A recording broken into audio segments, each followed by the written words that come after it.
As the footsteps fell, the chilling, ethereal flames around began to surge. Zhao Pingshan clutched his chest, his complexion as pale as death. "Your Majesty. The mission has failed." Zhao Pingshan gasped for breath. In the next moment, a glimmer of cold light lunged towards him. Blood erupted forth. Wounds appeared on Zhao Pingshan's shoulders, chest, and arms. All over his body. Under such an onslaught, Zhao Pingshan desperately sought to defend himself, yet he found himself utterly powerless. The icy tendrils had already sealed his meridians. He was beyond salvation. Chapter 351. The enraged Lan Fenghan. It is over. Chu Ming's voice resonated amidst the azure inferno. With the weakening of the formation, the amplification of the soul blade, and his current mid-stage attainment, he was now capable of perfectly controlling the situation and defeating the four adversaries. These four lacked the blessings of the heavenly Tao's fortune, rendering them incapable of contending with Chu Ming. Yin Wang. Zhao Pingshan lay prostrate on the ground, blood flowing ceaselessly from his wounds. Chill emanated from his surroundings. At this moment, Zhao Pingshan was in excruciating agony. Chu Ming stood indifferently beside him, observing his pitiful state.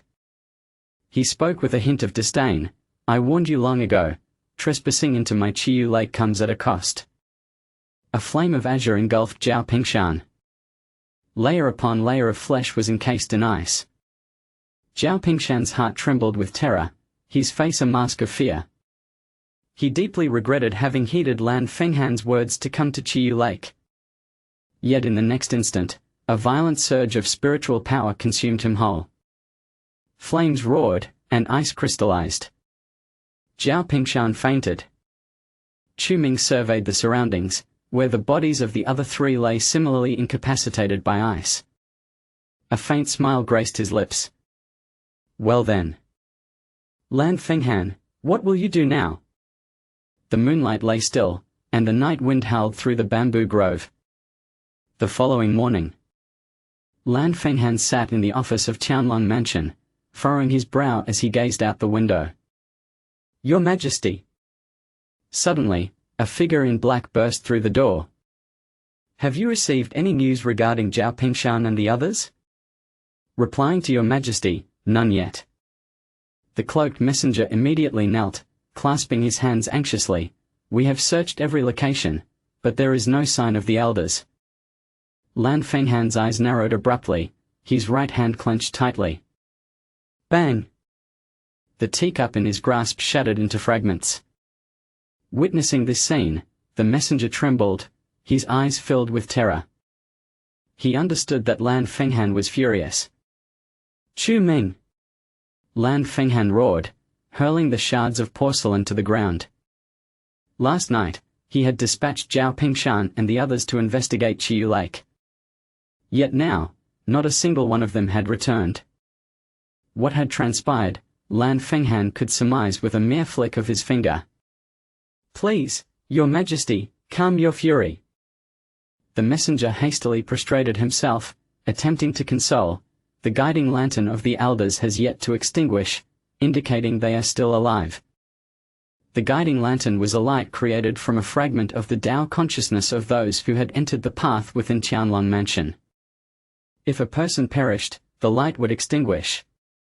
If they lived, the light would remain. "Your Majesty, as long as the elders are alive, we will find a way to locate them." The messenger spoke with trepidation. "Please grant us a little time, we will surely succeed." Lan Fenghan cast a cold glance at the black-clad messenger. He seated himself, striving to temper his raging fury. "Have you searched the locations, including Chiyu Lake?" he inquired suddenly. "Chiyu Lake?" The messenger was taken aback, quickly shaking his head. "No, Chiyu Lake is Chu Ming's territory, we cannot enter to search." Lan Fenghan's eyes narrowed. "It seems they must still be within Chiyu Lake." The 4 individuals from Zhao Pingshan were forcibly detained, and the enigmatic figure behind Chu Ming, the king of the underworld, is indeed formidable. After calming his thoughts and reflecting carefully, he pondered the reason for the king of the underworld's decision not to eliminate them. Was it out of fear of offending my heavenly dragon mansion? Perhaps he harbors other intentions.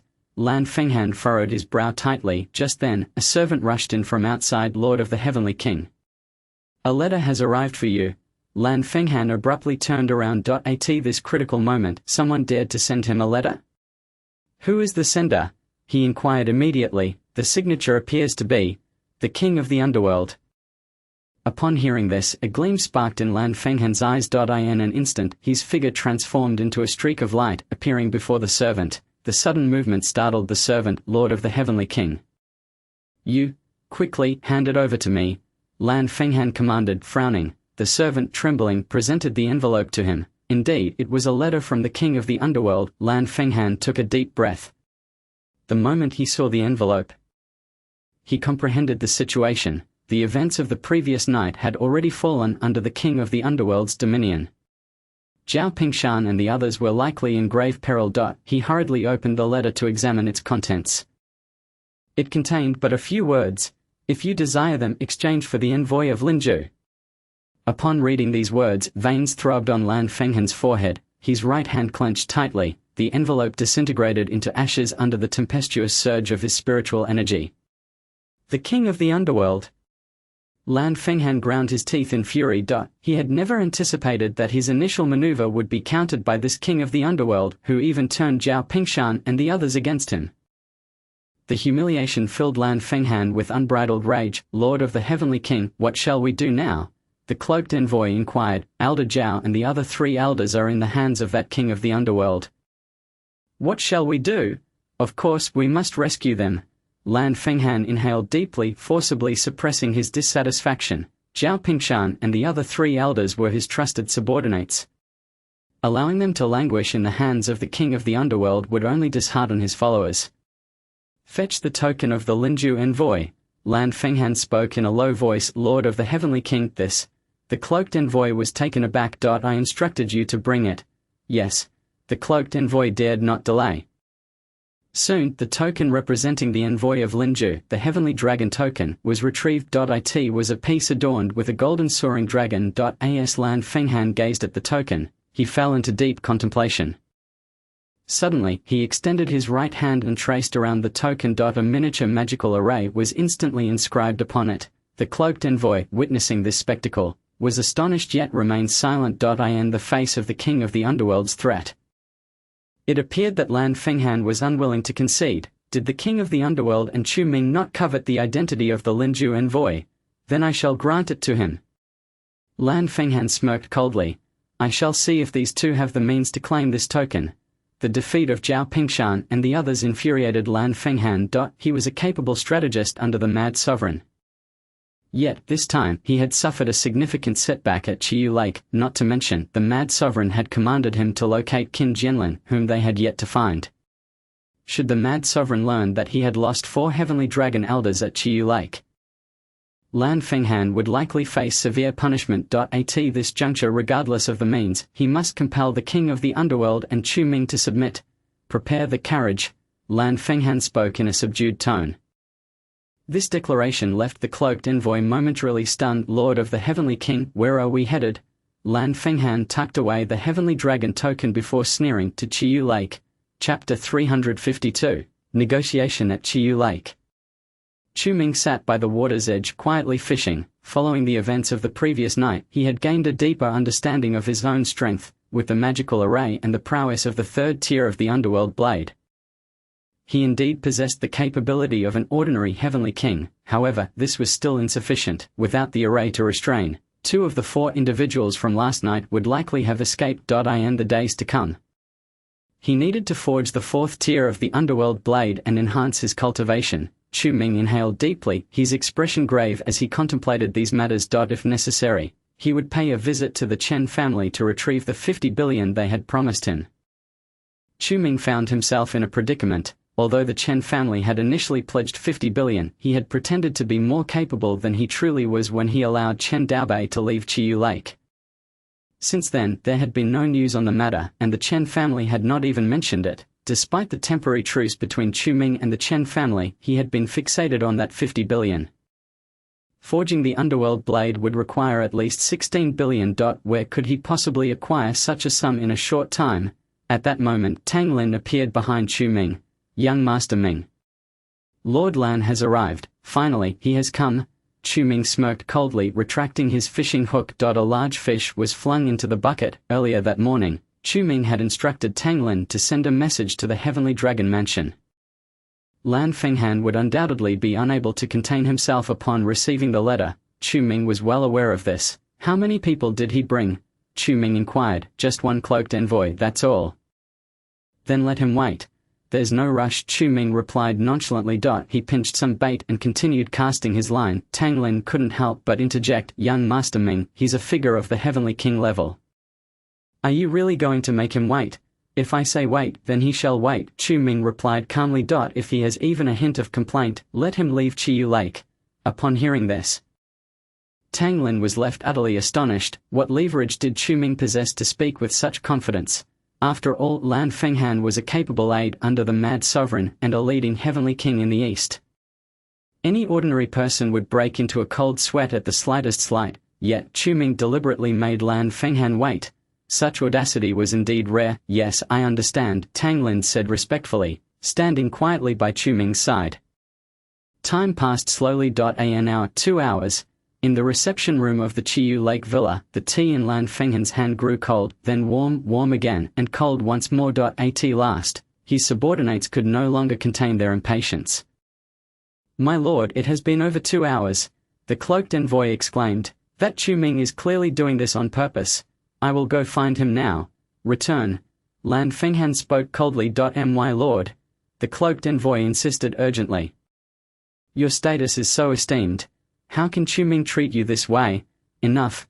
Lan Fenghan interjected, furrowing his brow. You must remember, we are here to negotiate, not to cause a scene. Besides, even if you did cause a ruckus, what would it accomplish? If Chu Ming were to use this as leverage, we would be in an even more passive position. Perhaps he is deliberately provoking you into action. Lan Fenghan's words awakened the cloaked envoy. Though reluctant, the two could only sit there and wait. They would wait until Chu Ming decided to appear. Lan Fenghan was acutely aware that the defeat from the previous night had placed him in a very passive position. If Chu Ming were to put on airs, he would have to endure it. After all, the lives of Zhao Pingshan and the others rested in the hands of the king of the underworld.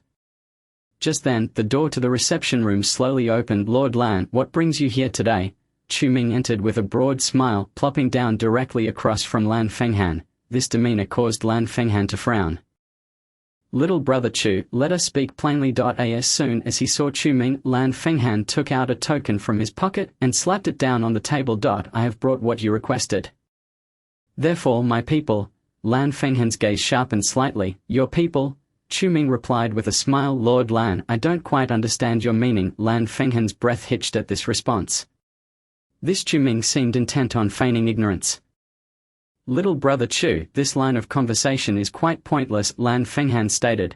You sent someone to deliver a letter this morning. Did you not do so with the intention of negotiating in good faith? Are you implying that the assailants who attacked my Chiyu Lake last night were from the Heavenly Dragon Mansion?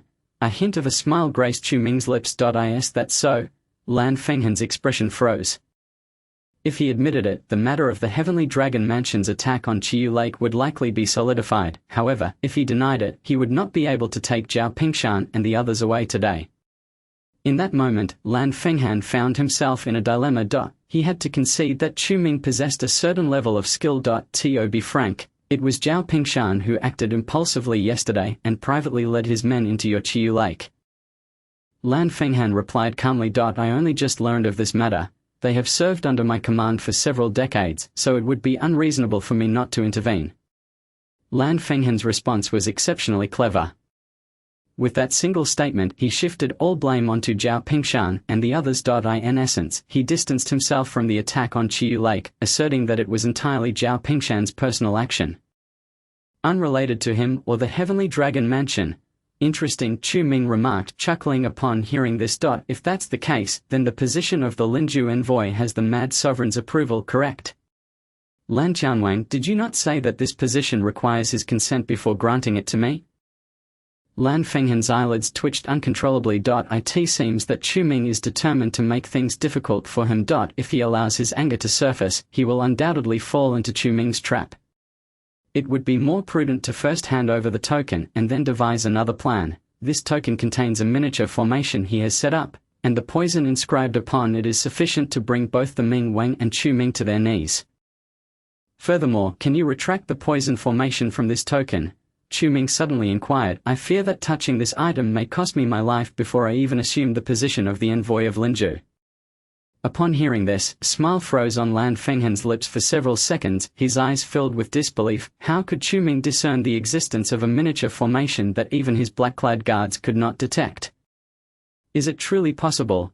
Lan Qianwang, why the silence? Chu Ming chuckled. Could it be that you are unwilling? Oh, little brother Chu, what are you saying? How could there be any poison formation on this? Lan Fenghan forced a smile. Convinced that Chu Ming was merely guessing, such a concealed miniature poison formation would be imperceptible even to those of elder rank. Yet, how old is Chu Ming? He could not possibly possess such keen insight. Chapter 353. I want 2 billion. Since Lan Qianwang has no intention of being forthright, then let us part ways, Chu Ming said with a smile. A negotiation lacking sincerity is merely a charade. Is it not? In the original narrative, Lan Fenghan is not one to be trifled with. Although Chu Ming did not detect the miniature poison formation's presence, he was aware that Lan Fenghan would resort to such tactics. While he himself might not see it, the protagonist Chu Kuang certainly would. According to the original plot, Lan Fenghan had inscribed the poison formation on the token, but it was uncovered by Chu Kuang, leading to a fierce confrontation in which Chu Kuang severely injured him. However, Chu Ming had no intention of following that path. His desires extended far beyond the mere acquisition of this token. Chu Ming's words plunged Lan Fenghan into contemplation, causing him to hesitate. This Chu Ming was proving to be more troublesome than he had anticipated. Now, uncertain of Chu Ming's stance, the negotiation was decidedly unfavorable for him. His plan to leverage the miniature poison formation had been expertly thwarted by Chu Ming's single remark. Lan Fenghan found himself thoroughly on the defensive. Very well, he gritted his teeth. I shall say no more. This token is yours. He extended his right hand, wiping away the poison needles atop it. A wisp of green smoke billowed forth and dissipated into the air. Observing this, Chu Ming remarked nonchalantly, Tang Lin. Young Master Ming, how may I assist you? Tang Lin responded respectfully, bring me a tray. Certainly. Shortly thereafter, Tang Lin appeared before Chu Ming, holding a metallic tray. Lan Qianwang, circumstances dictate caution on my part. Chu Ming smiled. I require your people to personally place this token upon the tray. Only then can we continue our discussion. You. Even Lan Fenghan felt a surge of irritation upon hearing this. Chu Ming was being excessively cautious. From that statement, he realized that Chu Ming had never placed his trust in him. What, Lan Qianwang, are you unwilling? Chu Ming retorted. If so, then we need not continue this discussion. Tang Lin, see our guest out. Wait. Lan Fenghan exclaimed, I will have him do it. Very well. Chu Ming's calm gaze settled upon the black-clad guard behind Lan Fenghan. Lan Fenghan commanded, you proceed. Understood. The guard cautiously lifted the envoy's token and gently placed it upon the tray. Throughout this process, he exhibited no adverse reactions. Indeed, Lan Fenghan had successfully erased the poison formation. Chu Ming, I have followed your instructions. Now, what of Zhao Pingshan and the others? Lan Fenghan inquired. Hearing this, Chu Ming promptly clapped his hands. Bring them forth. At his command, several individuals soon wheeled out 4 large crates before the assembly. What is this? Lan Fenghan furrowed his brow at the sight. My apologies, Lan Qianwang, my master was somewhat heavy-handed last night. I trust you will excuse any offense, Chu Ming replied with a faint smile as he opened the crates. Inside were Zhao Pingshan and his companions, their faces pale and their breaths faint. Each had been encased in ice, with only their heads exposed. It was evident that they were on the brink of death. You. Upon witnessing this, Lan Fenghan's fury erupted, shattering the cup in his grasp. Glass shards pierced his hand, causing blood to flow freely.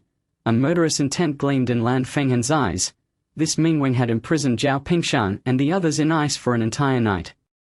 Had they been ordinary individuals rather than elders, they would have perished from the freezing conditions. Lan Qianwang, do take care of yourself. Chu Ming spoke calmly. Lan Fenghan's right hand trembled with rage, yet, faced with Chu Ming and the enigmatic, mysterious Ming Wang behind him, he begrudgingly swallowed his indignation and sat down. Suddenly, he waved his hand. A surge of spiritual energy erupted, shattering the crates. The ice fragments scattered, and Zhao Pingshan and the others tumbled to the ground in disarray. My lord. Zhao Pingshan wearily opened his eyes. Upon seeing Lan Fenghan, a glimmer of hope flickered in his gaze. Summon those at the entrance and have them carried away. Lan Fenghan gritted his teeth as he issued the command. Yes. The black-clad guards promptly took their leave, swiftly returning with stretchers to carefully carry the four elders out. In the meeting room, Chu Ming watched this unfold with a smile, making no effort to intervene. He could not afford to eliminate these four, as they were elders of the Qianlong mansion. To do so would breach the laws of the Qianlong mansion, and the current Chu Ming could not withstand their pursuit. Utilizing them to exchange for what he desired was, indeed, the most advantageous course of action. Lan Fenghan's gaze was fierce, fixed intently on Chu Ming. For the first time, he felt pressure from a younger generation of merely 24 years. After this incident, Chu Ming's standing in Lan Fenghan's eyes had risen above that of the average Qianwang. This young man could not be allowed to remain. Chu Ming, I have given you the token. And I have fulfilled my promise. Now, hand over Qin Jianlin. Lan Fenghan spoke coolly. Lan Qianwang, what are you saying? Chu Ming replied with a smile. The token is merely a means to exchange for the four intruders who invaded my Qiyu Lake last night. When did I ever promise to hand over Qin Jianlin? You. Lan Fenghan's forehead throbbed with veins. It was clear that Chu Ming had been anticipating this moment, yet out of respect for the Ming Wang, he inhaled deeply. Speak, what are your terms for handing over Qin Jianlin? Lan Fenghan reluctantly inquired. Quite simple, I demand 2 billion. Chu Ming stated calmly. In cash. This proclamation left Lan Fenghan utterly bewildered. As the scion of the Chu family and a key player in the Qiyu Lake industry, why would he require cash, and an amount as staggering as 2 billion? Such a sum was scarcely attainable in Linju City. That is beyond my means. Lan Fenghan flatly rejected. While I possess 2 billion in assets, I do not have that much in cash. Assets and cash are two different concepts. Many large enterprises do not maintain such liquidity. Then how much can you provide? Chu Ming inquired with a smile. Or let me rephrase. How much is a Linju envoy and a Qianlong mansion elder worth in your eyes? This question momentarily left Lan Fenghan speechless. Chu Ming appeared resolute in his pursuit of monetary compensation. 100 million. Lan Fenghan extended a finger. I will offer 100 million in exchange for Qin Jianlin. 1 billion. Chu Ming replied with indifference. 2 billion. Lan Fenghan raised his offer. I cannot provide more cash than that. 800 million, and I shall extend the timeframe to 1 week, Chu Ming countered. Within a week, regardless of whether you liquidate treasures or properties, I expect you to amass 800 million. Only then will I return Qin Jianlin to you. Otherwise our negotiation is at an end. Chu Ming's firmness left Lan Fenghan momentarily breathless. Chapter 354. We have plenty of time ahead. 800 million is neither too much nor too little. As the Qianwang of the Hulon mansion, Lan Fenghan's financial capacity was indeed comparable to a prominent family in Linju City.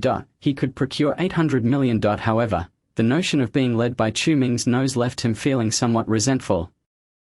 Very well, he gritted his teeth, but before I provide the funds, I want to see Qin Jianlin. That is impossible, Chu Ming replied. You will only have the opportunity to see him once payment has been made. Lan Fenghan's eyes narrowed dangerously. Chu Ming's stance was decidedly displeasing to him. However, the leverage Chu Ming held was indeed a source of trepidation. The Quangzun was furious, demanding that Lan Fenghan locate Qin Jianlin. Yet, the Qianlong mansion had searched for several days without a trace of him. The fact that Chu Ming claimed to have him only strengthened Lan Fenghan's belief in the reality of that assertion. If they could locate Qin Jianlin and extract the truth, they could quell the fury of Quangzun. Thus the entire endeavor would be worthwhile. 800 million, is it? Lan Fenghan scrutinized Chu Ming closely. Very well. Someone. The black-clad guard stepped forward. What are your orders, my lord? Withdraw 800 million from my accounts. The guard's eyes widened in shock. My lord, this. Do as instructed. Lan Fenghan scowled. No more delays. The black-clad guard cast a wary glance at Chu Ming before accepting the card from Lan Fenghan's hand and hastily exiting the room. Tang Lin, upon a subtle gesture from Chu Ming, immediately understood and followed the black-clad guard out. Roughly 20 minutes later, Chu Ming received a text message. Huaxia Rural Commercial Bank, your account ending in 6530 has completed a transfer of 800,000,000 Huaxia coins on January 22 at 13:57. Balance. Truly a figure of royal stature. Even the transfer limit is non-existent. A smile crept across Chu Ming's face. What about Qin Jianlin? Lan Fenghan inquired, his brow furrowing with concern. Do not fret. You shall see him soon, Chu Ming reassured, clapping his hands. At that moment, Tang Lin stepped through the door, carrying an item. 8 burly men in black bore a coffin, gently placing it before Chu Ming and Lan Fenghan. The instant Lan Fenghan beheld the coffin, a fierce light ignited in his eyes. This is the Qin Jianlin you sought, Chu Ming declared, pushing the coffin lid aside, since you have made the payment. You may take him away. Upon inspecting the contents of the coffin, Lan Fenghan's suspicions were confirmed. The body within was indeed that of Qin Jianlin, yet he was already deceased. Chu Ming, you. Lan Fenghan seethed, grinding his teeth, for slaying the envoy of Qianlong House. What punishment do you deserve? The envoy of Qianlong House? Chu Ming chuckled. I distinctly recall your wanted notice stating that one must account for him, regardless of life or death. Moreover, as Qin Jianlin was a fugitive who trespassed upon my Chiyu Lake, injuring numerous individuals, I acted in self-defense to eliminate him. Is there any issue with that? This retort left Lan Fenghan momentarily speechless. He suddenly realized that he had been led by the nose by Chu Ming from the very beginning. Yet, he could not deny that Chu Ming had indeed demonstrated remarkable capability. From the incident involving Zhao Pingshan to this affair with Qin Jianlin, Lan Fenghan had meticulously plotted for years, only to be outmaneuvered by a mere 24-year-old. 800 million for Qin Jianlin's corpse. Lan Fenghan had undeniably suffered a silent loss. Chu Ming, you truly are impressive, Lan Fenghan remarked, a mix of fury and admiration in his voice. Your flattery is unwarranted, Chu Ming replied with a smile. Should such business arise in the future, feel free to entrust it to me. Lan Fenghan fixed a fierce glare upon Chu Ming, a surge of impulse to eliminate him coursing through him. However, this was Chiyu Lake, the domain of the Lord of the Underworld. To engage in open conflict here would likely turn the tide against him. Very well, rest assured, Lan Fenghan replied coldly. I shall be back to seek you out soon, and extend my regards to the Lord of the Underworld on your behalf. The chilling undertone of Lan Fenghan's words was unmistakable.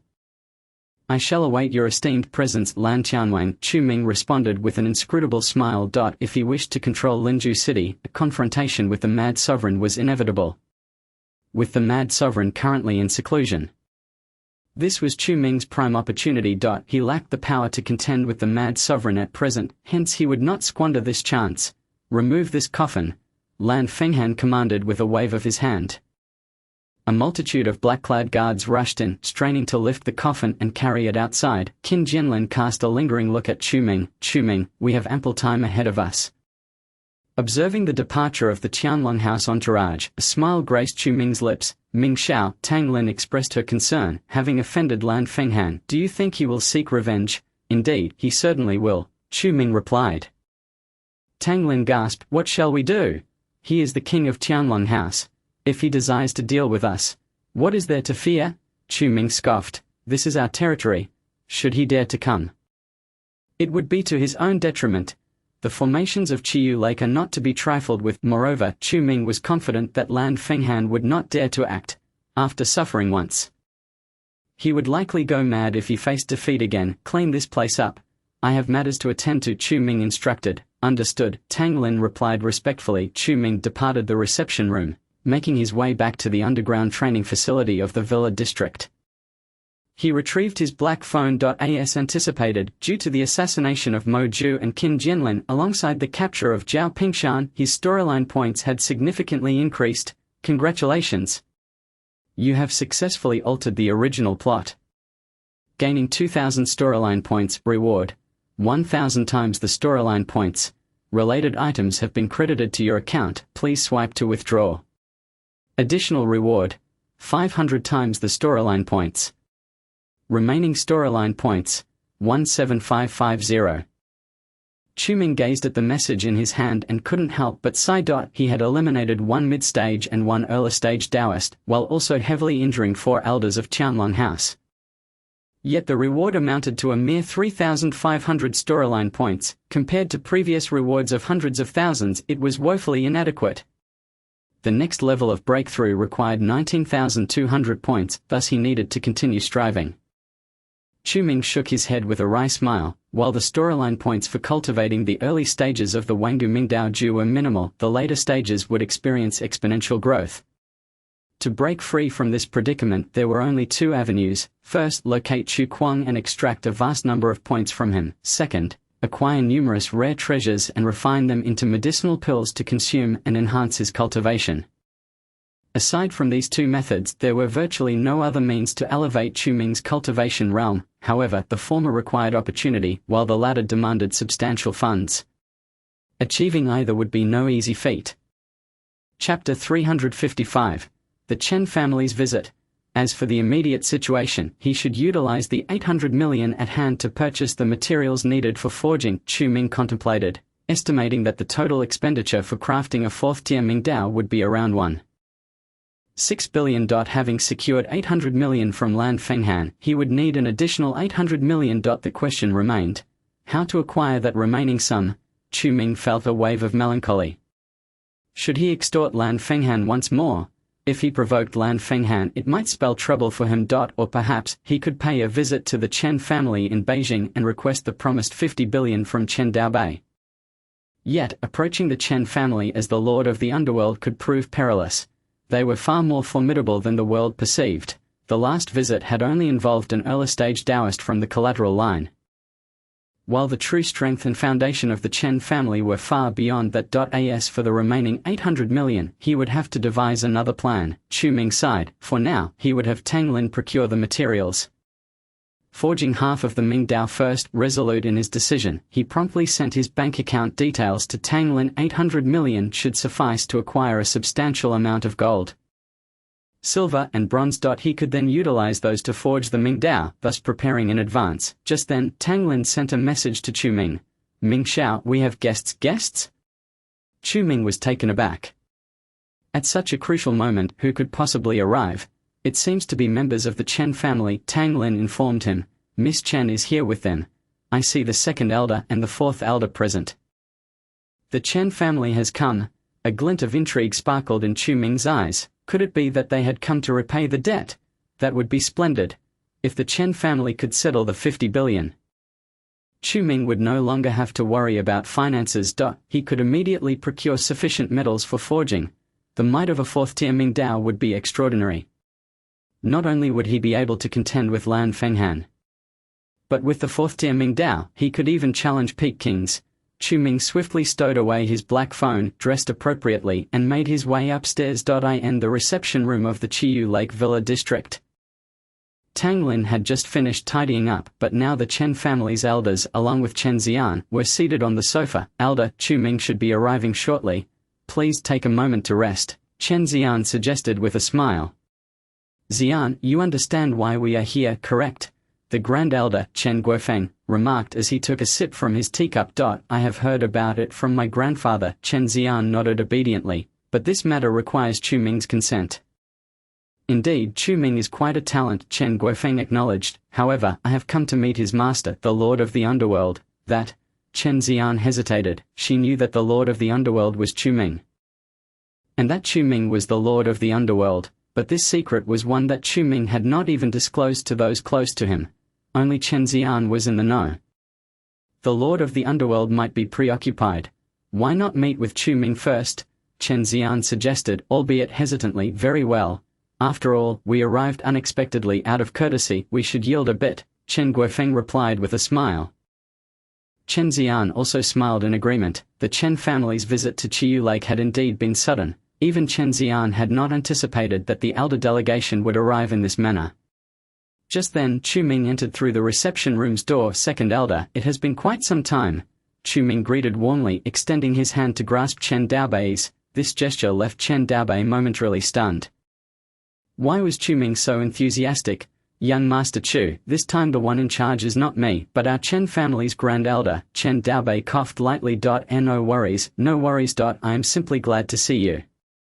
Chu Ming chuckled heartily. After all, Chen Daobei still owed him 50 billion. Chu Ming had previously contemplated whether to pay a visit to the Chen family for debt collection, but now Chen Daobei had come knocking on his door. How could he not be pleased? However, to Chen Daobei, this eagerness seemed somewhat peculiar. Chu Ming was overly enthusiastic. Young Master Chu. At this moment, Chen Guofeng spoke in a low voice, recalling the brief encounter we had at the Chu family residence. I wonder if you still remember this old man. How could I forget the esteemed elder of the Chen family? Chu Ming's gaze also fell upon Chen Guofeng.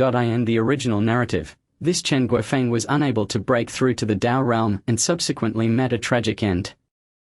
However, due to Chu Ming's alteration of the storyline, he managed to transcend this limitation. In a sense, Chu Ming has become a benefactor to Chen Guofeng. I am curious, Elder Chen, what brings you to Chiyu Lake this time? Chu Ming inquired with a smile. Could it be that you have come to settle the 50 billion funds promised to us by Elder Chen previously? The moment those words escaped his lips, the entire reception room fell into silence. Chen Daobei was taken aback, his face turning crimson in an instant. No wonder Chu Ming was so enthusiastic. Had he not mentioned this, he would have completely forgotten about the promise he made under the pressure of the king of the underworld to provide 50 billion. On that occasion, the elder council of the Chen family had come to Chiyu Lake only to be intimidated and driven away by the king of the underworld single-handedly. The entire city of Linzhou, along with the capital, had been mocking them, and here was Chen Daobei, feeling wronged for having pledged 50 billion. This Chen Guofeng's expression twitched as he glanced at Chen Daobei, utterly unaware of this prior matter between Chiyu Lake and the Chen family. Brother, let's discuss this matter later, Chen Daobei said, his face darkening. We should address the main issue first. The main issue? Are you not here to discuss the funds? Chu Ming's expression changed, and he frowned. Elder Chen, surely this cannot be appropriate. Chen Daobei attempted to explain, but found himself at a loss for words. This was indeed a promise he had made himself, but it had been under the duress of the king of the underworld. After the confrontation with the king of the underworld, this matter had not been mentioned again, and Chen Daobei had nearly forgotten about it. Unbelievably, the mention by Chu Ming had made his countenance grow even more unpleasant. Young Master Chu, to be frank, our purpose in coming here this time is to seek a partnership with you at Chiyu Lake, Chen Guofeng stated directly. I am unsure of what promises Elder Chen made to you, but I assure you, provided our collaboration is successful, I will fulfill the previous commitments. Chen Guofeng's words piqued Chu Ming's interest. It was quite unexpected for the Chen family to seek collaboration with Chiyu Lake. Chu Ming smiled and said, Elder, I am eager to know what form this collaboration would take. Allow me to be straightforward, Chen Guofeng replied earnestly. Our family is highly interested in the gates of the underworld that have recently opened in Linen City. Therefore, we wish to collaborate with you to procure certain items from the gates of the underworld. Your objective is the gates of the underworld? Upon hearing this, Chu Ming was momentarily taken aback.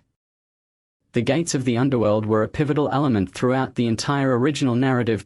If the Chen family intended to meddle with the gates of the underworld, their motives were likely not altruistic. Elder, I must speak candidly, the gates of the underworld are not as simple as you might envision, Chu Ming stated earnestly. If the array at the entrance is disrupted, the entire city of Linzhou could fall into chaos. I doubt your family can bear such responsibility. In response to Chu Ming's words, Chen Guofeng merely smiled lightly. He produced a document from within his robes and slid it across the table towards Chu Ming.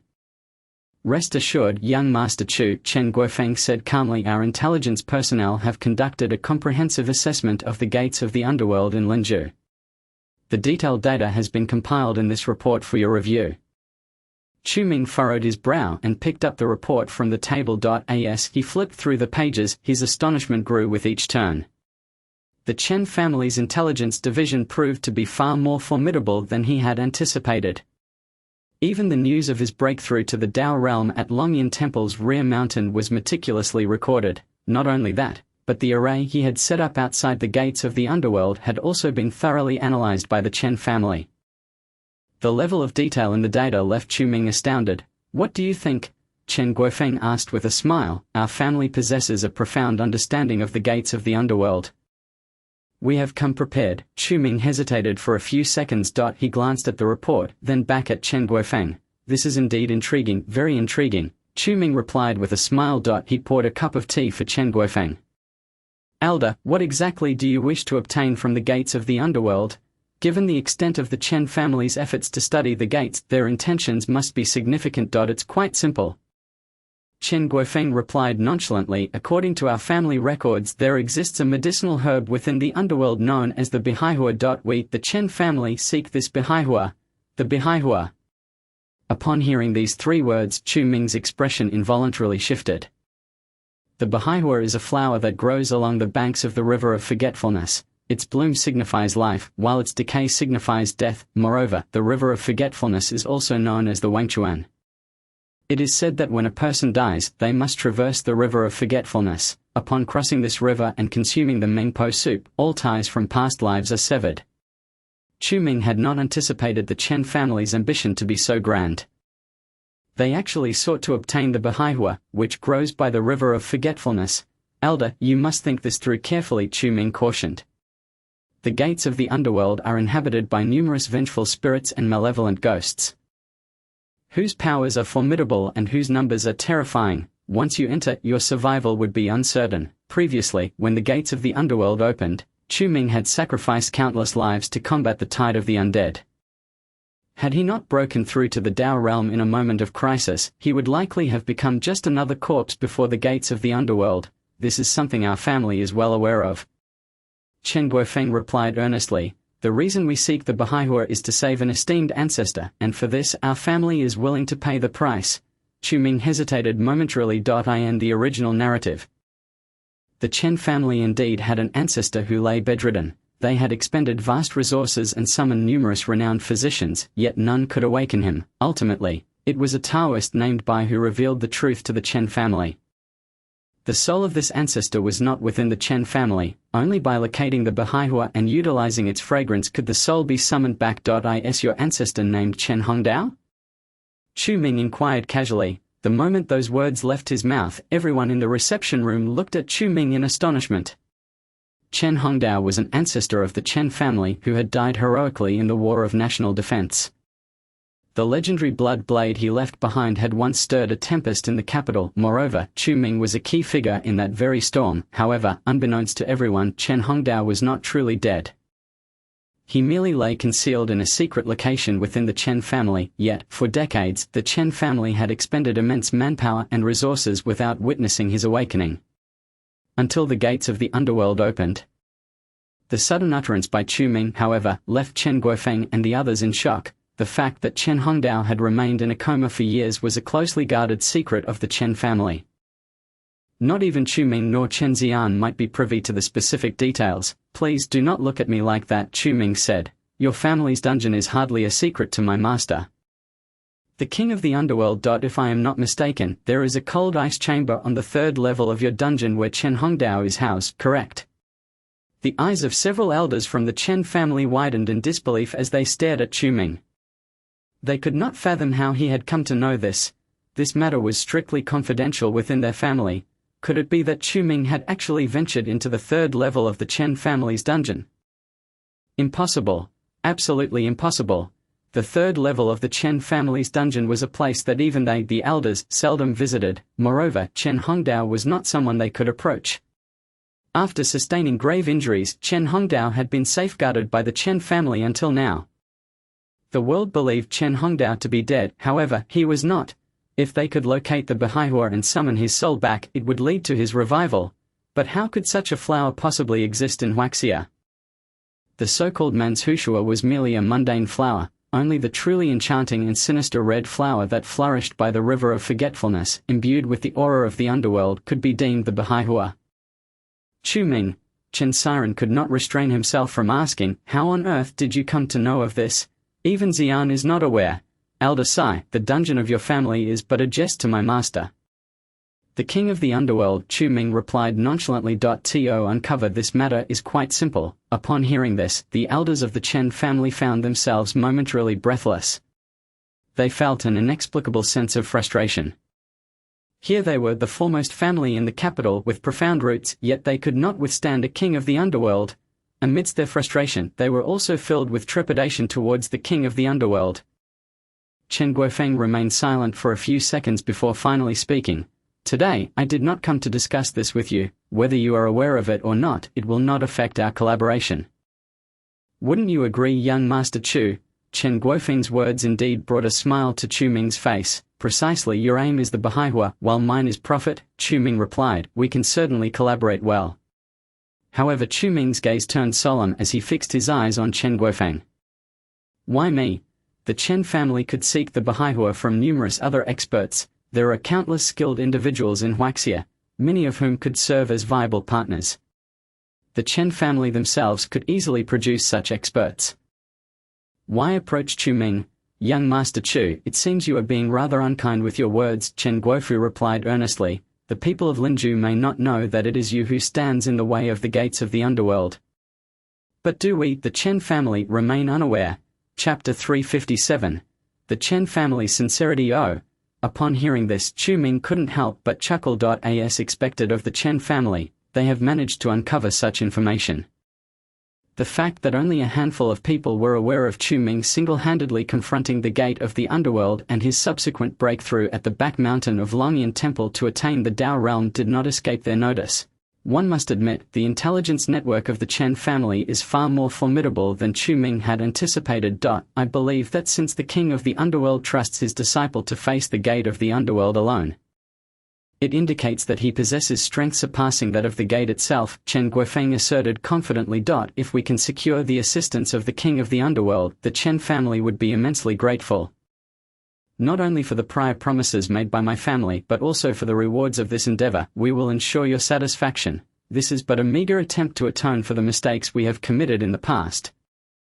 Chen Guofeng's words were imbued with sincerity. However, to Chu Ming, something felt amiss. That 50 billion was originally his. Now it was being framed as a reward for helping the Chen family obtain the other shore flower. This was unreasonable both in sentiment and logic. Elder Chen, are you perhaps being a tad too clever with your calculations? Chu Ming remarked with a smile. How about this? I do not ask for much. Just a down payment of 10 billion to start with. I will then speak with my master. How does that sound? At this proclamation, the entire reception room fell into a profound silence. The elders of the Chen family suddenly furrowed their brows. This Chu Ming dares to haggle with the Chen family. Who in Linju City would have the audacity to do such a thing? Chu Ming. Chen Sai slammed the table, his voice filled with fury. Do not think that just because your master repelled Chen Juran, you can become arrogant. If it weren't for my elder brother's assistance during that battle, your Chu family would have long since. Enough. Chen Guofeng waved his hand, signaling Chen Sai to be silent. Elder brother. This Chu Ming is clearly. I said enough. Chen Guofeng shot a glare at Chen Sai, under the pressure of Chen Guofeng's authority. Chen Sai reluctantly stepped back, falling silent, yet his cold gaze remained fixed on Chu Ming. Young Master Chu, I can provide you with 10 billion, but how can I ensure that you will not take the money and neglect your responsibilities? Chen Guofeng inquired. Elder Chen, do not misconstrue my intentions. Chu Ming replied. That 50 billion was a promise made by your second elder to our Chiyu Lake. Now you refuse to fulfill it, and I only ask for 10 billion. Which is hardly excessive, is it? If your Chen family lacks sincerity, then there is truly nothing to discuss. Chu Ming's words left Chen Guofeng momentarily speechless. He turned to look at Chen Daobei, questioning why the latter had made such a promise of 50 billion to Chiyu Lake in the first place. Although 50 billion may seem trivial for the Chen family, it is by no means a small sum in cash. Very well, Chen Guofeng said. If we are to transfer 10 billion in cash, it would indeed be quite troublesome. However, if young Master Chu is amenable, we can offer you some fixed assets instead. Of course, the value of these assets will not be less than 10 billion. If I recall correctly, while we promised 50 billion, we never specified that it had to be in cash, did we? Upon hearing this, Chu Ming frowned. Chen Guofeng had indeed found a loophole. Very well, he nodded. If you provide fixed assets valued at no less than 10 billion, I am ready to collaborate with you immediately. However, as for the remaining funds, I would like to adhere to my original demands. How does that sound, Elder Chen? Chen Guofeng hesitated for a moment, agreed. He finally nodded. As long as you can assist our Chen family in acquiring the other shore flower, we will not only honor the 50 billion but will also provide you with additional rewards. A pact was made and both Chu Ming and Chen Guofeng exchanged smiles. Now about those assets? Chu Ming inquired playfully. This question left the members of the Chen family momentarily stunned. Who asks for payment immediately after a deal is struck? Chu Ming truly seems to lack understanding of propriety. Yet little did they know time was of the essence for Chu Ming. He needed to liquidate the fixed assets to procure metals necessary for forging the fourth-tier underworld blade. Otherwise, he would not risk his life to assist the Chen family in obtaining the other shore flower. Ziyuan, does our Chen family possess any fixed assets in Linju City? Chen Guofeng asked with a grim expression. Indeed, great uncle, Chen Ziyuan replied. In the eastern part of Linju City, our family owns a dock along with several nearby businesses under our banner. The estimated value should be around 15 billion. Excellent. Please send someone to retrieve the documentation and transfer it to Chiyu Lake. Chen Guofeng instructed. Understood. Chen Ziyuan nodded obediently. Hearing this, Chu Ming's heart raced with excitement. Selling this dock would provide him with the funds needed to acquire metals for forging the underworld blade, even if he only possessed mid-level Dao realm power. He could still challenge those of the Heavenly King realm. By the way, there is one more matter. Chen Guofeng suddenly spoke. Today, our Chen family elder council came to Chiyu Lake also to meet your master. I wonder if he might be available to dine with us. At this, Chu Ming's smile abruptly froze. Dine? That would require him to remove his mask. If these elders were to discover that the king of the underworld was none other than Chu Ming himself, it would spell disaster. That may not be convenient, Chu Ming replied. My master prefers to dine alone. Even I cannot join him, so. The elders of the Chen family exchanged glances. It seemed the king of the underworld was unwilling to meet them. What an inflated ego, Chen Sai sneered. Not entirely, Chu Ming continued nonchalantly. My master sealed 4 elders from the Heavenly Dragon Mansion last night and is currently resting. This morning, the Heavenly Dragon Mansion's Lan Qianwang personally came to collect them. Silence. An utter silence enveloped the room. Chen Sai's mocking grin froze in place. The expressions of Chen Guofeng, Chen Daobei, and the other elders of the Chen family also became rigid. The king of the underworld single-handedly faced 4 elders from the Heavenly Dragon Mansion. How could that be possible? Just over a month ago, the king of the underworld struggled against a single Chen Juran. Had it not been for Chen Guofeng's assistance, the Chu family might have already fallen. Do you not believe me? Chu Ming retorted. Indeed, I find it hard to accept, Chen Guofeng admitted. Fear not, I have recorded everything. Chu Ming smiled, instructing Tang Lin. Tang Lin stepped forward, activating the projector in the reception room. The previous scene where Lan Fenghan arrived to collect the 4 sealed elders along with the deceased Qin Jianlin was all captured in its entirety. This person is none other than Lan Qianwang, a subordinate of the Mad Respect. Chen Daobei exclaimed in astonishment, abruptly turning to gaze at Chu Ming, his shock palpable. Could it be that Chu Ming was indeed speaking the truth? Chapter 358. Requesting the king of the underworld's assistance to be honest. My master has instructed me not to disturb him for the time being, Chu Ming said with a smile. However, if any of you wish to take my place and approach my master, I would be happy to guide you. The atmosphere in the reception room turned peculiar once more. Chen Guofeng and the others fixated their gaze on the projection screen. It was unmistakably Lan Fenghan. No doubt about it. Furthermore, the 4 sealed elders held considerable prestige. Could it be that the king of the underworld truly possessed the strength of the Heavenly King realm? How could this be possible? Not only was Chen Guofeng and the others in disbelief, but even Chen Ziyuan was momentarily taken aback. Then, her eyes fixated intently on Chu Ming. What king of the underworld? It was undoubtedly Chu Ming himself. Yet, how could Chu Ming, a mere mortal, subdue 4 elders from the Heavenly Dragon Mansion and still sit here, casually conversing with Chen Guofeng and the others? This was simply too abnormal. Perhaps we should leave this matter be. Chen Guofeng cleared his throat. The king of the underworld has an eccentric temperament, and given the Chen family's previous conflicts with him, it would be unwise to approach him. We must tread carefully. Elder, do not worry, Chu Ming replied with a smile. You have aided my master before, so if you personally go to speak with him, he might be more inclined to agree. Chen Guofeng's expression grew troubled. This is a different time now. Regardless, the Chen family has always opposed the king of the underworld. Seeking his assistance now indeed requires caution. Let's take our time, he assured. The other shore flower is not easily obtained. According to legend, the other shore flower thrives along the banks of the Wenchuan River. We are still uncertain where this portal to the underworld truly leads, thus, we must rely on young Master Chu's strength to investigate. Chen Guofeng's words were filled with sincerity. Chu Ming could discern that the Chen family was resolutely determined to awaken Chen Hongdao. After all, he was a highly esteemed ancestral figure within the Chen family. And should they succeed in awakening him, the Chen family would gain an additional being of transcendent realm. The transcendent realm is a level above the heavenly king realm. The Dao realm consists of 3 stages: early, mid, and late. The early stage is often referred to as the ordinary Dao realm. The mid-stage is typically referred to as the Elder realm, corresponding to the heavenly dragon mansion's elders. The late stage is represented by the realm of Lan Zuhan, known as the heavenly king realm. Once one breaks through the Dao realm, they enter the transcendent realm. Each step is as difficult as climbing to the heavens. Many individuals may find themselves stuck at a certain realm for their entire lives, unable to progress further. The words of Elder Chen ring profoundly true. Chumming replied faintly, then let us set off for Longyan Temple to observe the gate of the underworld, shall we? The old man nodded in agreement, saying, I had this very intention.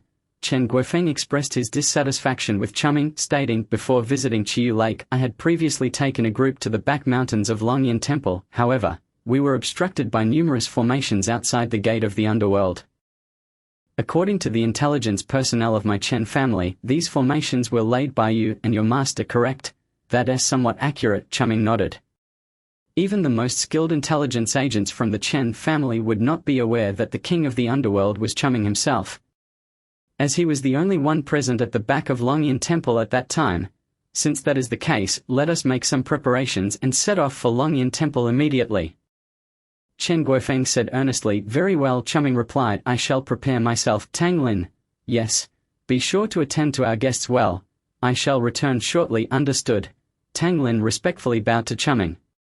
After he stepped out the door, Chen Xian quietly followed him. Instead of heading to the basement, Chumming directly entered an office within the villa by Chiyu Lake. He sat in the chair and looked at Chen Xian, who had entered with him.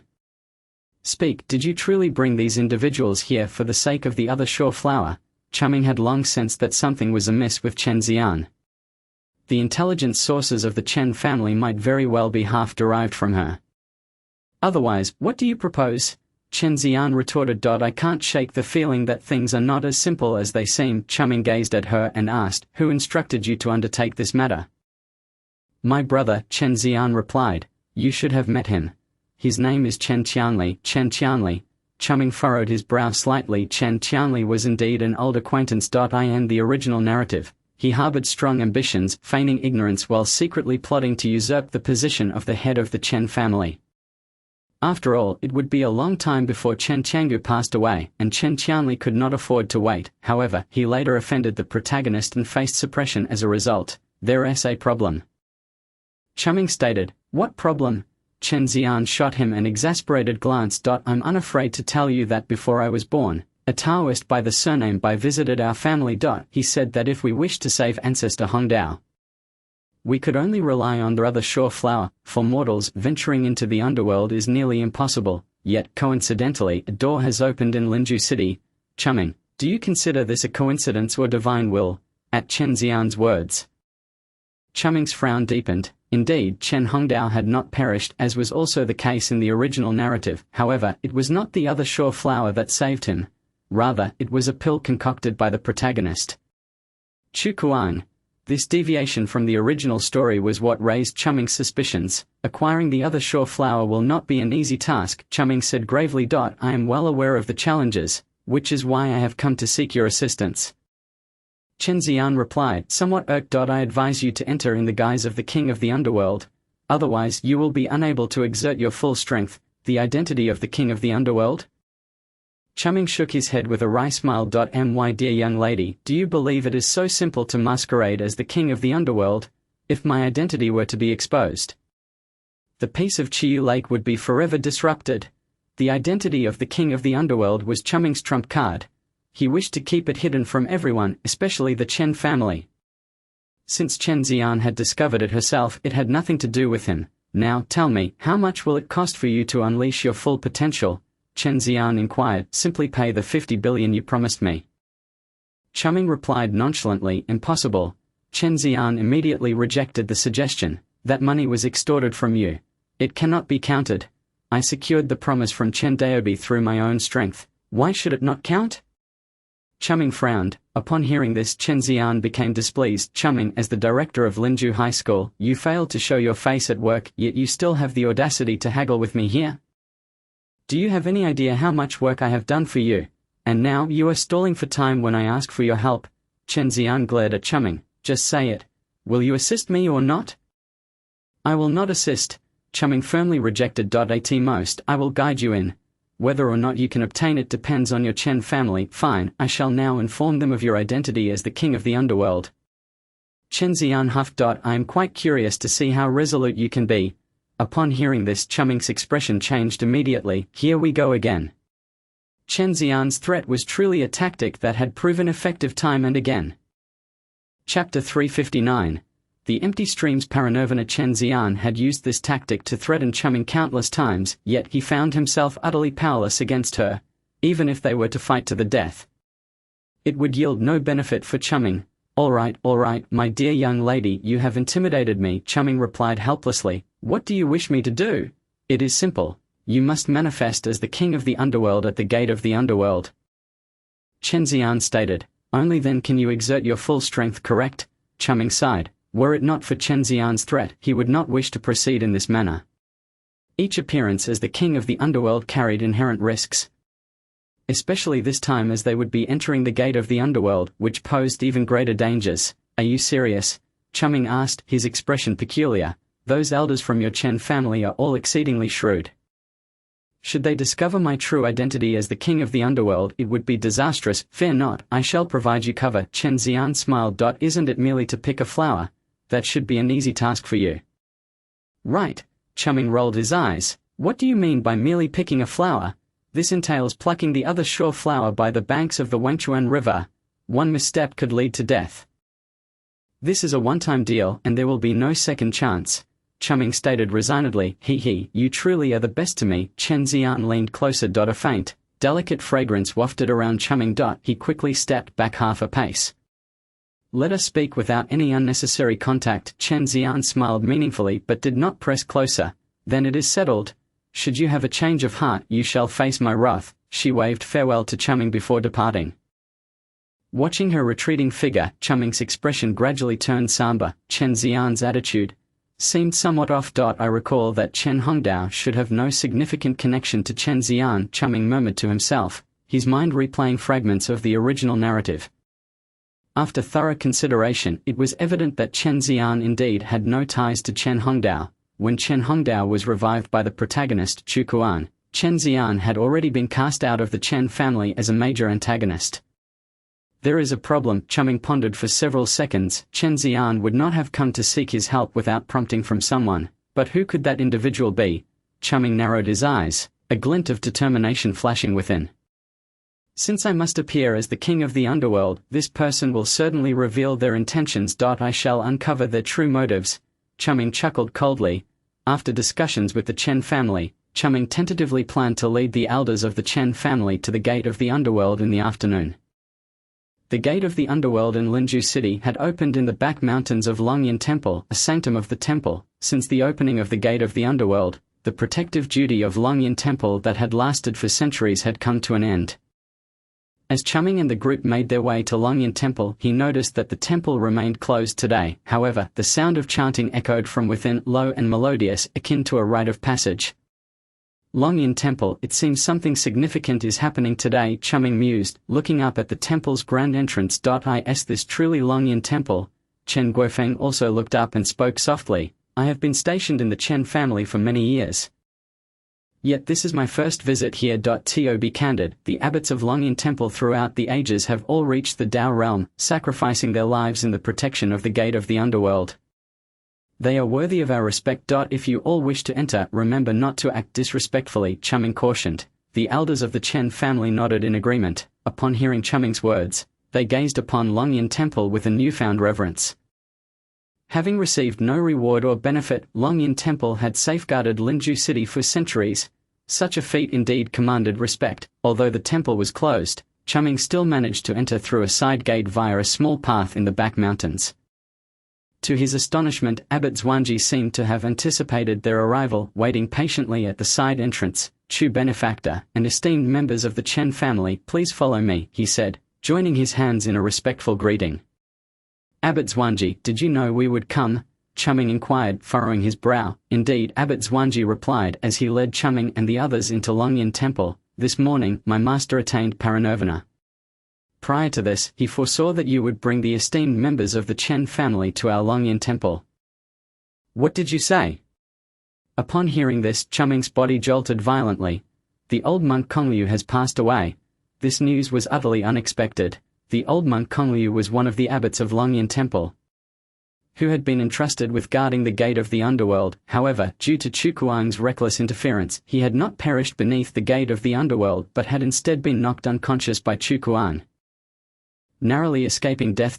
He had once divined two fates. Firstly, he perished before the gates of the underworld. Secondly, he survived by a stroke of luck, yet his demise would soon follow. Now, the second fate has come to fruition. "Master Zhuangji, given this circumstance, you understand our purpose for coming, do you not?" Chu Ming inquired. "Indeed," Master Zhuangji nodded. "My master had foreseen this, indicating that you would arrive due to the gates of the underworld today." "He could even predict this?" Chu Ming expressed disbelief. This monk Kongliu had never appeared in the original narrative. In that tale, his death was merely glossed over. However, with the alteration of events, Kongliu had lived for a time. He seemed to have foreseen numerous occurrences. Longyan Temple possesses such extraordinary capabilities. Upon hearing the exchange between Chu Ming and Master Zhuangji, Chen Guofeng and the others exchanged glances. "This is simply inconceivable. To foresee one's own death and predict our arrival today? Remarkable. My master sacrificed much in service to the gates of the underworld." Master Zhuangji clasped his hands together and intoned, "Amitabha, Master Zhuangji, though I have only met your esteemed teacher once. Death is a grave matter. Let us pay our respects and honor him." Chu Ming sighed. Not only he but the elders of the Chen family shared this sentiment. They all wished to behold the monk who could divine the secrets of fate. "Gentlemen, please follow me." The old monk beckoned. Master Zhuangji led Chu Ming and the Chen family members to the rear courtyard of Longyan Temple. There stood a small shrine, housing the mortal remains of Kongliu. Many disciples of Longyan Temple were reciting scriptures, the incense rising continuously, accompanied by the sound of Buddhist chants. Is this the venerable monk? Chen Guofeng looked up at Kongyal Liu. At this moment, Kongliu sat cross-legged on the altar, hands clasped, his expression serene, as if he had never departed. Chu Ming approached silently, offering 3 sticks of incense, igniting them. He bowed respectfully to Kongliu, placing the incense upon the altar. Words failed Chu Ming to express his deep gratitude towards the venerable monk. Yet this gesture of respect was an acknowledgement of Kongliu's unwavering dedication to safeguarding Linju City. Chapter 360. The Gates of the Underworld Open. Part 1. My master has guarded the gates of the underworld for over a century. His passing is but a fulfillment of the heavenly will. Master Zhuangji joined his hands in prayer, bowing to the assembly. Amitabha, for countless generations, the abbots of Longyan Temple have met their end at the gates of the underworld. Today, should you wish to utilize the gates as per tradition, Longyan Temple would undoubtedly obstruct your passage. However, my master instructed me to allow your ascent, granting this request. Upon hearing Master Zhuangji's words, the assembly was momentarily taken aback. Then solemnly respectful, this Kongliu even foresaw this. Chen Guofeng regarded the serene figure of the late Kongliu, a flicker of reverence igniting within his gaze. Surely, the Chen family's intention to use the other sure flower to awaken Chen Hongdao had been anticipated by Kongliu long ago. The noble intentions of senior Kongliu shall forever be remembered by the Chen family. Chen Guofeng clasped his hands together, bowing before the revered figure of Kongliu. You are likely familiar with the path to the rear mountain of Longyan Temple. Master Chu. I must attend to my master's affairs, so I shall not accompany you further. I hope for your understanding. Master Zhuangji spoke gently. There is no need for such formalities, master. We have already intruded upon Longyan Temple, and it would indeed be inappropriate to trouble you further for guidance. We shall ascend the mountain on our own. Chen Guofeng returned a respectful bow to Master Zhuangji. Then please follow me. Chu-Ming spoke calmly. He gestured to Master Zhuangji before leading the elders of the Chen family up the mountain. The gates of the underworld had been opened and the sacred grounds of Longyan Temple were no longer forbidden. The sole duty of Longyan Temple now was to guard the cave at the heart of the sacred grounds, preventing those with ill intent from disrupting the formations set by Chu-Ming. It was imperative for Chu-Ming and the elders of the Chen family to navigate around the formation to access the gates of the underworld. Chu-Ming felt a twinge of apprehension within. In the original narrative, the gates of the underworld connected to the realm of the deceased. This realm, known as the underworld, is where souls arrive post-mortem. It is said to be inhabited by numerous souls and a multitude of demons and spirits. Folklore speaks of 18 layers of hell, each presided over by a judge. The Hall of Yama stands tall, dedicated to judging those who committed wrongs in their lifetimes, while others may question the veracity of these tales. Chu-Ming was acutely aware of their reality in this world. All rumors lie beyond that gate of the underworld. Our destination is the River of Forgetfulness, Chu-Ming advised Chen Guofeng and others along the way. The River of Forgetfulness spans the entirety of the underworld, with many tributaries. Thus, should fortune favor us, we may locate the other shore flower you seek. Master Chu, you seem well acquainted with the underworld? Chen Guofeng inquired. His expression peculiar. Such matters are not recorded in the annals of the Chen family, yet Chu-Ming articulated them with ease. A telling sign indeed. Do you wonder why my master is called the King of the Underworld? Chu-Ming glanced at Chen Guofeng and asked nonchalantly. Chen Guofeng, along with several elders of the Chen family, were momentarily stunned. This was the first time they had contemplated this question. The King of the Underworld. Why would he refer to himself as such? Could it be that he is connected to the gates of the underworld? Chen Guofeng exclaimed in astonishment. As for that, I cannot say. My master strictly forbade me from divulging this matter. Chu-Ming replied with a serene smile, yet to the elders of the Chen family that smile carried profound implications.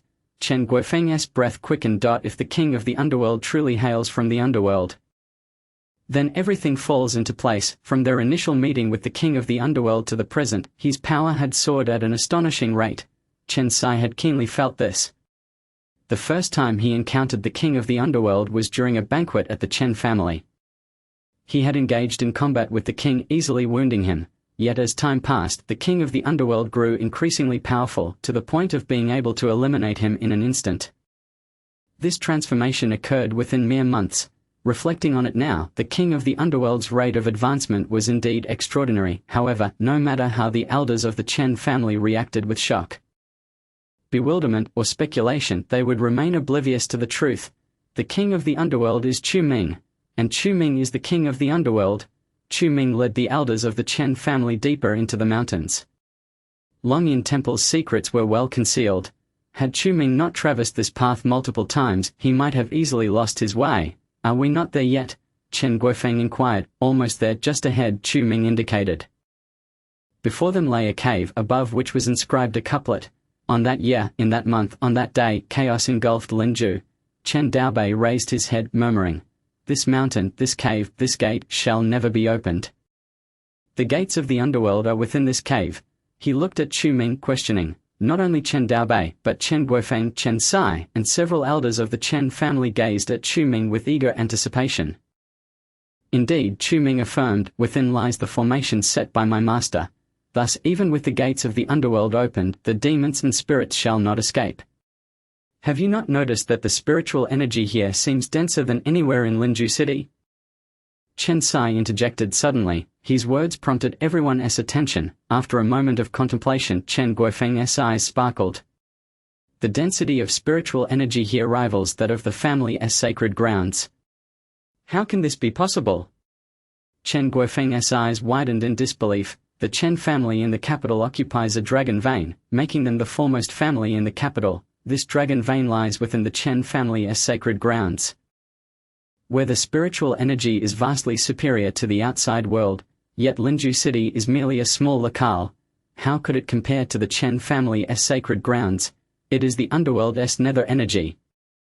Chu-Ming explained calmly. Under the influence of the heavenly way on earth, this nether energy is transformed and released as spiritual energy. Furthermore, the power of the demons and spirits slain within the formation dissipates, converting into the purest form of spiritual energy. The combination of both results in a remarkably dense concentration of spiritual energy here. Upon hearing Chu Ming's explanation, the eyes of the assembly glimmered with intrigue. A place that could rival the Chen family as sacred grounds. It is indeed an exceptional sanctuary for cultivation. I know what you are all pondering. Chu Ming glanced at them. Should you be inclined to guard the gates of the underworld? I shall speak on your behalf to Longyan Temple. Chu Ming's suggestion caused the elders of the Chen family to show signs of embarrassment. Indeed, many among them were inclined towards this idea. Yet in the face of the terrifying gates of the underworld, fear gripped them. If even a venerable monk like Kong Liu had perished due to the gates of the underworld, encountering any misfortune could spell their doom. The unknown is humanity's greatest fear. Death represents the ultimate unknown. Come with me. At that moment, Chu Ming stood at the cave's entrance, beckoning to the assembly. Chapter 361. The Gates of the Underworld Open. Part 2. Chen Guofeng and the others exchanged glances. Let us proceed. He spoke decisively, standing at the threshold of the gates of the underworld. It would be utterly disgraceful for the Chen family's elder council to falter. I must caution you all, do not touch any of the formations. Chu Ming's voice rang out softly. These formations were laid by my master. Should you recklessly interfere, peril may ensue. I cannot save you. Those curious enough may test it for themselves. Upon hearing Chu Ming's words, Chen Guofeng and the others were momentarily taken aback. Upon further inspection, they indeed observed numerous protective formations within the cave, each radiating a dark, shimmering aura. Even more astonishing were the fierce apparitions trapped within those protective formations. Each struggling against their confines, the mournful wails reverberated throughout the cavern. Could these be the souls of the underworld? Chen Guofeng found himself momentarily breathless, for it was the first time he had witnessed such a scene. In addition to the malevolent spirits, numerous fiends and monsters, all shrouded in dark winds, were ensnared within the protective array. Some were immobilized, others lamented incessantly, while a few bore the scars of the array's assault. Ultimately dissipating into nothingness, this grim spectacle left the elders of the Chen family utterly aghast. The thought of approaching these entities was terrifying enough. Even a mere glance felt like a brush with horror. This cavern resembled not a natural formation but rather a portal to hell itself. Quite terrifying, isn't it? Chu Ming inquired casually. Chen Guofeng hesitated for a moment before nodding. I have traversed the lands of Waxia for many years. Yet this is the first time I have beheld such a harrowing and dreadful scene. Were it not for my master, these creatures would have reached every corner of Linju City within 3 hours. At that time calamity would be inevitable. Chu Ming replied calmly. Esteemed members of the Chen family, have but one request for you today. We must not allow these protective arrays to suffer even the slightest damage. Upon hearing Chu Ming's words, the Chen family members immediately steeled themselves with heightened resolve. Rest assured, young Master Chu, the Chen family shall only seek the other sure flower this time, Chen Guofeng declared. We shall not touch anything else. Very well, Chu Ming nodded, his gaze fixed upon the protective array. This array had the capacity to absorb the beings emerging from the gate of the underworld, confining them within its bounds, systematically erasing them. When Chu Ming had first ascended to the Dao realm, he had set up 33 protective arrays. After regaining some of his spiritual energy, he had returned to Longyan Temple to establish 66 more. Within this modest cavern, there were a total of 99 protective arrays, corresponding to the utmost principles of the heavenly path. The beings of the underworld had no hope of escaping this cavern. They could only be annihilated, transforming into the purest form of spiritual energy dissipating within the cave. Chu Ming led the Chen family towards the gate of the underworld. As they ventured deeper into the cavern, Chen Guofeng could distinctly feel the temperature plummeting. A chilling aura emanated from behind him. Not only he but also the elders of the Chen family felt it as well. This chill was so oppressive that it stifled their ability to circulate their internal energy. Even Chen Guofeng found it somewhat bone-chilling. We've arrived, Chu Ming's voice echoed from ahead. The Chen family quickened their pace. Before them stood a grandiose black and purple gate, wide open in the depths of the cavern. Strange beings continually emerged from within, yet as soon as they took flight, they were drawn away by the surrounding protective arrays. Is this truly the gate to the underworld? Chen Guofeng inhaled deeply, a newfound reverence dawning in his eyes. Having traveled across Waxia for many years, it was his first encounter with such an eerie and imposing portal. Is the underworld truly behind this door? Chen Daobei inquired, his voice tinged with sorrow. Indeed, Chu Ming replied, casting a glance over the Chen family elders. Who among you wishes to accompany me inside? The members of the Chen family exchanged glances. I shall take the lead, Chen Guofeng stated calmly. As the sole Dao realm practitioner among the elders, if he could not contend with whatever lay beyond the gate, then it would be impossible for the others. Brother, do you not think it perilous to enter so recklessly? Chen Daobei questioned. Someone must venture forth, Chen Guofeng replied. I will first ascertain the situation beyond the gate. If necessary, I will call for you. After a moment's hesitation, the Chen family members understood that Chen Guofeng was acting out of caution. Very well, it is settled then, Chen Daobei nodded. Brother, if you do not return within a day, I shall seek reinforcements from the family. Understood, Chen Guofeng nodded in agreement. He then turned to Chu Ming. Shall we proceed, young Master Chu? Chu Ming inquired. Have you made your decision? I have, Chen Guofeng replied. Good, then follow me. Chu Ming affirmed. He pressed his right hand against the gate of the underworld, and a small array diagram materialized instantly. Subsequently, his arm passed through the gate. Witnessing this spectacle, the onlookers gasped in shock. Chu Ming cast a detached glance at the Chen family before vanishing into the gate of the underworld. Chen Guofeng took a deep breath and followed suit, stepping into the gate. The remaining elders of the Chen family stood there bewildered. On the other side of the gate, the figures of Chu Ming and Chen Guofeng gradually materialized in the void. They found themselves in a dimly lit world, suffused with a yellowish haze. Mist swirled around them. This was Chu Ming's first journey into the underworld. In the original narrative, the protagonist, Chu Quan, had ventured to the underworld after breaking through to the Heavenly King realm to save his ailing father. Chu Pinghai. True to the descriptions in the text, the underworld exuded an aura of the uncanny. Chu Ming could even see numerous dark winds and malevolent spirits lurking nearby, devoid of any intelligence. Their eyes clouded with confusion. In the distance, he discerned a glimmering body of water. That must be the River of Forgetfulness. Fortuitous indeed, Chu Ming remarked. The items you seek should be located there. The River of Forgetfulness? The other shore flower is there. Chen Guofeng's breath quickened. Indeed, Chu Ming affirmed. Young Master Chu, let us not delay. We should retrieve the other shore flower and depart. Chen Guofeng urged. I have a nagging feeling that this place is exceedingly strange. It is best not to linger. Naturally, Chu Ming replied. The miasma of the underworld, also known as yin energy, will transform an ordinary person into a corpse within 6 hours if inhaled. Even cultivators cannot endure for long. The laws governing the underworld were fundamentally distinct from those of the blue and white star. Chu Ming had noticed that upon entering the underworld, his eternal underworld path technique was instinctively activated. Albeit with minimal effect, nevertheless the technique was indeed aiding him in expelling the yin energy he inhaled. No wonder I have felt so weakened since earlier, Chen Guofeng mused. We must hasten to pluck the flower and leave this place.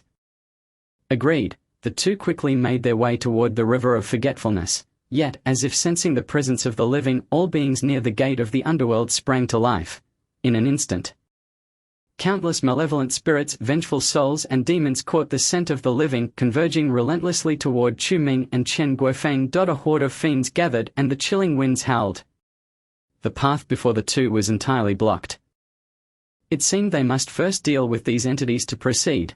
Chu Ming narrowed his eyes, delivering a powerful blow to a malevolent spirit attempting a sneak attack. Chen Guofeng shouted, drawing forth his longsword from behind him.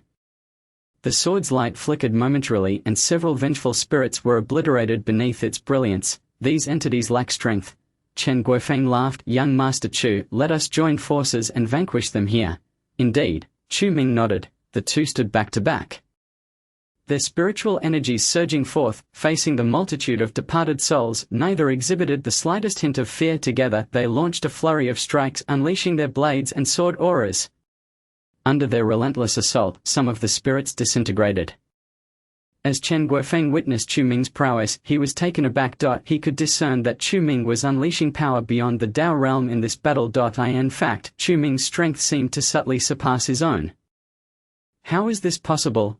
Chen Guofeng pondered, astonished. After years of effort, he had finally grasped the opportunity to achieve the Dao realm. How could this young Chu Ming be so formidable?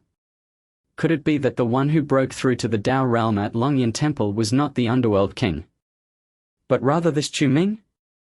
If that were the case, how much stronger must the Underworld King truly be? In the fleeting moments that followed, this notion abruptly dawned upon Chen Guofeng. Elder Chen, do not lose focus. Chu Ming's voice suddenly pierced through his thoughts. Chen Guofeng snapped back to attention, swiftly dispatching several more spirits with his sword. Why do they keep multiplying? He frowned, observing that with each clash, more and more spirits converged upon them. At this rate it would be endless. Let's see if we can break through. Chu Ming suggested. Very well.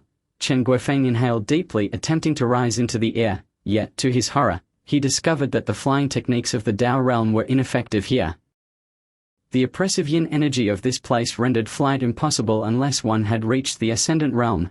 Chu Ming cautioned, and a serious expression crossed Chen Guofeng's face. His longsword danced through the throngs of spirits. Its light fierce and unyielding, yet, regardless of how many they dispatched, the spirits only continued to gather, obscuring their view of the river of forgetfulness. Moreover, as they resisted the yin energy, their own spiritual energy was depleting rapidly. Not only Chen Guofeng but even Chu Ming felt the strain. The eternal underworld path technique, which relied on spiritual energy, had a natural aversion to yin energy. However, Chu Ming understood that this issue would significantly diminish once he reached the ascendant realm. If he could attain the Tao realm, the distinction between yin energy and spiritual energy would be nearly non-existent, but for now, if they continued to fight, it would undoubtedly lead to their downfall. We must retreat. Chu Ming gritted his teeth. There are only two of us.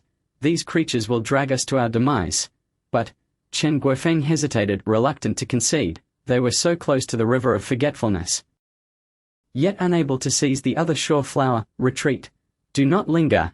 Chu Ming shouted vehemently, his scythe slicing through the air with urgency. He discovered that his nether blade possessed an extraordinary ability to restrain these malevolent spirits. Yet the sheer number of them far exceeded the expectations of Chu Ming and Chen Guofeng. Gritting his teeth in frustration, Chen Guofeng took action. The two swiftly retreated to the vicinity of the gate to the underworld. Within the cave, this gate appeared as a massive black door, while in the underworld it merely manifested as a dark, ominous opening. We must return. Chu Ming commanded. Chen Guofeng abruptly slipped into the entrance. After vanquishing dozens of demons, Chu Ming seized the opportunity to escape as well. A multitude of demons attempted to breach the gate to the underworld and enter the cave. However, as soon as they did, the protective formation within the cave flared to life. With anguished cries, these malevolent beings were drawn into the protective array. The elders of the Chen family, waiting within the cave for Chen Guofeng and Chu Ming, hurried forward to support them. Elder brother, did you obtain the item? One inquired. No, Chen Guofeng replied, taking a deep breath. There were simply too many demons there. With just the two of us, we couldn't prevail. A look of shock crossed Chen Daobei's face. If even Chen Guofeng couldn't triumph, how many demons were there truly? However, we have gleaned some understanding of the situation inside. Chen Guofeng continued. If someone can assist us in holding off this horde of spirits, we will have a chance to procure the river flower. The strength of these demons was not formidable. The strongest among them barely reached the master level, with most being simply proficient martial artists. In essence, they were merely slightly stronger than ordinary humans. Once Chu and I have rested for a moment, you all will follow me into the underworld. Chen Guofeng's words prompted the elders of the Chen family to exchange glances. Among them were several Grand Masters, with the remainder being Masters. If what Chen Guofeng said was true, this indeed presented a viable strategy. Let us leave the ninth brother behind, Chen Daobei suggested. We must have a reliable person to act as backup. If we fail to return from the underworld, someone must inform the family. Second brother is right. The other elders nodded in agreement. Very well. We shall wait until Chu and I recover our spiritual energy before re-entering the gate to the underworld. Agreed. Chen Guofeng and Chu Ming settled down in the cave. During the recent battle, their spiritual energy had been nearly depleted. This was due in part to the interference of the nether chi, and also because they were but two facing a horde of demons, leaving them feeling somewhat overwhelmed. Time passed slowly. Although Chen Guofeng sat cross-legged with his eyes closed, his attention remained fixed on Chu Ming. He had not closely examined Chu Ming's cultivation before, but now he sensed the silent departure of the Tao intent at the entry level. He wished to ascertain the extent of Chu Ming's abilities. To his astonishment, however, the aura emanating from Chu Ming was indistinguishable from that of an ordinary person. This lad seems to possess a technique for concealing his cultivation. Chen Guofeng mused, taking a deep breath. Faced with this enigmatic Chu Ming, he could only resign himself to his thoughts. It must be my illusion. How could someone at the entry level be merely 24 years of age? In the intelligence reports, it was clear that the one who achieved the entry level was certainly the Nether King, Chen Guofeng thought to himself. Meanwhile, his subtle movements were fully observed by Chu Ming. It was not that he had cultivated a technique for hiding his strength. Rather, Chu Ming had merely suppressed the fluctuations of his Dao intent to the lowest possible level. Without such fluctuations, it was impossible to gauge a practitioner's true power. Chapter 363. The River Flower. Before confronting a genuine crisis, Chu Ming wished to avoid revealing his full prowess, even with the threat of the Nether King looming. A 24-year-old at the entry level would indeed be considered a monstrous talent. Should the Chen family uncover this, it could lead to endless troubles. Unless absolutely necessary, he would not allow Chen Guofeng to detect his true cultivation. He intended to leave Chen Guofeng with an air of ambiguity regarding his abilities. Was he at the entry level or not? Chen Guofeng found himself unable to discern the truth. Chu Ming could either be a newly initiated entry-level practitioner or a monstrous grandmaster. Regardless, in Chen Guofeng's eyes, there was certainly something amiss with Chu Ming's strength. The group lingered at the gate to the underworld for approximately 3 hours. Mo Chen and Chen Guofeng utilized spirit stones to restore their internal energy to optimal levels. It's about time, Chu Ming said as he rose. Whether we can acquire the river flower depends on all of you. Understood. The elders of the Chen family exchanged glances and nodded in agreement. Chen Guofeng suddenly stood up, a newfound determination gleaming in his eyes. All members of the Chen family, follow me into the underworld. Yes. The elders of the Chen family responded in unison, following Chen Guofeng's lead. The group re-entered the domain of the underworld. The darkened sky reappeared before them, casting a weighty atmosphere over the realm. The river of forgetfulness lies just ahead. Chen Guofeng pointed in the distance. Your task is to hold back all the malevolent spirits, while Chu and I make our way to the banks of the river of forgetfulness to find the river flower. Do you understand? Understood. The elders of the Chen family drew their magical artifacts. They were no longer concerned with personal gains. Acquiring the river flower to awaken their ancestor Chen Hongdao took precedence over all else. Charge! Chen Guofeng bellowed. His figure transformed into a gust of wind, racing towards the river of forgetfulness. Chu Ming squinted, closely following Chen Guofeng, sensing the living aura emanating from the two. The spirits and resentful souls wandering in the underworld began to converge upon them. Follow me and slay the enemies, Chen Daobei shouted. The elders surged forward in unison, sword and blade flashing as they drew the attention of all the malevolent spirits towards themselves. Meanwhile, Chen Guofeng and Chu Ming sped onward. The river of forgetfulness loomed ever closer, its shimmering waters now within reach. Chen Guofeng's eyes fell upon a cluster of fiery red and enchanting flowers growing along the riverbank. The river flower. Overjoyed, Chen Guofeng quickened his pace, on the verge of reaching the river of forgetfulness. However, at that moment, layers of white mist began to rise above the river. Within the mist, an eerie and ethereal melody seemed to resonate. The song lingered and swirled around Chen Guofeng's ears. Suddenly, he widened his eyes in astonishment, his body freezing in place. What's wrong? Chu Ming exclaimed, taken aback by the scene. Chen Guofeng appeared entranced, gazing intently at the river of forgetfulness.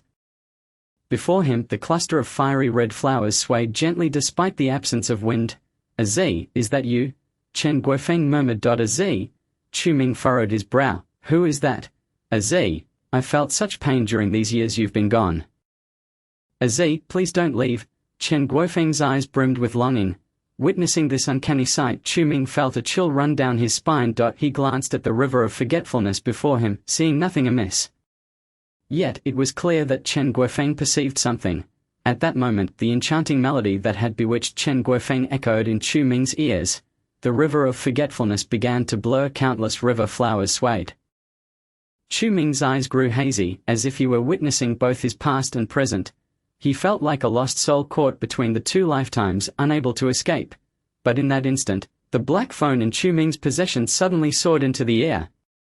A flash of golden light illuminated the scene. The black phone transformed into a colossal book, descending towards the center of the river of forgetfulness with an imposing force. The golden light flickered. and anguished cries erupted from the depths of the river. The song abruptly ceased. The book reverted to its original form as a black phone, landing back in Chu Ming's pocket. What just happened? Chu Ming was taken aback, jolting back to reality. Chen Guofeng too struggled free from the illusion. The two exchanged a glance, each recognizing the fear reflected in the other's eyes. Meanwhile, the cluster of flowers before them had suffered significant damage, with only a small portion remaining intact. What was that?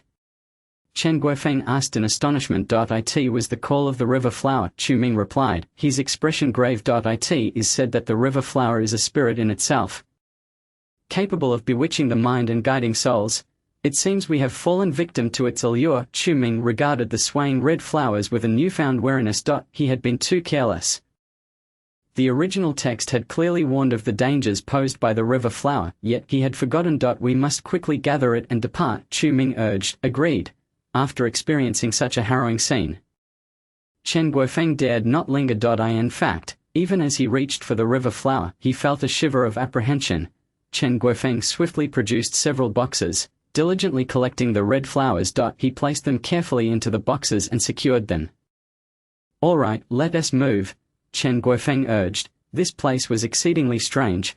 Having completed their mission, he wished to remain not a moment longer. Chu Ming nodded. Before leaving, he cast one last glance at the swaying river flowers by the riverbank.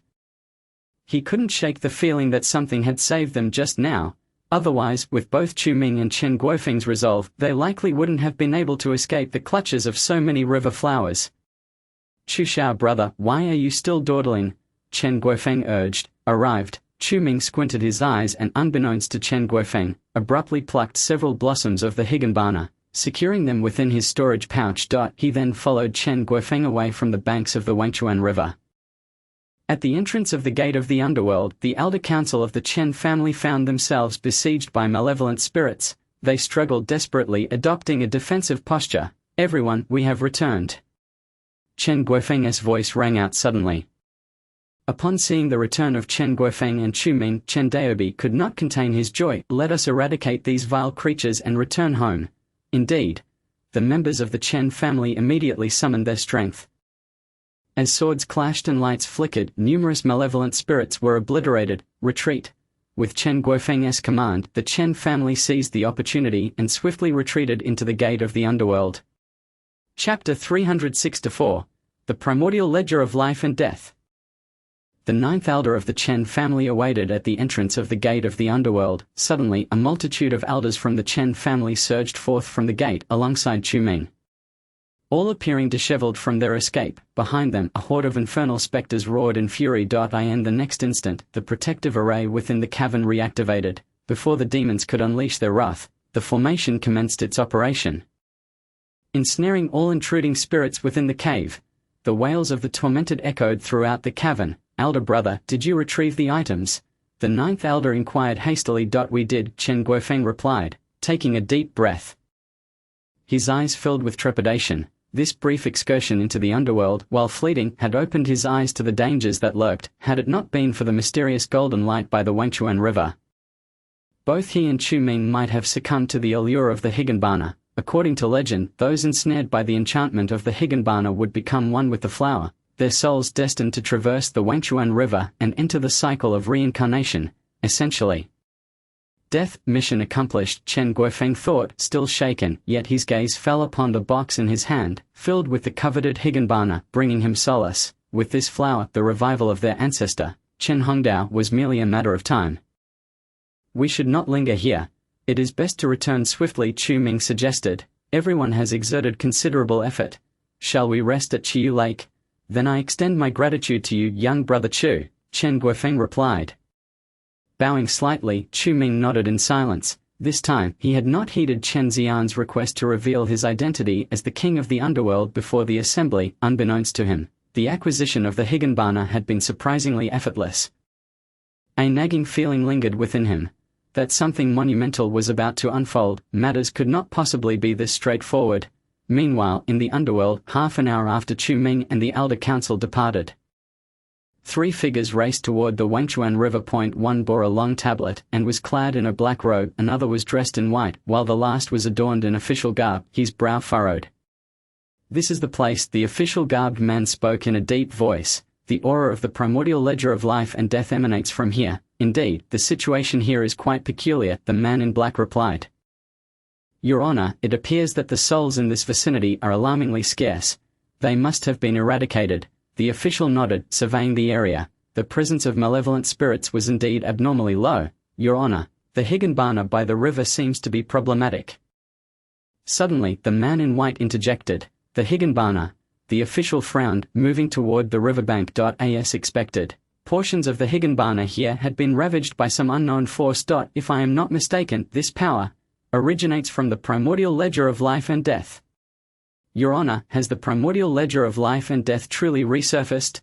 The man in black exclaimed, astonished. I recall it was taken away by the king of the underworld, and its current whereabouts remain a mystery. This is indeed the aura of the primordial ledger. There can be no mistake, the official affirmed seriously. His name was Lu Ming, a judge from the underworld's Yama Hall. He had come with his subordinates, the black and white impermanences, to patrol the banks of the Wangchuan River, ensuring no practitioners disrupted the laws of the underworld in an attempt to abduct the souls of the deceased. However, during their patrol they had sensed the aura of the primordial ledger of life and death. The so-called primordial ledger of life and death is the source of all death ledgers within the underworld. Should the primordial ledger be compromised, it would adversely affect all death ledgers in the underworld. Although the aura of the primordial ledger was fleeting, the matter was undeniably grave. This Higginbana serves as proof. It cannot be mistaken. Could it be that the king of the underworld has returned? Black Impermanence suddenly speculated. If that is the case, we must report this to Lord Yama immediately. Let us not be hasty. Lu Ming shook his head. We cannot confirm it is indeed the king of the underworld. If he had returned, he would have gone straight to the underworld city, and all the Yama lords would be aware of it. His absence from the underworld city suggests he is likely not him, not the king of the underworld. Black Impermanence was taken aback. Then who could it be? I do not know. This matter requires thorough investigation. Lu Ming replied gravely, currently, the underworld and the realm of the unborn have lost their sovereign. It is said that a powerful figure has betrayed the unborn realm and is conducting a massacre against the demon lord's subordinates.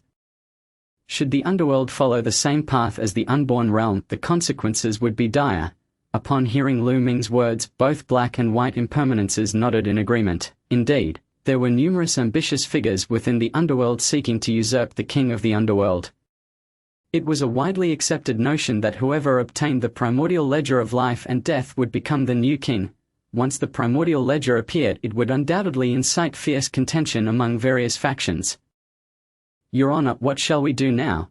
Black Impermanence inquired. We must investigate the situation in the vicinity, Lu Ming replied calmly. The matter regarding the primordial ledger is far too significant. Even if the three of us are aware, we must keep it to ourselves. Should it fall into the hands of those with ulterior motives, the chaos would affect the balance of the six paths of heaven and earth. Black and white impermanences felt a shiver run down their spines. They were well aware of the horrors that had befallen the unborn realm. The unborn realm had been left leaderless for a century following the disappearance of its demon lord during tribulation. One of his subordinates, known as Qian Ziezi, had long harbored ambitions, ruthlessly eliminating his colleagues in the process of searching for the demon lord.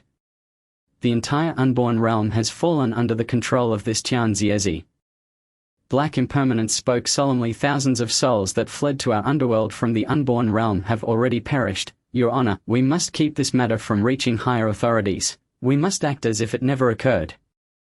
That seems to be the only course. Lu Ming expressed his concerns. I fear that the one who acquires the primordial ledger will re-emerge. If that happens, we cannot hope to conceal it. Who is this individual? And where did they come from? White Impermanence interjected. Could it be that they are the king of the underworld? Perhaps they are unable to return due to certain circumstances. Let us descend and investigate. Lu Ming commanded with a wave of his hand. The white mist above the Wangchuan River dissipated, revealing the earthy waters flowing steadily. It is said that those who cross the Wangchuan River can cleanse their souls and bodies. Lu Ming and the black and white impermanences descended to the banks of the Wangchuan River. Upon landing, the tormented souls and malevolent spirits around them instinctively recoiled, as if witnessing deities. The soul cultivators of the underworld could instill fear merely through their spiritual pressure. The trio circled the area where the primordial ledger of life and death had manifested, meticulously investigating. Eventually they discovered something amiss. "Your Honor, there is a passage leading to another world." Black Impermanence alerted. Liu Ming approached. It was a circular wormhole and Liu Ming had no knowledge of where it led. The underworld contained countless such temporal passages. The king of the underworld also vanished through one of these temporal passages. Liu Ming observed pensively. "Shall we enter and see what lies within?" White Impermanence suggested. "That would be unwise. We cannot recklessly enter without confirming the situation on the other side," Liu Ming objected. "Let us seal this passage for now. If anyone enters, we will be notified immediately." Liu Ming promptly issued the command. "Understood." Black and white impermanences complied. A black and a white light emanated from their bodies, and simultaneously a taiji formation was cast above the wormhole. "Let us return. If anything arises, we can come back," Liu Ming instructed. Indeed, the figures of black and white impermanences soared into the air alongside Liu Ming, soon vanishing beyond the dark horizon of the underworld. Unbeknownst to them, Chu Ming was entirely unaware of these developments. At this moment, he sat within the alchemical chamber of the villa's basement by Chiyu Lake. Before him swayed a striking red blossom. Fluttering without a breeze, this higanbana possessed a spirit of its own. Chu Ming was taken aback. Although he had read about the higanbana in the original text, witnessing and handling it firsthand brought a sense of novelty. This flower existed in Lanbaixing as well, but here it could only be referred to as Munjusha. While they bore a resemblance, closer inspection revealed their profound differences. In Chu Ming's grasp, the ethereal flower known as the Bianhua exhibited a flicker of resistance at his touch. Nurturing it further, he pondered what transformation it might undergo. He procured some soil and carefully planted the Bianhua, roots and all, into a pot. In total, he had gathered 7 blossoms, all of which he lovingly tended to. At that moment, his black mobile phone vibrated unexpectedly. "You have received a message from the Urban Cultivation app. Please check." Chu Ming was taken aback. Did planting a flower warrant a notification? He quickly tapped to open it. "Congratulations. You have successfully unlocked the spirit item. Bianhua, reward 2,000 plot points. You have an unread spirit item introduction. Click the button below to learn more." Staring at the message before him, astonishment filled Chu Ming's eyes. Did he truly earn 2,000 plot points merely for picking a few Bianhua? What a delightful surprise. Though 2,000 was not a substantial amount, it was certainly better than nothing. Chu Ming sighed. Currently, he could not locate Chu Quan, and relying on side quests for points was exceedingly slow. Even the smallest of gains could accumulate to something worthwhile. He wondered what the introduction to the Bianhua might entail. Curiosity piqued, he clicked the button below. A message appeared. Bianhua Cultivation Manual. Bianhua, an otherworldly flower that flourishes by the banks of the Wenchuan River. Possessing the ability to bewitch the heart, legends say that those who behold the Bianhua will see their most cherished desire. Cultivation steps. 1. Obtain the underworld soil from the banks of the Wenchuan River, and place it within a spirit jade-carved container. Carefully burying the roots of the Bianhua in the soil. 2. Use the waters of Wenchuan, watering once every 7 days. 3. Once every 15 days, drop a drop of the cultivator's blood from their fingertip. The Bianhua will automatically assimilate the blood and recognize its master. Cautions. The Bianhua possesses the ability to cloud the mind. It should not be planted in crowded areas to prevent large-scale incidents. Upon reading this introduction, Chu Ming felt somewhat bewildered. Why was underworld soil necessary for cultivation? He hesitated. If that were the case, it would mean another trip to the underworld. However, the previous experiences he encountered there still haunted him. Never mind, he would simply exchange for points instead. He would not venture into the underworld again. With a sigh, Chu Ming opened the Urban Cultivation app's exchange interface. Exchange item Bianhua. You will receive 100 plot points. Would you like to exchange? Note: the Bianhua with underworld soil is priced at 10,000 plot points per flower.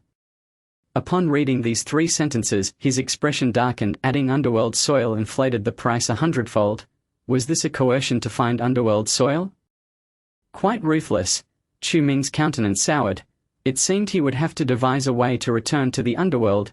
10,000 plot points. With 7 blossoms in hand, that amounted to 70,000. 70,000.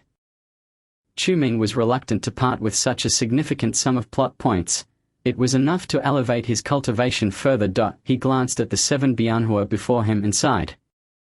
Extending his right hand, he stored them all into his storage pouch. Now that his spiritual energy had mostly recovered, it was time to check on the Chen family. After a brief contemplation, Chu Ming exited the basement. He had instructed Tang Lin to arrange accommodations for the elders of the Chen family. However, it was said that Chen Guofeng was eager to return home, so he allowed Elder Ju to take the bianhua back first. Meanwhile, the others would remain by Chiyu Lake for a couple more days to recuperate from their injuries sustained in the underworld. Chu Ming did not harbor much animosity towards the Chen family's elder council. After all, they were currently in a truce, and as long as there were mutual benefits, cooperation was entirely feasible. Thus, he was now prepared to negotiate the rewards for this operation. After all, the 4th-tier underworld blade required a considerable sum of money. Entering the reception room, he found Chen Guofeng and Chen Daobei already awaiting his arrival. Little brother Chu. Chen Guofeng laughed heartily. We have been waiting for you. It seemed that at some point, Chen Guofeng's address for Chu Ming had shifted from young Master Chu to little brother Chu. Elder Chen, has the bianhua been delivered? Chu Ming inquired. Old Ju has already taken it over, Chen Guofeng replied with a smile. This operation's success is largely thanks to you, little brother Chu. Haha, no need for pleasantries, Chu Ming replied, sitting down and pouring a cup of tea for Chen Guofeng. Elder Chen, since the operation was successful. Then regarding what we discussed previously. Upon hearing Chu Ming's words, Chen Guofeng and Chen Daobei exchanged glances. Little brother Chu, to speak candidly, it is quite difficult to procure the 50 billion in cash that our second elder promised you. Chen Guofeng sighed. Chu Ming frowned at this statement. Could Chen Guofeng be attempting to renege? This would not do. If he dared to backtrack, Chu Ming would ensure he did not leave Chiyu Lake. However, Chen Guofeng continued, my Chen family is willing to open our warehouse to you. As long as there is anything you desire, we can provide it at a discounted price. Additionally, we can offer you 10 billion in cash, along with the fixed assets previously discussed as compensation for this operation. The compensation offered by Chen Guofeng was indeed generous, prompting Chu Ming to fall into deep thought. The Chen family's warehouse was undeniably a treasure trove within China. Selecting a few items from there could satisfy Chu Ming's current needs. Coupled with the 10 billion cash, it was nearly enough to cover the materials needed for forging the 4th-tier underworld blade.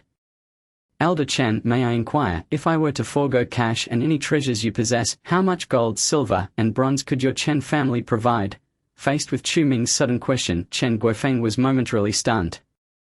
Chu Ming did not want money. He only desired gold, silver, and bronze. Little brother Chu, how much are you planning to take? Chen Guofeng asked with curiosity. Not much, I require 3.2 tons of gold, 32 tons of silver, and 320 tons of bronze, Chu Ming responded. Hearing this, Chen Guofeng nearly spat out the tea in his mouth. So much. While an ordinary person would ponder long and hard before purchasing a gold necklace or bracelet, Chu Ming casually requested 3 tons of gold. It shouldn't be too much, Chu Ming chuckled. Given the capabilities of the Chen family, you should be able to manage it. Silver, gold, and bronze. China produces these in quantities amounting to tens of millions of tons each year. I am merely requesting a fraction, which the Chen family should certainly be able to accommodate. But little brother Chu, while I understand your request for gold and silver, why do you need so much bronze? 320 tons is an extraordinary amount, Chen Guofeng inquired, a hint of confusion in his tone. That is of no concern to you. Just inform me if your Chen family can fulfill this request. Chu Ming replied with a smile. It can be done, but it will take time, Chen Guofeng said, furrowing his brow. Acquiring such a large quantity of gold and silver raw materials in a short time is not easy. Moreover, these materials must be purchased with cash. They cannot be exchanged for anything else. Little brother Chu, what exactly do you intend to do with all of this? Chen Guofeng asked, intrigued. With such a significant quantity of precious metals, was Chu Ming planning to establish a mine? Something felt amiss in his thoughts. To be frank, my master wishes to refine weapons, Chu Ming revealed, thus the need for such a vast quantity of ores. I require cash to acquire these materials, which is why I proposed this alternative. I have estimated it to be around 16 billion. I even managed to extort 8 billion from Lan Zuhan of the Qianlong mansion for this purpose. Chu Ming's words prompted Chen Guofeng and Chen Daobei to exchange incredulous glances. To extort the Qianlong Mansion's king for the sake of weapon refinement, Chu Ming and this underworld king were truly audacious. The courage exhibited by you at Chiyu Lake indeed earns my respect, Chen Guofeng chuckled wryly. So can the Chen family meet my demands? Chu Ming pressed. It can be done, but it will require time. Chen Guofeng sighed. How long? 1 month. Chu Ming frowned. I can only grant you 20 days. It must be completed within this time frame, as my master cannot wait. If you can accomplish this, I will forego any other requests.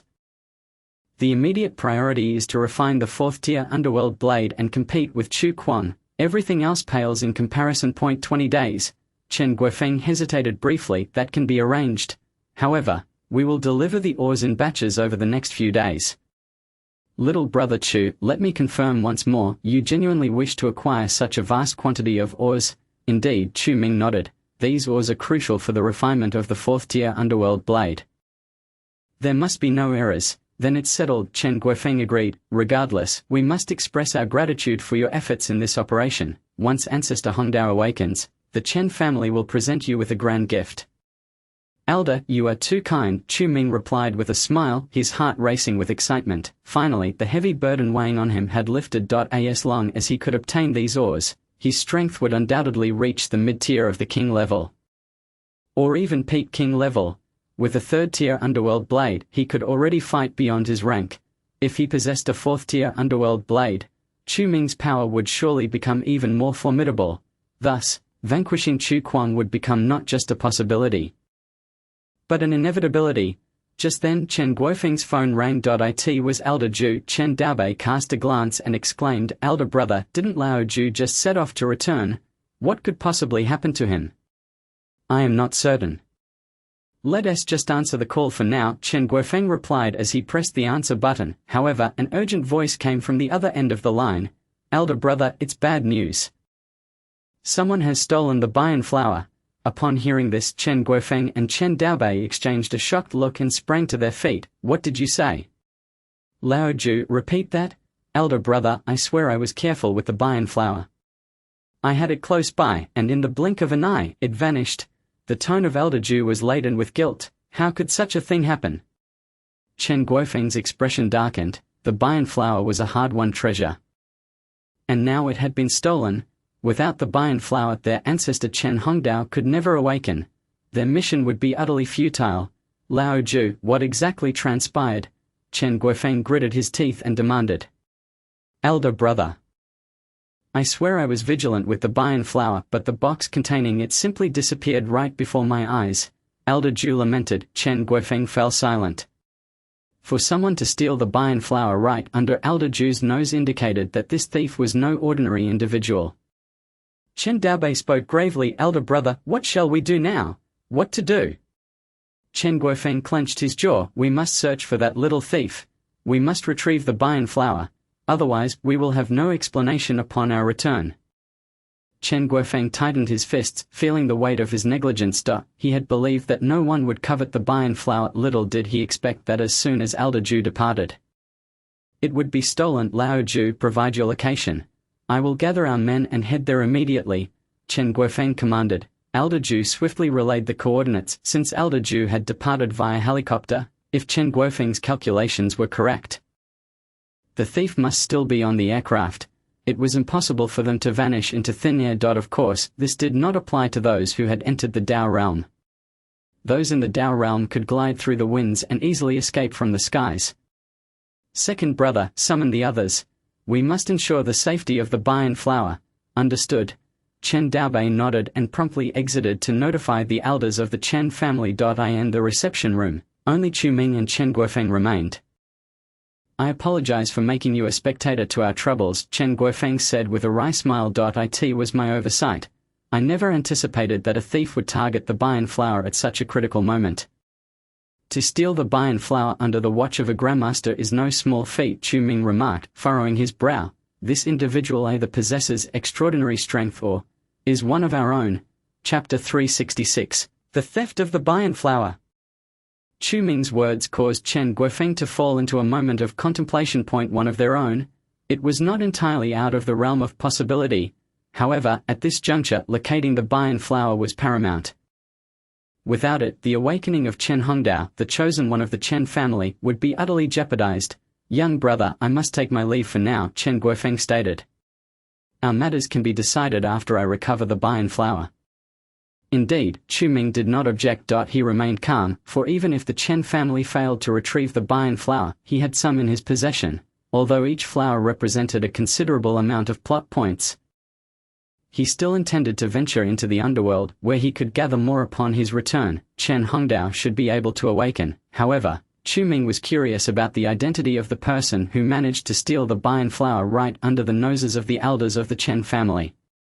He couldn't shake the feeling that it was somehow connected to Chen Xian's previous peculiar behavior. Meanwhile, in a secluded villa on the outskirts of Linju City, the villa had long been abandoned. Cloaked in cobwebs and dust, yet, in one of its rooms sat a young man in black attire, meditating. His aura was somewhat weak, clearly a result of sustaining injuries from a prior battle. If Chu Ming were present, he would undoubtedly recognize this individual, Chu Kuang. Chu Ming could never have imagined that the target he had expended considerable resources to locate was hiding here. Chu Kuang sat cross-legged on a dilapidated bed, tirelessly recovering his strength. He had fallen victim to Chu Ming's scheme and narrowly escaped death at Chiyu Lake. The memory was still vivid, and even now, he could feel a faint pain at the wound on his chest. As time passed slowly, Chu Kuang suddenly opened his eyes. "Someone is approaching." He furrowed his brow, directing his gaze towards the door. His right hand instinctively rested on the scythe at his waist, ready to strike if the incoming individual was not as he had envisioned.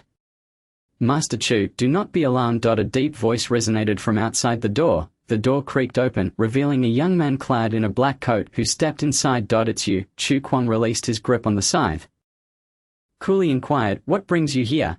"I have come bearing the item you requested," the young man in black said with a smile, tossing a jade box from his robe. "So soon?" Chu Kuang furrowed his brow as he caught the jade box. He swiftly opened it to reveal several fiery red flowers within. "The Bayan flower. Chen Qianli, how did you manage this?" Chu Kuang exclaimed in surprise. Exiting through the gates of the underworld would lead directly into the realm of the dead, and the Wangchuan River was guarded by countless flower spirits. Any misstep could lead to losing one's sanity. Is the Chen family truly capable of such feats? Chu Kuang queried, slightly perplexed. He had not anticipated any success. Yet Chen Qianli had indeed procured the Bayan flower. This was astonishing to Chu Kuang. "How it was obtained is not for you to inquire," Chen Qianli replied with a smile. "Master Chu, can these Bayan flowers heal your wounds?" "They can." Chu Kuang nodded solemnly. Since that day at Chiyu Lake, his injuries had yet to mend. After all, they were inflicted by the third-tier scythe of Chu Ming. Wounds inflicted by the scythe inherently inhibited healing. Even with Chu Kuang practicing the eternal underworld Dao, and having entered the Dao realm, the situation remained unchanged. Considering the time, he had been hiding here for over 10 days. "Then, Master Chu, focus on your recovery. If you require assistance, feel free to call me," Chen Qianli said with a smile. Chu Kuang raised his gaze, narrowing his eyes at Chen Qianli. Suddenly, he thrust the scythe from his hand, its tip slamming into the wall behind Chen Qianli. Unfazed, Chen Qianli merely watched Chu Kuang with a calm demeanor. "Chen Qianli, do not mistake me for a fool," Chu Kuang coldly declared. "The only one capable of entering the underworld and retrieving the Bayan flower in Linju City is none other than that faux king of the underworld. Others would succumb to the allure of the Bayan flower or be devoured by the spirits of the underworld. Your ability to bring back this flower signifies your collaboration with that faux king." Chu Kuang's deduction caught Chen Qianli off guard. Indeed, Chen Qianli did not deny it. "We have indeed had dealings with Chu Ming and that king of the underworld. Then why have you come to me?"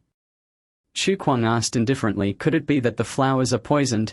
"The flowers are not poisoned," Chen Qianli replied with a smile. "If I had intended to kill you, I would have done so long ago." "Why wait until now?" Chu Kuang remained silent, casting a cold gaze at Chen Qianli. He said nothing. Indeed, he had narrowly escaped the Chen family's clutches after a desperate struggle. Had it not been for Chen Qianli's intervention, he might have fallen into their hands. Yet, this Chen Qianli was also a member of the Chen family, and a prominent one at that. "Master Chu, our collaboration is mutually beneficial," Chen Qianli reiterated. "You wish to eliminate Chu Ming and the king of the underworld. while I seek to have you eliminate my grandfather, the two objectives did not conflict. I trust that Master Chu is a wise man and recognizes my sincerity. The Bayan flower was indeed procured through the cooperation of Chu Ming and that king of the underworld. But he was unaware of my involvement. Chen Qianli's smile was chillingly devoid of warmth. Chu Kuang scrutinized Chen Qianli before narrowing his eyes. He understood Chen Qianli's ambitions well, eliminating Chen Qiangu, thus seizing control of the Chen family's power. Chen Qiangu had monopolized the position of family head for far too long, to the point where Chen Qianli could no longer wait. Only with Chen Qiangu's demise would the position of family head naturally fall into Chen Qianli's hands, allowing him to ascend to the pinnacle of the aristocracy in the capital, commanding authority. Meanwhile, Chu Kuang's goal was far simpler: to eliminate Chu Ming and the king of the underworld. Their collaboration was founded on this common ground. I will trust you this once. Chu Kuang gestured with his right hand. The scythe embedded in the wall flew back into his grasp. Master Chu, focus on your recovery. I shall take my leave now, Chen Qianli said with a smile before closing the door behind him. Chu Kuang's expression darkened as he watched Chen Qianli depart. He believed that Chen Qianli's ambitions extended far beyond mere familial power struggles. In a past life, Chen Qianli had also ascended after eliminating Chen Qiangu, but what transpired afterward was a mystery to Chu Kuang as he had entered the underworld. He had spent 9,000 years in the underworld, ultimately becoming its ruler. Thus, he had chosen to be reborn at this moment. Chen Qianli, what schemes do you harbor? Chu Kuang murmured to himself. Chapter 367. Re-entering the Netherworld. Chu Kuang harbored an uneasy feeling about Chen Qianli, sensing that he was not as simple as he appeared. If the intention was merely to eliminate the Chen family patriarch Chen Qiangu, there were countless ways to achieve that. Why, then, seek him out?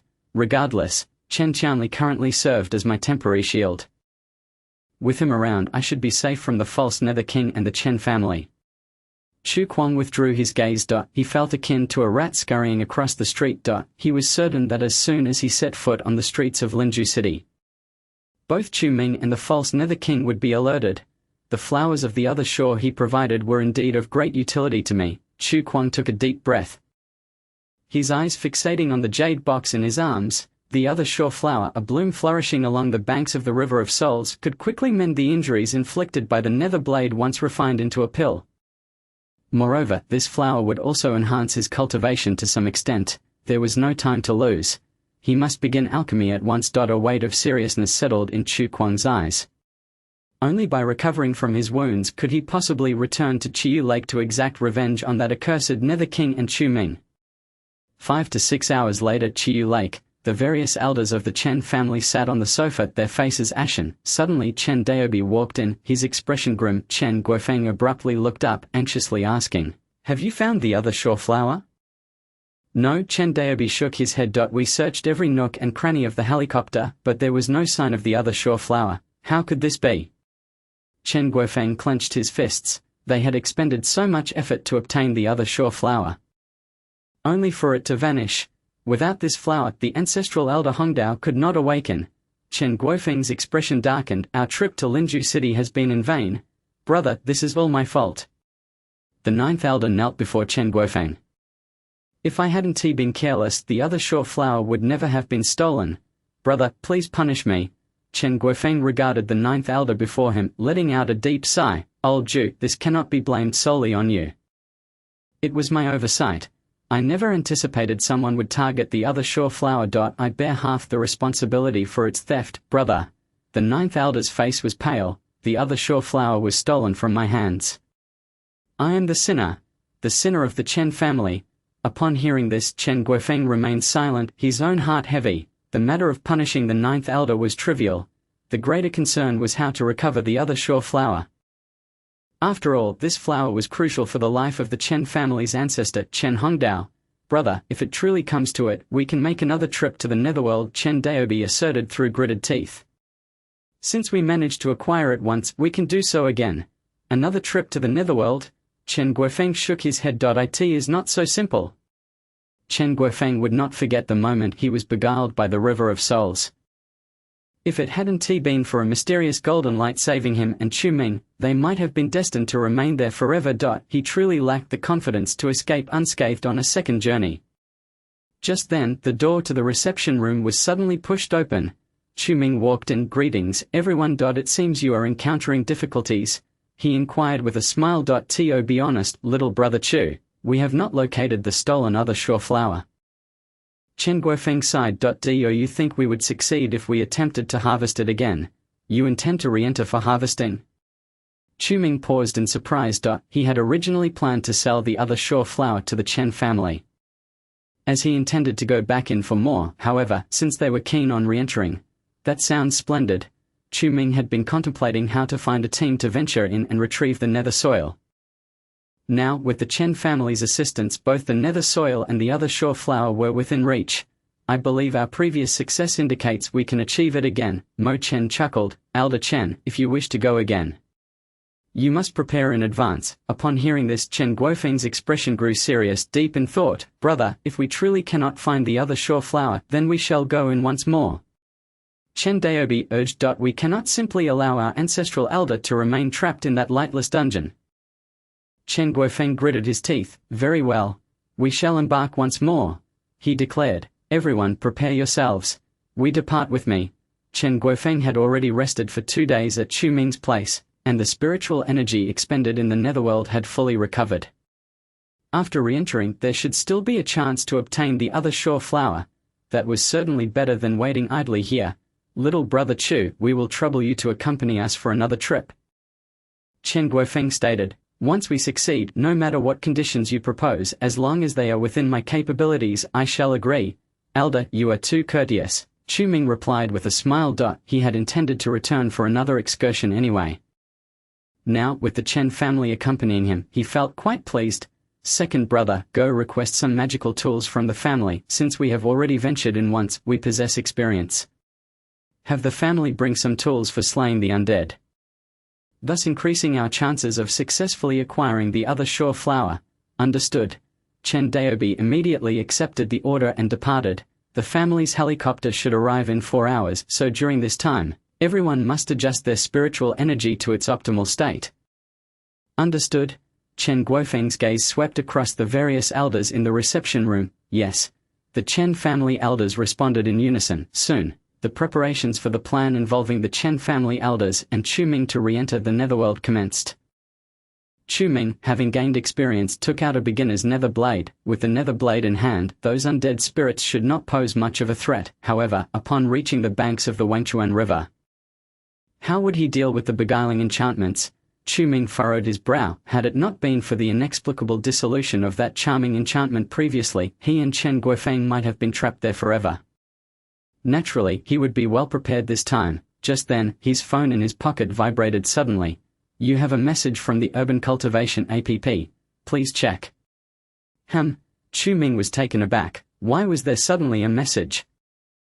Congratulations on successfully reversing the original plot. Plot points 5000. Reward.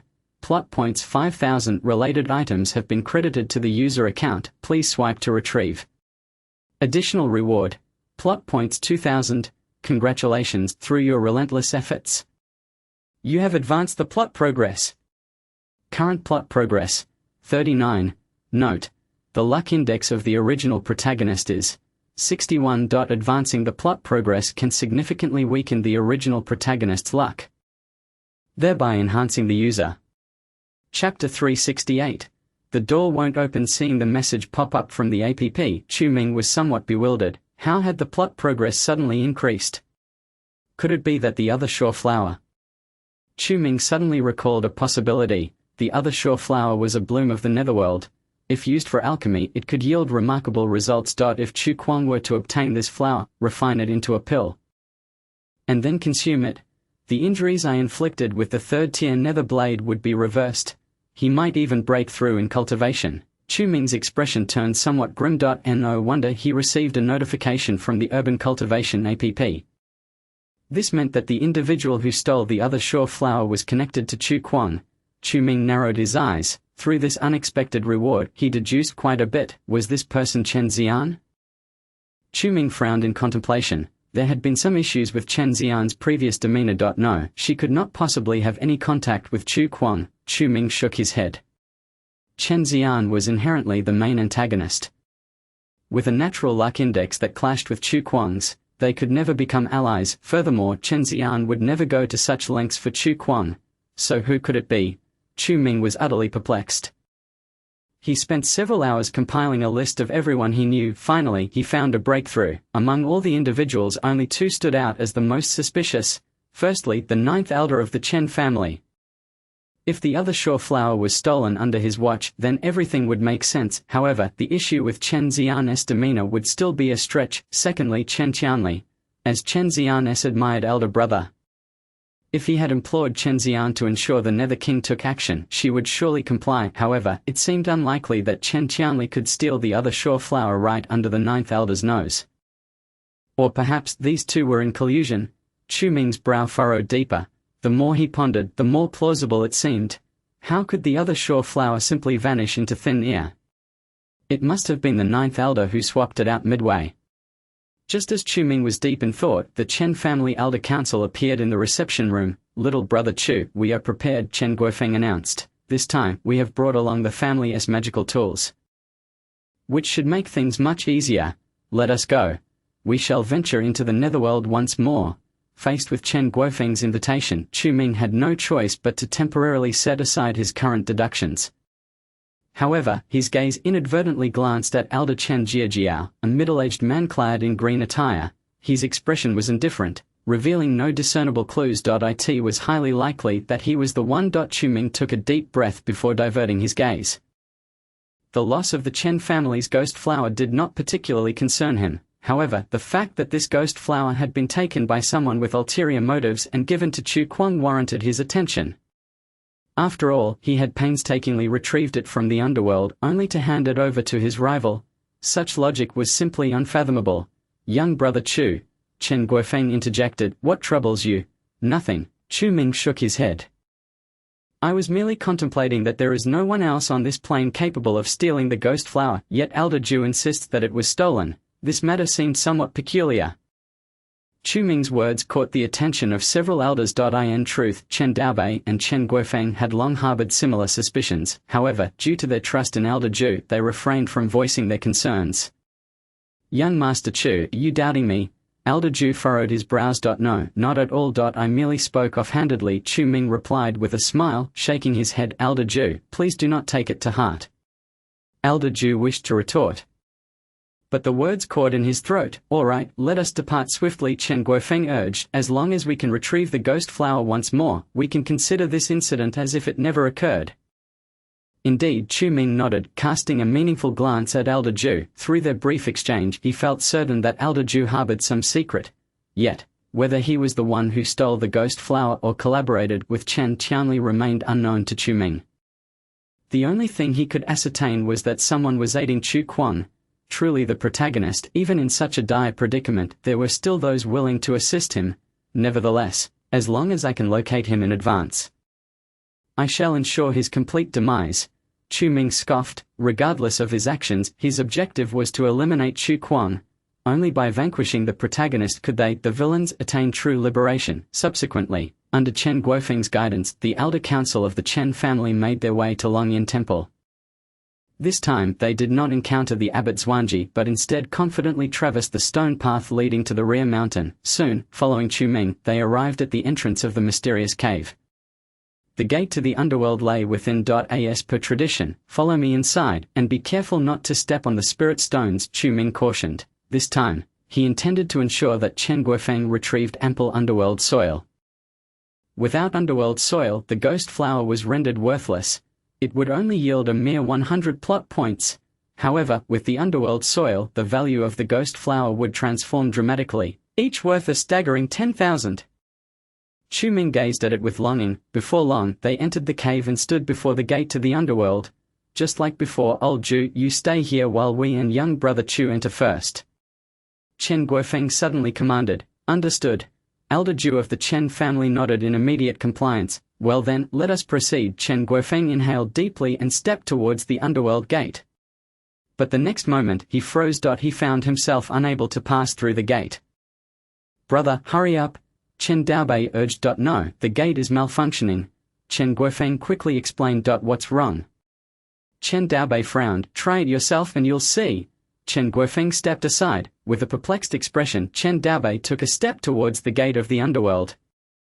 The next moment, he too was rendered speechless. The swirling darkness before him appeared to be nothing more than mere shadows. Had it been before, they would have already crossed the gate. What is happening?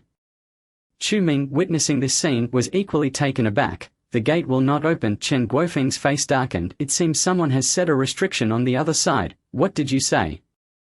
Chu Ming's expression suddenly turned serious.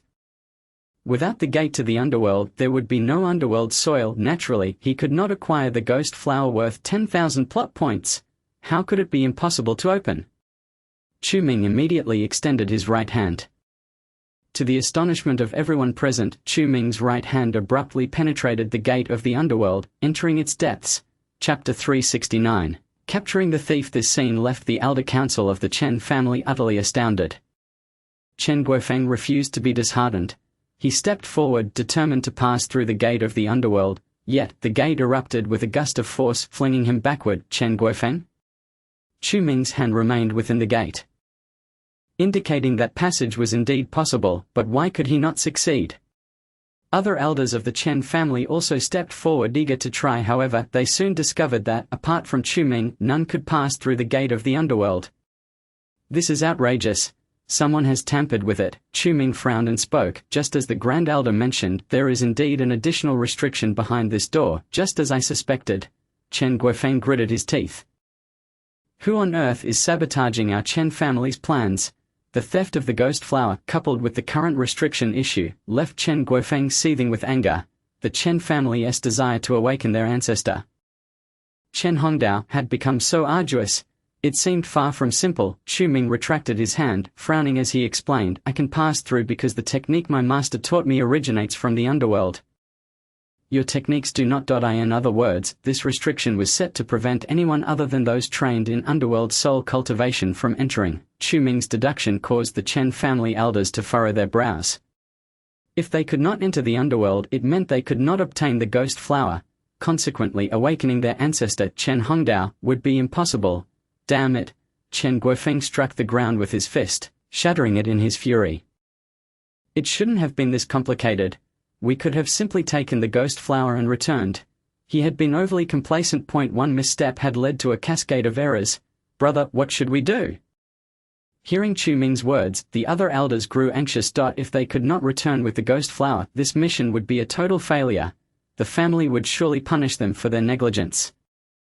Even worse, Chen Hongdao would remain forever unable to awaken. Time was running out for them. Faced with the elders' anxieties, Chen Guofeng felt equally troubled and unable to make a decision. This situation was a deadlock. Everyone, there is no need to panic, Chu Ming suddenly spoke. When we departed from the river of the underworld, aside from the Grand Elder retrieving the ghost flower, I also took one. His words left everyone momentarily speechless. You mean?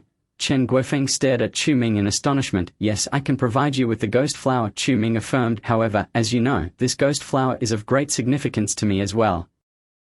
Given that the ghost flower paired with underworld soil was worth 10,000 plot points, even if he were to offer it to the Chen family, Chu Ming would naturally require appropriate compensation. He had no intention of working for the Chen family for free. Yet beyond that, there was something else Chu Ming wished to accomplish. Young brother Chu, feel free to state your price. Chen Guofeng nodded. The Chen family will certainly cooperate fully. Now, with the ghost flower stolen and the gate to the underworld locked, the ghost flower in Chu Ming's possession was the Chen family's only hope. We had previously discussed the price, so I will not demand more. Chu Ming's gaze shifted to Elder Ju. However, regarding the ghost flower stolen from your Chen family, I would like to inquire about Elder Ju. At this statement, the elder council of the Chen family fell silent. Chen Daobei and the others had long harbored suspicions about Elder Ju. After all, the ghost flower had vanished without a trace, leaving no clues behind. This indicated that the possibility of it being stolen was minimal. Therefore, the focus of suspicion naturally fell upon Elder Ju. What are you all staring at me for? Elder Ju furrowed his brow. I do not possess the ghost flower. You searched me before, did you not?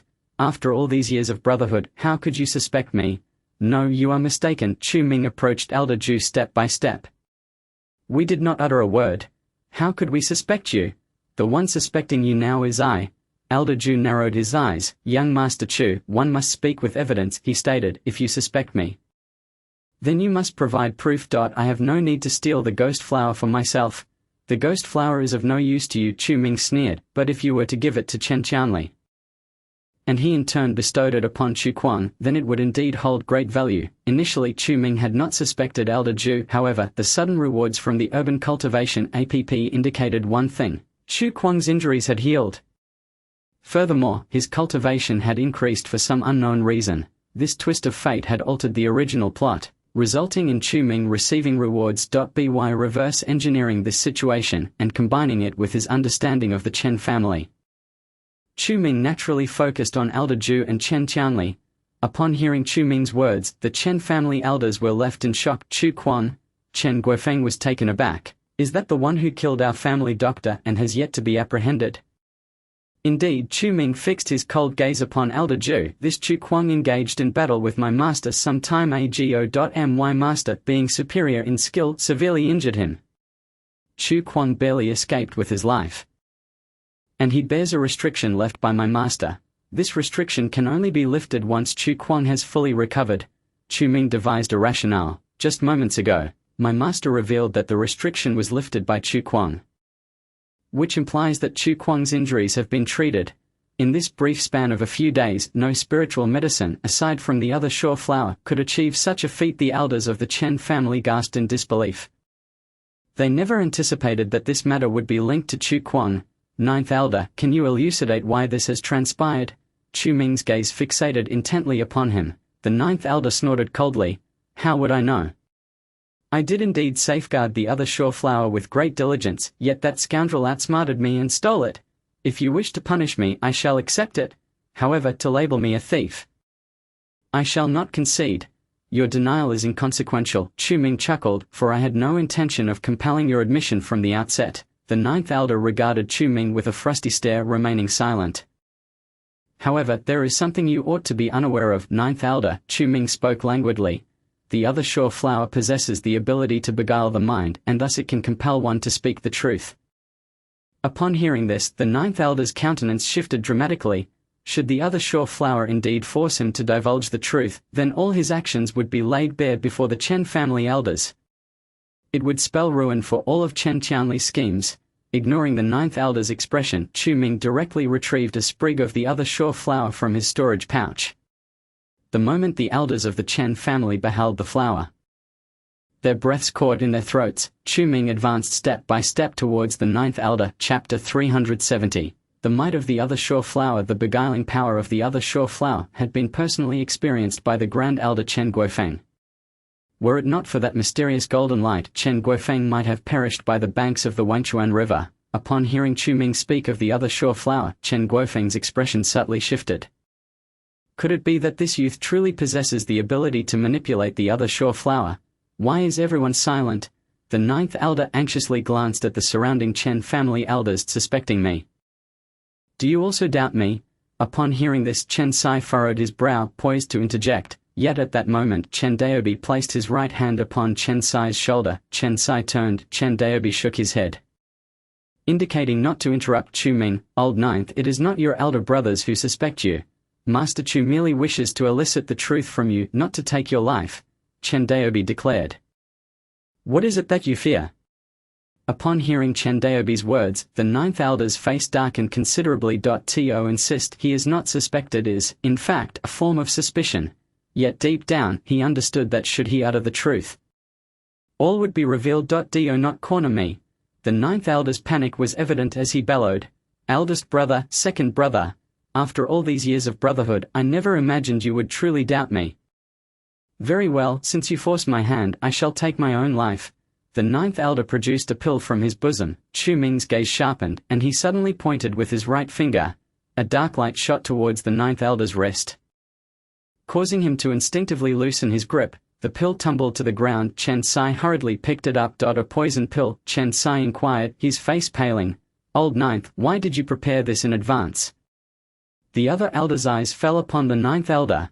No one would carry such a poison pill on their person. Why? The ninth elder's breath quickened. He had already revealed his hand. Now, I shall compel you to speak the truth. Chu Ming intoned calmly. He stepped before the ninth elder, seizing him by the throat. The ninth elder attempted to resist, but to his astonishment, he discovered that his spiritual power was thoroughly suppressed by Chu Ming. You are a Taoist. Before the ninth elder could utter another word, Chu Ming tightened his grip. The ninth elder's face flushed crimson, his words coming out in gasps. Consume this. Chu Ming plucked a petal from the other shore flower and forced it into the ninth elder's mouth. Subsequently, he released the ninth elder's throat. The ninth elder began to cough violently. However, the petal had transformed into the purest essence of the netherworld, infiltrating the ninth elder's body. The ninth elder felt a chill coursing down his throat, followed immediately by excruciating pain that pierced his very soul. He was drenched in sweat rolling upon the ground. Chu Ming regarded this scene with indifference. Suddenly, he pointed again. The power of the nether path surged wildly. The fragrance of the other shore flower permeated the air. It was an irresistible, haunting aroma. Upon inhaling it, the elders of the Chen family wore expressions of rapture, as if they beheld their most cherished visions. No! Chen Guofeng's expression jolted, and he hastily covered his nose, retreating in haste. He then glanced at the other Chen family elders. Chen Daobi, Chen Sai, and the others exhibited blissful smiles, clearly enchanted by the fragrance of the other shore flower. Second brother. Chen Guofeng acted swiftly, striking Chen Daobi on the back of the head. Chen Daobi jolted awake. The fragrance of the other shore flower is beguiling. Quickly rouse them all, Chen Guofeng urged, covering his nose in desperation. The two moved swiftly, and aside from the ninth elder, all others regained their senses. Yet as they did, they were met with profound dread at the power of the other shore flower. Merely a single blossom could ensnare so many of us. Chen Daobi gasped, recalling what peril his eldest brother must have faced by the Wangchuan River. The other shore flowers by the banks of the Wangchuan River number in the thousands. A mere mortal entering would likely be swiftly assimilated, becoming a soul of the netherworld. They had previously heard Chen Guofeng expound on the terror of the other shore flower. Now that they had experienced it themselves, they understood that his words were not an exaggeration. Ninth elder, will you not speak the truth? At that moment Chu Ming's voice rang out sharply. The crowd turned their heads in unison, gazing at the figures of Chu Ming and the ninth elder. The ninth elder's eyes were already clouded, clearly entranced by the other shore flower. To enhance the efficacy of the other shore flower, Chu Ming had deliberately made the ninth elder consume a petal. This ensured that he could not escape the flower's fragrance. Meanwhile, Chu Ming himself had already ingested a pill to temporarily nullify his sense of smell. The ninth elder knelt upon the ground, staring vacantly at the others. Ninth elder, I ask you, did you steal the other shore flower? Chu Ming's commanding shout echoed within the cavern. The ninth elder looked up, his gaze sweeping over the crowd, who were all fixated on him. Gradually, the ninth elder nodded. An uproar erupted among the Chen family elders. They had never anticipated that the ninth elder, who had been with them for over a decade, would commit such an act of betrayal. Indeed, it was he. Chen Daobi sighed heavily. He had harbored suspicions before, but until the final moment, he had wished to trust the ninth elder. Alas, the ninth elder had let them down. How did you manage to steal the other shore flower? Chu Ming narrowed his eyes and inquired. The ninth elder's admission also served as a corroboration of Chu Ming's own deductions. When I obtained it, I stealthily replaced it with an empty box. The ninth elder muttered blankly. The box on the aircraft was, in essence, an empty one. Upon hearing this, a glint of fury flashed in Chen Guofeng's eyes. They had suspected this previously, yet out of trust in the ninth elder, they had refrained from voicing their thoughts and dismissed the suspicion. Now that they heard the ninth elder confess, Chen Guofeng's forehead throbbed with veins. He stepped forward, grasping the ninth elder by his collar, and bellowed, Where have you taken the other shore flowers? Speak quickly. The other shore flowers were treasures they had risked their lives to acquire. Furthermore, this matter pertained to the awakening of their ancestor, Chen Hongdao. The ninth elder's theft of them, disregarding all else, incensed Chen Guofeng. I handed them over to someone. In response to Chen Guofeng's interrogation, the ninth elder's demeanor remained eerily calm. Yet this calmness was laced with confusion. Tell me, who is that person? Chen Guofeng gritted his teeth, demanding. Chapter 371. Keep a close watch on Chen Qianli. Upon hearing Chen Guofeng's words, The ninth elder hesitated for a moment. Even under the enchantment of the other sure flower, a part of him resisted the truth. Speak swiftly, old man. Who instructed you to steal the other sure flower? Chen Guofeng's rage was palpable. The ninth elder trembled, and finally, in a hoarse voice, he began to utter, "It is Chen." Just as he was about to utter those two words, he suddenly coughed up a mouthful of blood, splattering it all over Chen Guofeng. What? Chen Guofeng was taken aback. The other elders of the Chen family were equally stunned, their eyes widening in horror as they beheld the ninth elder slump to the ground. His eyes gradually losing their luster, Chen Daobi rushed forward, pressing 2 fingers against the ninth elder's neck. Moments later, he lifted his head. "Eldest brother, he is dead, dead." Chen Guofeng's breath caught in his throat. At such a critical juncture, the ninth elder had perished? It must be that someone had placed a restriction upon him. The moment he revealed the name of the mastermind, the restriction would activate. Chu Ming deduced, your Chen family's records must contain such a restriction. Correct? Indeed, it exists, but it is a forbidden technique. Chen Guofeng frowned. Who, pray tell, has placed such a vile restriction on old ninth? At this moment, the cavern fell into an eerie silence. All were rendered speechless. This individual held a high status within the Chen family, granting him access to the forbidden restrictions. Chu Ming narrowed his eyes. Indeed, there exists such a person in my mind. I wonder if it is prudent to speak of him. Chen Guofeng hesitated momentarily. Brother Chu, please feel free to speak. Chu Ming declared. Only he possesses the capability. In the original narrative, this Chen Qianli was exceedingly ambitious. Subsequently, he allied himself with the protagonist, Chu Quan, usurping the position of family head within the Chen household. He outwardly presented himself as harmless and errant, deliberately instilling a sense of unreliability in Chen Qiangu. However, he was deeply cunning beneath the surface. Many pivotal figures within the Chen family were under his control. To Chu Ming's recollection, only Chen Qianli could execute such deeds. Young Master Qianli. Upon hearing this name, Chen Guofeng's eyes widened in surprise, and he hastily waved his hands, exclaiming, "Impossible! It cannot be him. How can it not be him?" Chu Ming analyzed. This restriction is a confidential matter of your Chen family, accessible only to the core direct descendants. Furthermore, do you not find Chen Qianli to be rather ineffectual? Chu Ming scoffed. A direct descendant of the Chen family, at this age, still accomplishing nothing. Moreover, you are pursuing Chu Quan, who has been rescued.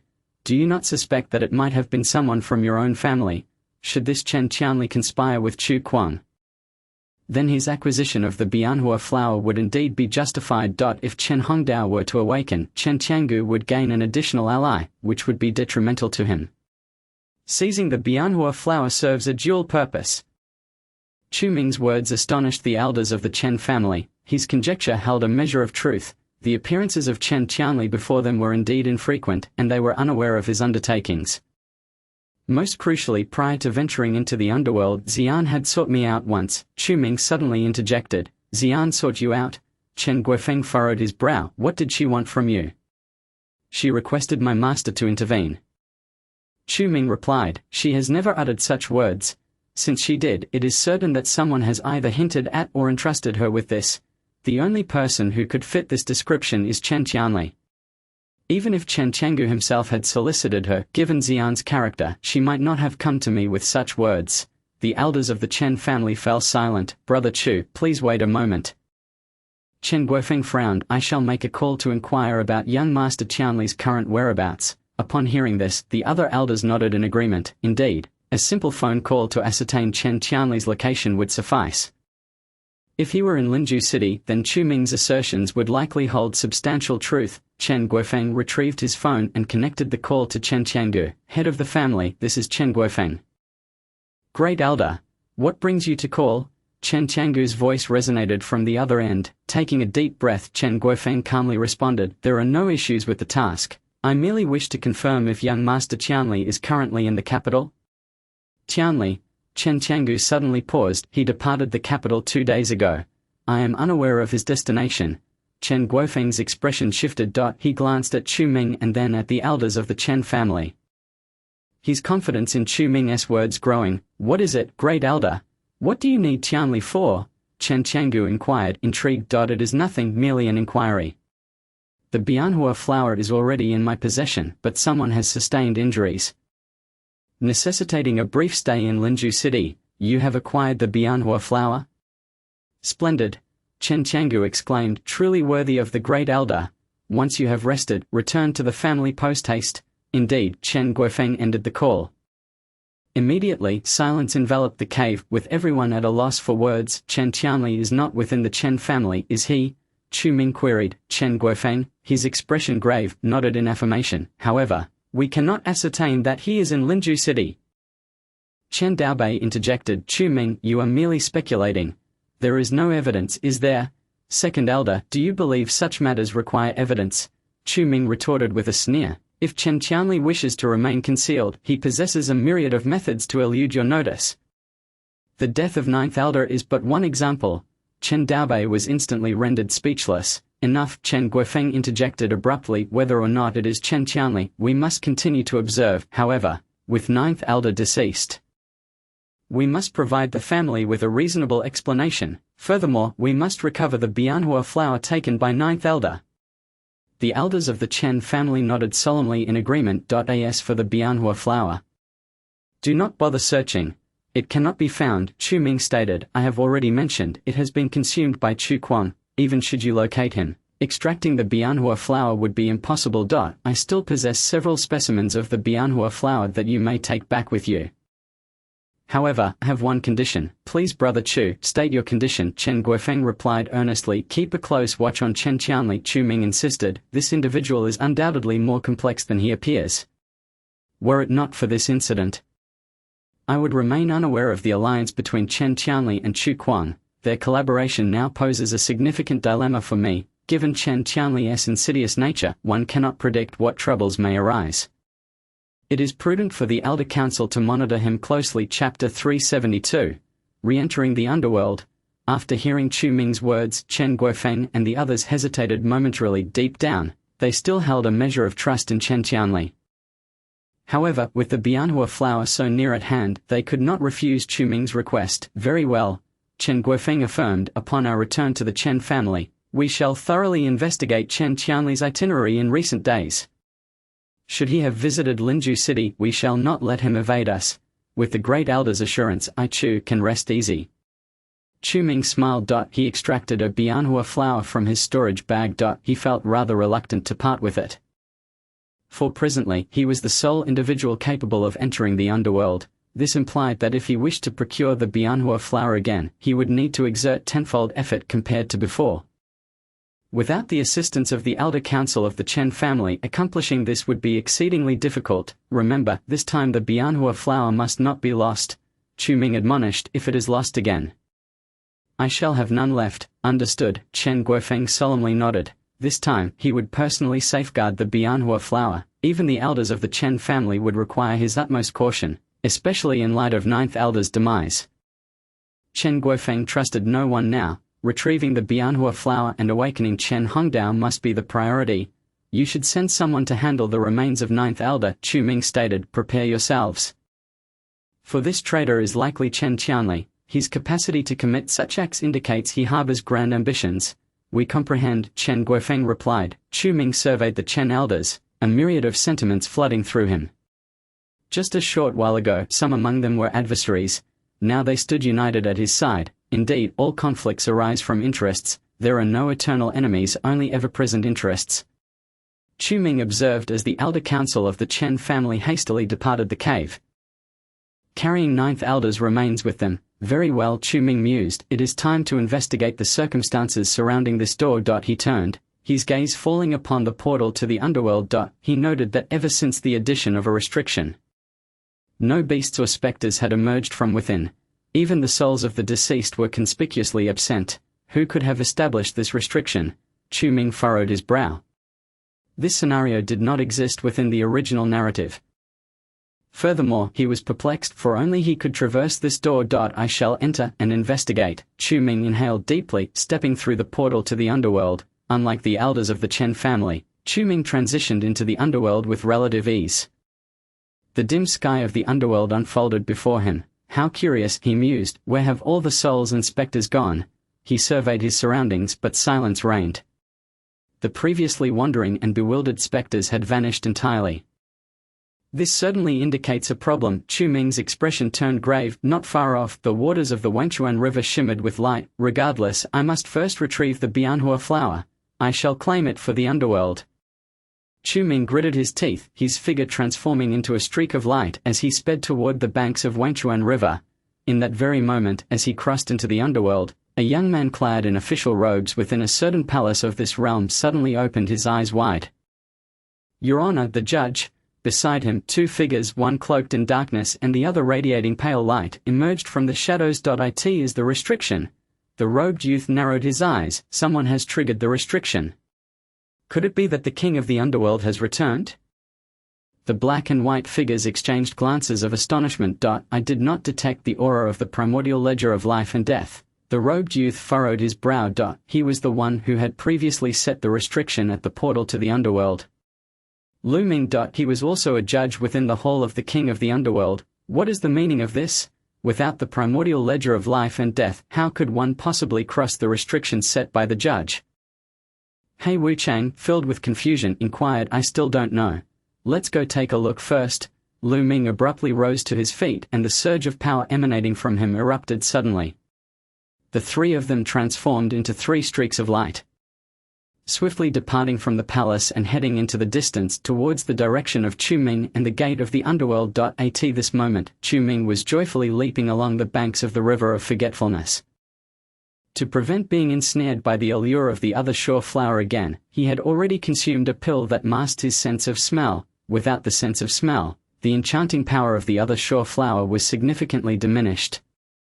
As long as Chu Ming could withstand its temptation, he could delightfully dig up the other shore flowers and the soil of the underworld. In fact, to this end, he had even prepared a small shovel. This time, he intended to gather more. A hint of greedy delight flickered at the corners of Chu Ming's mouth. He had not anticipated that this time entering the underworld, he would encounter no annoying ghosts to hinder him.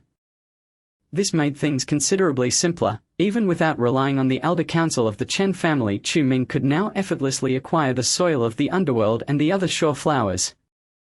Chu Ming's figure soared rapidly. He soon arrived at the banks of the river of forgetfulness. Countless souls meandered within the river, each destined to flow into the underworld's hall of Yama for judgment. Legend spoke of the Yama and judges being able to manifest countless avatars, capable of simultaneously judging thousands upon thousands of souls. Every malevolent deed committed in the realm of the living would be meticulously accounted for.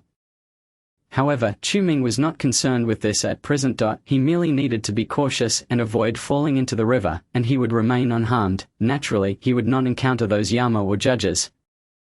All right, standing at the riverbank, a smile of satisfaction graced Chu Ming's face. Everything was proceeding smoothly, with no one to obstruct him. Now, it's time to start digging. Chu Ming produced his small shovel. However, as he thrust it down, he found only emptiness. The soil of the underworld appeared to evade his attack as if it did not exist at all. This is somewhat troublesome. Chu Ming's expression darkened. After a moment of contemplation, he felt the surge of spiritual energy within him. The power of the underworld's blade infused the small shovel. This time, as Chu Ming plunged the shovel down, he easily unearthed a considerable number of other shore flowers and underworld soil. Just as I thought, Chu Ming chuckled. The underworld soil required spiritual energy to be excavated, rendering ordinary iron tools from the realm of the living utterly ineffective. He exerted himself and dug up more than 20 other shore flowers. His face beaming with joy, each flower represented a wealth of narrative points. Naturally, he intended to gather as many as he could. If possible, Chu Ming wished to completely deplete the other shore flowers by the riverside. This way, he would never lack for narrative points. Just as Chu Ming entertained these thoughts, his expression suddenly changed. He abruptly turned his gaze upstream along the river of forgetfulness. He sensed three powerful auras drawing ever closer. The presence was the out-of-body realm. No, it was the Tao realm. Chu Ming's scalp prickled with apprehension. He could only be regarded as a mid-stage Tao practitioner at present. The out-of-body realm felt distant to him. And above it lay the Tao realm. The three powerful presences were unmistakably of the Tao realm. Chapter 373. Mysterious Golden Light. How could there be Tao realm beings, and three of them at that? Chu Ming's breath caught in his throat. The transitions between the Tao realm, out-of-body realm, and entry into the Tao realm were formidable hurdles. If he faced a Tao realm practitioner now, he would be annihilated in an instant. Chu Ming finally grasped why a peculiar barrier had shrouded the gate of the underworld. It was because the Tao realm had made its move. The Tao realm of the underworld. Flee. Chu Ming wasted no time and immediately turned to flee. The other shore flowers and underworld soil were of no consequence. His life was paramount. However, he soon realized that his body felt as though it had become ensnared, as if moving even a single step required tenfold effort. It was a domain. Chu Ming's expression shifted. Upon breaking through to the Tao realm, a domain would manifest. All beings within that domain would be affected. It dawned on Chu Ming that he had long been targeted by those three. If they discovered he did not belong to the underworld, he would surely perish here, becoming a wandering spirit lost upon the river of forgetfulness. I cannot die here. Chu Ming gritted his teeth. Unleashing all of his spiritual energy in a desperate bid, he sprinted towards the gate of the underworld. He had to return to the blue and white star before those three arrived. In the distant sky, Lu Ming and the black and white Wu Chang had already caught sight of Chu Ming's figure. A mid-stage Tao practitioner. Lu Ming furrowed his brow, questioning whether he had seized control of the primordial life and death ledger. My Lord Judge, this cannot be right, Black Wu Chang remarked, equally astonished. The Lord of the Underworld is not so weak. Indeed, even if the Lord of the Underworld were gravely injured, he would still be more formidable than us. But how can a mid-stage Tao practitioner be explained? White Wu Chang chimed in. Never mind that, let's descend and investigate. We must capture him first. Lu Ming narrowed his eyes. The primordial life and death ledger held immense significance for the underworld and must not be compromised. The three of them soared swiftly towards Chu Ming. Chu Ming's garments were soaked in cold sweat. As the trio approached, he found himself increasingly immobilized. The disparity in their strength was insurmountable. Furthermore, he faced three adversaries. The combined might of the three was enough to instill dread in Chu Ming. It's over. Despair washed over Chu Ming. He regretted ever venturing into the underworld. However, just as the three were about to close in, his black phone in his pocket suddenly trembled violently. A golden stream of light materialized around Chu Ming, radiating from him at the banks of the river of forgetfulness. At the instant the golden light appeared, the bodies of Lu Ming and the black and white Wu Chang became utterly immobilized. What is this? A look of horror spread across the faces of the three. The primordial life and death ledger. Lu Ming trembled. The golden light emanating from it carried the supreme power of the underworld. All beings of the underworld were compelled to bow in submission. Thus arose the saying that whoever possessed the primordial life and death ledger commanded the underworld. The former lord of the underworld, Chu Kuang, was not a being of the underworld but had traversed from another realm, hence the ledger's intimidation held no sway over him. He spent thousands of years inciting conflict within the underworld, eventually slaying the old lord of the underworld and ascending as the new one. It has been 5 millennia since then. The underworld now lay entirely under Chu Kuang's dominion, yet he had vanished.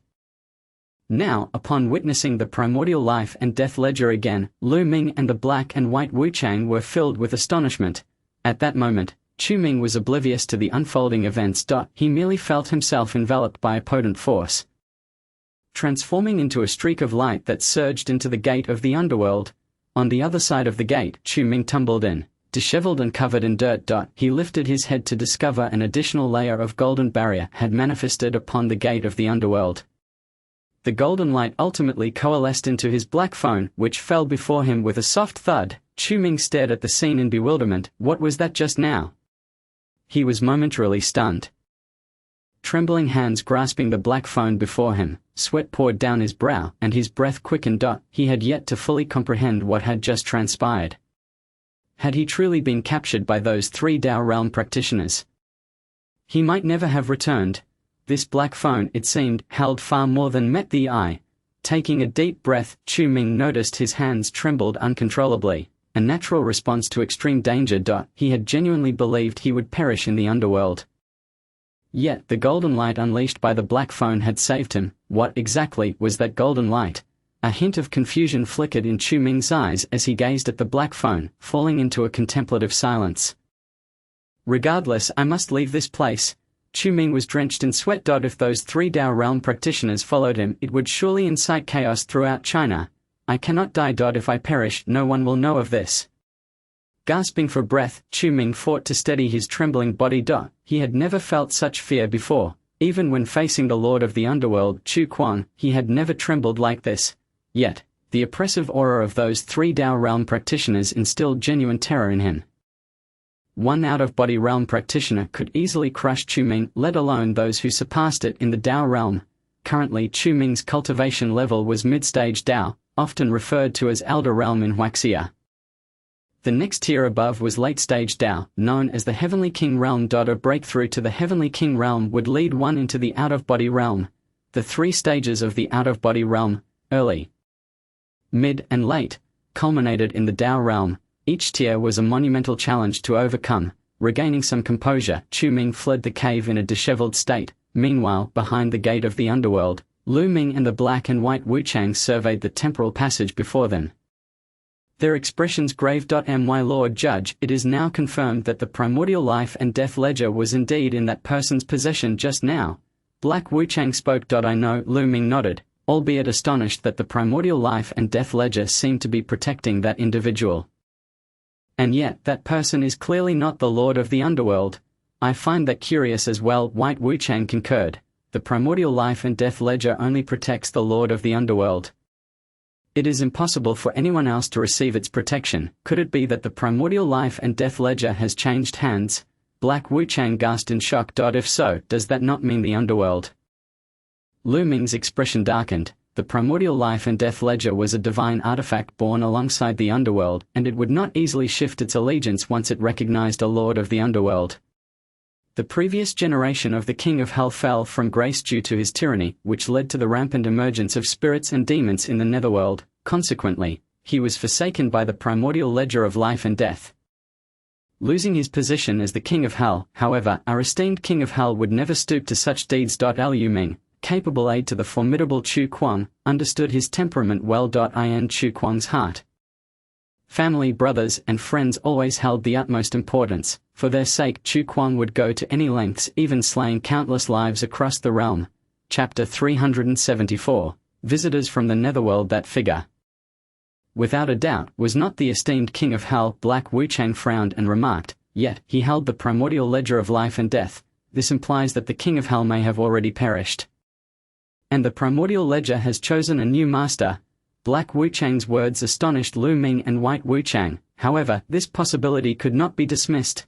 Upon the death of the King of Hell, his soul would directly enter the primordial ledger. Becoming part of its power, there exists an ancient legend in the netherworld. If a King of Hell could completely master the primordial ledger of life and death, then eternal dominion over the netherworld would be assured. Conversely, a King of Hell unable to fully control the ledger would have his power absorbed, becoming a part of the primordial ledger, leading to the cessation of life and death. Once a King of Hell dies, the primordial ledger will inevitably seek a new master. Should the esteemed King of Hell truly have fallen, the netherworld would undoubtedly plunge into chaos. Lu Ming's complexion turned as pale as death. The current tranquility of the netherworld had been hard-won through millennia of conflict. Neither the judges like them nor the lofty lords of the underworld wished to see the netherworld descend into turmoil once more. This matter must not be disclosed. Lu Ming's expression hardened as he solemnly warned Black and White Wuchang. My lord, we have served you for 1,000 years, and we naturally understand this principle. Black Wuchang replied in a grave tone, however, we cannot simply pretend that nothing has occurred, can we? Lu Ming pondered for a few moments. Very well, I shall enter this temporal passage and see what lies beyond it. Upon hearing this, Black and White Wuchang's expressions changed dramatically. My lord, that is unwise, they exclaimed. Every temporal passage is obstructed by the heavenly laws of a small world. We are not beings of that world and will be suppressed by its heavenly laws. Your cultivation will weaken due to this. If Lu Ming were to traverse this temporal passage into the small world beyond, he would undoubtedly face peril. The suppression of the heavenly laws alone could diminish his cultivation. The realm of Tao is a delicate ascent. A reduction in power could mean a century, or even a millennium of arduous training to recover. Is it worth it? A glimmer of determination shone in Lu Ming's eyes. If the king of hell truly has been replaced, we must find the new king before the netherworld descends into chaos. If malevolent forces learn of this, the consequences could be dire. Black and White Wuchang fell silent. In the 10 great halls of the underworld, each hall contained 3 kings of hell and dozens of judges. The number of Black and White Wuchang pairs was beyond reckoning among these individuals. There were too many with ambition. Everyone aspired to become a judge, a king of hell, or even the king of hell himself. Lu Ming and his companions had to remain vigilant. Heaven bestows great responsibilities upon individuals. First testing their resolve, laboring their bodies, starving their flesh and leaving them in want, disrupting their every endeavor. Lu Ming's voice was heavy with gravity. As it stands, if I do not step forward, the impending turmoil in the netherworld may arise because of the 3 of us. My lord, Black and White Wuchang's gazes were complex. There is no need for further discussion. Lu Ming sighed. You have accompanied me for a millennium. After I depart, ensure that no one discovers I have left the netherworld. If I succeed in bringing back the new king of hell, I shall return with him. If not, I will slay him there and bring back the primordial ledger of life and death. Regardless, the secret must be kept. Do you understand? Upon hearing Lu Ming's words, Black and White Wuchang nodded solemnly. Everything depends on you. Once Lu Ming finished speaking, he stepped directly into the gate of the netherworld. Black and White Wuchang's bodies trembled. This step was uncertain. They did not know if Lu Ming would return, yet this was his decision and they could not waver. Upon crossing into the gate of the netherworld, Lu Ming was immediately subjected to the oppressive force of the blue and white stars' heavenly laws. A tremendous pressure descended from the heavens. Above the dragon-hidden monastery, dark clouds gathered ominously, and the atmosphere was unbearably tense. The dragon-hidden monastery, Abbot Zhuangji suddenly turned his gaze skyward. In front of him stood 100 Buddhist disciples in formation. On this day, the monastery was closed, and the monks gathered here. Master, did you foresee even this? Abbot Zhuangji sighed deeply, clasping his hands together and sitting cross-legged. Before the old monk Kong Liu passed away, he had foretold not only the arrival of Chu Ming and the Chen family but also an earth-shattering event. The visitors from the netherworld had ultimately arrived. Abbot Zhuangji took a deep breath. Layers of Buddhist light emanated from him. Kong Liu's prophecy stated, when the guests from the netherworld arrive, the heavens and earth will tremble. Mountains and rivers will upheave and lakes and seas will quake. A chaotic era approaches. The dragon-hidden monastery will face the reversal of yin and yang. The fate of one person will determine success or failure. Before this chaotic era unfolds, Abbot Zhuangji could align with the heavenly laws and become a master of the Dao. By harnessing the power of the tribulation of the Tao, he could suppress the cultivation of the visitors from the netherworld. The price for this action was that Abbot Zhuangji might very well perish beneath the heavenly tribulation, yet, for the sake of the Buddhist path, he stepped forward without hesitation. Disciples, heed my command. Abbot Zhuangji spoke solemnly.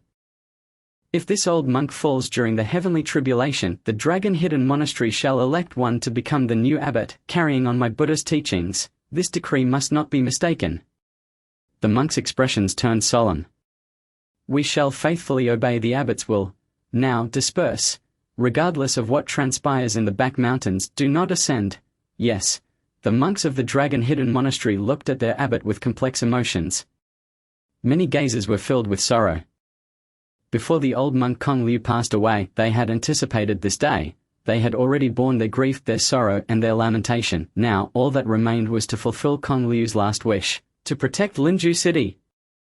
At the moment Lu Ming stepped into the blue and white star, Abbot Zhuangji consumed a pill, forcing his cultivation to break through to the Tao realm. Simultaneously, the heavens and earth underwent a transformation. With thunder and lightning striking, torrential rain poured down. An aura of profound mystery enveloped the entire dragon-hidden monastery mountain range. At the same time, many Tao realm experts in Linju City sensed these occurrences.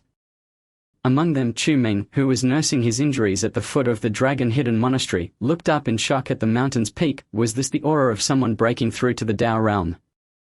Someone was breaking through to the Tao realm atop the mountain? Who could it be? Confusion filled Chu Ming's eyes as he envisioned a figure in his mind.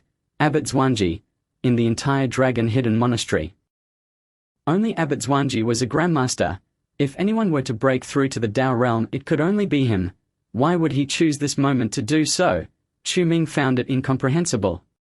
Moreover, Abbot Zwanji's cultivation had been somewhat lacking for a breakthrough to the Tao realm. Forcing a breakthrough would likely inflict irreversible damage on his foundational cultivation. What was Abbot Zwanji thinking?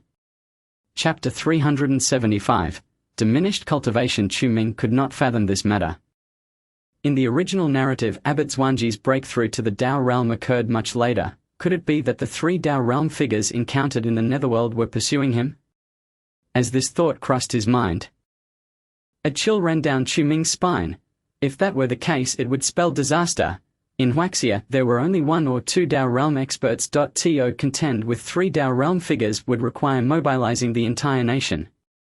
Chu Ming, disregarding his injuries, rushed out of the small dwelling at the foot of the mountain. The moment he opened the door, he was stunned. The sky above Linju City was shrouded in dark clouds, with flashes of lightning illuminating the gloom. Simultaneously, rain poured relentlessly. Amid this heavenly tribulation, an overwhelming force descended upon the mountain peak. Heavenly suppression. Chu Ming's complexion turned ashen. The Tao realm from the netherworld had invaded Linju City. I have caused a great calamity. Chu Ming was filled with terror. At present, he could only contend with those at the Heavenly King realm. Faced with a Tao realm expert, he stood no chance. Not only him, but even the four supreme beings of Huaxia from the east, west, south, and north would struggle against a single Tao realm figure. Moreover, there was a risk of being annihilated by a Tao realm expert. The terror of the Tao realm surpassed all others among the powerful of the Blue and White Star. May the heavenly laws of the Blue and White Star restrain them. Chu Ming's breath quickened. He had not anticipated that his journey to the netherworld would draw such terrifying entities. At this moment, within the cave behind the dragon-hidden monastery, a figure clad in official robes was crying out in agony. The instant he stepped through the gate of the netherworld, the power of the heavenly laws surged forth. Liu Ming summoned all his cultivation to barely withstand the onslaught of the heavenly laws. However, he had never anticipated the presence of a golden barrier on the gate. The sudden appearance of this barrier caught Liu Ming completely off guard. It is the power of the primordial life and death register? Liu Ming's expression darkened.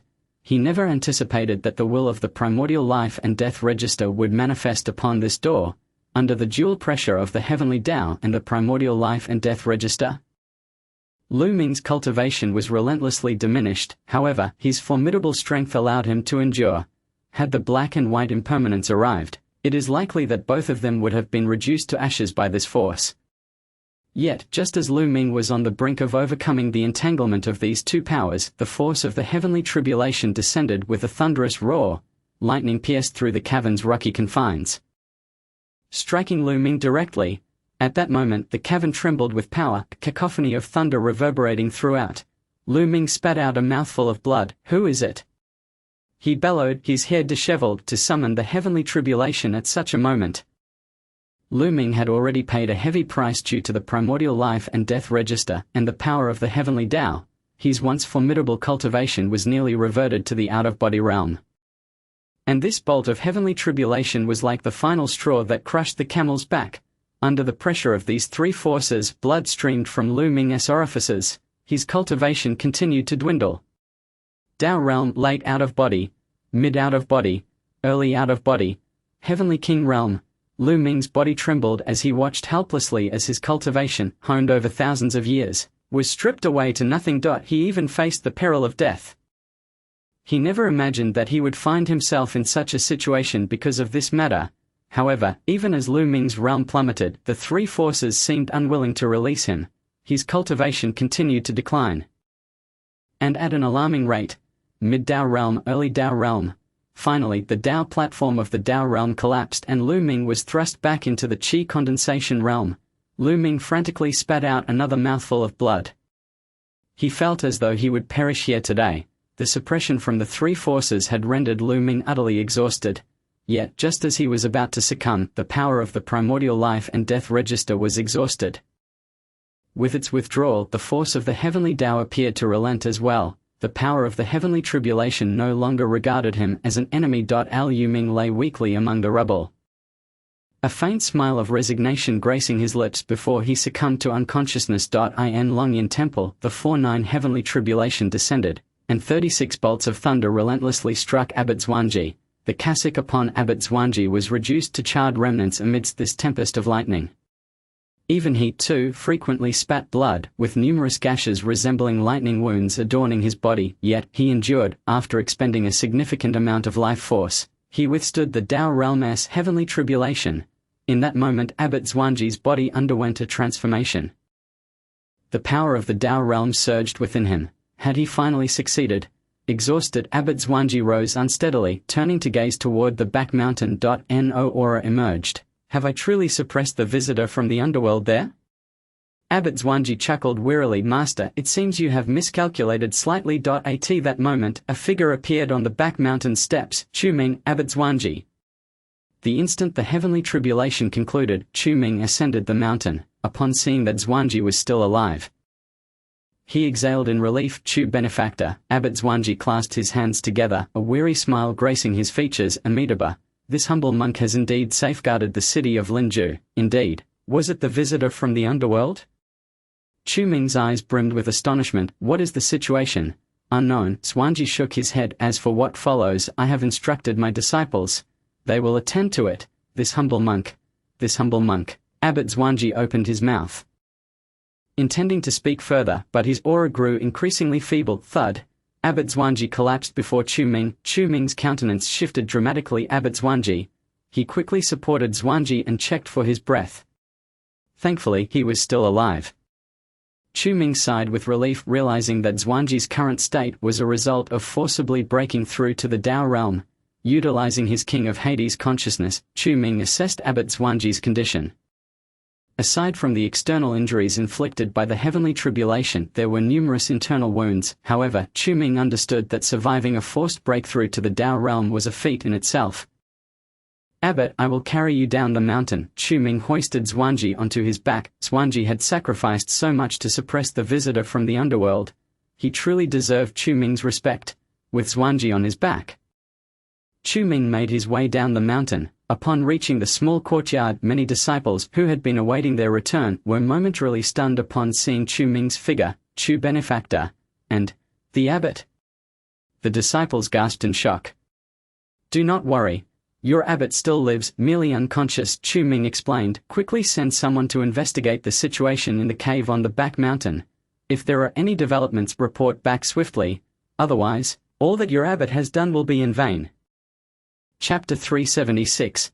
The cave collapses. Chu-Ming was deeply concerned that the visitor from the underworld still lived. After all, that being possessed the power of the Tao realm, surpassing most formidable warriors of the Blue and White Star.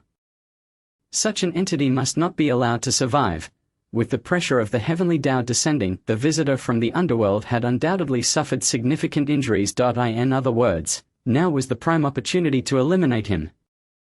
After hearing Chu-Ming's words, the monks hurriedly ascended the mountain. Before facing the heavenly tribulation, Zwangi had entrusted the aftermath to his core disciples. These disciples were well aware of the location of the forbidden cave within Longyan Temple. Watching their departing figures, Chu-Ming finally breathed a sigh of relief. He turned to look at Zwangi, who had been properly attended to by the disciples. His garments changed. How is he? Chu-Ming inquired. The abbot is not gravely harmed. With some rest, he will awaken, a monk replied. We must thank Chu benefactor for your timely assistance. No need for such formality. The abbot has sacrificed greatly for the city of Linju. My contributions are negligible. Chu-Ming shook his head. His greater concern lay with the situation at the gate of the underworld. Before long, two disciples returned from inspecting the back mountain's condition. What news? Chu-Ming asked urgently. The cave on the back mountain has collapsed. One core disciple gasped. We do not know the specifics of the situation within. What did you say? Chu-Ming's expression turned grave. If that were true, the formations he had set would likely be compromised. If the formations malfunctioned, vengeful spirits and malevolent ghosts would undoubtedly escape from the gate of the underworld. At that point, chaos would reign in Linju. Take me there. Chu-Ming disregarded his own injuries. He had to reset the formations before those entities from the underworld appeared. All right, please follow me, Chu benefactor. The monks promptly led Chu-Ming onward. They journeyed swiftly towards the cave at the back mountain. Soon, they arrived at the cave's entrance. Upon witnessing the scene before him, Chu-Ming's expression soured considerably. This cave had not merely collapsed. It had been utterly destroyed. Even the couplets at the entrance were nowhere to be seen. The entire cave had crumbled completely. "Quickly bring more people," Chu Ming urged anxiously. "Gather as many as you can. Have them clear the rocks from here."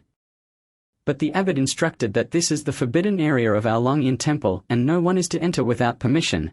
The monks hesitated. "If this cave is not cleared, Linju will be condemned by your inaction." Chu Ming gritted his teeth. "All the sacrifices your abbot has made will be for naught. Can you bear that responsibility?" Chu Ming's low growl caused the monk's expressions to shift. His words concealed the latent pressure of his mid-Dao realm cultivation. Yes. Hearing Chu Ming's tone, the monks realized the gravity of the situation. Now was not the time for secrets. They must summon help immediately. Chu Ming's words echoed among all the disciples of Longyin Temple. After leaving behind those to care for Abbot Zhuangji, the rest followed the core monks up the back mountain. Most disciples were visiting the forbidden area for the first time. Upon their arrival, they found that Chu Ming had already cleared several rocks from the entrance. "Chu benefactor, reinforcements have arrived. If you have arrived, why are you not acting swiftly?" Chu Ming urged. "Time is of the essence. We must clear the rocks from this entrance." Yes. Under Chu Ming's command, all disciples of Longyin Temple joined the effort to clear the debris. However, they remained unaware that, within the cave, protected by the gate of the underworld, most of the formations remained intact. Al Yuming lay amidst the rubble. He seemed to hear the commotion outside. "Someone is coming." Lu Ming's consciousness suddenly sharpened. He assessed his body. Qi condensation. Third layer. Lu Ming's body trembled, despair filling his eyes. Tob at the third layer of qi condensation in the blue and white star was akin to being at the weakest level of inner strength. It was unimaginable that his cultivation had fallen to such depths. Lu Ming sighed heavily. At the third layer of qi condensation, he would undoubtedly be slain by even the most common of specters should he return to the underworld. This level of cultivation could only allow him to linger at the very bottom of the underworld. Moreover, Lu Ming had exhausted all his underworld power. He could not directly absorb the spiritual energy of the blue and white star, as it would disrupt his cultivation techniques. Practitioners of the underworld were all soul cultivators. They cultivate through the energies of the netherworld, while the spiritual essence of the mortal realm holds no significance for them. Regardless, the priority is to escape from this place. Lu Ming surveyed his surroundings. There should have been an exit here, but it had long since been sealed. With great difficulty, he raised his gaze towards the cavern ceiling. There, a glimmer of light emerged. It seemed that the thunder of the heavenly tribulation had carved a passageway here. The practitioners of this small world must be searching for me. I must flee before they locate me. Lu Ming took a deep breath, feeling pain with every inhale, yet, he understood that if he fell into the hands of these practitioners, survival would be utterly impossible. To them, he represented the greatest threat. "I must find a way out of here." Gritting his teeth, Lu Ming rose. His body felt as though it were about to collapse. This overwhelming weakness nearly caused him to falter once more. He was grievously injured. Al Yuming's breaths came in sharp gasps. However, he remained steadfast in his purpose for entering this small world. "I must survive and locate the primordial book of life and death." Grasping onto the rocky surface, he ascended step by step. Once a high-ranking judge of the netherworld, he now struggled to even climb. This stark contrast tormented Lu Ming immensely. He was a formidable being at the pinnacle of the netherworld realm, revered by countless souls, yet now, suppressed by the forces of heaven's way, heavenly tribulation, and the primordial book of life and death, he found himself reduced to such a meager state of cultivation. Al Yuming wished for death, yet feared it. He was acutely aware of the immense responsibilities he bore. Gritting his teeth, he disregarded his injuries and finally managed to reach the exit at the top of the cave. He stifled the pain as his flesh was scraped by the rocks. He also endured the weakness that surged from within his very organs. At last, he emerged from the cave, yet, an overwhelming sense of powerlessness washed over him. "This is bad." Lu Ming's body trembled. Behind him lay a steep hillside, untouched by any footprints. Unable to hold on any longer, the wave of weakness struck his mind. Like a discarded sack, Lu Ming tumbled down from the cave's mouth, disappearing into the jungle beneath Longyin Temple. His fate remained uncertain. Chapter 377. All major forces mobilized. Chu Ming and the monks of Longyin Temple toiled for a full 4 hours, finally clearing away all the rocks from the tunnel. Enduring the fatigue and pain coursing through his body, Chu Ming entered the cavern. However, he discovered that aside from the gate to the netherworld and the formation he had set up, there was nothing else within. Chu Ming's expression darkened. He examined the vicinity closely. There were traces of blood. He noticed the red marks beside the gate to the netherworld, indicating that someone had indeed entered here. But where were they? Confusion filled Chu Ming's eyes. The entire cavern was devoid of any living beings. Looking up, he spotted a hole at the cavern's apex. Could it be that they escaped through there? With a swift leap, Chu Ming ascended to the top of the cavern. As he crawled out through the hole, he beheld the scenery surrounding him. Behind the summit of the cave lay a steep slope of the Longyan Temple mountain range, with dense jungles below. Could they have left from this point? Chu Ming pondered for a few seconds, but the thought of falling from here made survival seem impossible. Though the mountain was not tall, it still stood several hundred meters high. Even a grandmaster could perish from such a height. The opponent was at the realm of Tao. Even if gravely injured, there might still be a chance of survival. Gazing at the steep slope, Chu Ming immediately turned around. Everyone, descend the mountain and search for the person in the jungle behind Longyan Temple. His command resonated in the ears of the monks. Chu benefactor, could it be from within that gate? A call monk inquired in astonishment. Yes, Chu Ming affirmed with a nod. Someone has come, but they have already left the cavern. If we cannot find this person, all that the abbot has done will be in vain. A hush fell over the group. The core disciples exchanged glances, now imbued with a newfound seriousness. Clearly, this matter had been previously discussed by Abbot Zhuangji. This little monk will lead a team down the mountain to search for that person's whereabouts, the core monk declared. Without regard for their fatigue, the monks immediately departed from the cave entrance. Chu Ming watched their retreating figures, having set a barrier at the cave's mouth. Yet, as he cast the spell, a wave of weakness surged through him. Am I about to lose consciousness? Chu Ming gasped for breath. Retrieving a medicinal pill from the inventory and swallowing it hastily, under the pill's influence, his spiritual energy began to recover somewhat. The injuries sustained in the netherworld, compounded by several hours of intense searching, had nearly overwhelmed him. No, I must find the Taoist who entered Linju City. Chu Ming gritted his teeth. If this Taoist remains alive, not only Linju City but all of Huaxia could be in peril. He called both Tang Lin and Yi Wendon. The forces from Chiyu Lake and the Yi family swiftly mobilized to form a search party, all headed towards the Longyan Temple mountain range. Meanwhile, several hours earlier, in a dilapidated house on the outskirts of Linju City, Chu Kuang sat cross-legged, recovering. Suddenly, a tremor coursed through his body, and he opened his eyes. Has someone broken through to the Tao realm in Linju City? Chu Kuang furrowed his brows, glancing out the window. The sky over Linju City had darkened, with fierce winds howling. Wait, this isn't the aura of heavenly tribulation. It's the way of heaven. Chu Kuang was taken aback. Why has the way of heaven descended upon Linju City? His phone buzzed in his pocket. He pulled it out to find a message from Chen Qianli. Abnormalities at the back mountain of Longyan Temple. The gate to the netherworld is exhibiting unusual phenomena. Abbot Zhuangji of Longyan Temple has broken through to the Tao realm at the back mountain, attempting to use the power of heavenly tribulation to combat the anomalies of the gate to the netherworld. Upon reading the message, Chu Kuang's expression grew grave. The descent of the way of heaven could not possibly be caused solely by the gate to the netherworld. He understood well that the gate to the netherworld merely served as a passage between the netherworld and the blue-white star. This gate alone should not provoke the suppression of the way of heaven. What could be responsible for such suppression? Is the Tao realm? Chu Kuang narrowed his eyes, staring in the direction of Longyan Temple. And it was the Tao realm of the netherworld. How could a Tao practitioner from the netherworld enter here? Chu Kuang was astonished. Could it be that his reincarnation, reversing the timeline of the blue-white star, has been discovered by those from the netherworld? Are they here to betray him? Chu Kuang's brow furrowed deeply. At present, he was merely at the early stage of the Tao realm. Should he truly confront a Tao practitioner, the outcome would be disastrous. He understood that if he were to perish now, it would be a true demise. All notions of being the king of hell or the ruler of the netherworld would vanish. If it is confirmed that a Tao practitioner has appeared, I must evacuate my family from Linju City. Chu Kuang resolved within himself. This place is far too perilous. No one understands better than Chu Kuang the ramifications of a Tao practitioner on Huaxia and the blue-white star. If this Tao practitioner were to go on a rampage, at least a quarter of Huaxia's population would be sacrificed. The might of the Tao realm surpasses all other power. I must swiftly recover my strength to confront whatever may come.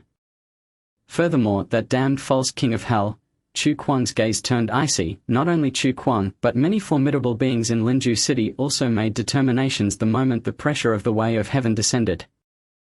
The powerful Qian Wang Lan Fenghan stood atop the highest point of the Hulong Mansion headquarters, gazing in the direction of Longyin Temple, his eyes filled with gravity. The city lord's mansion and military held an emergency meeting. As the disturbances from Longyin Temple sparked widespread panic throughout Linju City, the moment the pressure of the way of heaven descended, an inexplicable sense of dread washed over everyone. It was not only ordinary people who felt this. Even strong practitioners like Lan Fenghan were affected. Over the subsequent 4 hours, Linju City was rife with unrest, major forces mobilized, all advancing towards Longyin Temple. At this moment, the forces of the Yi family and Chiyu Lake had also arrived at the Longyin Temple mountain range. Commencing their search operations. As time gradually passed, several hours later, lights flickered amidst the jungle. Chu Ming sat in a small courtyard of Longyin Temple resting. Tang Lin pushed open the door with a solemn expression. Stepping inside, young Master Ming, we have searched for 5 hours without discovering any sign of anyone. Chu Ming opened his eyes in disbelief. Impossible, he exclaimed. How could there be no one? Such a grand commotion could only indicate that a Tao practitioner had entered Linju City. Could it be that this Tao practitioner possesses the power of wind manipulation and thus evaded detection within Linju City? The thought sent a chill down Chu Ming's spine. If that were the case, it would spell disaster. With hundreds of thousands of people in Linju City, it was impossible to search them all one by one. Young Master Ming, although we haven't found anyone, we did discover this. Tang Lin retrieved a box from her bag. Chapter 378. The correct way to unlock the King of Hell. What is this? Upon seeing the box, Chu Ming furrowed his brows. We don't know what it is. We could only bring it to you for inspection. Tang Lin opened the box. Inside lay a purple token exuding an air of opulence, yet stained with blood. 3 characters were inscribed upon it. Judge's order. This is the judge's order? Upon the instant Chu Ming beheld the 3 figures, a shiver coursed through his scalp. Could it be that a judge from the underworld had arrived here? One must understand that even a mere judge from the underworld is an immensely powerful being at the late stage of Tao realm. If a late-stage Taoist were to appear on Lanbai Star, even the combined forces of all Taoists from Lanbai Star would stand no chance against them. Has the owner of this token been discovered? He inquired hastily. Not yet, replied Tang Lin, shaking her head. Chu Ming gazed at the token within the box, falling into a deep contemplation. He had already dispatched a considerable number of personnel, yet even so, they had failed to uncover the whereabouts of that judge. This implies that the judge was aware of Chu Ming and his companion's intentions to capture him and had fled in advance. If he were to infiltrate Linju City, the consequences would be dire. Chu Ming clenched his fists. He was acutely aware of the power wielded by a judge from the underworld. In his current state, encountering an opponent of such caliber would only result in his swift demise. Dispatch an order to initiate a search throughout Linju City. If any severely injured cultivators are found, report immediately. Chu Ming commanded decisively. With a flick of his right hand, token materialized in his palm. This was the envoy token bestowed upon him by Lan Fenghan. With this token, Chu Ming could enter the Heavenly Dragon Mansion in Linju City and assume the role of envoy there. It seemed the time had come for a visit to the Heavenly Dragon Mansion. Chu Ming furrowed his brow. Additionally, inform Lin Yufeng to send his people to search as well. He insisted. We must locate this gravely injured cultivator within 3 days. Yes. Upon receiving Chu Ming's command, Tang Lin immediately cupped her fists in salute and withdrew. After her departure, Chu Ming descended into the basement. His injuries had yet to fully heal. He had sustained significant harm during his recent ordeal in the underworld. Chu Ming breathed heavily. To his astonishment, the restrictions at the underworld gate had been set by that very judge. If he were to discover that I possessed the eternal underworld Tao scripture, it would undoubtedly incite his murderous intent. Chu Ming took a deep breath, fully aware of the implications of this situation. Now that Chu Kuang had failed to apprehend him, a formidable judge had instead emerged. This meant that the circumstances were increasingly unfavorable for Chu Ming. He must locate this judge and eliminate him without granting him any opportunity to recover his powers. With a resolute mind, Chu Ming pondered how many plot points he had accrued during this venture into the underworld. He retrieved his black phone from his pocket, however, he was taken aback to find something peculiar about the screen. Urban Cultivation app has been automatically updated to the latest version. Please refer to the in-app experience for specifics. Chu Ming was momentarily stunned. This thing can update itself? How intriguing. He opened the app and discovered that all the pages appeared relatively unchanged. Yet, in the inventory section, a new book had materialized. The correct method to open the Underworld King. What is this? Chu Ming was taken aback. He tapped on it. Chapter 1 unlocked. Would you like to view the specific content? Yes. The content of this chapter is currently being read. The black phone emitted a radiant glow. The lights in the basement were extinguished, replaced by images projected onto the wall from the black phone. In ancient times, a powerful cultivator was born in the demon domain. To protect the realm, he battled against millions of malevolent beings from beyond.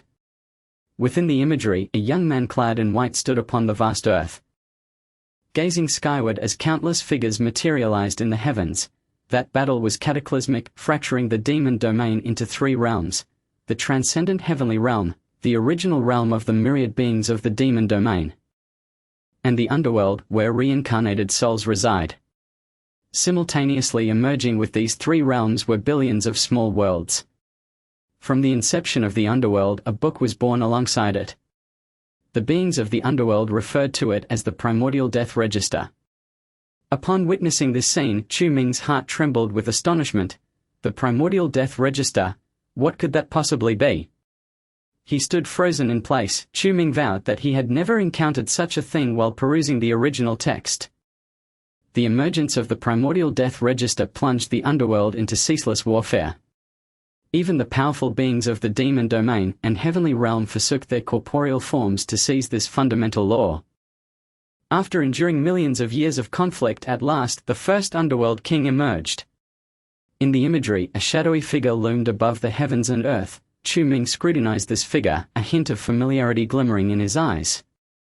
Yet, he could not pinpoint the source of this familiarity. The first underworld king successfully quelled the turmoil of the underworld and garnered the blessings of all its beings. He utilized his power to excavate the river of oblivion, guiding all souls into the underworld. He established the 10 Yama halls to judge those who were guilty. To safeguard the underworld, he erected numerous spatial thresholds between it and the other 2 realms. This is what became known as the Underworld Gate. As Chu Ming reached this juncture, his eyes brimmed with shock and horror. Could this be the origin of the Underworld Gate? But why did it open on land by star? Chu Ming was thoroughly perplexed. The existence of the Underworld Gate incited the ire of the powerful beings from the demon domain and heavenly realm. A great war erupted once more.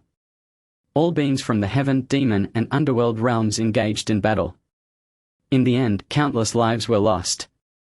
At the conclusion of the conflict, the Lord of the demon domain appeared personally, reversing the Underworld Gate and promising the Underworld King that beings from the 3 realms could enter the underworld and become soul cultivators.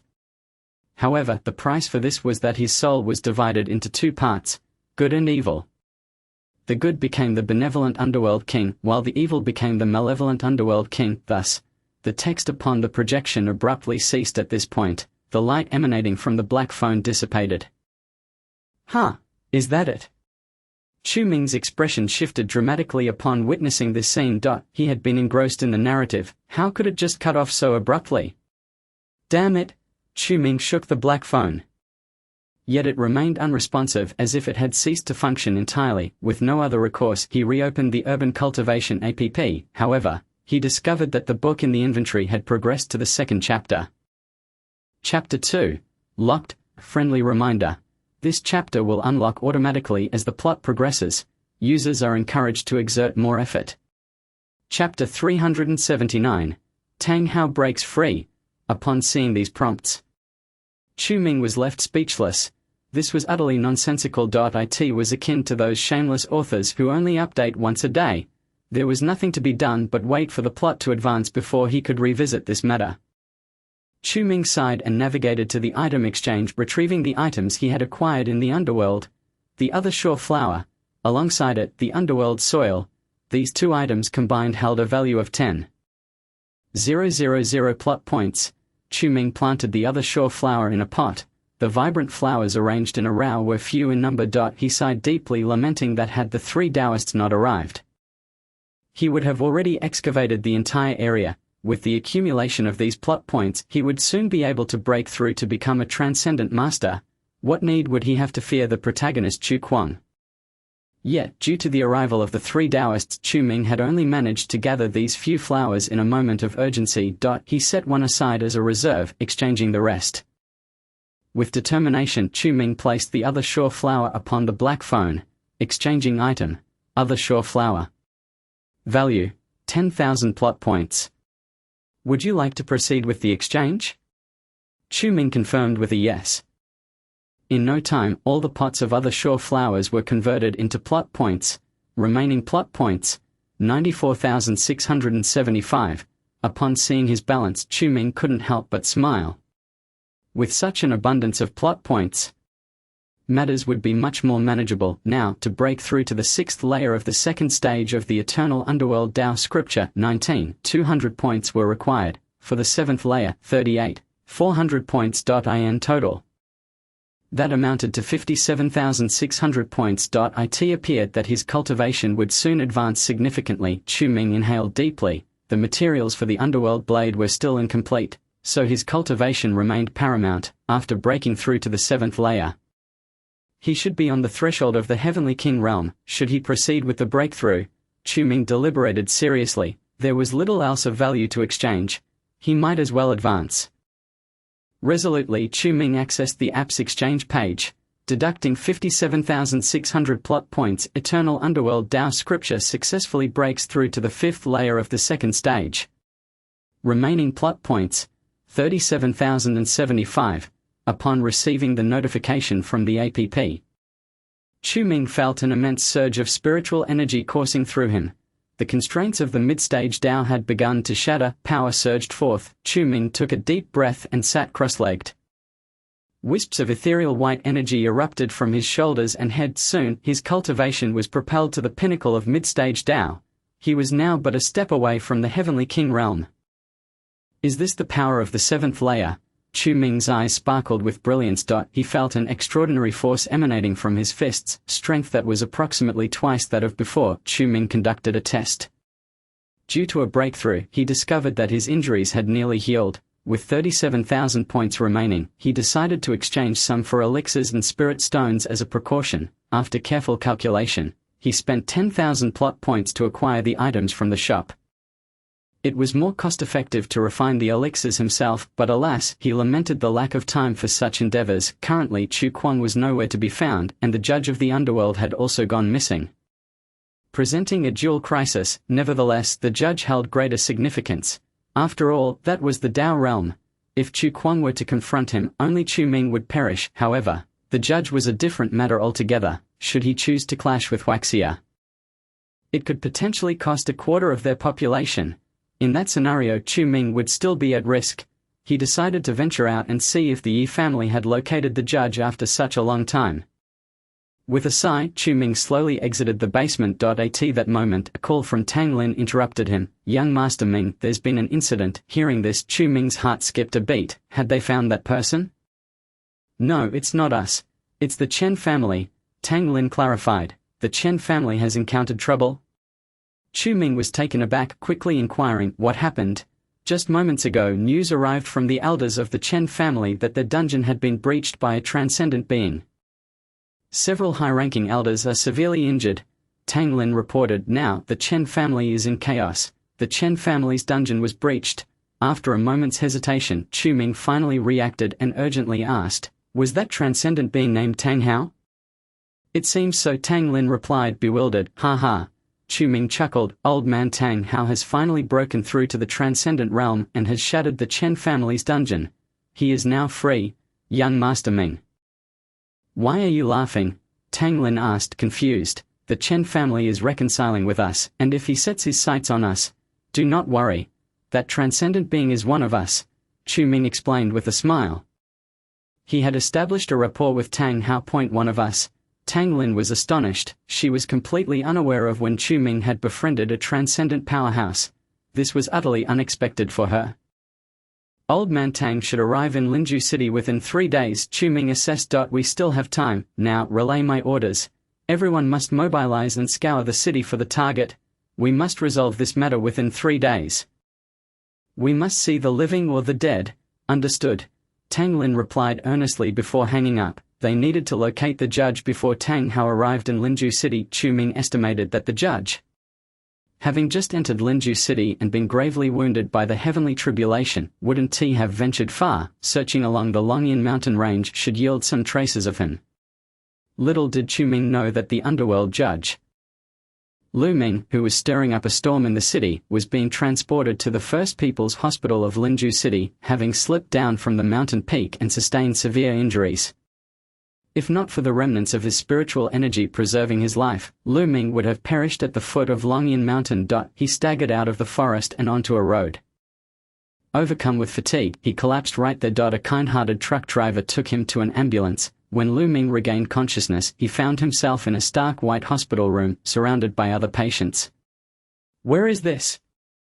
Lu Ming exclaimed, taken aback. As he attempted to move, excruciating pain shot through his body. He realized his legs were immobilized, tightly bound in white bandages. Even the back of his right hand was affixed with a thin transparent line, from which a steady drip of liquid flowed. Astonished, Lu Ming began to assess his physical condition. He had lost all his cultivation. It was hard to believe that he, the esteemed judge of the underworld, who had traversed the realm for a millennium, could lose his centuries of power under the heavenly laws of this petty world. He nearly fainted from the shock. Chapter 380. The unruly Lu Ming. It took Lu Ming nearly 6 hours to gradually come to terms with his current state. He had never imagined that 1,000 years of cultivation could vanish in an instant. With a deep sigh, he lamented, "The judge of the underworld is now no different from a mere mortal." However, the spiritual energy here could potentially be converted into underworld energy. If he wished to cultivate anew, there was still a glimmer of hope. A resolute glint appeared in Lu Ming's eyes. The original ledger of life and death was likely within this small world, and he needed to restore his power quickly to locate it. If the underworld were to lose its king, chaos would surely ensue. Lu Ming struggled to rise from the hospital bed. A nurse entering the room immediately rushed to support him. "You can't get out of bed yet. You're in a critical state, and any sudden movement could damage your organs." Ignoring the nurse's warning, Lu Ming shouted, "Get away! I bear the safety of the underworld. How can I linger in this inexplicable place? The underworld? What underworld?" The nurse was suddenly taken aback, looking at Lu Ming in astonishment. She quickly called for help. "Doctor, come quickly. This patient's mental state seems to be unstable." Hearing the nurse's cries, the doctor and medical staff rushed in. They saw Lu Ming, whose legs were encased in plaster, attempting to remove the four from his hand. He's injured like this and still wants to move. The doctor was at a loss for words. If Chu Ming were present, he would surely recognize the doctor's identity, Jiyu Yuding, a young master from the Jiyu family. When Lu Ming was brought in, he was severely injured and many senior doctors were hesitant to operate. However, Jiyu Yuding took on the task. His ability to treat such severe injuries also demonstrated his exceptional medical skills. Yet, Jiyu Yuding never expected that this patient would begin to speak nonsensically the moment he regained consciousness.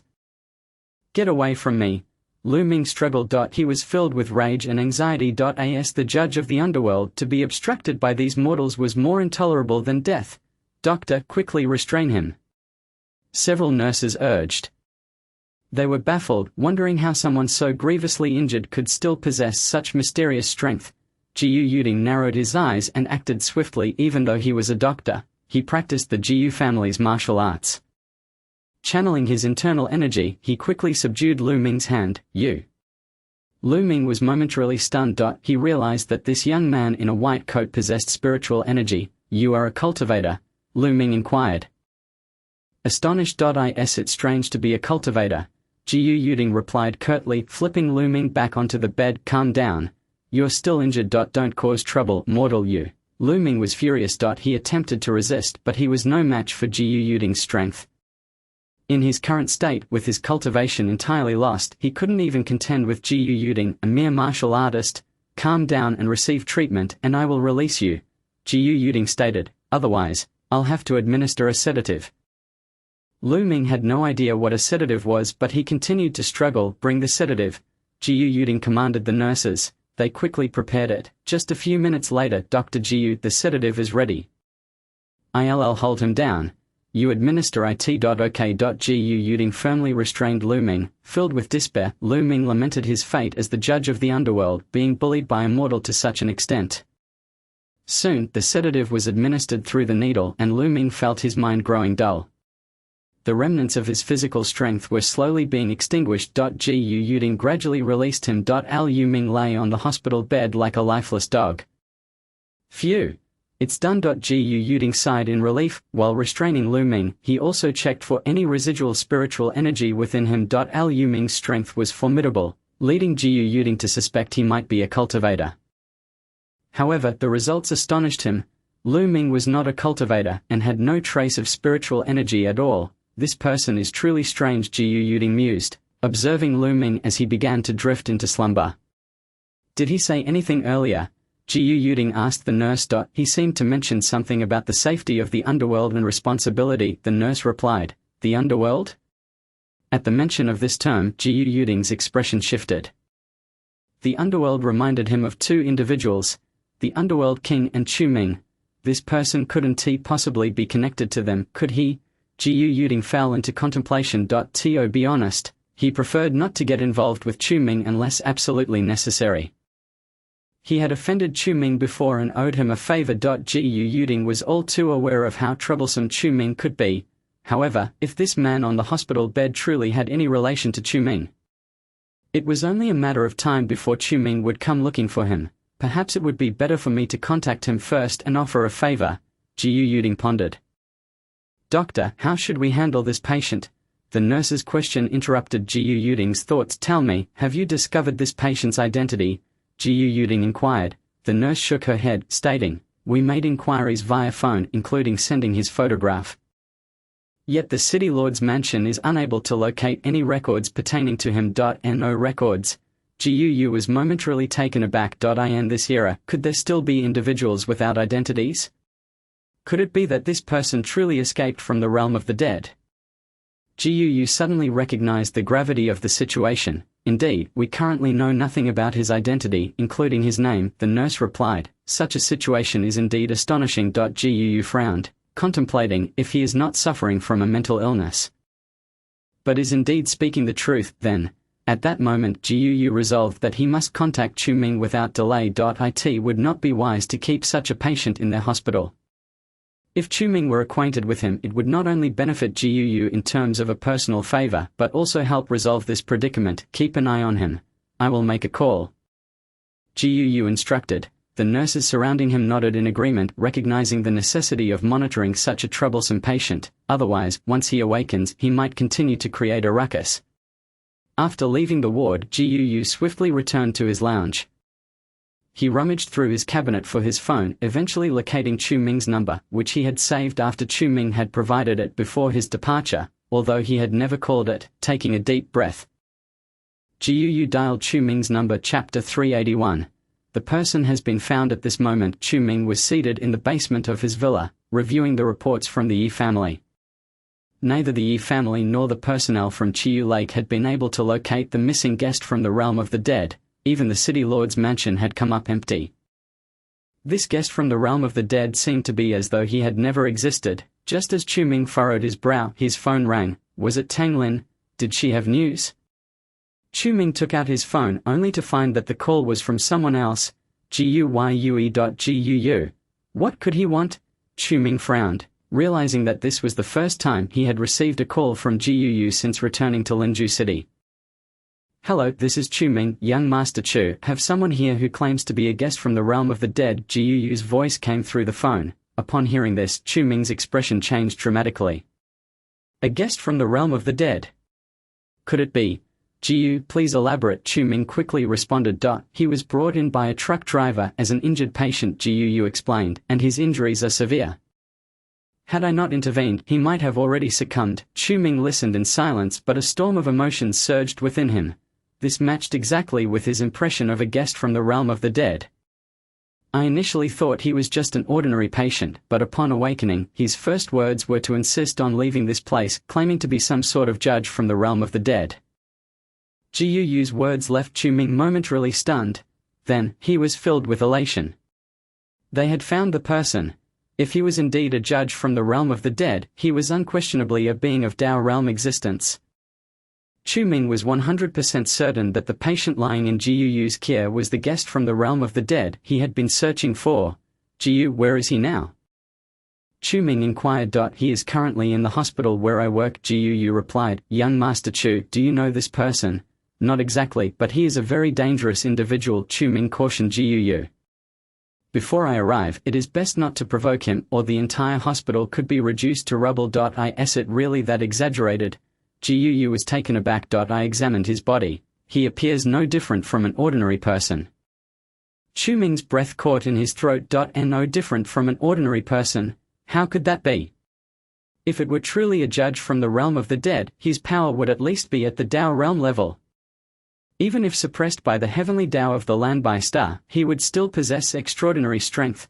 Why would Ji Yu assert that this individual was indistinguishable from an ordinary person? Could it be that due to the heavenly Dao, this person's soul had merged into that of an ordinary human, or had the heavenly Dao completely eroded his cultivation?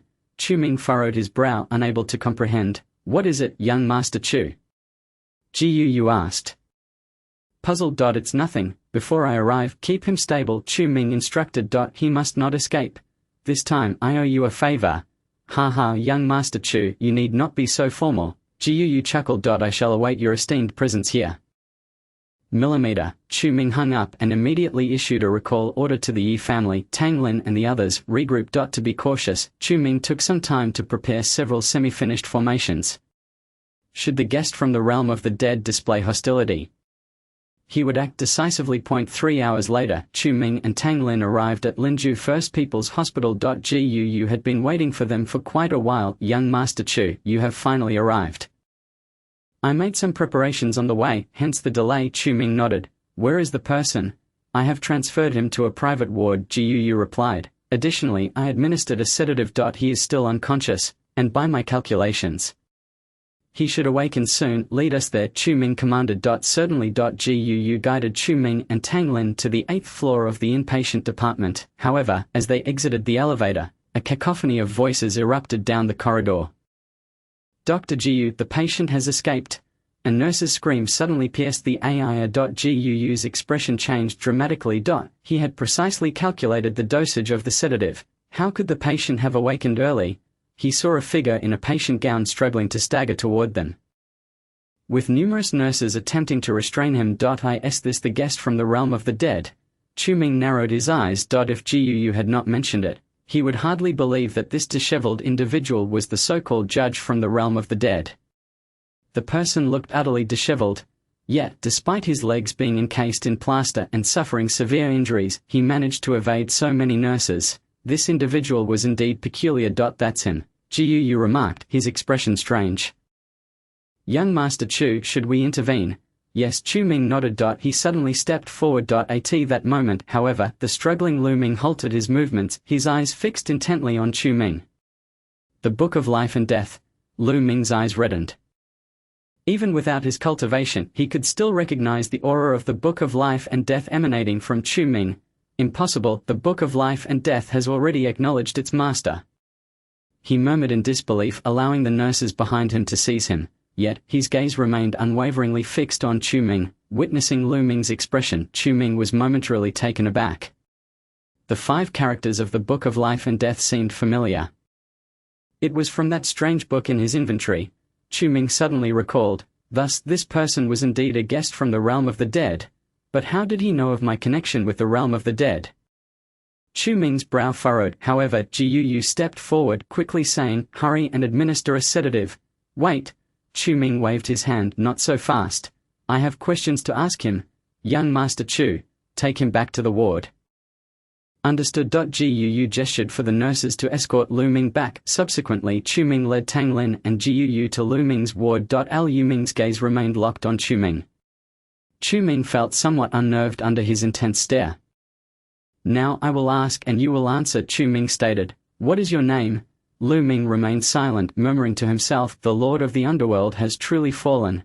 How could this be? How could this be? Lu Ming appeared to be descending into madness. Though he had anticipated this outcome, he found it impossible to accept upon witnessing it. Ming, is this person insane? Tang Lin interjected. Not likely. Chu Ming hesitated. Suddenly, he pressed his finger against Lu Ming's forehead, channeling a fragment of his underworld power into him. As Lu Ming felt the power of the underworld, he finally stabilized his emotions. Chapter 382. Acknowledgement of mastery failed. When Lu Ming reopened his eyes, the depth and terror within them were palpable to all present. Even though Tang Lin and Guu were aware that this guest from the realm of the dead possessed no cultivation, they felt an overwhelming chill. Are you calm now? Chu Ming asked blandly. Lu Ming did not respond, merely regarding Chu Ming with a serious gaze. The source power of the underworld, he spoke in a low voice. It seems you have already mastered the power of the Book of Life and Death. Hearing this, Chu Ming smiled. Tang Lin, please escort Dr. Guu out. I have matters to discuss privately with this esteemed guest. Understood. Tang Lin respectfully clasped her fist. She signaled for the nurses and Guu to leave the room. After everyone had exited, Chu Ming turned his attention back to Lu Ming. You are a judge from the realm of the dead, correct? And if I am? Lu Ming replied calmly. Then you have two choices. 1. Submit to me.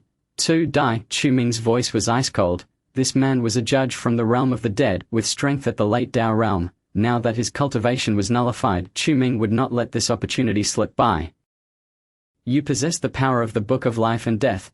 Logically, you should become the new Lord of the Underworld. Lu Ming calmly spoke. However, you have yet to fully master this power, so I cannot acknowledge you as my master. Is that so? Chu Ming let out a cold laugh. Suddenly, he struck out, his hand gripping Lu Ming's neck. Lu Ming was lifted effortlessly as if he were a mere chick, his face turning crimson from the lack of oxygen. Chu Ming remarked indifferently, I apologize, but I am not seeking your opinion. I am offering you a choice. If you wish to die, I shall grant you that. Lu Ming felt the hand constricting his throat tighten further. This time, he genuinely sensed death closing in. The murderous intent emanating from Chu Ming was unmistakable. Wait. Lu Ming managed to utter, I am willing to submit, to serve. Upon hearing this, Chu Ming finally released Lu Ming's neck.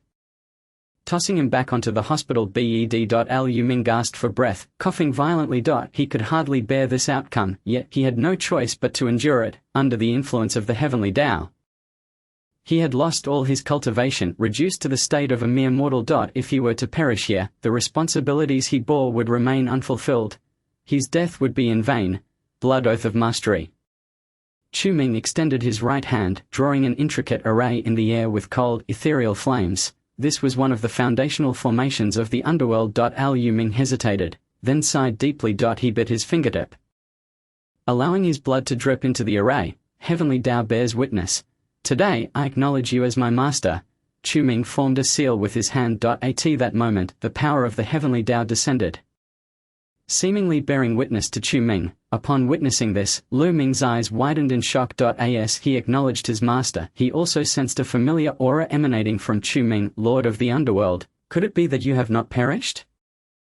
But rather, Lu Ming contemplated a possibility. He recalled an ancient legend circulating in the underworld. Eons ago, the Lord of the Demon Realm descended into the war-torn underworld, reversing all the gates of the underworld and splitting the original Lord of the Underworld into two halves, one embodying good and the other evil. If this individual before him is one half of that original entity, if the Lord of the Underworld had divided his soul to further his cultivation, then perhaps this young man before him.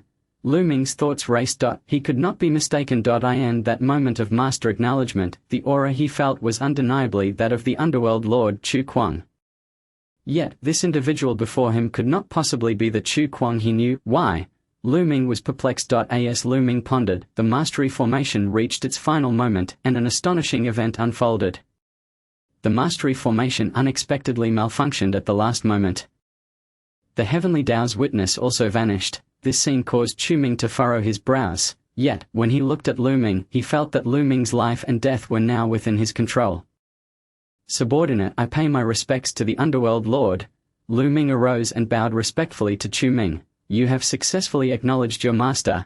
Chu Ming inquired. Yes, Lu Ming nodded, but rather than saying I successfully acknowledged a master, it is more accurate to say that the old formation within my soul has been awakened. Chu Ming regarded him, asking, what do you mean? Several thousand years ago, you left a mark of mastery within my soul. But as time passed, that mark weakened. However, just now, that mark of mastery has been refreshed, Lu Ming explained. What did you say? Chu Ming's brows knitted tightly upon hearing this. He understood the implications behind those words. This meant that he was the same individual who had inscribed the mark of mastery on Lu Ming's soul thousands of years ago. Thus the mastery formation would automatically fail, as it could not compel a being already bound to acknowledge another as their master. It was a futile endeavor. Then, who was the one that left the mark of mastery on you thousands of years ago? Chu Ming probed cautiously. It was the Lord of the Underworld. Lu Ming paused before clarifying. Chu Quan. A thunderbolt seemed to flash through Chu Ming's mind. If the individual from thousands of years ago was Chu Quan, then it implied the heavenly Tao and this formation both recognized him as Chu Quan. How could this be? Was it due to the eternal underworld Tao art within me? Chu Ming was taken aback. The only explanation he could conceive was this. I should have realized it earlier. Lu Ming sighed. The underworld Tao power you infused into me earlier is the essence of the underworld. This power is birthed from a certain skill, the eternal underworld Tao art. Lu Ming inhaled deeply. This skill has only ever been learned by the successive lords of the underworld throughout history. Moreover, only after one dies can the other inherit it. There cannot possibly be another person who possesses the eternal underworld Tao art. This means you are the reincarnation of the Lord of the Underworld, Chu Quan. Lu Ming's words caused Chu Ming's body to tremble violently. The Lord of the Underworld, Chu Quan, was not dead. If he were not dead, how could there be a reincarnation? Furthermore, Chu Ming was absolutely not the Lord of the Underworld, Chu Quan. He was himself, destined to die yet prepared to defy fate as the villainous antagonist, Chu Ming. No. There must be some mistake. Chu Ming looked at Lu Ming with suspicion, yet he also understood that Lu Ming might be lying, but the mastery formation and the heavenly Tao's witness could not deceive. Suddenly, a memory flashed in Chu Ming's mind. In the Urban Cultivation app, there was that inexplicably added book detailing the story of the Lord of the Underworld's soul being split in two by the Lord of the Demon Realm. Could it be? Chapter 383. The Ascendant Strongman arrives. Impossible. Chu Ming shook his head. He could not possibly have any relation to Chu Quan. However, how could this scene before him be explained? Chu Ming himself did not understand. My lord, please grant me some time. I will absolutely uncover the truth. Lu Ming knelt before Chu Ming, respectfully stating, I, Lu Ming, shall serve at your side and return to the underworld. Chu Ming silently regarded Lu Ming, hesitating. Was it you who pursued me in the underworld earlier? Chu Ming asked. Please forgive me, my lord. Lu Ming replied with a wry smile. I was merely concerned for your safety. Very well, Chu Ming sighed. Regardless, this crisis has finally been resolved. Apart from you, is there anyone else who has entered here? In response to my lord, there is no one else. Only I crossed the heavenly Tao here. Leading to this outcome. As Lu Ming finished speaking, he coughed heavily several times. The remnants of the heavenly Tao's power continued to suppress his remaining cultivation. Even though he still possessed some cultivation, he was unable to exert it fully. In other words, he was truly just an ordinary person now, albeit a slightly stronger one. You shall remain here and recuperate in peace. Do not cause any trouble. Chu Ming instructed. Once your injuries have healed, I will send someone to bring you to me. Do you understand? Yes, I shall follow my lord's orders. Lu Ming replied respectfully, his heart swelling with emotion. In the past, he had fought alongside the Lord of the Underworld, Chu Quan, and had only been able to admire him from afar. He never anticipated that he would be able to engage in such a conversation with the Lord of the Underworld this time. Even though Lu Ming still harbored doubts, the underworld Tao power emanating from Chu Ming was undeniably genuine. Chu Ming glanced at him before departing the hospital room. To be cautious, he cast a formation at the door. He was not concerned about Lu Ming making a sudden move, but rather feared that someone might attempt to harm Lu Ming, such as Chu Quan. Chu Ming did not believe that Chu Kuang would remain oblivious to the fluctuations of the heavenly Tao that occurred after the incident at Longyan Temple.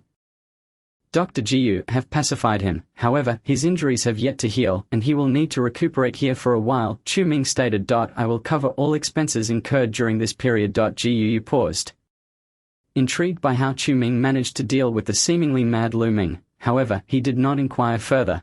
Regarding the matters of Chu Ming and the Lord of the Underworld, Jiu did not wish to delve too deeply, fearing it would jeopardize his longevity. Moreover, there were rumors that the Lord of the Underworld was affiliated with the North Domain's Dragon Sovereign, and Linju City fell under the jurisdiction of the Mad Sovereign.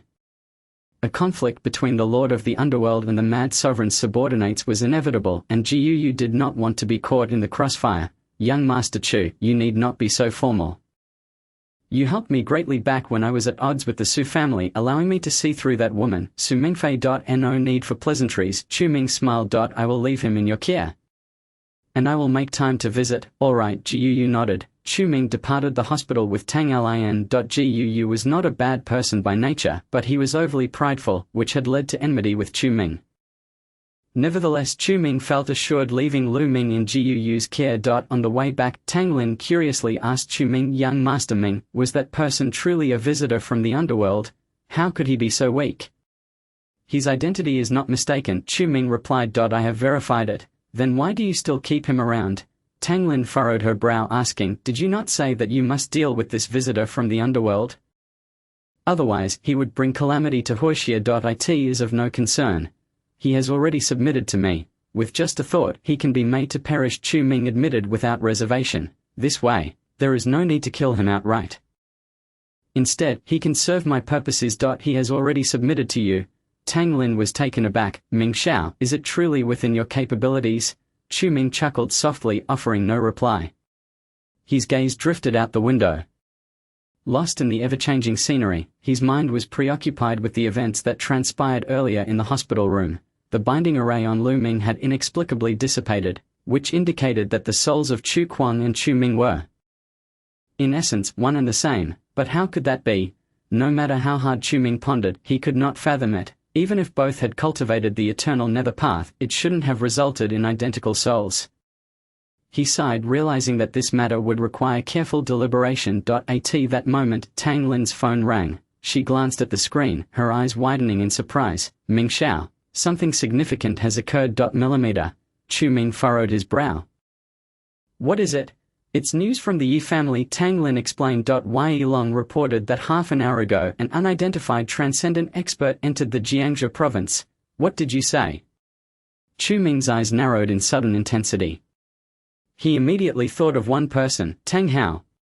Previously, when Tang Hao was in the Chen family's dungeon on the 3rd level, he was already a master at the Heavenly King level. Moreover, in the original narrative, Tang Hao would inevitably break through to the transcendent realm, becoming a true transcendent expert. He recalled the message from the Chen family a few days prior. Ming Xiao, what should we do? If a transcendent expert truly arrives in Linju City, Tang Lin's voice trembled with concern. They had just managed to locate that troublesome visitor from the underworld, and now another transcendent expert was looming, not to mention, Qiyu Lake had previously offended the King Lantian, a subordinate of the Mad Sovereign. For Chu Ming and his companions, Linju City seemed even more perilous than the capital. Fear not. This newcomer is not an enemy, Chu Ming smiled. You must contact Yulong immediately and instruct him to withdraw everyone back to Qiyu Lake. Furthermore, I wish to set up a banquet at Qiyu Lake. Tang Lin was taken aback by Chu Ming's orders. At such a critical juncture, a banquet? Had Chu Ming lost his mind? Could it be that this transcendent expert was indeed an ally? When had Chu Ming become acquainted with such formidable beings? Tang Lin was utterly astonished. What is it? Chu Ming asked, his brow furrowing. And nothing. Tang Lin snapped back to reality. I will contact Yulong right away and have him bring everyone back to prepare for the banquet. Also remind him to procure some exquisite wines from Linju City. This matter must take precedence, Chu Ming instructed. We can forego the banquet, but the fine wine is absolutely non-negotiable. Fine wine. Tang Lin was further bewildered. What was Chu Ming up to? Yet, faced with his insistence, she had no choice but to comply. "All right, I shall call him immediately. Ye Long will certainly manage it, rest assured, Ming Xiao." Tang Lin replied respectfully. Chu Ming nodded with a smile, eagerly anticipating the moment he would reunite with Tang Hao. Chapter 384. The Grand Banquet at Chi Yu Lake. Under the bright moon, Chi Yu Lake's villa district was aglow with lights. The square was adorned for a grand banquet. Numerous esteemed guests from Linju City had been invited to partake in the festivities. However, few were aware of the true purpose behind this gathering. Many had heard that the young master of Chi Yu Lake was preparing to welcome someone, but who exactly remained a mystery. Even Yulong was somewhat perplexed. He merely understood that he was to prepare a reception banquet for Chu Ming. Yet the identity of the guest eluded him. Chu Ming stood on the second floor of the villa, gazing out towards the square. Tang Lin knocked and entered. "Ming Xiao, the Yi family has completed all preparations, and the guests have taken their seats." Chu Ming glanced at his phone. It was nearly time. The guest should be arriving shortly. A smile graced his lips. "Tang Lin, have you prepared the fine wine I requested?" In response to Ming Xiao, "It has been adequately arranged." "Excellent," Chu Ming exclaimed. "Stack the wine upon the platform. Today I shall toast to friendship." Old Tang Hao had always relished the wines of Linzhu. As such, Chu Ming felt it essential to have an ample supply for his welcome. "Ming Xiao, forgive my curiosity, but we are not truly expecting that transcendent expert, are we?" Tang Lin questioned in disbelief. "But I have been by your side since childhood. I am unaware of you knowing such a powerful figure." Tang Lin was of a similar age to Chu Ming, having been assigned to him since her teenage years. If Chu Ming had become acquainted with any formidable beings, she would undoubtedly be the first to know. Yet, she was utterly unfamiliar with this transcendent expert. "Haha, indeed you do not know," Chu Ming laughed. "This esteemed elder has just escaped from the third level of the Chen family dungeon. When I met him, he was merely at the Heavenly King level. Could it be that he is the one mentioned by the Chen family's elder?" Tang Lin's eyes widened in shock. "When he arrives, you shall see for yourself," Chu Ming replied with a faint smile, his gaze drifting to the vast night sky. At that moment, the winds began to stir, and a gentle breeze swept across the square. A powerful aura enveloped Chi Yu Lake. He had arrived. Chu Ming suddenly lifted his head, soaring from the balcony, landing gracefully at the center of the square. The sight left the guests in awe. It appeared the rumors of the young master of the Chu family breaking through to the Dao realm were indeed true. Indeed, unless he had reached the Grandmaster level and mastered the wind control technique, he must have broken through to the Dao realm. Such a young Dao realm expert. Truly remarkable. The guests gazed at Chu Ming's silhouette, their eyes filled with admiration. Suddenly, a streak of light appeared in the sky above the square. In an instant, the attention of the crowd shifted from Chu Ming to the night sky. The wind howled as a figure clad in white descended gracefully from the heavens. That was, as the crowd beheld this scene, their eyes widened in astonishment. The young man in white was not gliding on the wind. Rather, he was as if stepping upon invisible stairs descending slowly from the night sky. The ability to walk through the void. Among the throng, Jiu Shengwei squinted, his face etched with disbelief. Walking through the void was a hallmark of transcendent experts. They no longer needed to rely on the wind to fly. Instead, they could defy gravity, standing effortlessly in the air. That young man in white was a transcendent expert. A transcendent expert? How could that be? Could it be that this banquet was indeed to welcome this transcendent being? The expressions of the crowd shifted dramatically. They had assumed that Chu Ming would invite at most a Dao realm expert, never imagining that a transcendent expert would grace their gathering. "Old Tang, I have awaited your arrival for quite some time." Chu Ming smiled as he addressed the figure suspended in the air. He could easily discern that the young man in white was Tang Hao. It was said that upon breaking through to the transcendent realm, one's lifespan would extend, causing their appearance to revert to youth. Now, Tang Hao appeared scarcely 30 years of age. "Little brother Chu, I have come as promised." Tang Hao laughed heartily. "Have you prepared the fine wine to welcome me?" "All has been arranged," Chu Ming replied with a booming laugh. "Tang Lao, please." Tang Hao beamed as he descended from the sky. The moment his feet touched the ground, tremor reverberated from the center of the square, sending ripples outward. A cyclone lingered in the air. The crowd's expressions turned pale, their breaths abruptly stilled. This was a transcendent realm expert. The gazes of the guests turned towards Tang Hao, filled with reverence. Many among them had scarcely glimpsed a Dao realm expert, let alone the exalted transcendent realm. There were only 5 transcendent experts under the mad sovereign of the East Sea. And those 5 were seldom seen. To encounter one in a lifetime was already a stroke of luck. They could hardly fathom that they were sharing a banquet with a transcendent being. Chu Ming and Tang Hao sat at the head of the banquet table. No one dared to join them, leaving the table occupied solely by the 2 of them. What timid souls, Tang Hao scoffed. I am not here to consume you. Why do you not take your seats? The surrounding guests held their breath, too intimidated to speak. Old Tang, it seems today I am your only drinking companion. Chu Ming chuckled. Chu Ming, let me make this clear. If you do not have enough wine today, I shall certainly turn against you. Tang Hao declared with a grin. Rest assured, Tang Lao, there will be no shortage of wine. Chu Ming thumped the table. Yi Long, bring forth the wine. Yes. Yi Long promptly summoned his subordinates. Barrels of exquisite wine were brought forth. As the lids were opened, a fragrant aroma wafted through the air. Tang Lao, is this sufficient? Chu Ming inquired. Whether it's enough or not, we shall see after drinking. Tang Hao's eyes sparkled as he levitated a barrel of wine, pouring himself a generous cup. He had endured 30 years of confinement in the Chen family dungeon. Deprived of resources for cultivation, fortunately, his exceptional talent allowed him to elevate his cultivation from Heavenly King to the transcendent realm through sheer perseverance.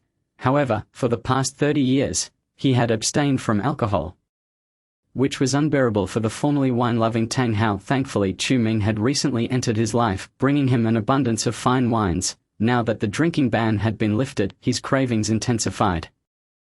The more he craved, the harder he cultivated. Thus, Tang Hao's breakthrough occurred much earlier than in the original storyline, a change brought about by Chu Ming's influence. Tang Lao, today we drink until we are inebriated. Chu Ming poured himself a glass as well. Cheers. Cheers.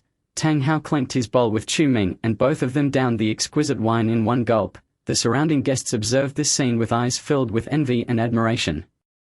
Indeed, Master Chu is remarkable, effortlessly engaging with a being of the transcendent realm.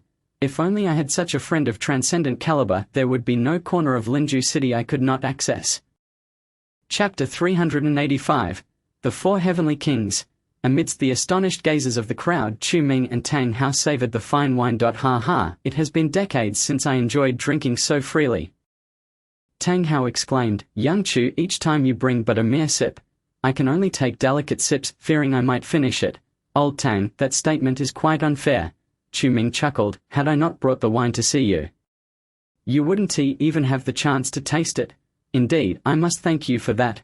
Old Tang raised his bowl, yet, just as he was about to toast with Chu Ming, a sudden loud crash resonated from the opposite side of Chiyu Lake Square. The ground shook violently, spilling the wine from Tang Hao's bowl. All the guests halted their activities, many standing up to look back. Suddenly, a furious shout rang out. Chu Ming, get out here. The voice echoed ominously through the night sky. Chu Ming's expression instantly turned grim. He recognized the owner of that voice, Lan Fenghan. What's going on? Tang Hao frowned and inquired. Just a minor issue to handle, Chu Ming replied in a low tone. Old Tang, please remain seated for a moment. I will go resolve this. Chu Ming abruptly turned. Under the astonished gazes of the crowd, he soared into the air, his figure swiftly arriving at the center of the square. There Lan Fenghan appeared, accompanied by several grey-robed elders and a multitude of black-clad enforcers, flooding the square. Upon witnessing this, the expressions of the crowd shifted dramatically. It's King Lan. Some sharp-eyed individuals recognized Lan Fenghan's identity. What is King Lan doing here? And those grey-clad elders, could they also be? They are also kings. Surely not. What could bring these 4 kings here? The dignitaries of Linju City trembled in fear. Kings of such caliber could govern an entire province. And now 4 of them had appeared before them. The assembled kings had come with a purpose. King Lan. Chu Ming stood alone, his gaze icy as he addressed the intruders. You arrive at my Chiyu Lake with such hostility. What is your intention? Chu Ming, I have no desire to engage in riddles with you today. Lan Fenghan replied coldly. Hand over the Linju envoy's token and leave Linju City. I shall not trouble you. Otherwise, this matter shall not end well for you. Lan Fenghan had come with 3 kings, intent on reclaiming the grievances of the past. Linju City, situated in a vital eastern region, served as a transportation hub and the capital of Jiangsu and Zhejiang. If Dragon Sovereign's people were to dominate Linju City, it would be a disgrace for the mad sovereign. Chu Ming, do not think me to be bullying you due to my status, Lan Fenghan scoffed. We four have come solely for this matter. The Linju envoy's token was given to you by your own hand. I coldly retort, since I have given it to you, what reason is there to reclaim it? Chu Ming replied frostily, King Lan, do you truly believe that your arrival here with your entourage will instill fear in me? Is that so? Lan Fenghan narrowed his eyes. At his side, a grey-robed elder stepped forward. This individual had sharp brows and bright eyes, with a long sword slung across his back. The aura emanating from him was exceedingly dangerous. Chu Ming's expression grew grave. His soul sense had already swept over these individuals. The three grey-robed elders beside Lan Fenghan were all at the king level. Lan Fenghan was indeed serious this time. Hand over the token. The sword-bearing elder commanded coldly, otherwise die. Interesting, Chu Ming said, his right hand flickering. The infernal blade, third stage, suddenly materialized in his palm.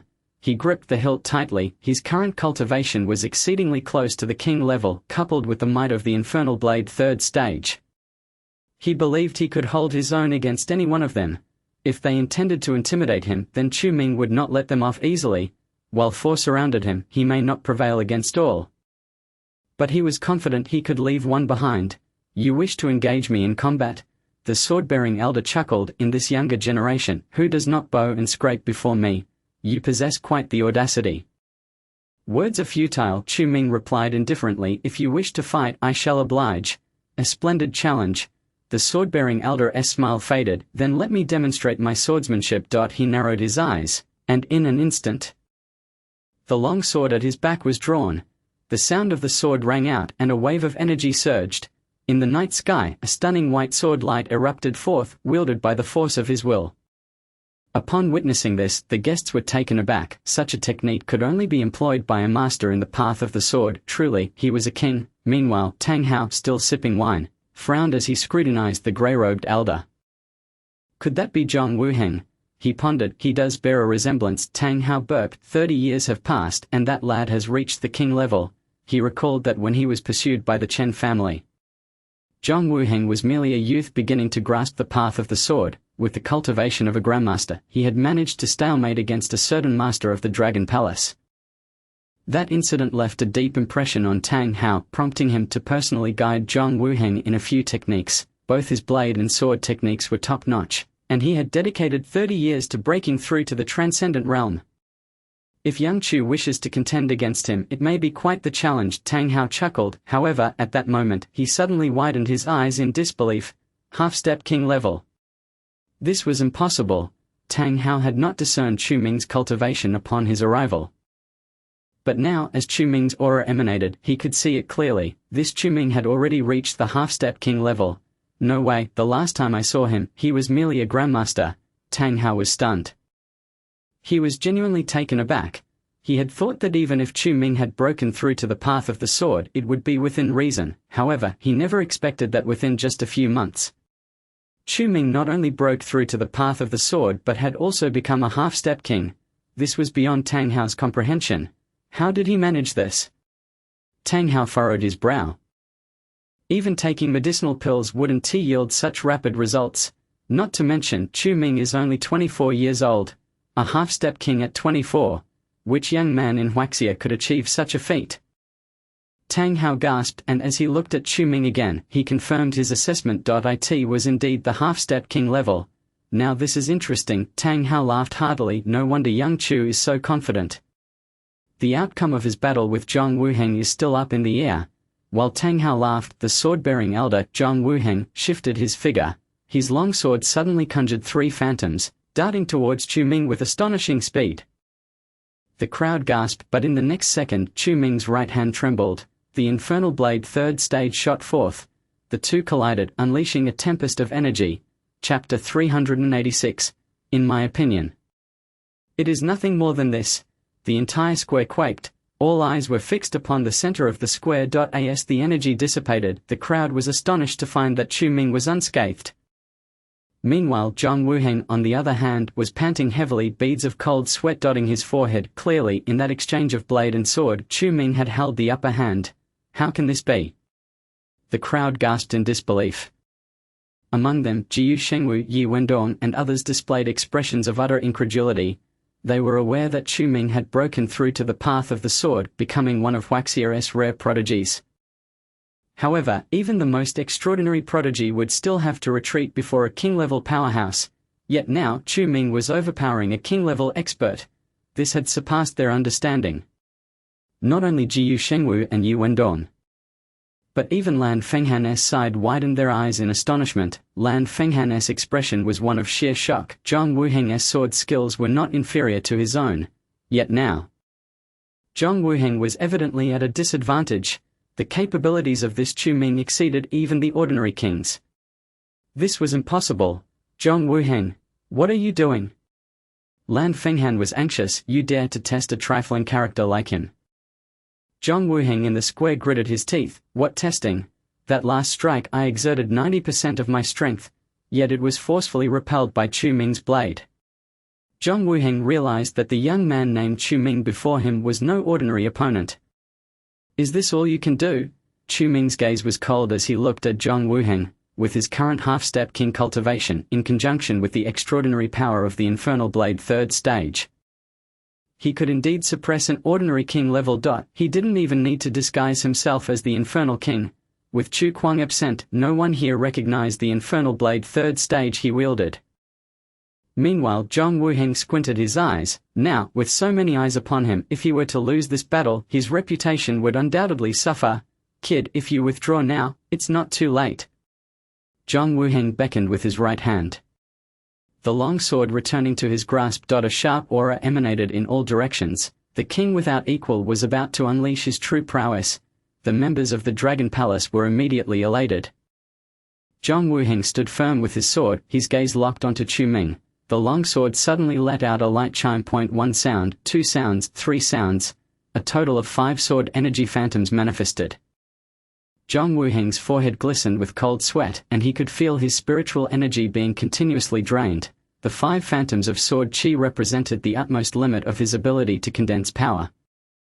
Along with the corporeal sword, there were a total of 6. In stark contrast, his opponent, Chu Ming, wielded only a single blade. Zhang Wuheng brimmed with confidence, believing that these 6 swords would be sufficient to vanquish him. The long sword sliced through the night sky, descending upon Chu Ming with astonishing speed. Chu Ming remained impassive, and as the 6 phantoms of the long sword fell, a blue flame ignited atop the 3rd tier Mingdao. The moment the onlookers, including Jiu Shengwu, laid eyes on the blue flame, they involuntarily rose in astonishment. They vividly remembered this flame. It was the technique of the king of the underworld. Jiu Shengwu was utterly taken aback. Could it be that Chu Ming also possessed this ability? He could not forget how, during the Chen clan's coercion of Chiyu Lake, the king of the underworld manifested, using this very blue flame to subdue all the elders of the Chen clan. Because of this flame, the second elder of the Chen clan, Chen Daobi, was forced to promise a compensation of 50 billion for Chiyu Lake. Jiu Shengwu could never forget such a moment. And now, this flame appeared in the hands of Chu Ming, the cold underworld flame. Chu Ming tightened his grip on the 3rd tier Mingdao. The blue flame instantly enveloped the blade. At that moment, as the 6 sword phantoms swooped down, Chu Ming slowly drew his blade forward. The might of this strike seemed to transcend heaven and earth.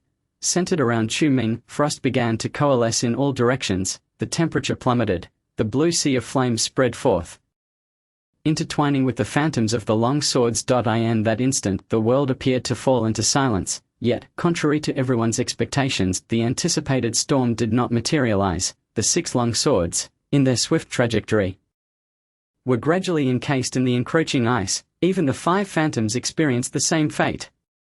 Zhang Wuheng suddenly spat out a mouthful of blood. He could sense that the connection with the 5 phantoms of spiritual energy had been forcefully severed. Your blade. Zhang Wuheng's breath quickened. This was the first time he encountered such a bizarre situation. In this precarious state, he dared not make even the slightest move. His body swayed, and had it not been for Lan Fenghan stepping forward to support him, Zhang Wuheng surely would have collapsed to the ground. Is this the king of the East region? Chu Ming stood with his blade raised, coldly stating, "In my view, it is nothing more than this." Nothing more than this. These 4 words reverberated throughout the entire Chiyu Lake. The crowd was rendered speechless in astonishment. Who in Linju City would dare to speak to the king of the heavenly dragon court in such a manner?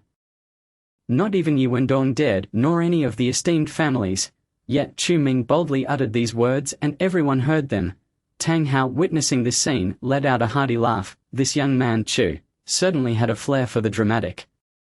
He downed the last of his wine, his eyes hazy as he gazed at the square. If the remaining 3 old fellows wished to join forces, it would be a disgrace to the honor of the mad sovereign. Faced with the imposing aura of Chu Ming, Lan Fenghan gritted his teeth. He never imagined that Chu Ming could truly defeat Zhang Wuheng. The 5-sword phantoms were already the limit of Zhang Wuheng's capabilities. This fact was clearer to Lan Fenghan than to anyone else. Could it be that Chu Ming indeed possessed the talents of a king? This was utterly implausible. How old could he be? For a prodigy of his age to become a grandmaster would already be a marvel. A 24-year-old king. In a millennium, not a single person in Huaxia had achieved such a feat.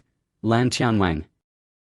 Chu Ming's cold voice echoed, "Are you all coming at once, or shall I take you on one by one?" Lan Fenghan hesitated. They had already lost one king. Should they lose another, the reputation of the Heavenly Dragon Court in the East region would be utterly tarnished. If they attacked together, even if Chu Ming were to be defeated, they would gain nothing from it. For old geezers ganging up on a young man, such a tale would sound scandalous no matter how it was spun. Moreover, there lurked a mysterious powerhouse within Chiyu Lake, the king of the underworld. If Chu Ming possessed such abilities, what of his master? After a moment's contemplation, Lan Fenghan gritted his teeth and raised his head. Chu Ming, I shall remember you. With a deep breath, Lan Fenghan resolved to leave before matters escalated further. He supported Zhang Wuheng. We are departing. Lan Fenghan's voice resonated throughout the square. Old Lan, are we truly leaving just like this? Protested a grey-clad king beside him. This young man is exceedingly bizarre. It is best we withdraw for now. Lan Fenghan's expression darkened as he spoke. We 4 may not be sufficient. I shall request the mad sovereign to send Master Chen to suppress Chiyu Lake. Chapter 387. A displeasing sight. Upon hearing Lan Fenghan's words, the members of the Heavenly Dragon Court fell into a profound silence. When they gazed at Chu Ming again, their eyes were filled with horror and astonishment. The fact that Lan Fenghan was compelled to make such a decision illustrated that Chu Ming was indeed extraordinary. After casting a fierce glare at Chu Ming, Lan Fenghan prepared to turn away. He had anticipated resolving the issue of Chiyu Lake once and for all, yet he had never imagined that this Chu Ming would unleash the prowess of a king.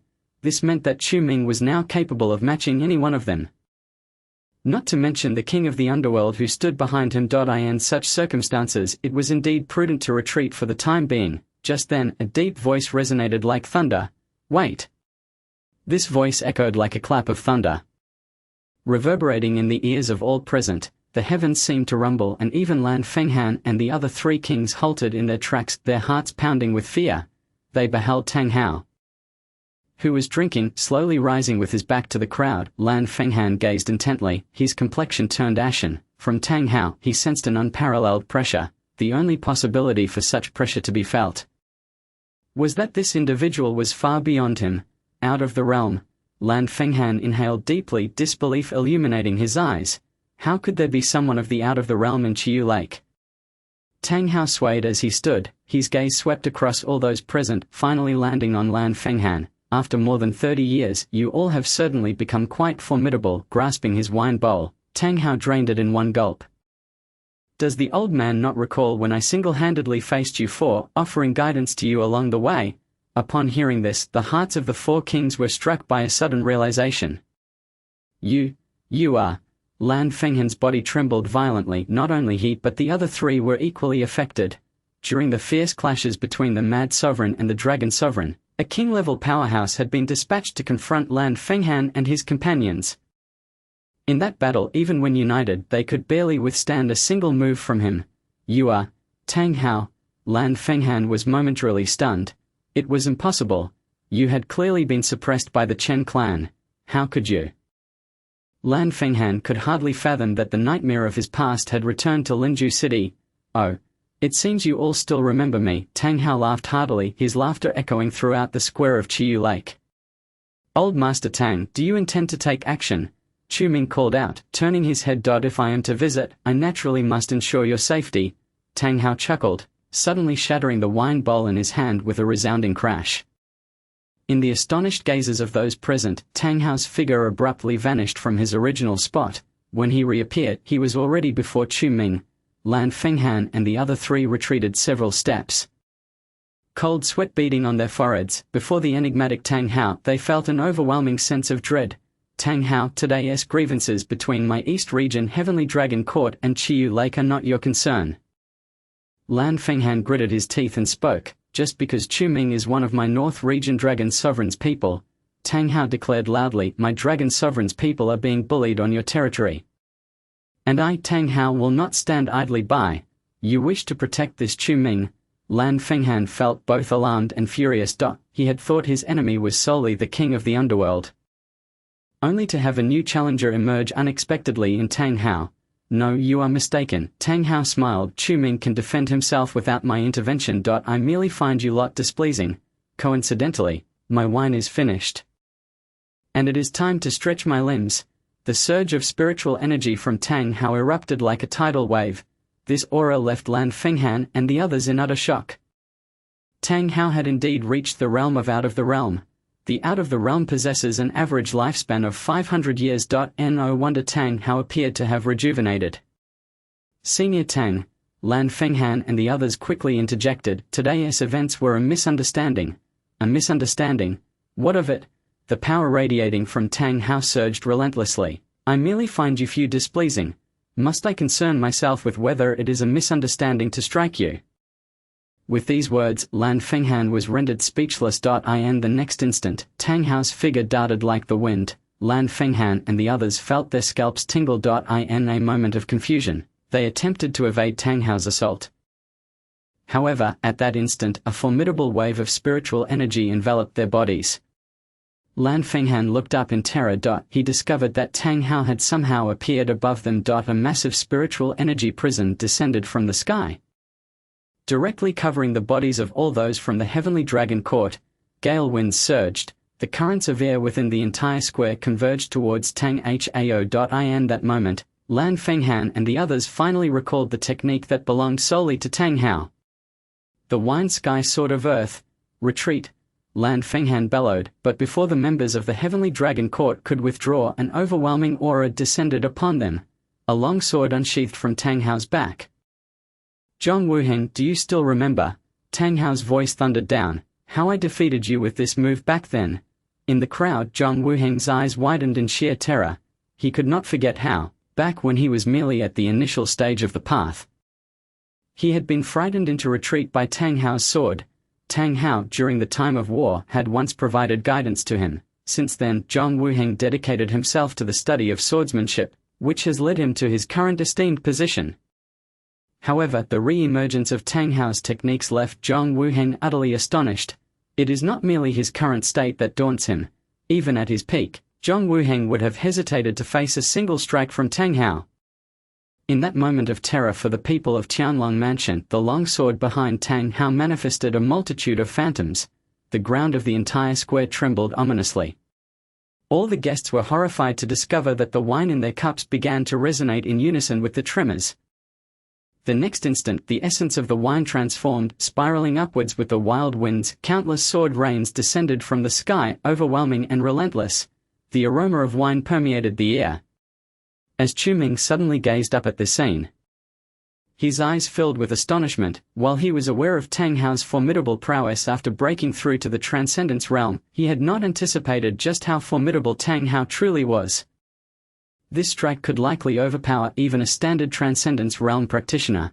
Chu Ming took a deep breath. Old man Tang, being a formidable figure in the King realm, if not suppressed by the Chen family for over 30 years, would have surely had an unparalleled Transcendence realm master under Long Zun's command by now. However, after enduring 30 years in the confines of the Chen family's dungeon, Tang Hao's initial hostility and sharpness had been dulled.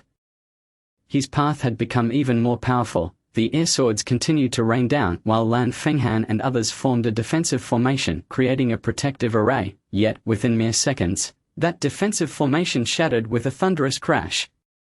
The individuals within the array were all thrown back injured and sprawled on the ground. Lan Fenghan suddenly spat out a mouthful of blood. The fear in his eyes as he looked at Tang Hao deepened.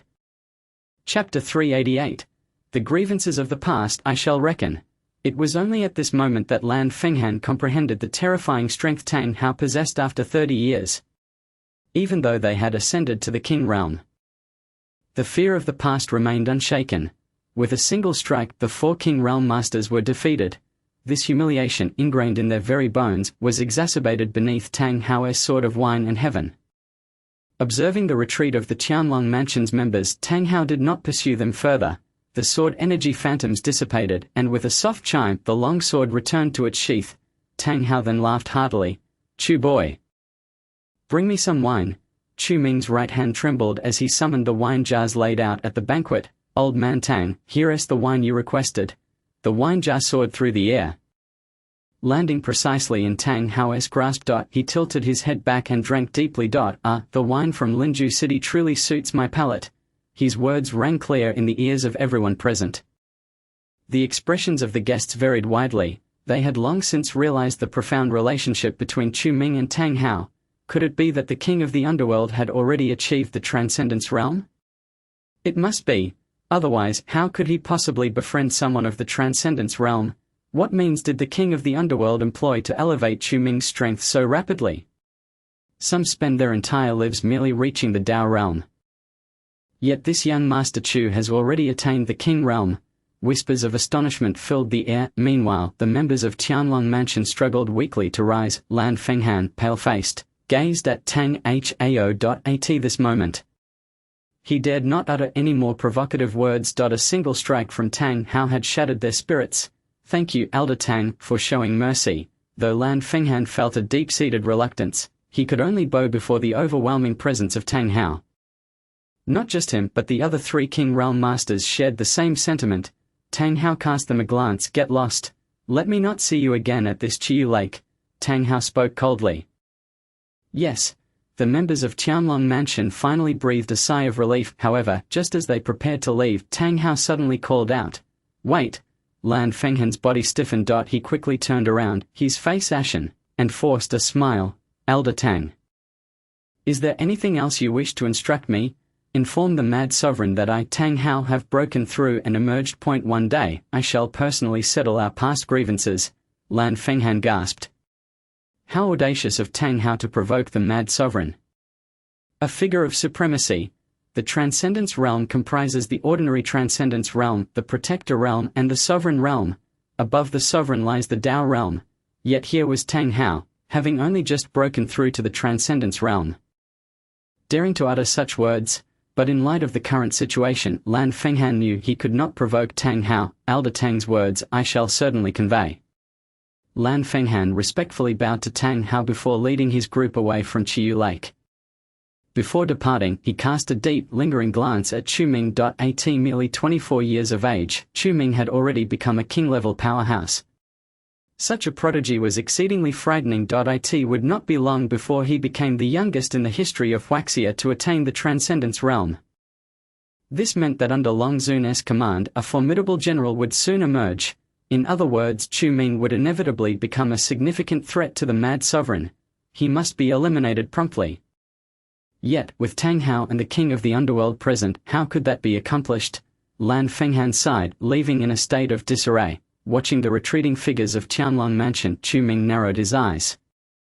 He understood that Lan Fenghan would not rest until he had his revenge. The next confrontation would likely be even more fierce. There was even a possibility that the Mad Sovereign himself might come. "Ha, now that the nuisances have departed, Chu boy, let us continue to drink." Tang Hao downed the last of the fine wine. He pulled Chu Ming back to the banquet. However, at that moment, the gazes of all present had shifted. They knew Tang Hao was a practitioner of the Transcendence Realm, yet how many dared to provoke the Mad Sovereign? Moreover, that one strike of the Sword of Wine and Heaven had directly suppressed the 4 King Realm Masters under the Mad Sovereign, leaving many in utter shock. The wonders of the Transcendence Realm had left them awestruck. At that moment, no one dared to act frivolously. The Yi family, alongside other esteemed families of Linen City, gazed at Chu Ming with eager anticipation. "What are you staring at?" Tang Hao seemed to notice the gazes around him and suddenly exclaimed, "The matters have been resolved, let us eat and drink." Yet no one dared to move their chopsticks. "What is this? Do you not wish to honor me?" Tang Hao furrowed his brow. Ye Long and the others quickly stepped forward to persuade the guests. Only then did the guests timidly pick up their chopsticks once more. They finally understood why Chu Ming had arranged such an extravagant welcome banquet. It was because Tang Hao was worth it. Old man Tang, I heard you caused quite a stir at the Chen family. What was their reaction to the elders? Chu Ming poured wine for Tang Hao. The invasion of the Qianlong mansion seemed as if it had never occurred. Chu Ming continued to engage in light-hearted banter with Tang Hao. What could they do? A group of inept individuals relying on the Chen family's vast resources merely waited idly for their demise. Tang Hao scoffed. This time, I took down a king from the Chen family and severely injured over 20 of their elders before I left the capital. When Tang Hao spoke these words, a flicker of satisfaction danced in his eyes. After all, having been suppressed by the Chen family for over 30 years, his newfound freedom and the chance for revenge brought him immense joy. You have no idea, that wretched place of the Chen family's dungeon, I smashed it to pieces.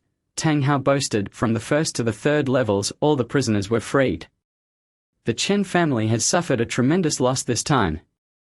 Tang Hao laughed heartily. Chu Ming coughed lightly, realizing that Tang Hao was even more sensational than he had imagined. Was it because he happened to strike while the Chen family's ancestor, Chen Hongdao, was awakening? After all, the revival of Chen Hongdao was a monumental event for the Chen family, naturally prompting them to dispatch powerful figures for protection, according to the original storyline, although Tang Hao managed to escape. He had done so through sheer luck and had not caused such an uproar. Chu Ming was astonished that Tang Hao had even killed a king from the Chen family.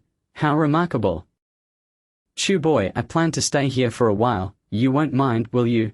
Tang Hao inquired. Haha, old man Tang, why would you even ask? I certainly wouldn't mind. Chu Ming chuckled. We're beyond pleasantries.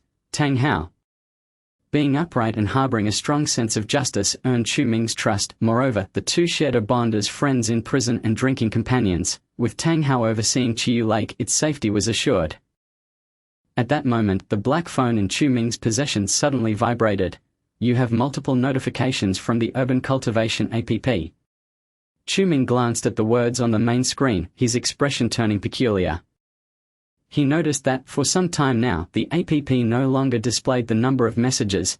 It simply stated multiple. Chu Ming chose not to check the messages, opting instead to turn off his phone and continue drinking with Tang Hao.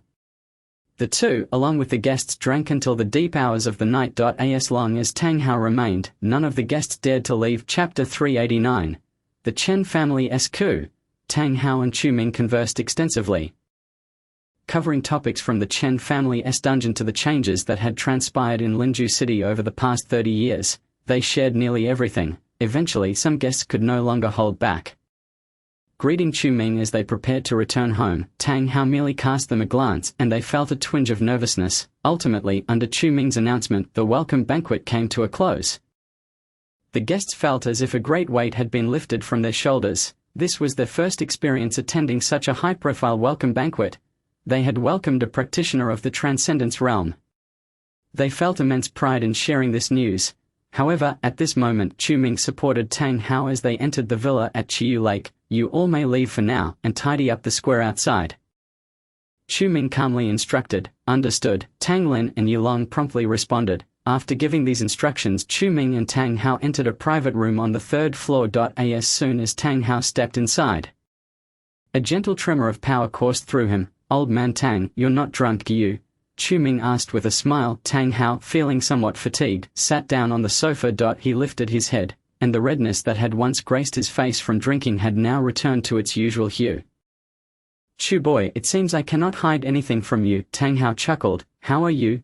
Chu Ming inquired. What are you saying? Tang Hao raised an eyebrow, his body tense. Chu Ming spoke calmly. You escaped from the Chen family's dungeon and made your way to Linju City. It's impossible you came through unscathed. Tang Hao's gaze met Chu Ming's, and they exchanged glances for several seconds. Suddenly, Tang Hao burst into hearty laughter, but amidst his mirth, he was seized by a fit of coughing. Indeed, that group of Chen's brats possesses some skills, he admitted, taking a deep breath before continuing. They formed a formation to attack, causing me a bit of trouble. Why didn't you mention this earlier? Chu Ming frowned in response. HMPH, such a minor injury hardly warrants discussion. Tang Hao scoffed. The Chen family is in ruins now. In that sense, I've come out ahead. Chu Ming was left speechless. Abruptly, he seized Tang Hao's wrist, prompting an instinctive struggle from Tang Hao. Blood welled within his internal organs. Chu Ming narrowed his eyes. Old man, this is not merely a minor injury. After a moment of silence, Tang Hao looked up and asked, Chu kid, you going to keep me or not? If you don't want me, I'll leave. Old man, that's not what I meant. Chu Ming chuckled. If you are to stay with me, you must do so comfortably. How could I allow you to stay wounded? Chu Ming retrieved a pill bottle from his storage pouch and tossed it to Tang Hao. Inside were 2 pills that should stabilize his injuries for the time being. You have pills? Tang Hao was taken aback. They aren't of the inferior kind, they. Chu kid, let me tell you, ordinary pills won't suffice for my injuries. I require. Before he could finish, Tang Hao opened the pill bottle. Upon inhaling the fragrance of the pills, he was stunned. With his discerning eye, he could tell these pills were of exceptional quality. Each one was worth at least several hundred million. And there were 2 in this bottle. Where did you acquire these pills? Tang Hao hurriedly inquired. I refined them myself, Chu Ming replied. If you find them acceptable, keep them. If not, I'll take them back. Chu Ming reached out to reclaim the bottle. But Tang Hao immediately shook his hand. No, you cannot take them back. What? Chu Ming frowned. These pills are certainly effective. They might even exceed expectations. Tang Hao exclaimed joyfully. Chu kid, I didn't see this coming. You can even refine pills. Well, my skills are modest, but at least they serve a purpose, Chu Ming answered calmly. Then I shall shamelessly recuperate here. Tang Hao laughed heartily. During this period, there must be no shortage of wine. Understood. Chu Ming shook his head with a wry smile. After bidding Tang Hao farewell, he closed the door to the private room. Just then, his phone began to ring. Hello, this is Chu Ming, young Master Chu. We have a situation, came a frail, deep voice from the other end. You are the Grand Elder of the Chen family. Chu Ming recognized the voice, his brow furrowing. Grand Elder, what has happened? Curiosity piqued within him. Had Tang Hao's whereabouts been discovered? That couldn't be true, could it? Weren't you saying earlier that Chen Qianli was problematic? The Grand Elder, Chen Guofeng, spoke heavily. Indeed, he has a problem. What do you mean? Chu Ming was taken aback. He hadn't expected Chen Guofeng's call to pertain to this matter. Chen Qianli had exposed himself so quickly. Why? Tell me everything, Chu Ming urged. Our Chen family's dungeon was breached by a thief days ago. You should be aware of this, yes? Chen Guofeng inquired. Chu Ming coughed lightly, feeling a pang of guilt, for the thief Chen Guofeng mentioned was sleeping in the room behind him. I know. What of it? In that confrontation, many of our esteemed elders were gravely injured, and one is even in critical condition. Chen Guofeng sighed. We never anticipated such an incident at this juncture. Were there no fatalities? Chu Ming retorted. None, fortunately, Chen Guofeng replied. The thief believed he had slain an esteemed elder, but in truth, the elder merely sustained severe injuries and temporarily fell unconscious. Chu Ming's expression turned peculiar. If he were to learn this news, Tang Hao's reaction would be unpredictable. So what exactly transpired? Chu Ming pressed further. Following this event, our family convened an urgent meeting to awaken our ancestor Chen Hongdao. The Grand Elder inhaled deeply, however, including the family head and myself. We never anticipated that the eldest young master Chen Qianli had incited a rebellion among nearly 40% of our esteemed elders. They launched a coup just as we were preparing to awaken the ancestor. Chen Qianli seeks to usurp the position of family head in our Beijing Chen family. Chu Ming's brow furrowed sharply. It was evident that Chen Qianli harbored ambitions, yet, in the original narrative, the quest for the position of family head would not unfold until much later. The first portal to the underworld had just opened. How could he possess the strength to incite a coup? Grand Elder, what was the outcome? Chu Ming inquired urgently. Chen Qianli did not anticipate that upon my return to the family, I would relay your words to the family head, Chen Guofeng stated solemnly. Although the family head remained skeptical, he took precautions. He secretly summoned all esteemed elders and family elites who were on missions outside. Thus, while Chen Qianli nearly succeeded, we awaited the arrival of those esteemed elders and family elites. The Chen family endured a brutal internal conflict. In the end, we triumphed. The words of Chen Guofeng carried an air of exhaustion. As Chu Ming listened, he felt not only shock but also curiosity. He wondered why Chen Qianli chose this moment to strike. Would it not have been wiser to remain dormant for a while longer? And where had Chen Qianli vanished to now? Chu Ming inquired. He escaped, Chen Guofeng sighed. This Chen Qianli was well prepared. He had meticulously plotted his retreat. Upon hearing this news, Chu Ming fell silent for a moment. In the original narrative, Chen Qianli indeed exhibited such traits. Grand Elder, your call to me was not solely to inform me of this matter, was it? Chu Ming asked. Indeed, following family discussions, the family head instructed me to inquire about young Master Chu's opinion. Chen Guofeng coughed lightly. After all, you are the only one among us who recognized Chen Qianli's issues. Intriguing, Chu Ming smiled. It is now certain that Chen Qianli is orchestrating a grand scheme. Moreover, within this scheme lies someone your Chen family wishes to capture. Are you referring to Chu Kuang? Precisely. Chu Ming nodded. Various signs indicate that Chu Kuang may very well be collaborating with Chen Qianli. Hence they conspired to steal the other shore flower. This time, Chen Guofeng fell silent. However, Grand Elder, do not worry too much. Chu Ming spoke calmly. Chu Kuang is still hiding in Linju City. Therefore, even if Chen Qianli has fled, his destination must undoubtedly be Linju City. In the original narrative, the happenings in Linju City occupied nearly half the story. Chu Ming was certain that even if Chen Qianli had managed to escape the Chen family, he would head towards Linju City. This place was no longer under the influence of the Chen family and certainly not within the domain of the northern region's dragon sovereign. The Chen family would not dare to act recklessly here, for they would be offending the eastern region's mad sovereign. Moreover, Chu Kuang's family was also present. If Chen Qianli sought to collaborate with Chu Kuang, he would naturally come to Linju City. After a moment of hesitation, Chen Guofeng spoke solemnly. Young Master Chu, do you have any evidence for this claim? None. Chu Ming replied bluntly. Whether you believe me is your family's concern. The assistance I can provide is limited to this. Chen Guofeng made a swift decision. Very well, our Chen family will dispatch experts to Linju City. I hope young Master Chu can assist us at that time. Agreed. As long as the Chen family does not renege on what you promised me, I will see it through. We will ensure the promised items are delivered in the coming days. You can rest assured of this.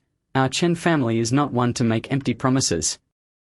That is good. Chu Ming ended the call, his smile fading. Why had Chen Qianli acted at this moment? Was there some unforeseen development behind the scenes? Was his objective merely the position of family head? Chen Qianli's actions prompted deep contemplation within Chu Ming. He recalled that the Chen Qianli from the original narrative was not one to be so rash. If there were a reason for his sudden urgency, it could only be the matters concerning Tang Hao and Chen Hongdao, which compelled Chen Qianli to alter his plans. My involvement has significantly changed the trajectory of the narrative. Chu Ming took a deep breath. He could no longer judge based on the original plot. Perhaps unbeknownst to me, events had evolved beyond the original storyline. With his mind set, Chu Ming resolved to first locate Chu Kuang, regardless of the circumstances. Chu Kuang's identity as the protagonist would not change. Only by stripping Chu Kuang of his fortune could Chu Ming, the antagonist, hope to survive. Meanwhile, in Jinling City located in Jiangsu, it had already become part of the eastern region's mad sovereign's territory. At this moment, in a villa on the outskirts of Jinling City, Chen Qianli was being assisted as he disembarked from a vehicle. Following the failure of the Chen family coup, he had been grievously wounded by a blade thrust by a high elder of the Chen clan. The sword had pierced through his shoulder, inflicting excruciating pain upon him. Despite emergency measures taken, the malevolent energy of the elder's blade lingered within, exacerbating Chen Qianli's injury. He had fled from the capital. Enduring this agonizing affliction, young master, we have arrived, one of his subordinates said, helping him into a bedroom on the third floor of the villa. Leave me. Chen Qianli waved his hand dismissively. But young master, your injuries? His subordinate expressed concern. Due to the lingering malevolence, Chen Qianli was in a precarious state. Excessive blood loss could very well lead to his demise right there. Yet, in response to their worry, Chen Qianli's face contorted in rage as he barked, I said get out. Do you not understand? His furious roar sent his subordinates retreating in fear. Understood, we shall depart at once. Please calm down, young master. They hastily retreated, closing the door behind them. The bedroom fell into an oppressive silence broken only by Chen Qianli's labored breaths. Gritting his teeth, he attempted to rise, but the pain radiating from his wound was almost unbearable. Summoning every ounce of strength, he staggered a few steps to lock the door securely. Then, from within his garments, he produced a white glass orb. With a flick of his wrist, he hurled the orb towards the floor-length mirror in the room. To his astonishment, the orb seamlessly melded into the mirror. Had anyone witnessed this spectacle, their jaws would surely drop in disbelief. "Quang-Zun, are you not going to show yourself?" Chen Qianli called out softly. As his words echoed, the mirror revealed the visage of a young man clad in white. If Lan Fenghan were present, he would undoubtedly recognize this individual. "From the Eastern Domain, Quang-Zun. Chen Qianli, it appears your injuries are quite severe," Quang-Zun remarked with a faint smile. Do not speak as if you are uninvolved. Chen Qianli narrowed his eyes. "You insisted on utilizing the Chen family to invade Longzun's territory, and thus I aided you. In return, you promised to grant me control over the Chen family. And yet, what has come of it? Now my bid for power has failed, and the Chen family will not spare me. I, Chen Qianli, could have soared to greater heights. Yet you compelled me to act at this moment. And now I have lost. Quang-Zun, this is all you're doing." Chen Qianli's words incited a hearty laugh from Quang-Zun within the mirror. "Chen Qianli, do you not find your reasoning rather naive? Yes, I did urge you to take action, but the outcome was ultimately dependent on your own capabilities. You proved to be the failure that allowed the Chen family to retaliate." Quang-Zun's tone turned icy. "The timing I provided you was impeccable. With so many high elders of the Chen family incapacitated by Tang Hao, and numerous others away seeking the elixir to awaken your ancestral figure. Chen Hongdao, how could you not succeed under such circumstances? And now you dare to blame me? Truly it is laughable." Chapter 391. The seizure of the body. Quang-Zun's words made Chen Qianli clench his fists. He indeed harbored ambitions of usurping the position of the Chen family patriarch. With Chen Qiangu's cultivation and age, it would have been no issue for him to lead the Chen family for another 20 years. Yet Chen Qianli could not afford to wait that long. Even if it required a violent coup, he was determined to seize control of the Chen family. Once he grasped their power, he would eradicate the 9 great families of the capital. From that point forth, there would be no 9 families in the capital, only 3. The Chen family alongside the 2 vassal families. At that time, Chen Qianli's authority would reach its zenith. Alas, due to this failed coup, all his plans lay in ruins. "Quang-Zun, had it not been for you, I would have conserved my strength and awaited the opportune moment." Chen Qianli squinted. "You were the one who insisted on action at this juncture. Should I blame you or myself?" Quang-Zun chuckled coldly, his gaze penetrating through the mirror, fixated upon Chen Qianli. "Surely you have not forgotten our agreement?" he inquired. "How could I forget?" Chen Qianli retorted icily. "You promised me that should I assist you in obtaining the Chen family, I would be the one to take the position of patriarch. Moreover, you vowed to send people to eliminate the other families in the capital. Quang-Zun, do not think for a moment that I am oblivious to your intentions. You merely seek to acquire power in the capital to confront Longzun's forces."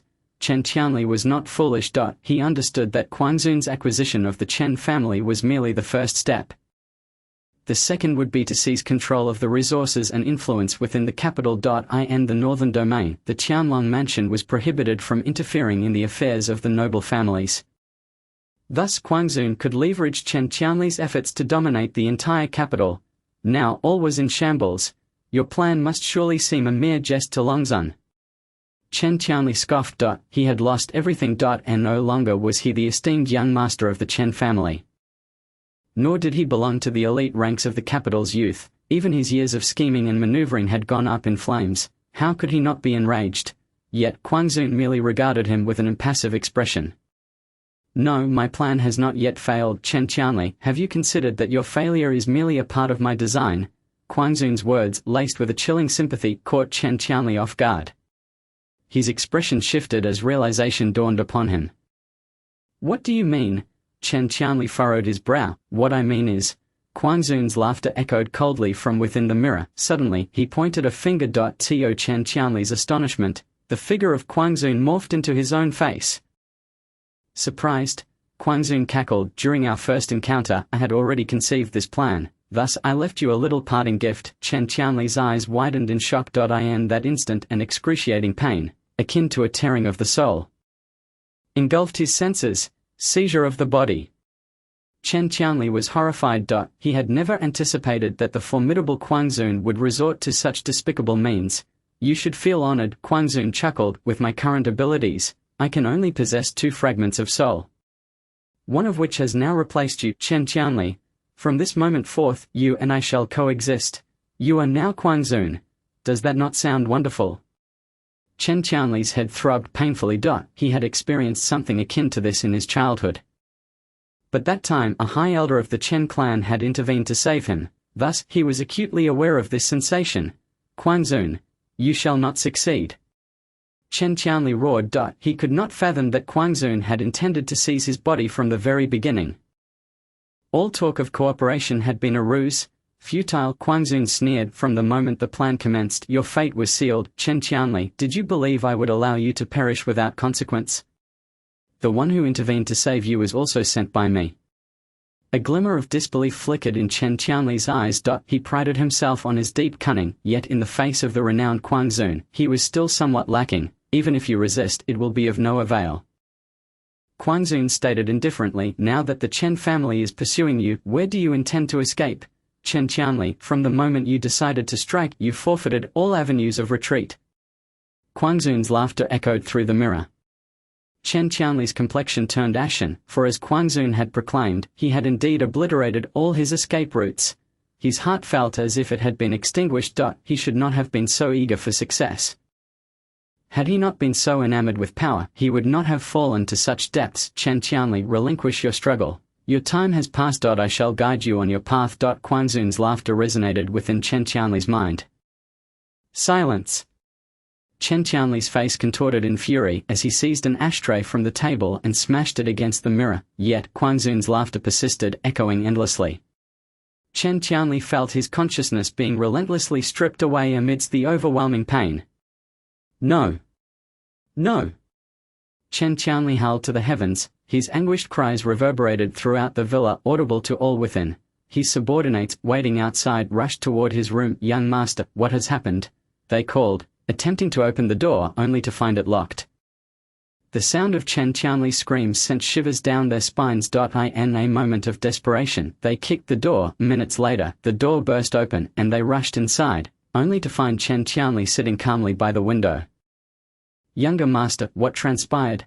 They inquired in astonishment. What could possibly have happened? Chen Qianli replied with a composed demeanor, I am fine, please leave me. I wish to rest. His subordinates were taken aback, doubting their own ears. Had they truly heard those heart-wrenching cries? Yet the agony had been all too real. Very well, should you require anything, call for us. Wait! Chen Qianli called out, halting them. Young master, is there anything else you wish to command? Inquired the cloaked subordinates. Please arrange for a carriage to Lingju City. Chen Qianli gently responded, have some matters to attend to there. Young master, at such a critical moment, you intend to go to Lingju City? The subordinates were taken aback. The Chen family was currently searching for Chen Qianli with great fervor. How could he dare to venture out? What, do you have objections? Chen Qianli's brow furrowed. In that instant, a wave of trepidation surged within the hearts of the cloaked subordinates. They quickly replied, no, we will make arrangements at once. The cloaked subordinates hastily exited the room, leaving Chen Qianli alone in the empty space. He gazed out at the trees beyond the window, the wind stirring the fallen leaves. A fleeting smile, elusive and enigmatic, graced his face. Chapter 392. Returning home. At this moment, in Lingju City, the night was as cool as water, with a chill seeping into the bones. In a high-rise residential building within the bustling district of Lingju City, the Chu family was preparing for dinner. Dad, Mom, Chu Yuan said, having just finished her bath and changed her clothes.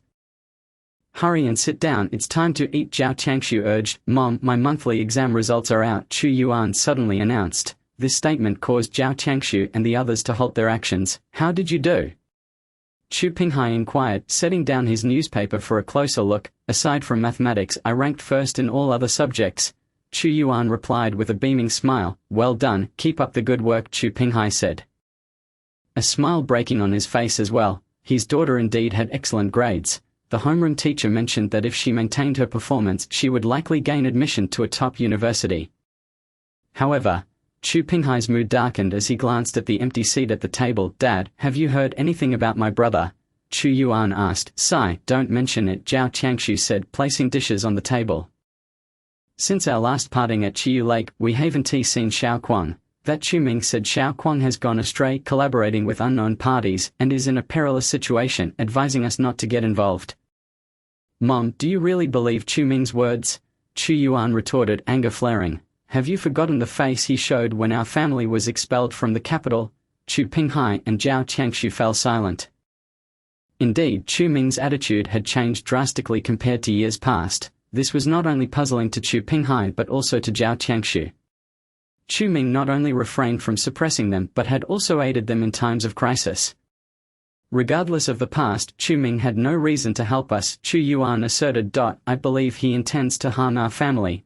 Enough, Chu Pinghai waved his hand. And no matter the circumstances, he helped us when we were at our wits' end. The past is behind us. Let it go, Chu Pinghai sighed. After all, he was still Chu Ming's uncle, although he had always had conflicts with his elder brother, Chu Pingshan. The latter and his wife had long since passed. The past was like smoke. Chu Pinghai chose to let it slide. What matters most now is to find Xiaoquang, Zhao Qiangshu gently stated. As for Chu Ming, that is his affair. Chu Yuan fell silent. Just then, a sudden knock on the door interrupted the conversation. Who could that be at this hour? Chu Pinghai rose and opened the door. Standing outside was a young man clad in a black hooded coat. Causing Chu Pinghai's eyes to widen in shock. Xiaoquang, he exclaimed in surprise. Xiaoquang had returned. Dad, keep your voice down, Xiaoquang cautioned, glancing around wearily. Let's talk inside, quickly come in. Chu Pinghai hurriedly stepped aside and cautiously closed the door. Brother, Chu Yuan gasped in astonishment at Xiaoquang's sudden appearance. Mom, Xiao Yuan, are you both safe? Xiaoquang inquired with concern. What could happen to us? Zhao Qiangshu rushed over, inspecting her long-worried son. Once reassured of Xiaoquang's well-being, Zhao Qiangshu finally breathed a sigh of relief. Xiaoquang, what on earth is going on? You disappeared suddenly and then reappeared at Chiyu Lake. A myriad of questions flooded Chu Pinghai's mind. Mom and Dad, I know I have let you down, Xiaoquang confessed. I have returned to accomplish a significant task, and I wanted to see you before I left. A significant task? What sort of task? Chu Pinghai asked. Momentarily taken aback. I cannot disclose that. Xiaoquang shook his head. He would not reveal to his family that he was going to confront Chu Ming in a life-or-death battle. The other day, the ethereal flower that Chen Qianli had brought back had successfully healed his injuries and elevated his cultivation to the mid-stage of the Tao, coupled with his techniques and the Yin blade. Xiaoquang was confident he could contend with the king. He intended to take advantage of his breakthrough to eliminate Chu Ming and uncover the true identity of that false Yin king. However, this endeavor was fraught with danger, which was why Xiaoquang had come back to seek closure. Xiaoquang, is there something you need to hide from us? Zhao Qiangshu said, her voice laden with concern. Whatever it is, your father and I will support you. Brother, I will help you too. Chu Yuan chimed in. Xiaoquang once more shook his head. If this mission were to fail, he might not return alive. Informing his family would only add to their burdens. Today, he came not only to seek closure but also to leave them with something, a means of protection. Xiaoquang produced a jade box from his pocket. Mom and Dad, this is a miraculous elixir that can cure ordinary ailments. Xiaoquang handed the jade box to Chu Pinghai. The three exchanged glances. Chu Pinghai stood up and retrieved a similar jade box from his safe. This was given to us by Chu Ming. He placed the jade box on the table. Upon seeing the jade box, Xiaoquang was momentarily taken aback. He could sense a rich aura emanating from it. What is this? Xiaoquang frowned and asked. Just as you said, he claimed this could also treat common ailments. Chu Pinghai replied. However, your mother and I have no ailments, so we haven't taken it this moment. Chu Yuan interjected. You dare consume his things? Chu Pinghai and his wife remained silent. Xiaoquang narrowed his eyes. He gently opened the box, fully concentrating his spiritual energy. He did not believe that Chu Ming could be so benevolent. This box undoubtedly contained poison or some perilous substance. Even opening it might cost lives. Xiaoquang gathered his strength, prepared to protect his family should anything sinister arise as he opened the box. Slowly, the box creaked open. Xiaoquang fixed his gaze on the contents within. However, upon opening the box, he was astounded to find only a few pills nestled inside. Specifically, 9. Each pill was accompanied by a small spirit stone forming a microformation to prevent the medicinal properties from dissipating. Merely the value of these small spirit stones could amount to millions. Had Chu Ming really turned out to be so benevolent? How long have these pills been here? Xiao Kuang inquired. Almost half a month. Chu Pinghai replied. We haven't touched them. Their family remained somewhat wary of Chu Ming. Xiao Kuang took out one of the pills and scraped off a bit of the powder to taste it. Xiao Kuang, Zhao Tianxiu exclaimed, wanting to dissuade him. She feared that the pill might indeed be poisonous. After all, it was a gift from Chu Ming. However, Xiao Kuang waved his hand dismissively, indicating it was of no concern. Even if it were highly toxic, he could suppress it with the eternal yin Dao he possessed. Moreover, it was unlikely that any poison could deceive his keen senses. Chapter 393. My affairs are not yours to interfere.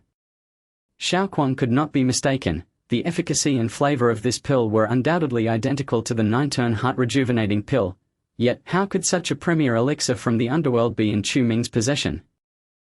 Was it possible that the false Yin King behind Chu Ming was also a master alchemist? That was utterly implausible. Xiao Kuang, what is the matter?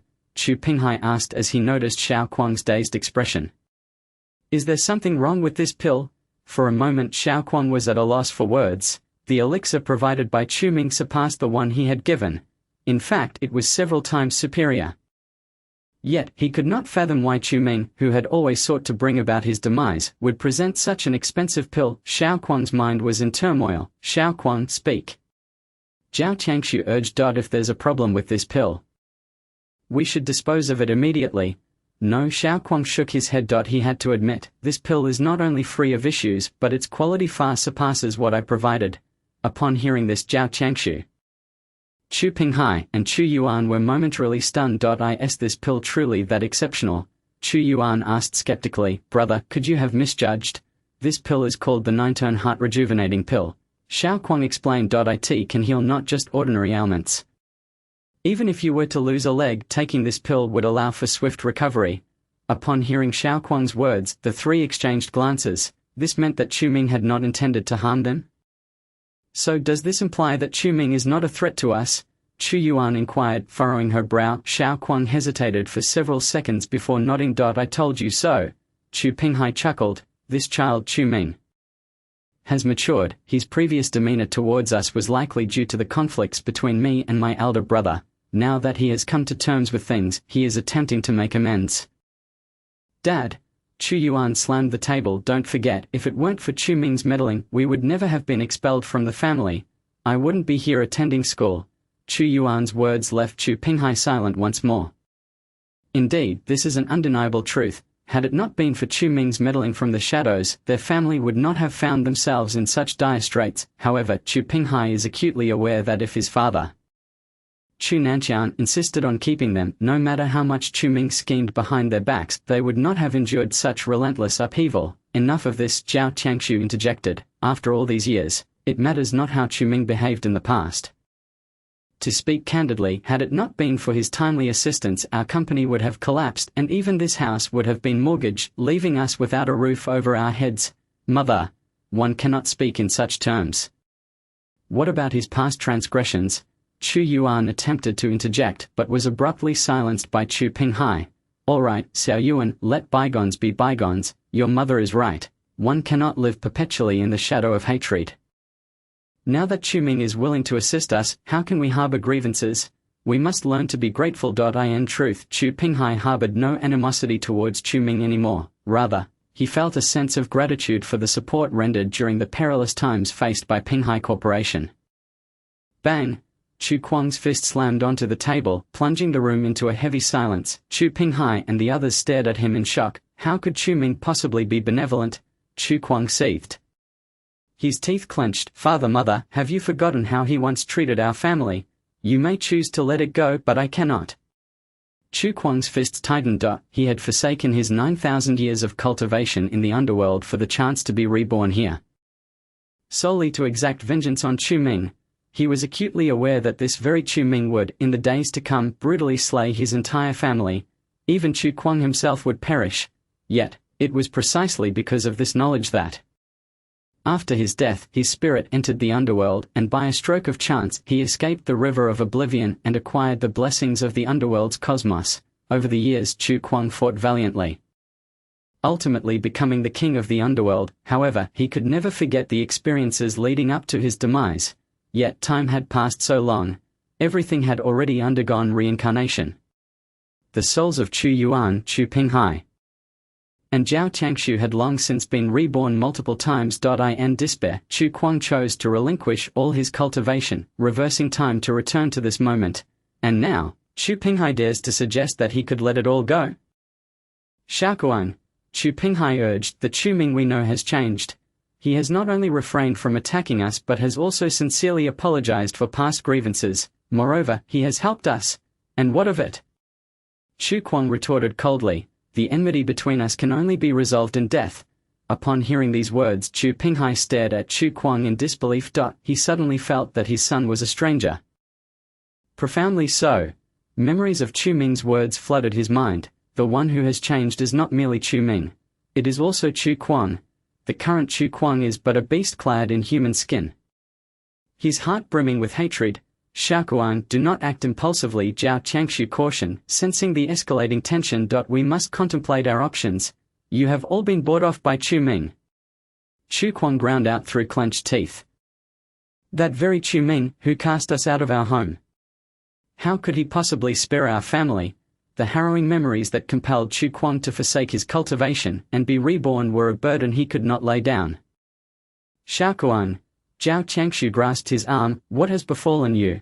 What has befallen me? What has befallen you?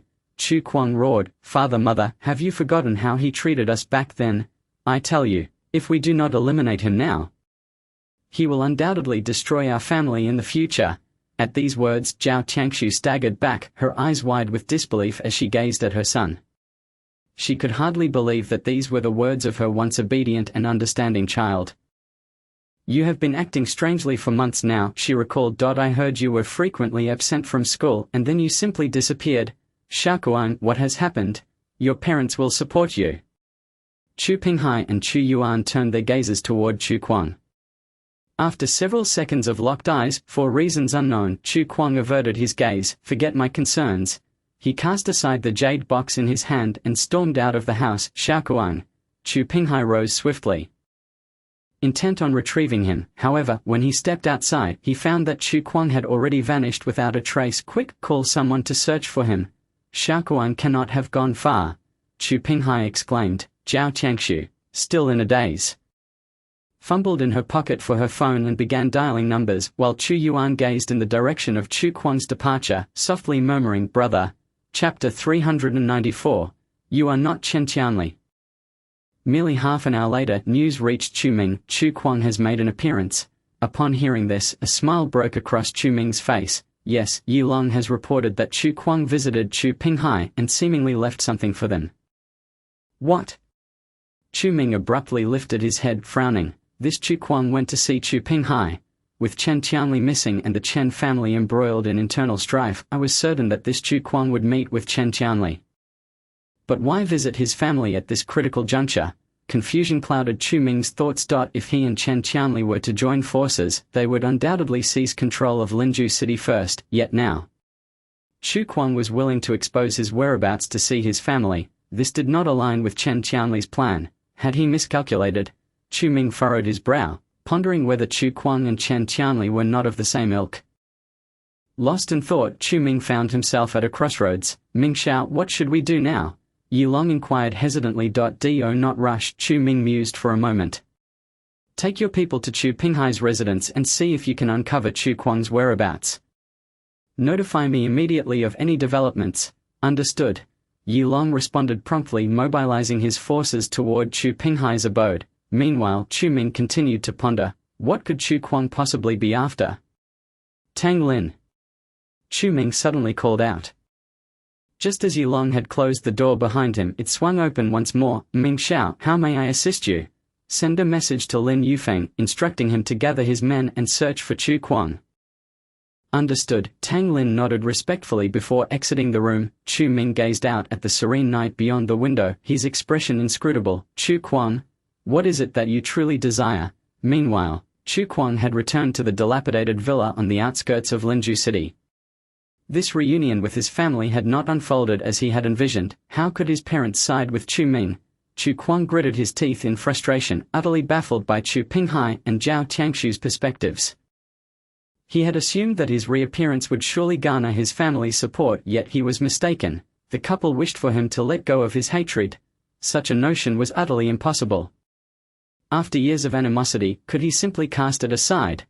He had endured 9,000 years in the underworld. Moreover, he had ascended to the pinnacle of the underworld, becoming the sovereign of all realms. He had willingly relinquished all status, power, and cultivation to be reborn here. Now, Chu Pinghai and his wife dared to suggest that he should let go of his hatred. Absolutely inconceivable. Chu Ming, what have you done? Chu Kuang clenched his fists, slamming one down on the table. The already dilapidated wooden table splintered under the force of his blow, sending items scattering across the floor. What a temper! Suddenly, a cold huff echoed from the doorway. Who is it? Chu Kuang furrowed his brow. Chen Qianli pushed the door open and stepped inside. The moment Chu Kuang laid eyes on him, a fierce glint flashed in his eyes. Were it not for necessity, he would not consider cooperating with Chen Qianli. What do you want? Chu Kuang demanded. I am here to assist you, Chen Qianli replied with a smile. I know you are preparing to head to Chiyu Lake to eliminate Chu Ming.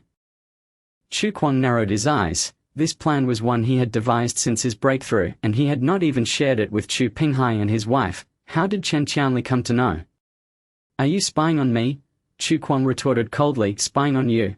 I would hardly need to do that. Chen Qianli laughed heartily. Chu Kuang, your aura now suggests that you are at the mid-stage of the Tao. You must have made some progress in the past few days, am I right? Chu Kuang's brow furrowed deeply. He had concealed his cultivation level, yet Chen Qianli saw right through him. What did this imply? Either Chen Qianli possessed remarkable insight, or he had someone guiding him. Chu Kuang scrutinized Chen Qianli closely, noticing a subtle shift in his aura. You are not Chen Qianli, Chu Kuang declared coldly. Who are you?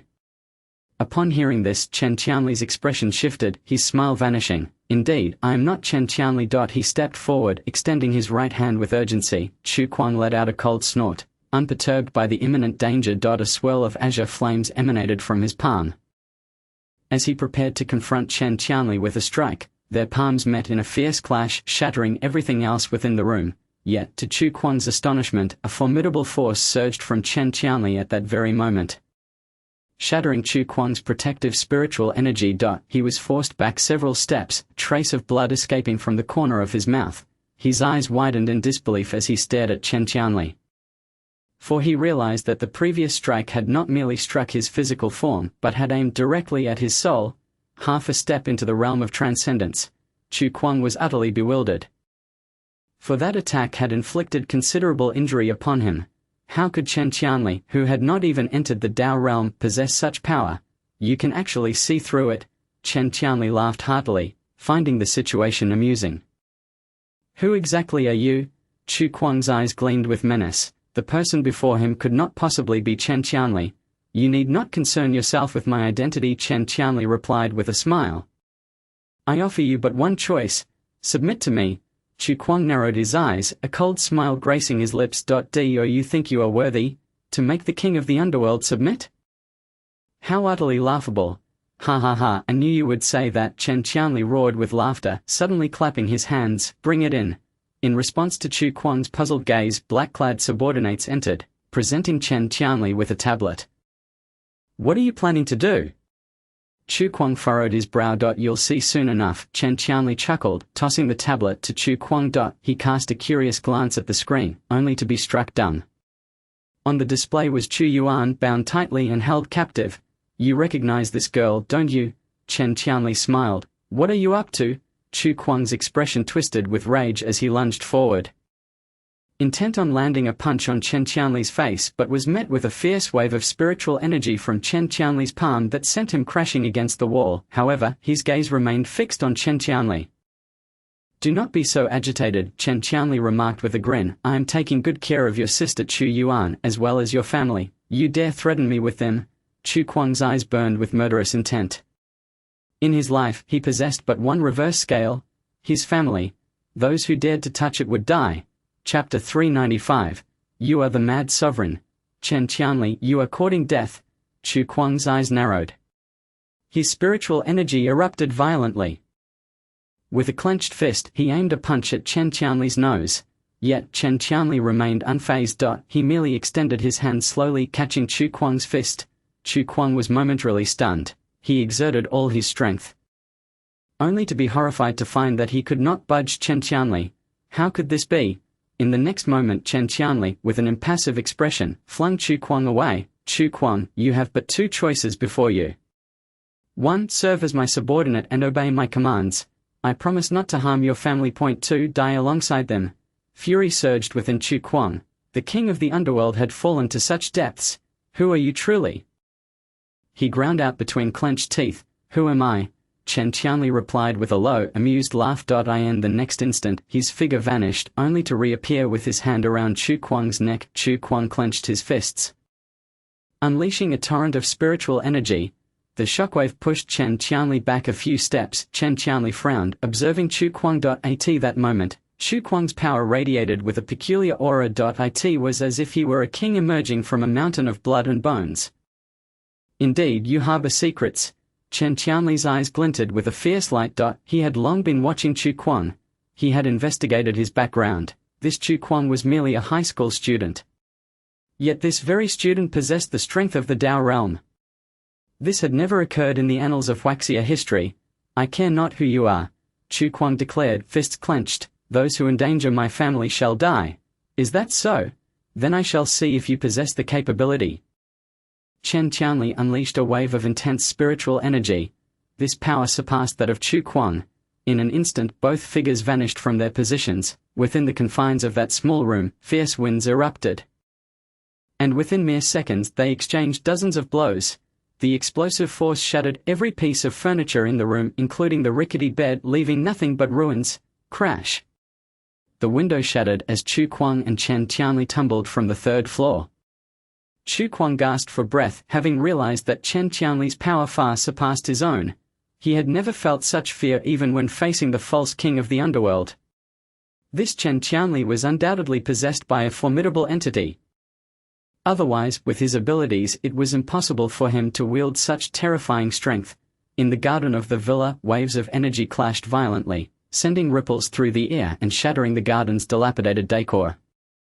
Chu Kuang was forced back several dozen meters, breathing heavily. His gaze remained locked onto Chen Qianli. I see now. Chu Kuang's eyes flashed with intensity. You are the mad sovereign. Upon hearing this, Chen Qianli's fist abruptly halted midair. He frowned at Chu Kuang. Interesting, he chuckled. You actually recognized me? Chen Qianli did not deny it. He was indeed the mad sovereign. His soul had taken over Chen Qianli's body. In essence, Chen Qianli was but a mere avatar of his. So it is you. Chu Kuang spat, grinding his teeth. In a past life, the mad sovereign had stirred the winds and clouds of Huaxia, forcing the northern domain's dragon sovereign to confront him. In that battle, the Chu family had become sacrificial pawns and his parents had suffered the consequences. Years had passed, yet even now, as Chu Kuang was reborn, he still remembered. The eastern domain's mad sovereign was a man of immense ambition. For the sake of power, he could sacrifice everything. I never expected you would take over Chen Qianli, Chu Kuang remarked coldly.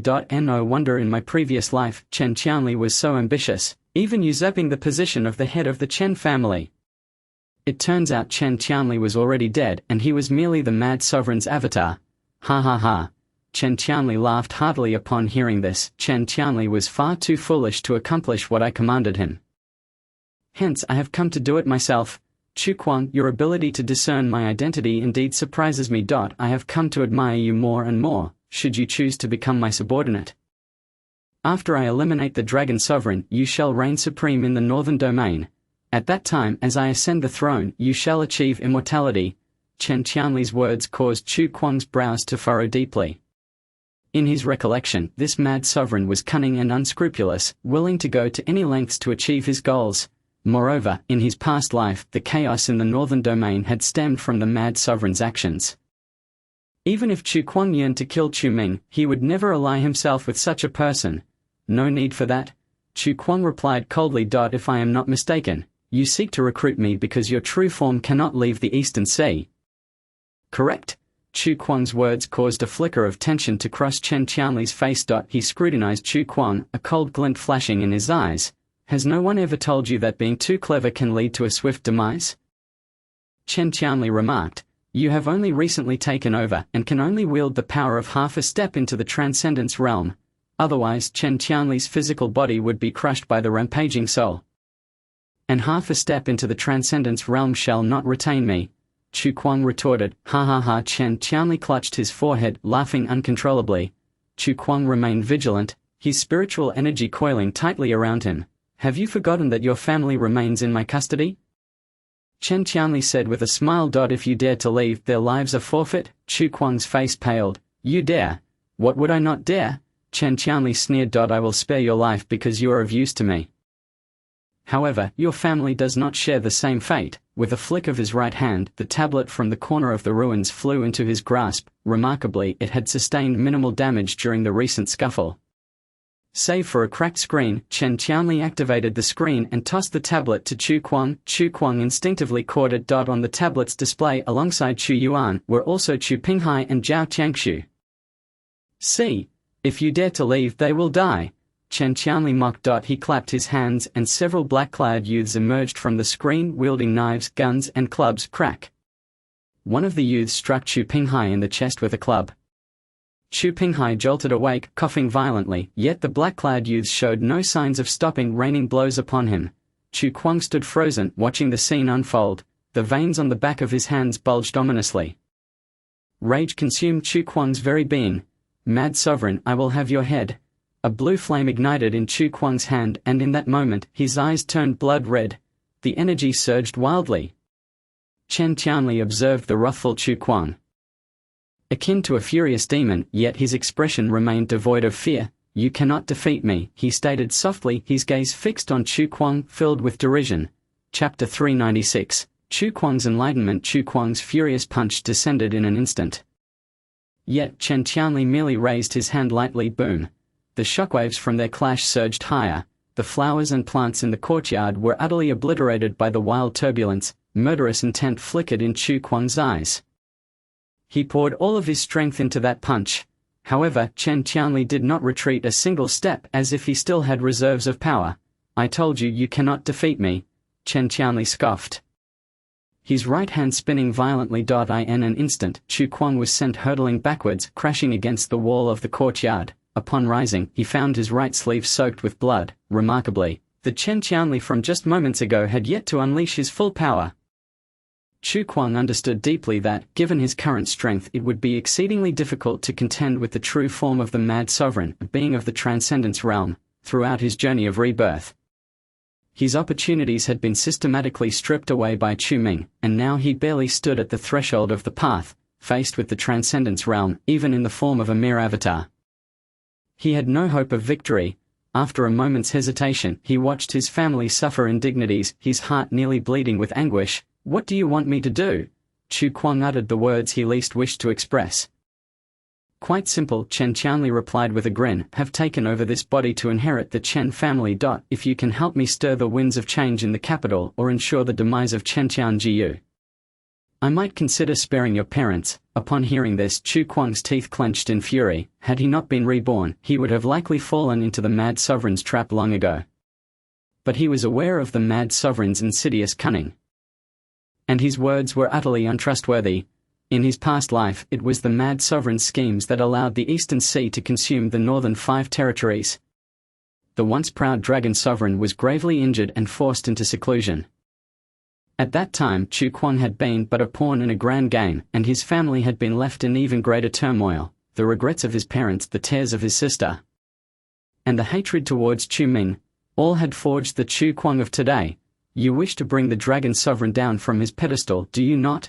Chu Kuang fixed his gaze upon Chen Qianli. His voice cold and measured. Ha ha ha. Chen Qianli laughed heartily at this. Indeed. My ultimate aim is to avenge the grudge of that fateful sword. If not for the Dragon Sovereign's interference, I would have long since escaped the Eastern Sea. I require your assistance. In return, I shall grant you what you desire. You have long wished to eliminate that youth named Chu Ming from Linen City, have you not? Conveniently, he has recently attracted my ire. Once our tasks are complete, I shall personally eliminate him for you. At that point, not only will your parents be able to live freely again, but you too can exact vengeance upon your foe. It is a win-win situation. Why not embrace this opportunity? Each of Chen Qianli's words struck Chu Kuang like a hammer. He clenched his fists, engulfed in turmoil. The echoes of his family's words resonated in his mind, reminding him that one cannot live perpetually in hatred. One must learn to let go and cherish what one possesses in the present, for that is the greatest fortune, is it not? Chu Kuang's heart was a battleground of conflicting emotions. He found himself perplexed as to why he had spent 9,000 years of slaughter in the underworld and what purpose his rebirth truly served. Chu Kuang, you are a wise man. Chen Qianli remarked, you will agree to my proposal, will you not? Upon hearing this, Chu Kuang's body trembled. He understood now. His rebirth, beyond the protection of his family, was fundamentally about erasing the painful memories that haunted his parents and sister. They must not perish burdened with sorrow. Yet, in all his actions, though he claimed to protect his family, had he truly done so? No, since his rebirth, he had been embroiled in conflict with Chu Ming. His hatred for Chu Ming had led him to defy his family, causing his parents grief and his sister worry. This was not the outcome he desired. With this realization, Chu Kuang lifted his gaze abruptly. Very well. I accept your terms. A glimmer of enlightenment shone in his eyes, a sense of clarity washing over him. Ha ha ha. Chen Qianli laughed exuberantly, stepping forward to extend his hand. Mr. Chu Kuang, let us wish for a fruitful collaboration. Your family will temporarily reside with me, and rest assured, I shall provide them with ample sustenance and comfort. Chu Kuang grasped Chen Qianli's hand firmly. However, before I journey to the capital, I must first visit Chiyu Lake to avenge a previous grievance, he stated calmly. Hearing this, Chen Qianli frowned. You must know that seeking vengeance at Chiyu Lake will bring you no fortune, and yet, some matters are imperative for me to pursue. Chu Kuang replied with tranquility. Should I perish, ask that the mad sovereign seek out someone more capable. If I survive, I shall act as per our agreement. At that moment, Chen Qianli hesitated, narrowing his eyes at Chu Kuang. Suddenly, he chuckled. Very well, let us proceed as you see fit. I am not a rigid individual. Our relationship is one of cooperation. As long as you fulfill your obligations, I shall not interfere with your endeavors. He had already gathered intelligence indicating the irreconcilable blood feud between Chu Kuang and Chu Ming. While Chu Kuang's trip to Chiyu Lake was fraught with peril, it also presented an opportunity for the mad sovereign to gauge the lake's strength. Particularly since he had lost numerous experts there, Chu Kuang remained silent in response to Chen Qianli's words, merely casting him a glance before departing the villa complex. As night fell upon Linju City. At the heart of Chiyu Lake, Chu Ming sat within a pavilion, diligently honing his skills. Although the black phone could illuminate his cultivation tree, he had observed that as long as he trained earnestly, the points within the black phone would dwindle progressively. Thus, he could exchange fewer points for greater cultivation gains. In due time, he should be able to break through to the late stages of the path. Chu Ming exhaled deeply, yet each training session yielded only a reduction of a little over 100 points. Far too meager. He sighed, having successfully illuminated the 7th layer of the Wangu Mingdao Sutra. To advance further, he required over 80,000 plot points, an amount that would take an eternity to accumulate. He lamented, hoping to discover some rare treasure that could be exchanged for points, or to encounter the protagonist, Chu Kuang, to obtain points directly from him. Unfortunately, the intelligence network of the Yi family had yielded no results for either. Although many items were lauded as rare treasures, they held no value within the black phone, which demanded exceedingly high standards. If only he could acquire either a rare treasure or the protagonist, Chu Kuang. Chu Ming mused in boredom, when suddenly a figure descended from the night sky, radiating an overwhelming aura. Someone at the Path Realm. Chu Ming sprang to his feet, gazing towards the shore. The presence belonged to Chu Kuang. Surprise filled Chu Ming's eyes as he realized he had been unable to locate Chu Kuang anywhere in Linju City. Yet here he was presenting himself willingly.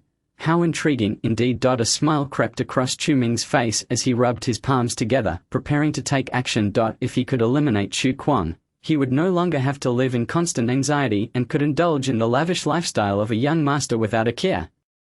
Chu Kuang. With a swift motion, Chu Ming appeared at the water's edge, his gaze fixed upon the newcomer. As expected, it was the very person he had instructed the Yi family to locate, none other than the protagonist. Chu Kuang, ha ha ha, I never expected you to show up here voluntarily. Chu Ming scoffed, his right hand flipping dramatically. The intricate formation he had deployed around Chiyu Lake unfolded instantaneously, enveloping the entire lake in an invisible force field. Even the spies dispatched by Chen Tianli to investigate the situation at Chiyu Lake found their vision obstructed by this formation. Under this array, you have nowhere to escape. Chu Ming sneered, this time I shall not allow you to flee as you did before. Had it not been for that cursed envoy from the Heavenly Dragon Manor, he would have captured Chu Kuang long ago. Now Chu Ming was determined to fulfill what he had left undone, yet in the next moment an unforeseen turn of events shocked him. Chu Kuang's complexion paled and he gritted his teeth. With a thud, he knelt before Chu Ming. Chu Ming was taken aback, his mind momentarily blank. The fearsome king of the underworld, who had roamed for 9,000 years, was kneeling before him. What on earth was happening? Chu Ming. Chu Kuang clenched his fists.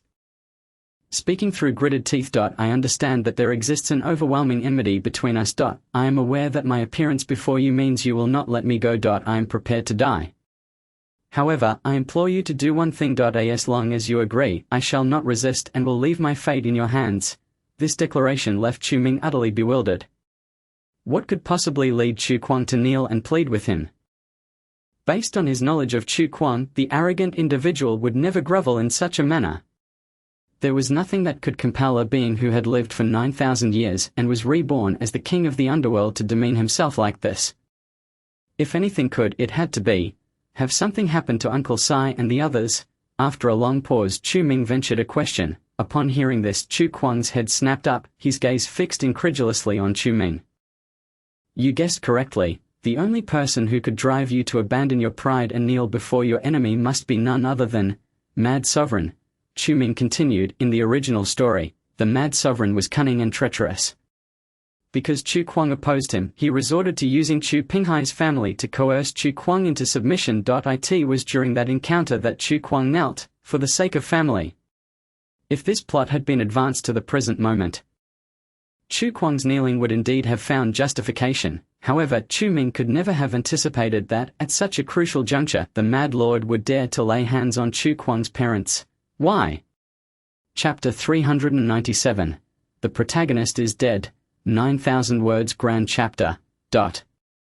Chu Ming found himself somewhat perplexed. In the original narrative, it was because Chu Kuang had provoked the Mad Lord that the latter kidnapped Chu Kuang's parents as leverage, yet it should have been the case that Chu Kuang and the Mad Lord were unrelated at this point. The Mad Lord ought to be trapped in the East Sea, unable to make an appearance, but if that were not the case, why then was Chu Kuang kneeling before him? Is this what you had surmised? Chu Kuang rasped, astonished. Chu Ming not only discerned that he kneeled for his family but also deduced that it was the Mad Lord's doing. It felt as though the figure standing before him was not an adversary, but rather a friend who understood him deeply. This sensation left Chu Kuang feeling quite conflicted. Indeed, the Mad Lord was that kind of person, was he not? Chu Ming replied coolly, the only one capable of compelling you, the Lord of the Netherworld, to kneel before me is him. You even know my identity? Chu Kuang inhaled sharply. Was it the false Nether King who informed you? He had always believed that Chu Ming and the Nether King behind him were merely aware of a portion of the truth. That Nether King must also be a false Nether King, yet he later realized that it was far more than that. The false Nether King not only knew of his rebirth but was also aware of his identity as the Nether King. Chu Kuang was genuinely curious about the true identity of the false Nether King. It matters not who informed me, Chu Ming said softly. You wish to rescue someone, do you not? Indeed, Chu Kuang nodded. My cultivation has already surpassed its limits. Even if you set up a grand formation today, should I desire to leave, you would not be able to detain me. However, if you agree to collaborate with me, upon the successful completion of our endeavor, I will willingly forfeit my cultivation and allow you to do with me as you please. Chu Ming furrowed his brow as he regarded the state of Chu Kuang. He indeed noticed that the aura of cultivation emanating from Chu Kuang had significantly intensified. Mid-stage of the Tao, Chu Ming hesitated. If his conjectures were correct, Chu Kuang's ancient netherworld formula should be at around the 6th layer. While he, Chu Ming, was at the 7th layer, the disparity was not substantial. Chu Ming could not help but marvel at the fact that he had barely reached the 7th layer solely through the points from the black phone. while Chu Kuang, with nothing, had ascended to the 6th layer of the 2nd stage. Truly, he was the protagonist. The favor of the heavenly path is not something mere mortals can contend with. Thus, you are implying a collaboration. Correct? Chu Ming inquired. Precisely, Chu Kuang affirmed. My family is currently held captive by the Mad Lord, and I am unaware of their location. The Mad Lord stated that should I assist him in subjugating the Chen family of the capital, he would release my parents. Why then do you not heed his command, but instead seek me out? Chu Ming countered, his brows knitting in suspicion. He was certainly wary of Chu Kuang and would not so easily trust his words. I do not trust him, Chu Kuang replied. I know best what sort of person the Mad Lord is. Once I assist him in achieving his goals, he will likely discard me as a pawn. Moreover, my family may not fare any better at his hands, yet I am powerless against him. He has usurped Chen Qianli's body, and now his cultivation is nearing the realm of the transcendent. If I cannot rescue my family in the near term, they may very well be in grave danger. Thus I have come to you today fully prepared. Chu Ming, if you assist me, all our past grievances will be set aside. I will allow you to dictate my fate. Upon hearing Chu Kuang's explanation, Chu Ming hesitated. A blade appeared in his hand. It was the nether blade. He struck with the blade, the dark luminescence slicing through the night sky. At that moment, Chu Kuang's body quivered violently. The nether blade pierced his chest, yet Chu Kuang did not utter a single groan. Is this sufficient? He rasped. Chu Ming was taken aback. His strike had not been delivered with full force. He had merely wished to test Chu Kuang. To his surprise, Chu Kuang had offered no resistance whatsoever. The blade was a mere half-inch from Chu Kuang's heart. Had it advanced any further, Chu Kuang would have met his demise. A pierced heart guarantees no survival. Yet, Chu Ming's blade halted. He withdrew the nether blade. The black phone in his pocket suddenly vibrated. Congratulations, your attack has produced an exceptional fatal effect on the original protagonist. Reward: plot points 5,000. Although Chu Ming did not see the specific details, he surmised that the black phone had granted him a reward. Quite intriguing. Chu Ming smirked. Are you not afraid I might truly kill you? Not afraid, Chu Kuang replied. My parents have said they believe you are no longer the Chu Ming of old. And I too trust their judgment. At the moment he was defeated by the Mad Lord, Chu Kuang had come to a realization. His rebirth was for the sake of his family's smiles. If his family continued to grieve and suffer for him, what purpose did his rebirth serve? Understanding this alleviated much of the bitterness within Chu Kuang's heart. He was gambling, betting that Chu Ming would collaborate with him. This collaboration I shall accept, Chu Ming stated coolly. I will indeed assist in rescuing your family, including your parents and sister, but you must die. Chu Ming did not distrust Chu Kuang. The depth of Chu Kuang's resolve was undeniably sincere. However, Chu Ming could not afford to lose. He was the ultimate antagonist, while Chu Kuang was the protagonist. If he aided Chu Kuang this time, and the narrative were to reverse, should Chu Kuang turn against him, he would surely find himself facing death. Chu Ming would never entrust his life to another, especially not to Chu Kuang. The previous strike was merely a probe, but at this moment Chu Ming's intent to kill had genuinely solidified. To eliminate Chu Kuang and fulfill the ultimate task, the Mad Lord could be dealt with alone. The nether blade descended once more. I am sorry. Chu Ming's voice softly reached Chu Kuang's ears. Blood sprayed from Chu Kuang's chest. His breath quickened as he struggled to raise his head. Chu Ming, remember your promise. After a few moments of struggle, Chu Kuang fell silent. He was dead. At that moment, Chu Ming bore no expression of triumph. On the contrary, his countenance was complex. He felt as though he had committed an act that should not have been done.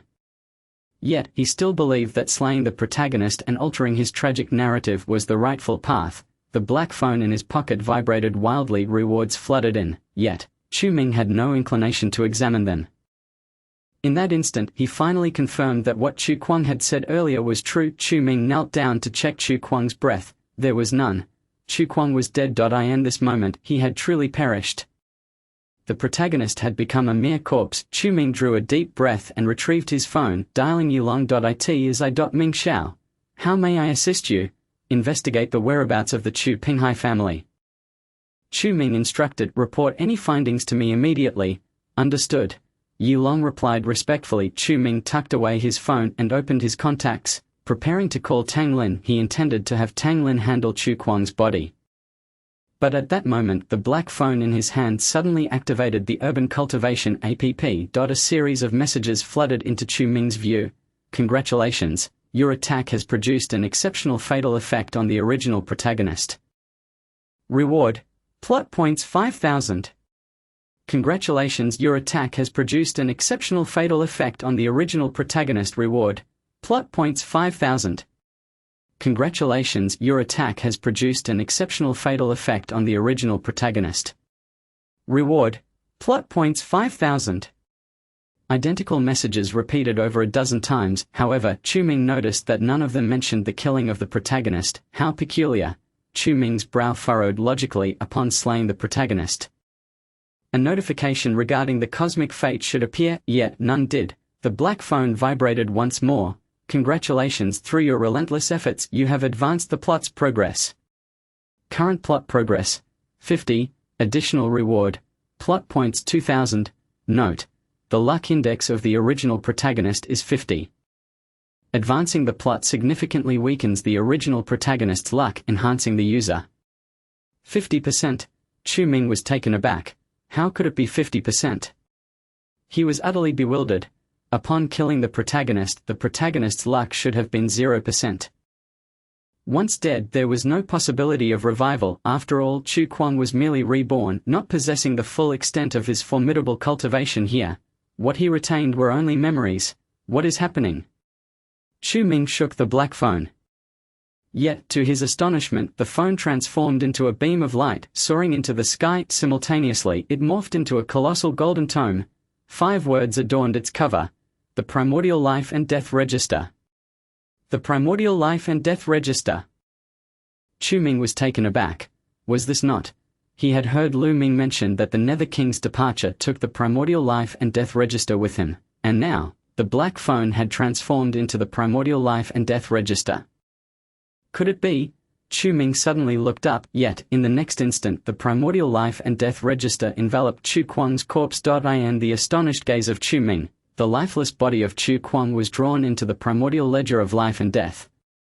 Ultimately, this golden tome, after swirling in midair for a brief moment, transformed back into a black smartphone and fell into the palm of Chu Ming. He was utterly bewildered by this spectacle. What on earth was happening?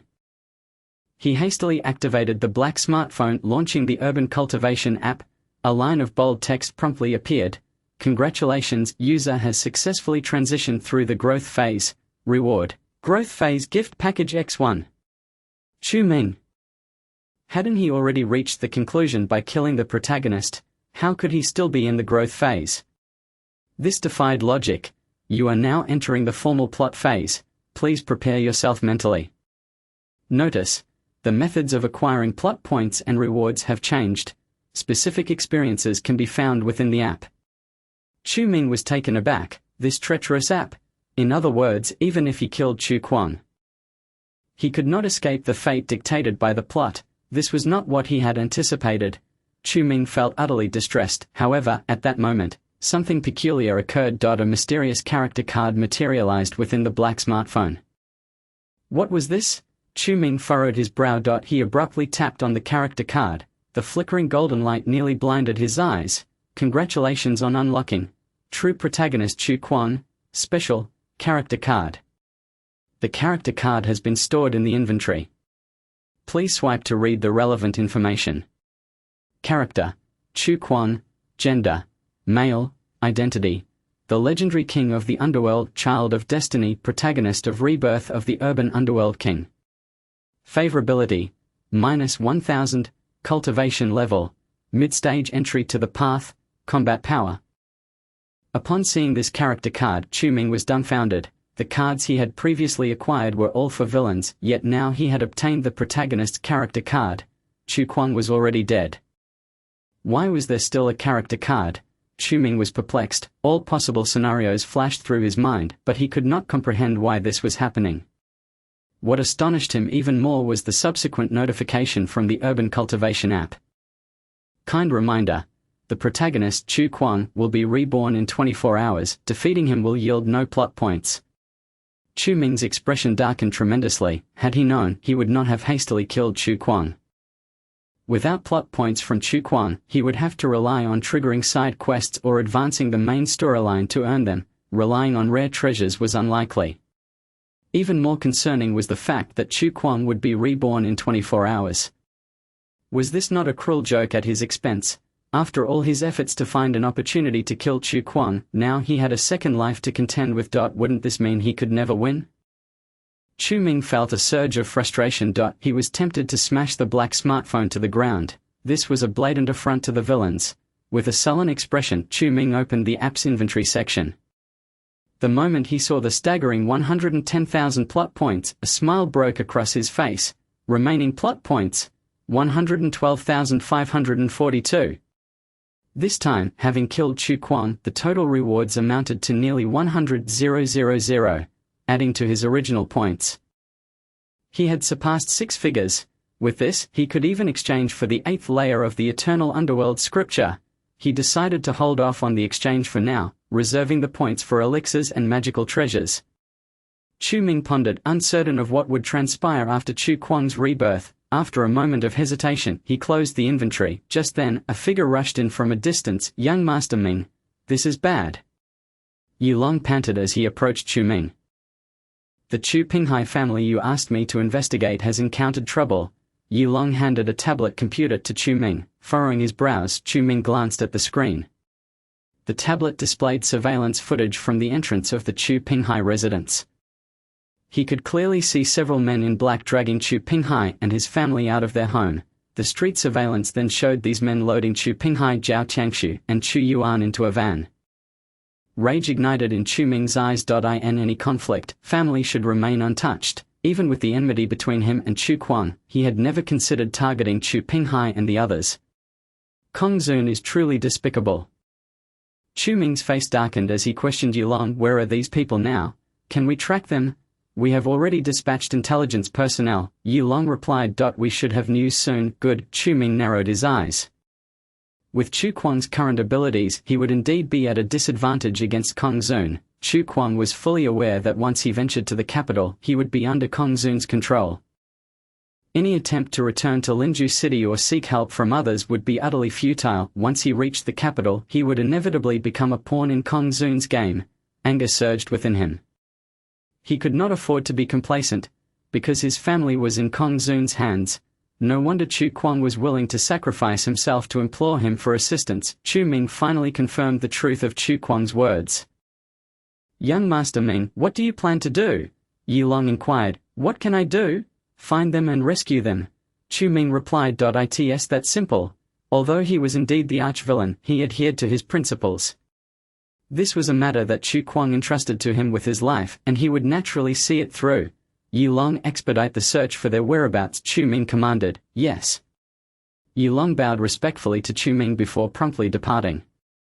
Chu Ming gazed at the tranquil Chiyu Lake, his eyes filled with complexity. Meanwhile, in a villa on the outskirts of Linju City, Chen Tianli was seated in a meditative posture, rather than being Chen Tianli. It would be more accurate to say he was the avatar of Kong Zun. Chen Tianli had been completely possessed by Kong Zun, their memories now intertwined and indistinguishable. His cultivation, however, still could not break through to the transcendent realm. Chen Tianli sighed, realizing he needed some rare treasures. Nevertheless, with Chu Kuang helping him secure resources from the Chen family, it should not be a significant issue. This young man possessed exceptional opportunities. If he were to grow for a few more years, he might match my strength. At 18, already at mid-stage entry to the path. How had he cultivated so rapidly? Chen Tianli murmured to himself, astonished by Chu Kuang's strength and age. Fortunately, he had seized upon Chu Kuang's vulnerability. Once he had completed everything he needed, he would find an opportunity to eliminate him. Such a prodigious talent could not be allowed to remain. A glimmer of murderous intent flashed in Chen Tianli's eyes. He would not permit anyone to surpass his innate gifts. Calculating the time, he supposed Chu Kuang should have returned from Chiyu Lake by now. Chen Tianli lifted his gaze to the clock. Pondering the troublesome Chu Ming as well, once I conclude matters with the Chen family, I must also dispose of him. Chen Tianli continued to plot in his mind. Time passed slowly. Suddenly a knock echoed at the door. Come in, Chen Qianli spoke indifferently. Young Master Chen, Chu Kuang has not yet emerged from Chiyu Lake, a black-clad subordinate reported respectfully. What did you say? At this news, Chen Qianli abruptly rose. With Chu Kuang's abilities, even if he could not best Chu Ming, he should have been able to retreat unscathed. Why had he not emerged from Chiyu Lake? This was impossible. Chen Qianli scoffed. Chu Kuang must have emerged.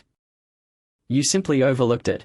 Young Master, we have been monitoring Chiyu Lake continuously, but we have not detected anyone resembling Chu Kuang entering or exiting, the subordinate explained, clearly troubled. This is the truth. Upon hearing this, Chen Qianli's expression darkened considerably. How could this be? Could it be that Chu Kuang truly perished in Chiyu Lake? No, that cannot be. Chu Kuang possesses significant prowess. Even if the king of the underworld and Chu Ming could contend with him, he should not have been unable to escape. Chen Qianli found it hard to believe. In his efforts to win over Chu Kuang, he had even resorted to abducting Chu Kuang's family, coercing the proud genius into servitude. Now, the news of Chu Kuang's death was simply unacceptable. Young Master, we have infiltrated Chiyu Lake. The black-clad subordinate hesitated. We found a pool of blood near the lake. DNA verification confirms it belongs to Chu Kuang. Thus, we suspect that Chu Kuang may indeed be dead. He handed a file to Chen Qianli. Chen Qianli furrowed his brow, scrutinizing the document. It contained both photographs and a DNA analysis report confirming the blood belonged to Chu Kuang. This indicated that Chu Kuang had engaged in a fierce battle with someone upon entering Chiyu Lake. Chen Qianli's frown deepened. If he was dead, where was the body? We suspect that the owner of Chiyu Lake has hidden him. The black-clad subordinate suggested. Young Master, should we consult Lord Kongzun about searching Chiyu Lake? Chen Qianli hesitated. Not yet. He closed the file and spoke coolly. If Chu Kuang harbors such intense hatred for Chu Ming, and given the deep-seated enmity between Chu Ming and the king of the underworld, if, as you say, Chu Kuang has truly not returned, he is most likely dead. A corpse holds no value. It is not worth our effort to deal with this any longer. Chen Qianli sighed inwardly. He had expended so much energy to secure Chu Kuang's loyalty, only to find that a new adversary had emerged, and unexpectedly Chu Kuang had met his demise at Chiyu Lake. Now Chen's plans had to be recalibrated. Young Master Chen, what about the family of Chu Kuang? One of the black-clad subordinates cautiously inquired. With Chu Kuang dead, do his family members still need to live? Chen Qianli coldly shot him a glance. The subordinate was taken aback, suddenly understanding Chen Qianli's intent. He aimed to eliminate Chu Kuang's entire family to leave no loose ends. Understood, he replied, respectfully cupping his fist before swiftly departing. As he watched the door close, a flicker of doubt crossed Chen Qianli's face. The thought that Chu Kuang could perish at Chiyu Lake was unexpected. It seemed the plan would need to be revised. At this moment, within the confines of Chiyu Lake, Chu Ming was seated in the villa's grand hall awaiting news from Yi Longitude. Suddenly, Yi Long burst through the door, exclaiming, Young Master Ming, we've found it. Where?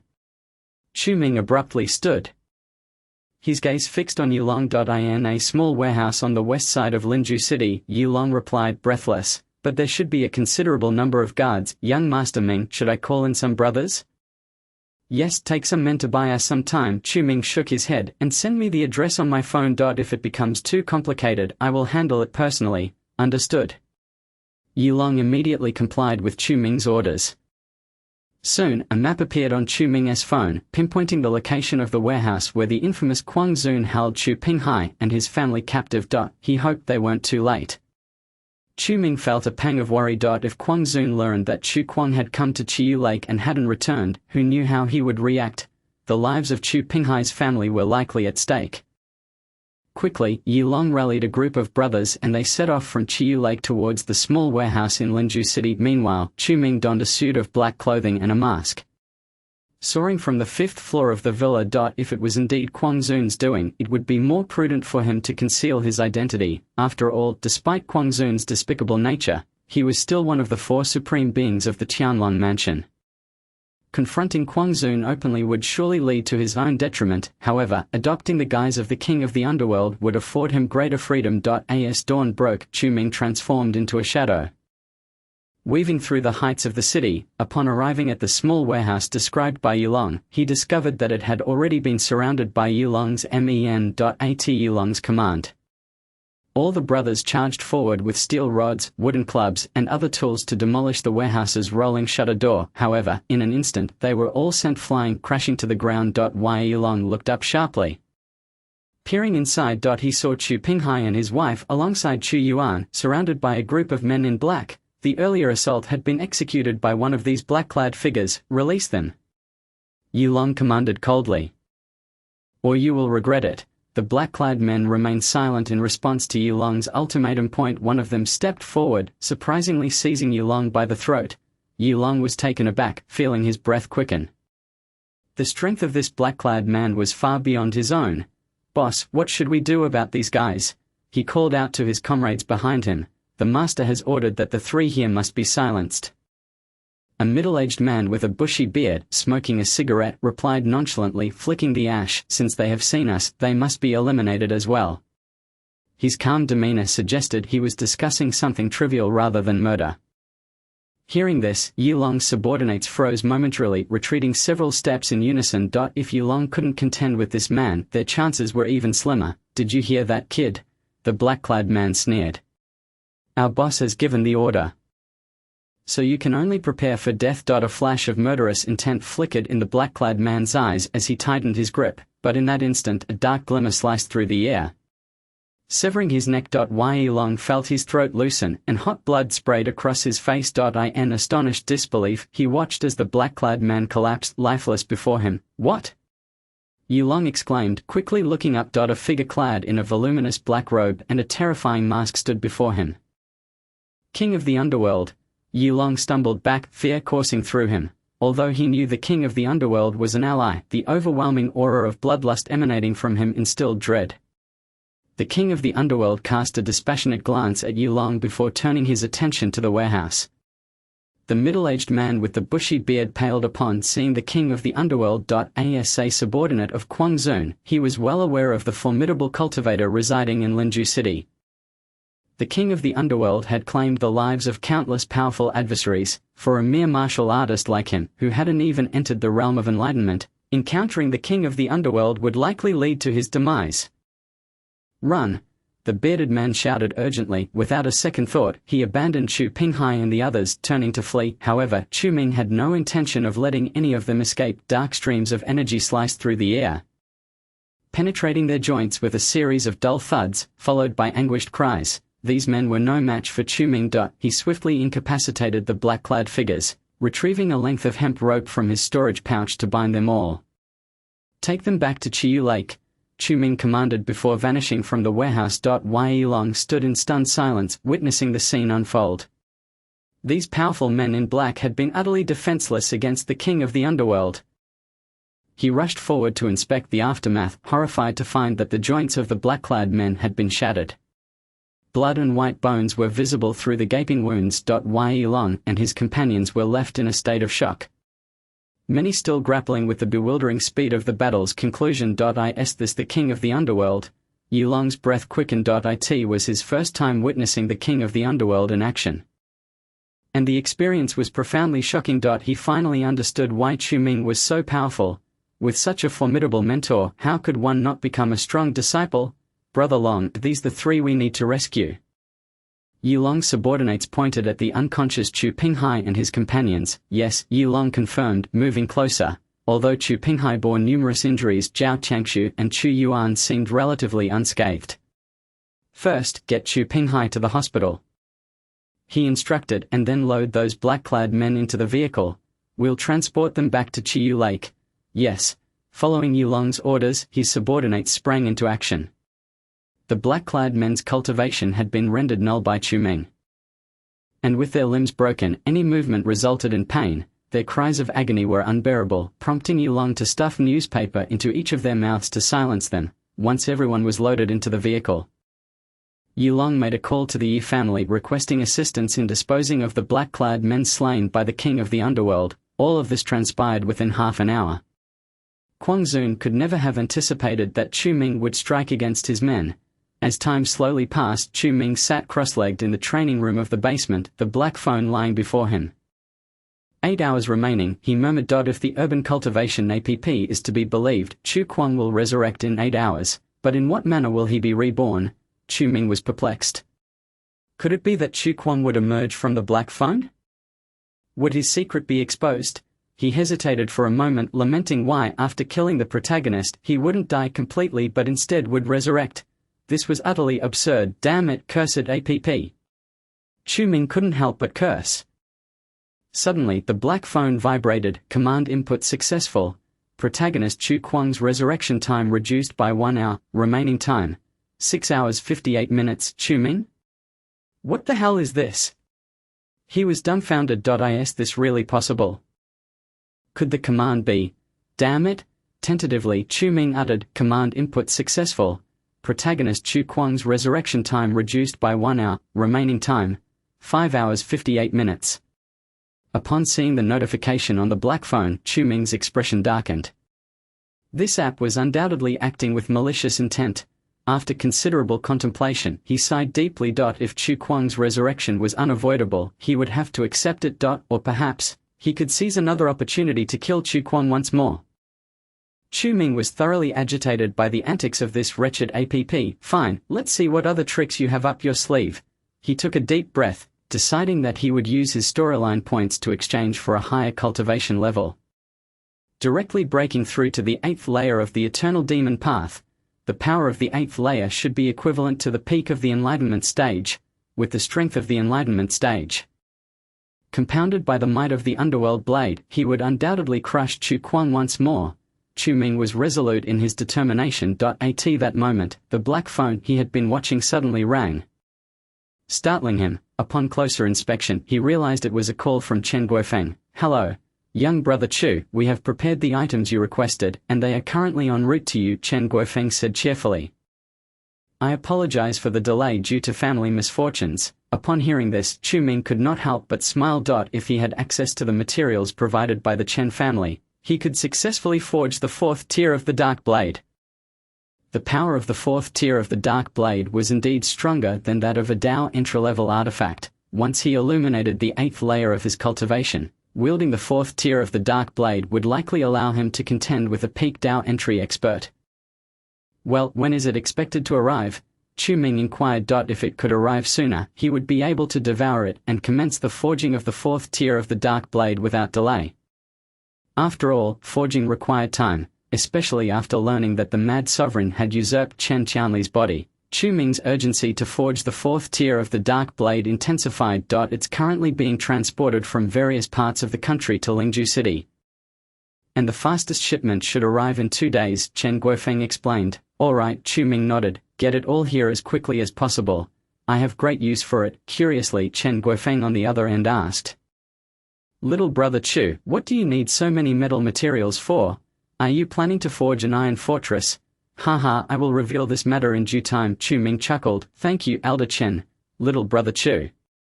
You are being too formal. We should be the ones thanking you, Chen Guofeng replied courteously. If there is nothing else, I shall return to my duties. Wait, Chu Ming suddenly interjected. Elder Chen, be cautious of Chen Qianli. He is no longer Chen Qianli. Remember that. What do you mean? Chen Guofeng was taken aback by these words. Chen Qianli is not Chen Qianli anymore. What does that mean? Chu Ming's statement was perplexing. Leaving Chen Guofeng in a state of confusion. He felt that there was more to Chu Ming's words. Chen Qianli has likely been usurped. If you see him, it would be best to inform me. Chu Ming warned, the current Chen Qianli is extremely dangerous. Usurped. Chen Guofeng was momentarily stunned by Chu Ming's declaration. Usurpation was documented in the Chen family's library. It was a sinister technique that allowed for the exchange of a soul with a compatible body. Yet, such legendary occurrences seemed impossible to happen to Chen Qianli. How could this be? Little brother Chu, what on earth has happened? Chen Guofeng asked gravely. The nature of Chu Ming's words suggested that something significant had transpired with Chen Qianli. And indeed, his betrayal had taken the Chen family by surprise. Do you know something more? I am not entirely sure. Chu Ming hesitated before speaking. However, the one targeting your Chen family is likely the Mad Sovereign of the East Sea. What? Chen Guofeng was taken aback. The Mad Sovereign of the East Sea? How could that be? The Mad Sovereign had enmity with the Dragon Sovereign of the Northern region years ago. However, the feud between these two supreme beings should not involve the Chen family. the aristocratic families and the Heavenly Dragon Pavilion are entirely separate entities. While their relationship may resemble that of superior and subordinate, many unwritten rules exist. The Heavenly Dragon Pavilion must not interfere in the disputes of aristocratic families. And vice versa, the Mad Sovereign intends to take action against the Chen family? Chen Guofeng's expression shifted as he pondered the implications. Why? That is a question for your Chen family to answer. Chu Ming replied nonchalantly. I only know this much. Chen Guofeng fell silent for several seconds before saying, thank you for informing me, little brother Chu. If it is indeed a scheme orchestrated by the Mad Sovereign of the East Sea, the Chen family must remain vigilant. The Mad Sovereign is not someone to be trifled with. If there are further developments, I will reach out. Understood, Chu Ming replied, and the call ended abruptly. He tucked his phone away. Not only the Chen family but even his own Chiyu Lake needed to exercise caution. Chu Ming initially believed that the Mad Sovereign would refrain from making a personal appearance at this juncture. However, recalling the words of Chu Kuang before his demise, it seemed that the Mad Sovereign had indeed usurped Chen Qianli's body. If that were the case, he needed to hastily elevate his cultivation to the Transcendence realm. A grave expression filled Chu Ming's face. However, since defeating the protagonist no longer yielded any storyline points, he pondered how to obtain such points. With a furrowed brow, he decided to first redeem the 8th layer of his storyline points. Taking a deep breath, he thought, if Chu Kuang still harbored murderous intent after his rebirth, he could eliminate him once more. Resolutely, Chu Ming understood that in the face of looming danger, formidable strength was paramount. The Mad Sovereign of the East Sea possessed the power of the Transcendence realm and moreover, was in the late stages of that realm. After transcending to the Supreme Realm, one would reach the level of the Guardians of Huaxia. The Guardians of Huaxia were few and far between. Such formidable experts could easily crush the current Chu Ming. In the original narrative, Chu Kuang would need at least another 6 months to encounter the Mad Sovereign's subordinates. Yet now, due to Chu Ming's interference, the Mad Sovereign was willing to usurp Chen Qianli to operate in the East Sea. This escalated Chu Ming's peril considerably. Redeem the second stage of the Eternal Dark Path. 8th layer. Chu Ming promptly opened the skill tree.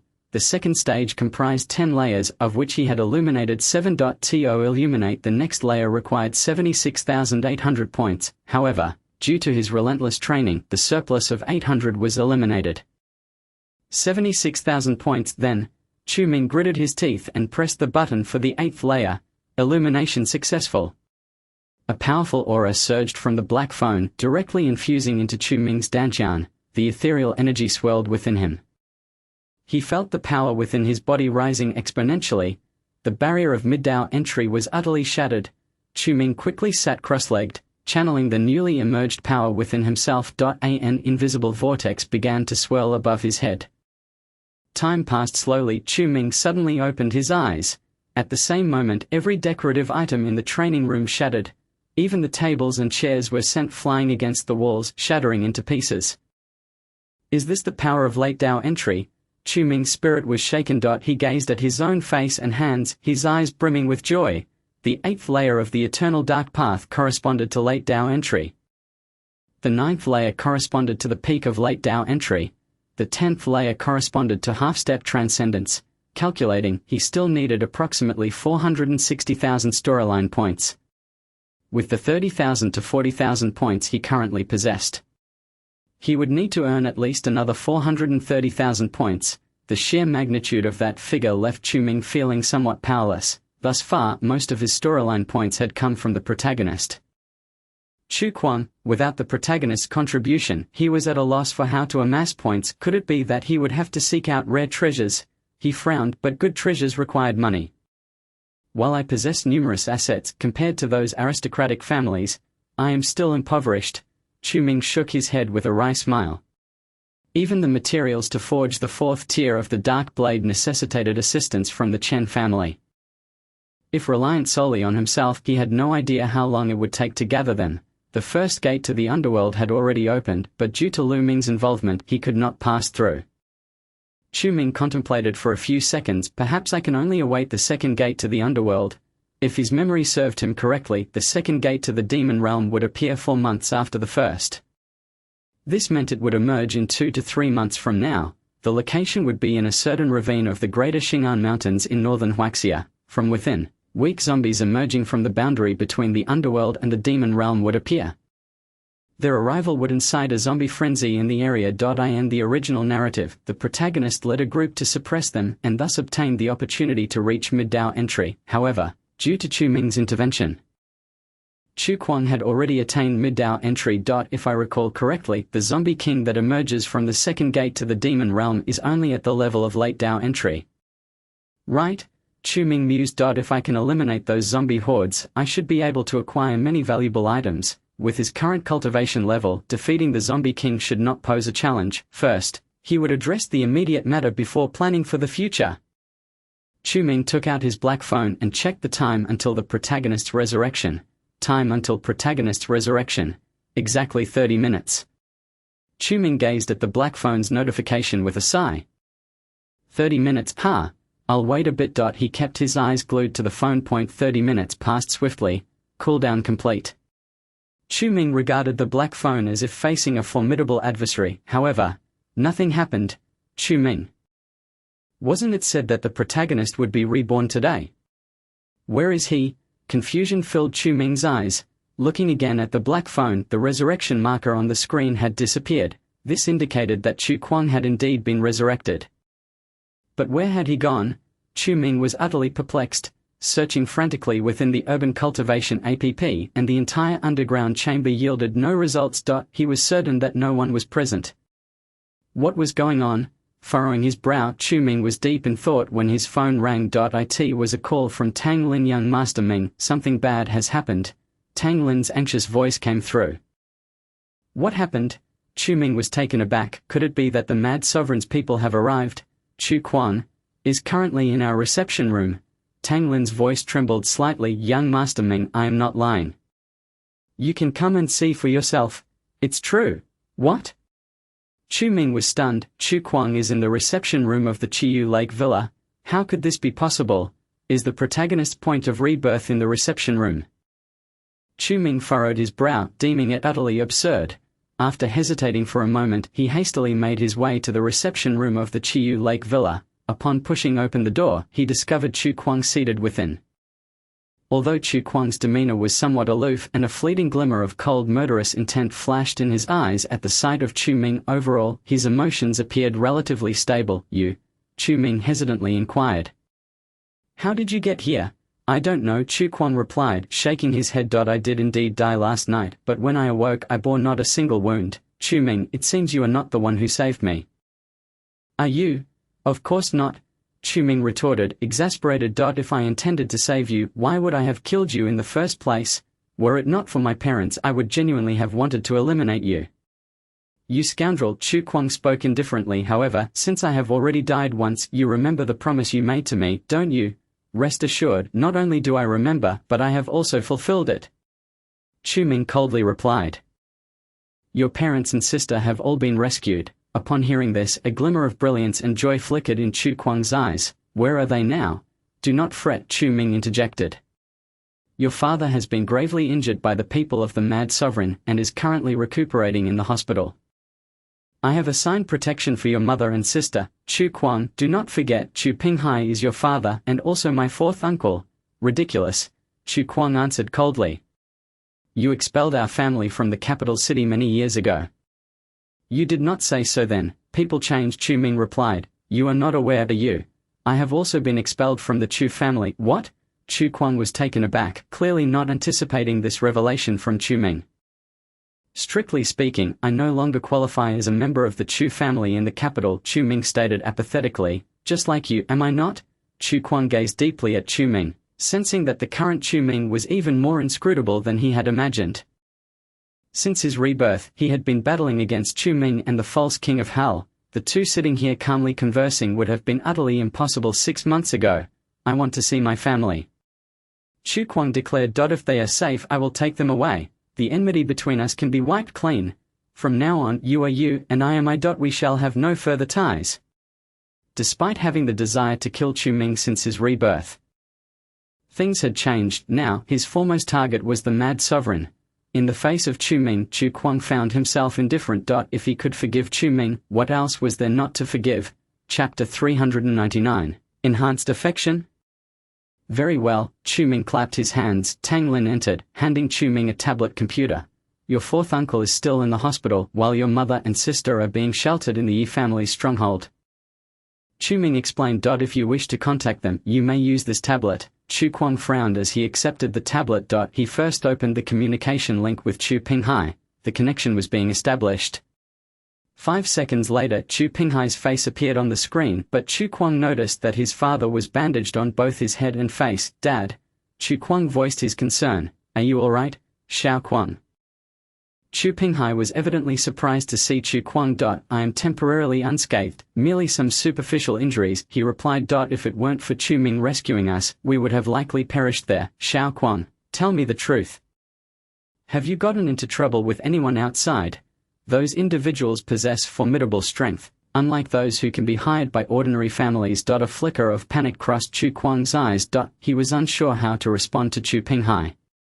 The Mad Sovereign and Chen Qianli were indeed the ones he had provoked. Were it not for Chu Kuang, Chu Pinghai's family would not have been captured by the Mad Sovereign. At this moment, Chu Kuang felt deeply remorseful. There are my spies and protectors in the hospital, Chu Ming stated calmly. Your fourth uncle will be fine. Chu Kuang cast a complex glance at Chu Ming, then exchanged a few more words with Chu Pinghai before putting down the tablet.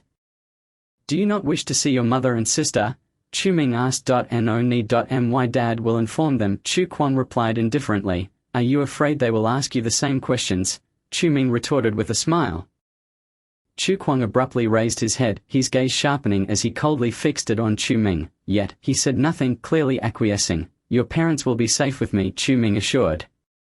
Unless the Mad Sovereign is willing to go to any lengths to kill them. In which case I cannot stop that. What do you know about the Mad Sovereign? Chu Kuang inquired. Almost everything, Chu Ming answered. What you know, I also know. You know? How is that possible? Chu Kuang furrowed his brow. As a reborn powerhouse, he naturally understood what the Mad Sovereign had done in his previous life, but how could Chu Ming possibly know?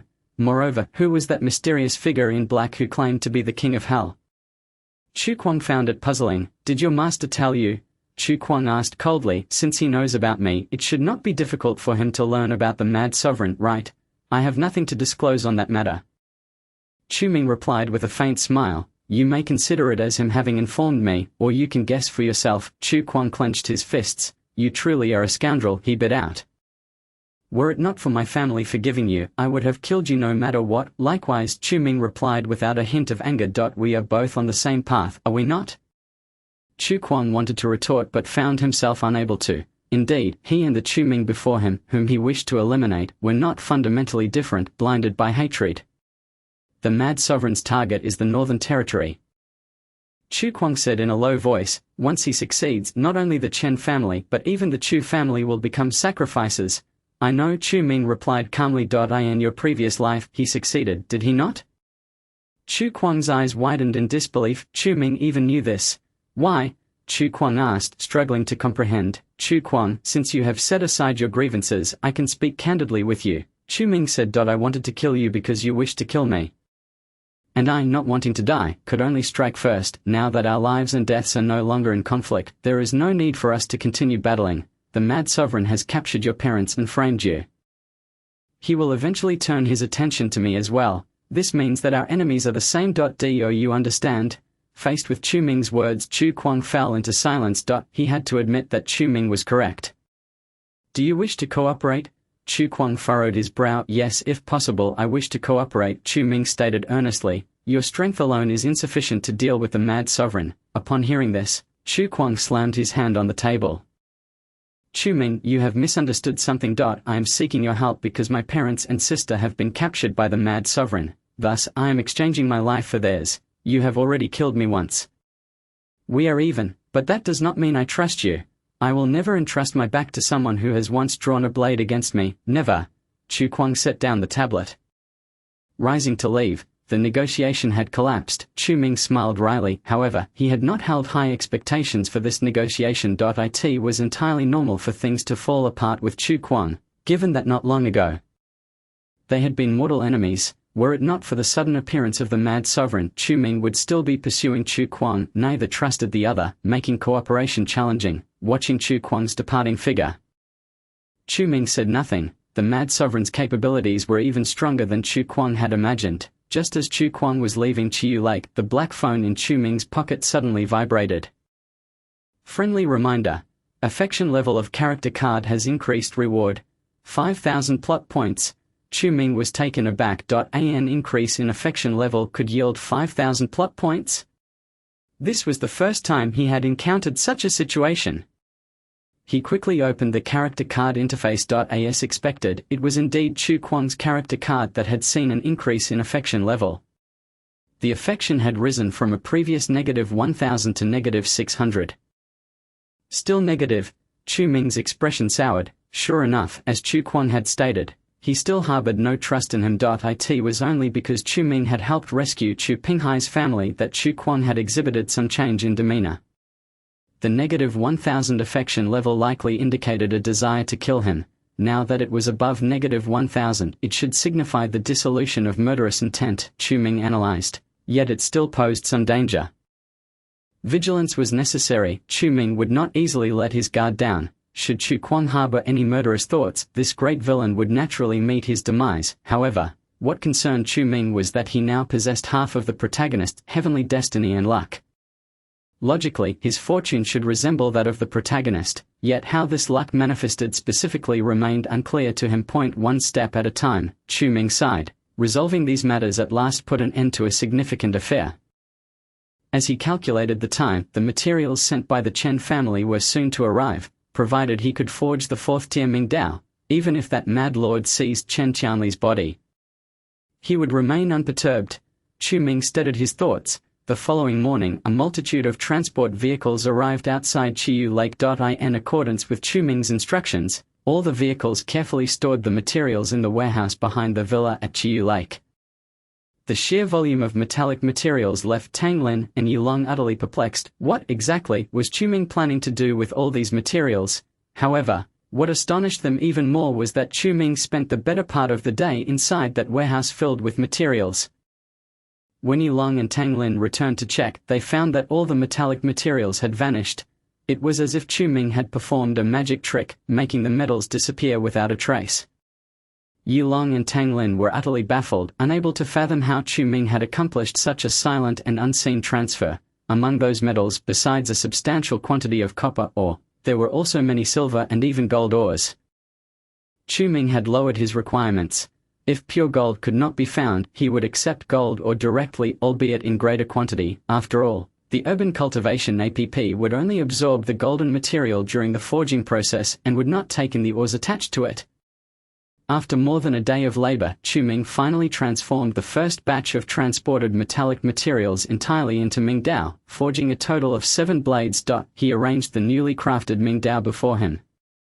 His eyes brimming with excitement. To forge the 4th-tier Ming Dao, he required even more blades. Taking a deep breath, Chu Ming realized that these were merely a fraction of the materials. As long as the Chen family could provide him with sufficient supplies, he could forge the 4th-tier Ming Dao in a short span of time. With the 4th-tier Ming Dao in his possession, his strength would ascend to a new level. Days had passed since Chu Kuang's departure, and during this time, Chu Ming had been diligently transforming the metallic materials delivered by the Chen family into Ming Dao. Yilong and Tang Lin were filled with curiosity.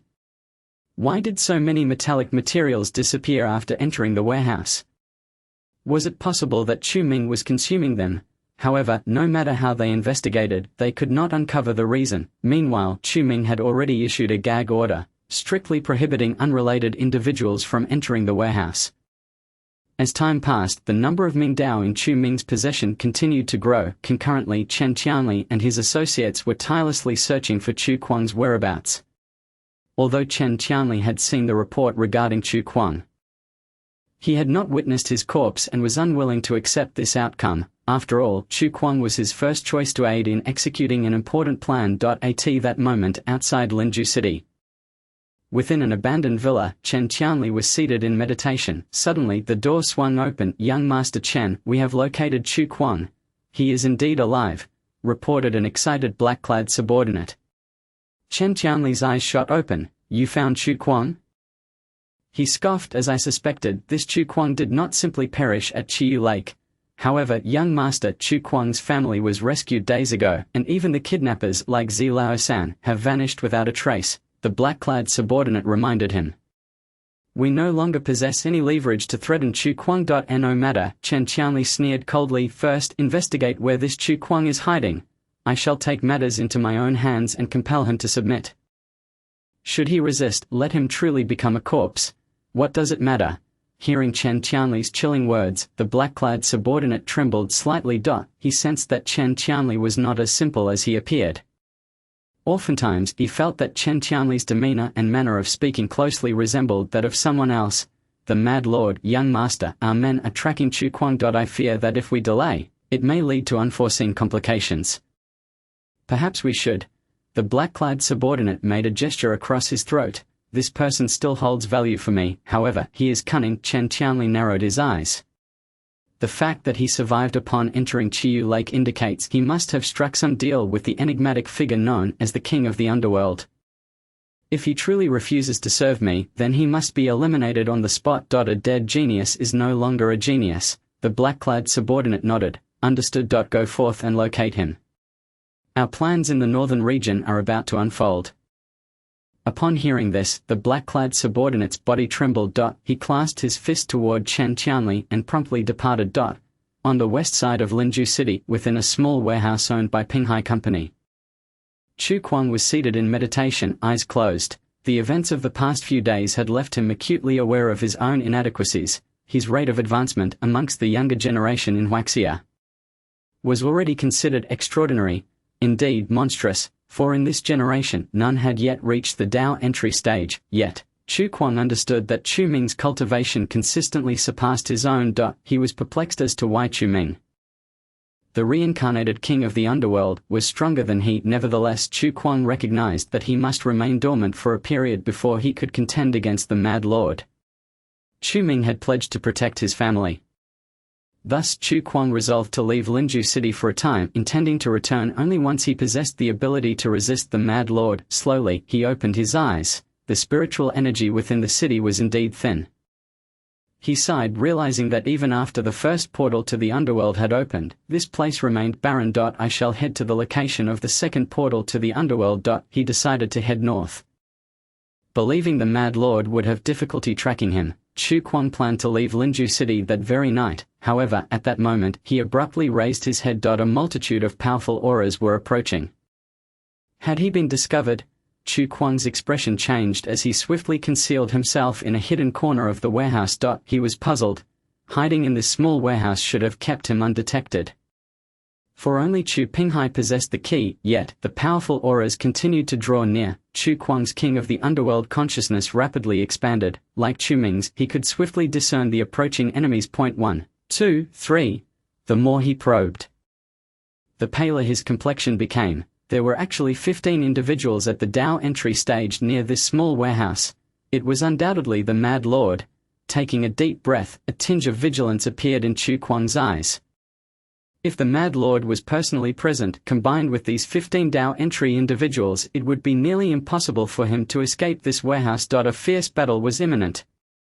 Chu Kuang summoned all the spiritual energy within him. After consuming the other Sure Flower, he had reached the mid-stage of Dao entry, and any injuries sustained from his earlier battle with the King of the Underworld had healed. 15 Dao entry individuals. The Mad Lord truly regarded him highly. Chu Kuang narrowed his eyes. With a flick of his palm, the Ming Dao materialized in his grasp. This was a first-tier Ming Dao, since his own had been stolen by Chu Ming. He had reforged a new one from the remaining materials at his disposal. However, he lacked the means to elevate its tier. With the first-tier Ming Dao in hand, his strength could be augmented by approximately 30%. Yet, facing so many Dao entry individuals, Chu Kuang understood that this battle would be arduous. Outside the small warehouse, shrouded in the hazy night, a group of black-clad figures stood atop other warehouses, encircling the one where Chu Kuang was hiding. Among them was a subordinate who spoke. We have intel indicating that Chu Kuang is inside that small warehouse. Send a few individuals down to investigate, Chen Qianli commanded from his elevated position. Gazing down at the small warehouse. If the target is indeed Chu Kuang, he should have already sensed our presence. Yes. The black-clad subordinate replied, cupping his fist, "You and you, come with me, understood?" 4 black-clad figures transformed into streaks of light. Weaving through the night, this small warehouse purchased by Pinghai Company barely spanned 100 square meters and was not large. The second floor was cluttered with debris while Chu Kuang concealed himself in a dark corner. He had already sensed Chen Qianli's arrival. It was indeed the Mad Lord. Cold sweat beaded on Chu Kuang's forehead. He had faced off against the body seized by the Mad Lord before. Chen Qianli's power was superior to his. Coupled with these Dao entry individuals, if they all attacked together, Chu Kuang feared he would be unable to escape. Gripping the Ming Dao tightly, his eyes fixed on the approaching auras.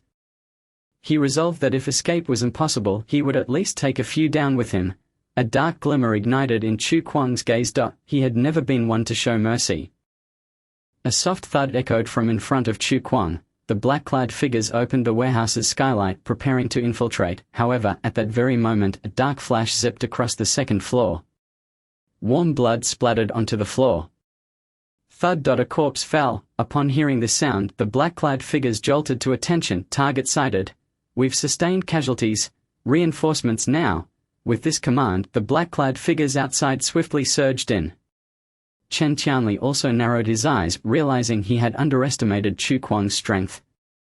The 2 cloaked figures were both at the initial stage of the Dao entrance realm.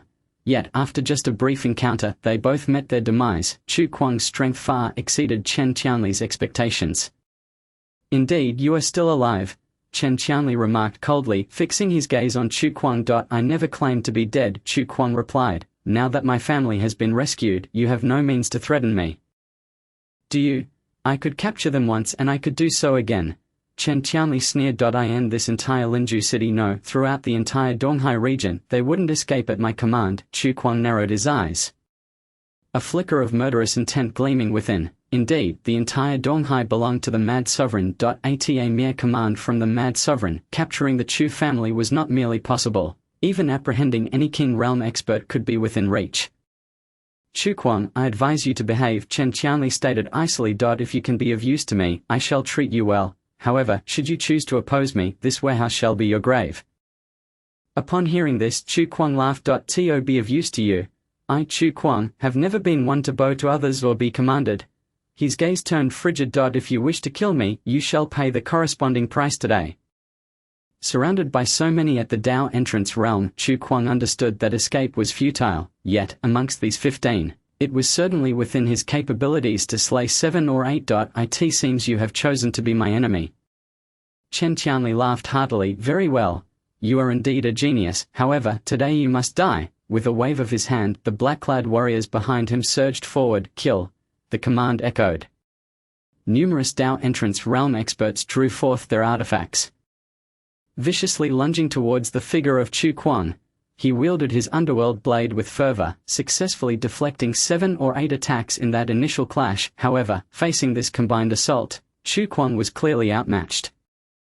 Dark streams of light and a kaleidoscope of spells erupted within this warehouse on the second floor. Boom. The ground collapsed and Chu Kuang's figure plummeted into the heap of materials on the first floor. Yet, he paid no heed to the battle. Instead, he slashed through a window with his blade and leapt outside. With so many Dao entrance realm warriors present, he saw no chance of victory. Fleeing was his only option. After all, he had already killed 2 and injured several others. Should he escape now, returning later would not be so simple. Just as Chu Kuang leapt from the warehouse, a figure appeared before him. It was Chen Qianli. Without warning, Chen Qianli delivered a punch to Chu Kuang's abdomen. The sudden blow forced Chu Kuang to spit out a mouthful of blood. In a desperate maneuver, he quickly retreated.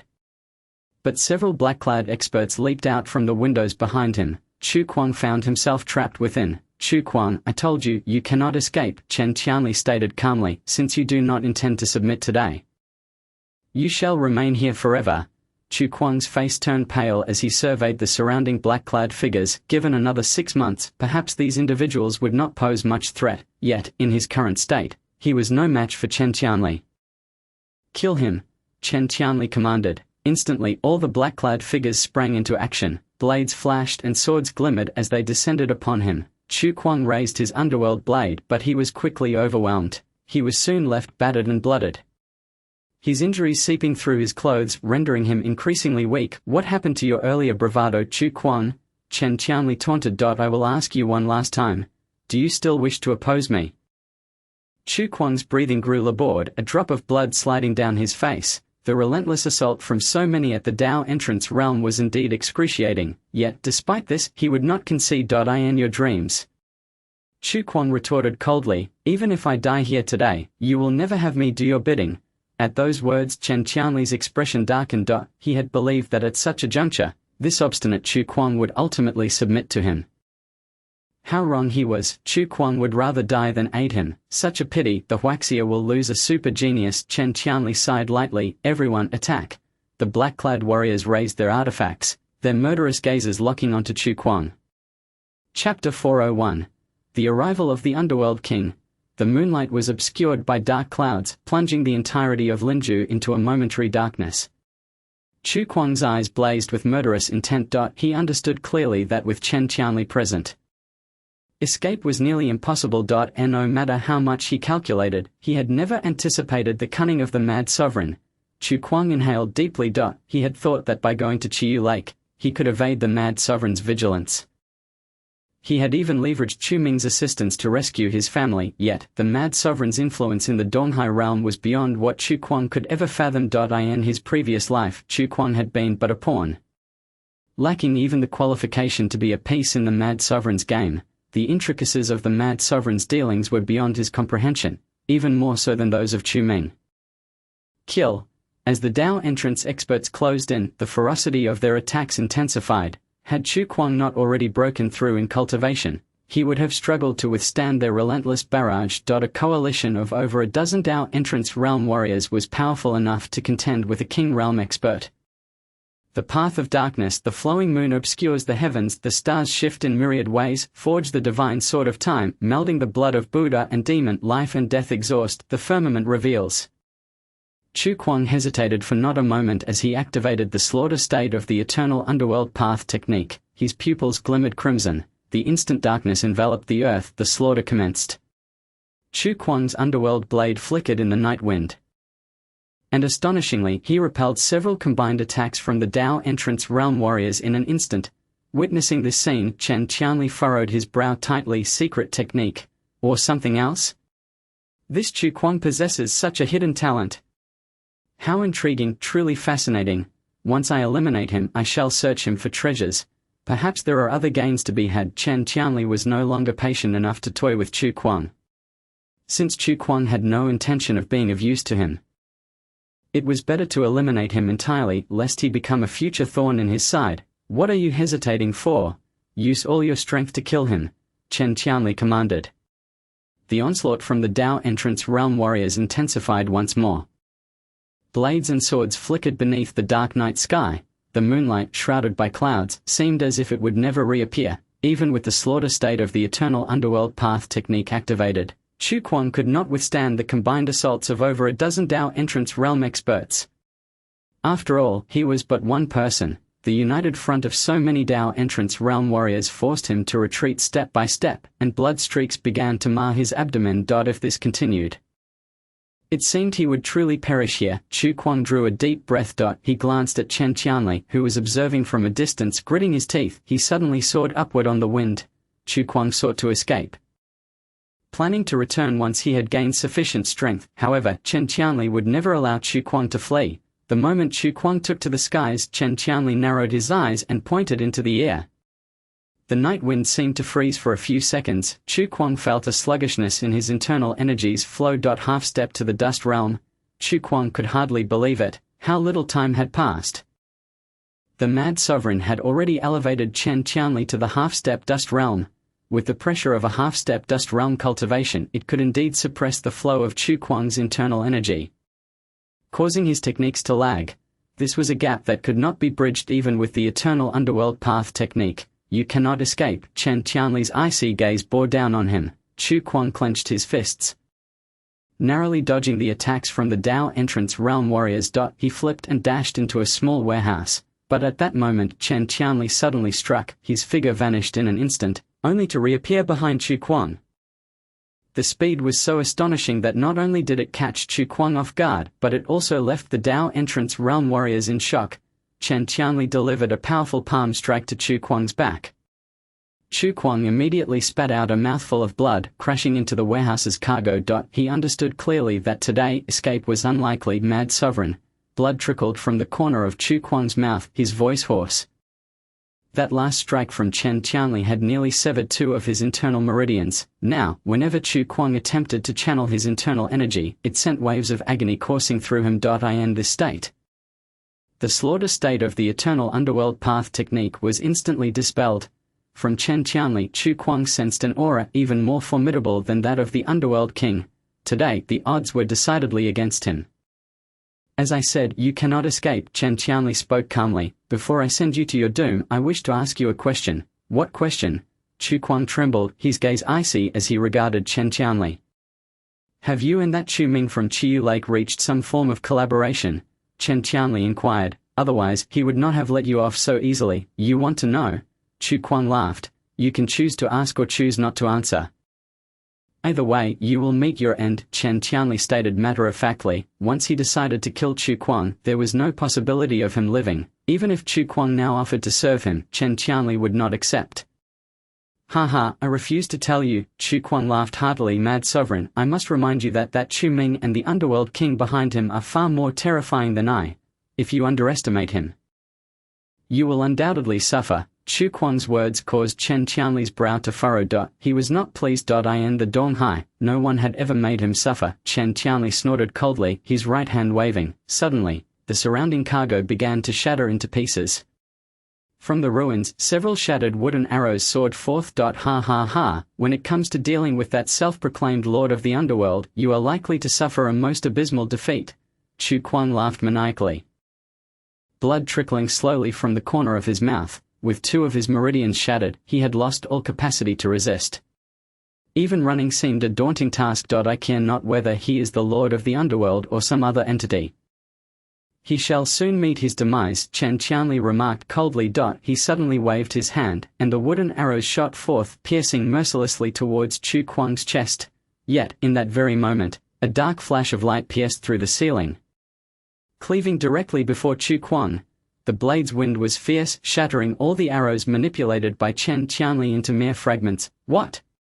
Witnessing this scene, Chen Qianli's expression shifted dramatically. To break through his spell, one must at least be at the mid-stage of Dao.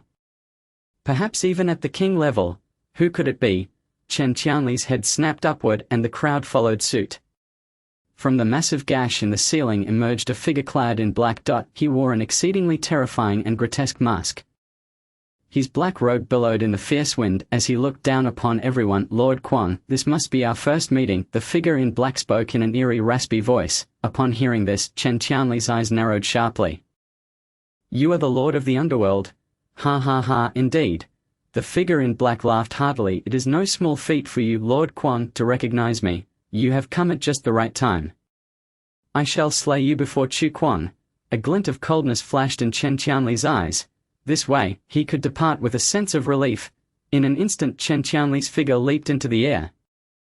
But at that moment, a powerful wave of Dao intent enveloped the entire small warehouse. Accompanying this Dao intent was an overwhelming pressure. Those at the early stage of Dao trembled in fear. Their eyes filled with terror. Even Chen Qianli was affected. His ascendant leap halted mid-air. He was astonished to discover that the aura of the Lord of the Underworld could influence the spiritual energy within him. How could this be? It was known that his true self was at the mid-stage of the Ascendant Realm, poised to break through to the Supreme Realm and become a guardian of Huaxia. Even having usurped Chen Qianli's body, his current cultivation was at half a step into the Ascendant Realm. How could the Lord of the Underworld, not even at the Ascendant Realm, cause his internal spiritual energy to stagnate with but a glance? If you seek to kill him, that is easy, the Lord of the Underworld declared as he descended, his black robe billowing in the wind. He landed directly before Chu Kuang. But if you wish to kill me, it is impossible. The Lord of the Underworld's nonchalant words ignited a frosty ire in Chen Qianli's eyes. Arrogant.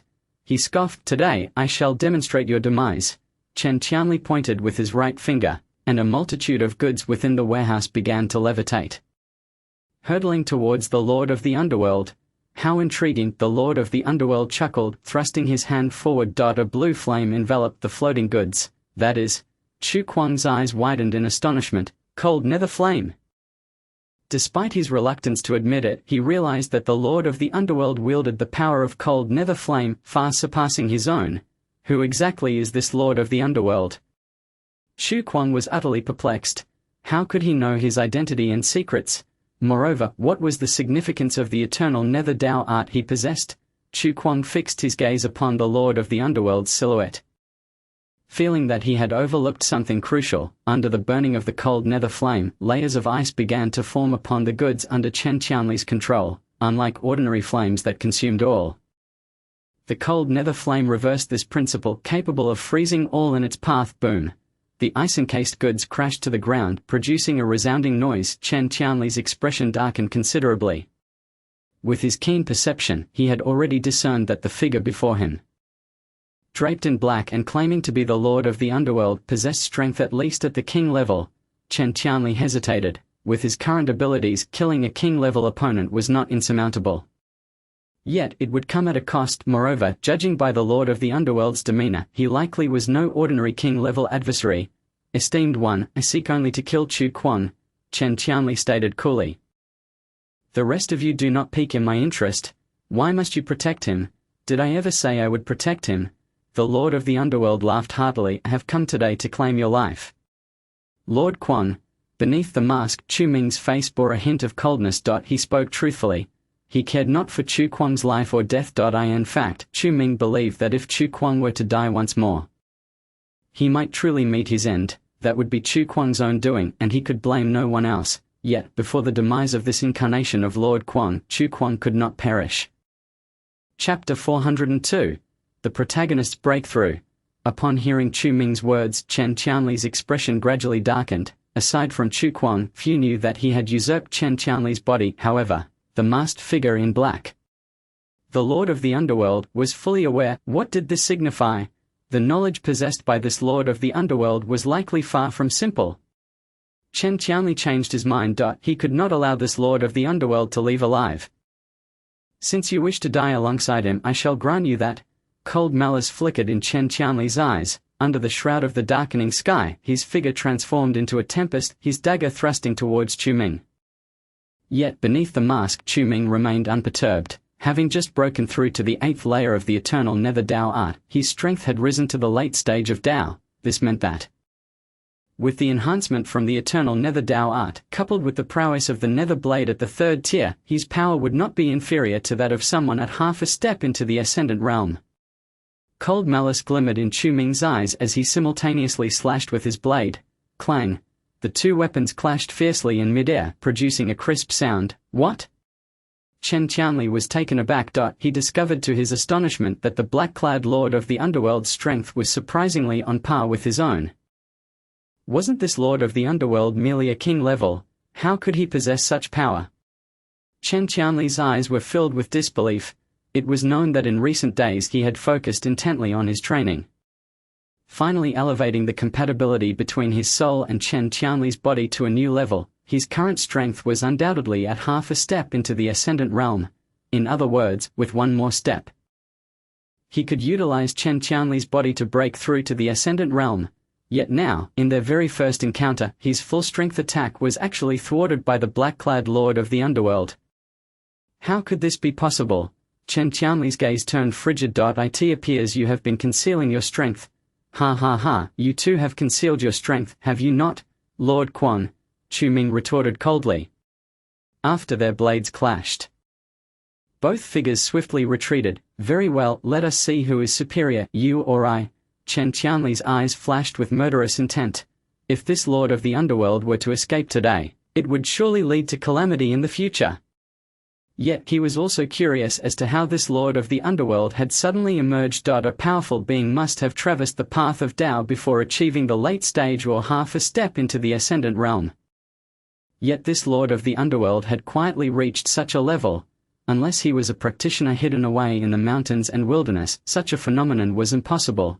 Chen Qianli thrust his dagger forward, unleashing a wave of blade light. Yet Chu Ming was undaunted, wielding the nether blade to cleave forward. Boom! the warehouse walls collapsed, goods flew about unleashing a torrent of energy waves. Those Tao practitioners following Chen Qianli instinctively stepped back at the sight of such fierce combat. Is this truly the strength of young Master Chen? The figure in black had referred to Chen as Lord Quan. Could it be? Sure. Do not speak recklessly. Beware of losing your head. The Tao practitioners merely observed the clash between the Lord of the Underworld and Chen Qianli.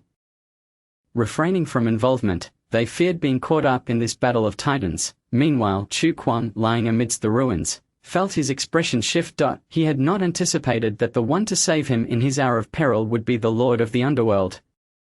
The very being with whom he had fought for his life. How ironic, truly ironic. The figure standing there draped in black and wearing a grotesque mask was indeed the Lord of the Underworld, and he. Chu Quan stood behind the Lord of the Underworld. Chu Quan's heart brimmed with resentment. He, the illustrious Lord of the Underworld, having traversed the Netherworld for 9,000 years, had now been reborn only to find himself beset by challenges. And worse yet, to have a counterfeit Lord of the Underworld come to his aid. How could he accept this? Lord Quan? Chu Quan's eyes turned crimson, his gaze filled with fierce determination. In that moment, the eternal Nether Tao art surged violently. A formidable aura instantly enveloped the entire battlefield. The clash between Chu Ming and Chen Qianli had reached a fever pitch. However, the sudden eruption of Chu Quan's aura caused both combatants to halt abruptly. After creating distance between himself and Chu Ming, Chen Qianli turned his gaze towards Chu Quan, astonished. Is he breaking through? Chu Quan was momentarily stunned. What the hell? Is this what it means to be the protagonist?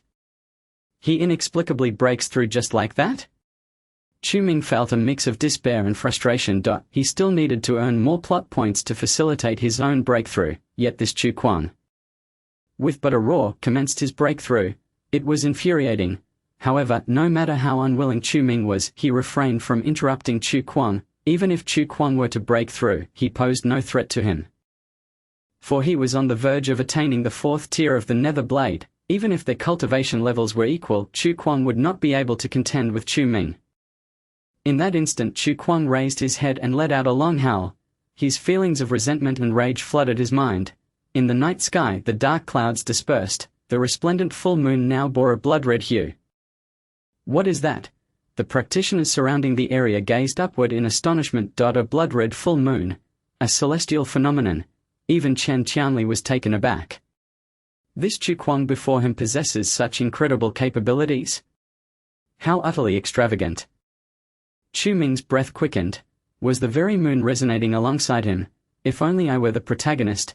At this moment, Chu Ming felt a flicker of unwillingness, yet Chen Qianli had regained his composure. Kill him. With a command from Chen Qianli, all the practitioners turned their gazes toward Chu Quan. They realized that this Chu Quan had actually broken through in the face of danger. If they did not seize this opportunity to eliminate Chu Quan, they would be confronted with two formidable cultivators. The situation would undoubtedly become far more complicated. The glint of blades and swords once again filled the air. However, standing before Chu Quan was still Chu Ming. The path of the underworld, the flowing moon obscuring the heavens, the ever-changing stars, forging the divine sword of time, merging the blood of Buddha and demon, life and death intertwined, the firmament revealed. At that moment, Chu Ming's eyes erupted with a crimson glow. Chen Qianli was alarmed. He suddenly sensed that the aura emanating from this dark-clad king of the underworld and the Chu Quan behind him were strikingly similar. It was as if they were one and the same. This is impossible. Chen Qianli was incredulous.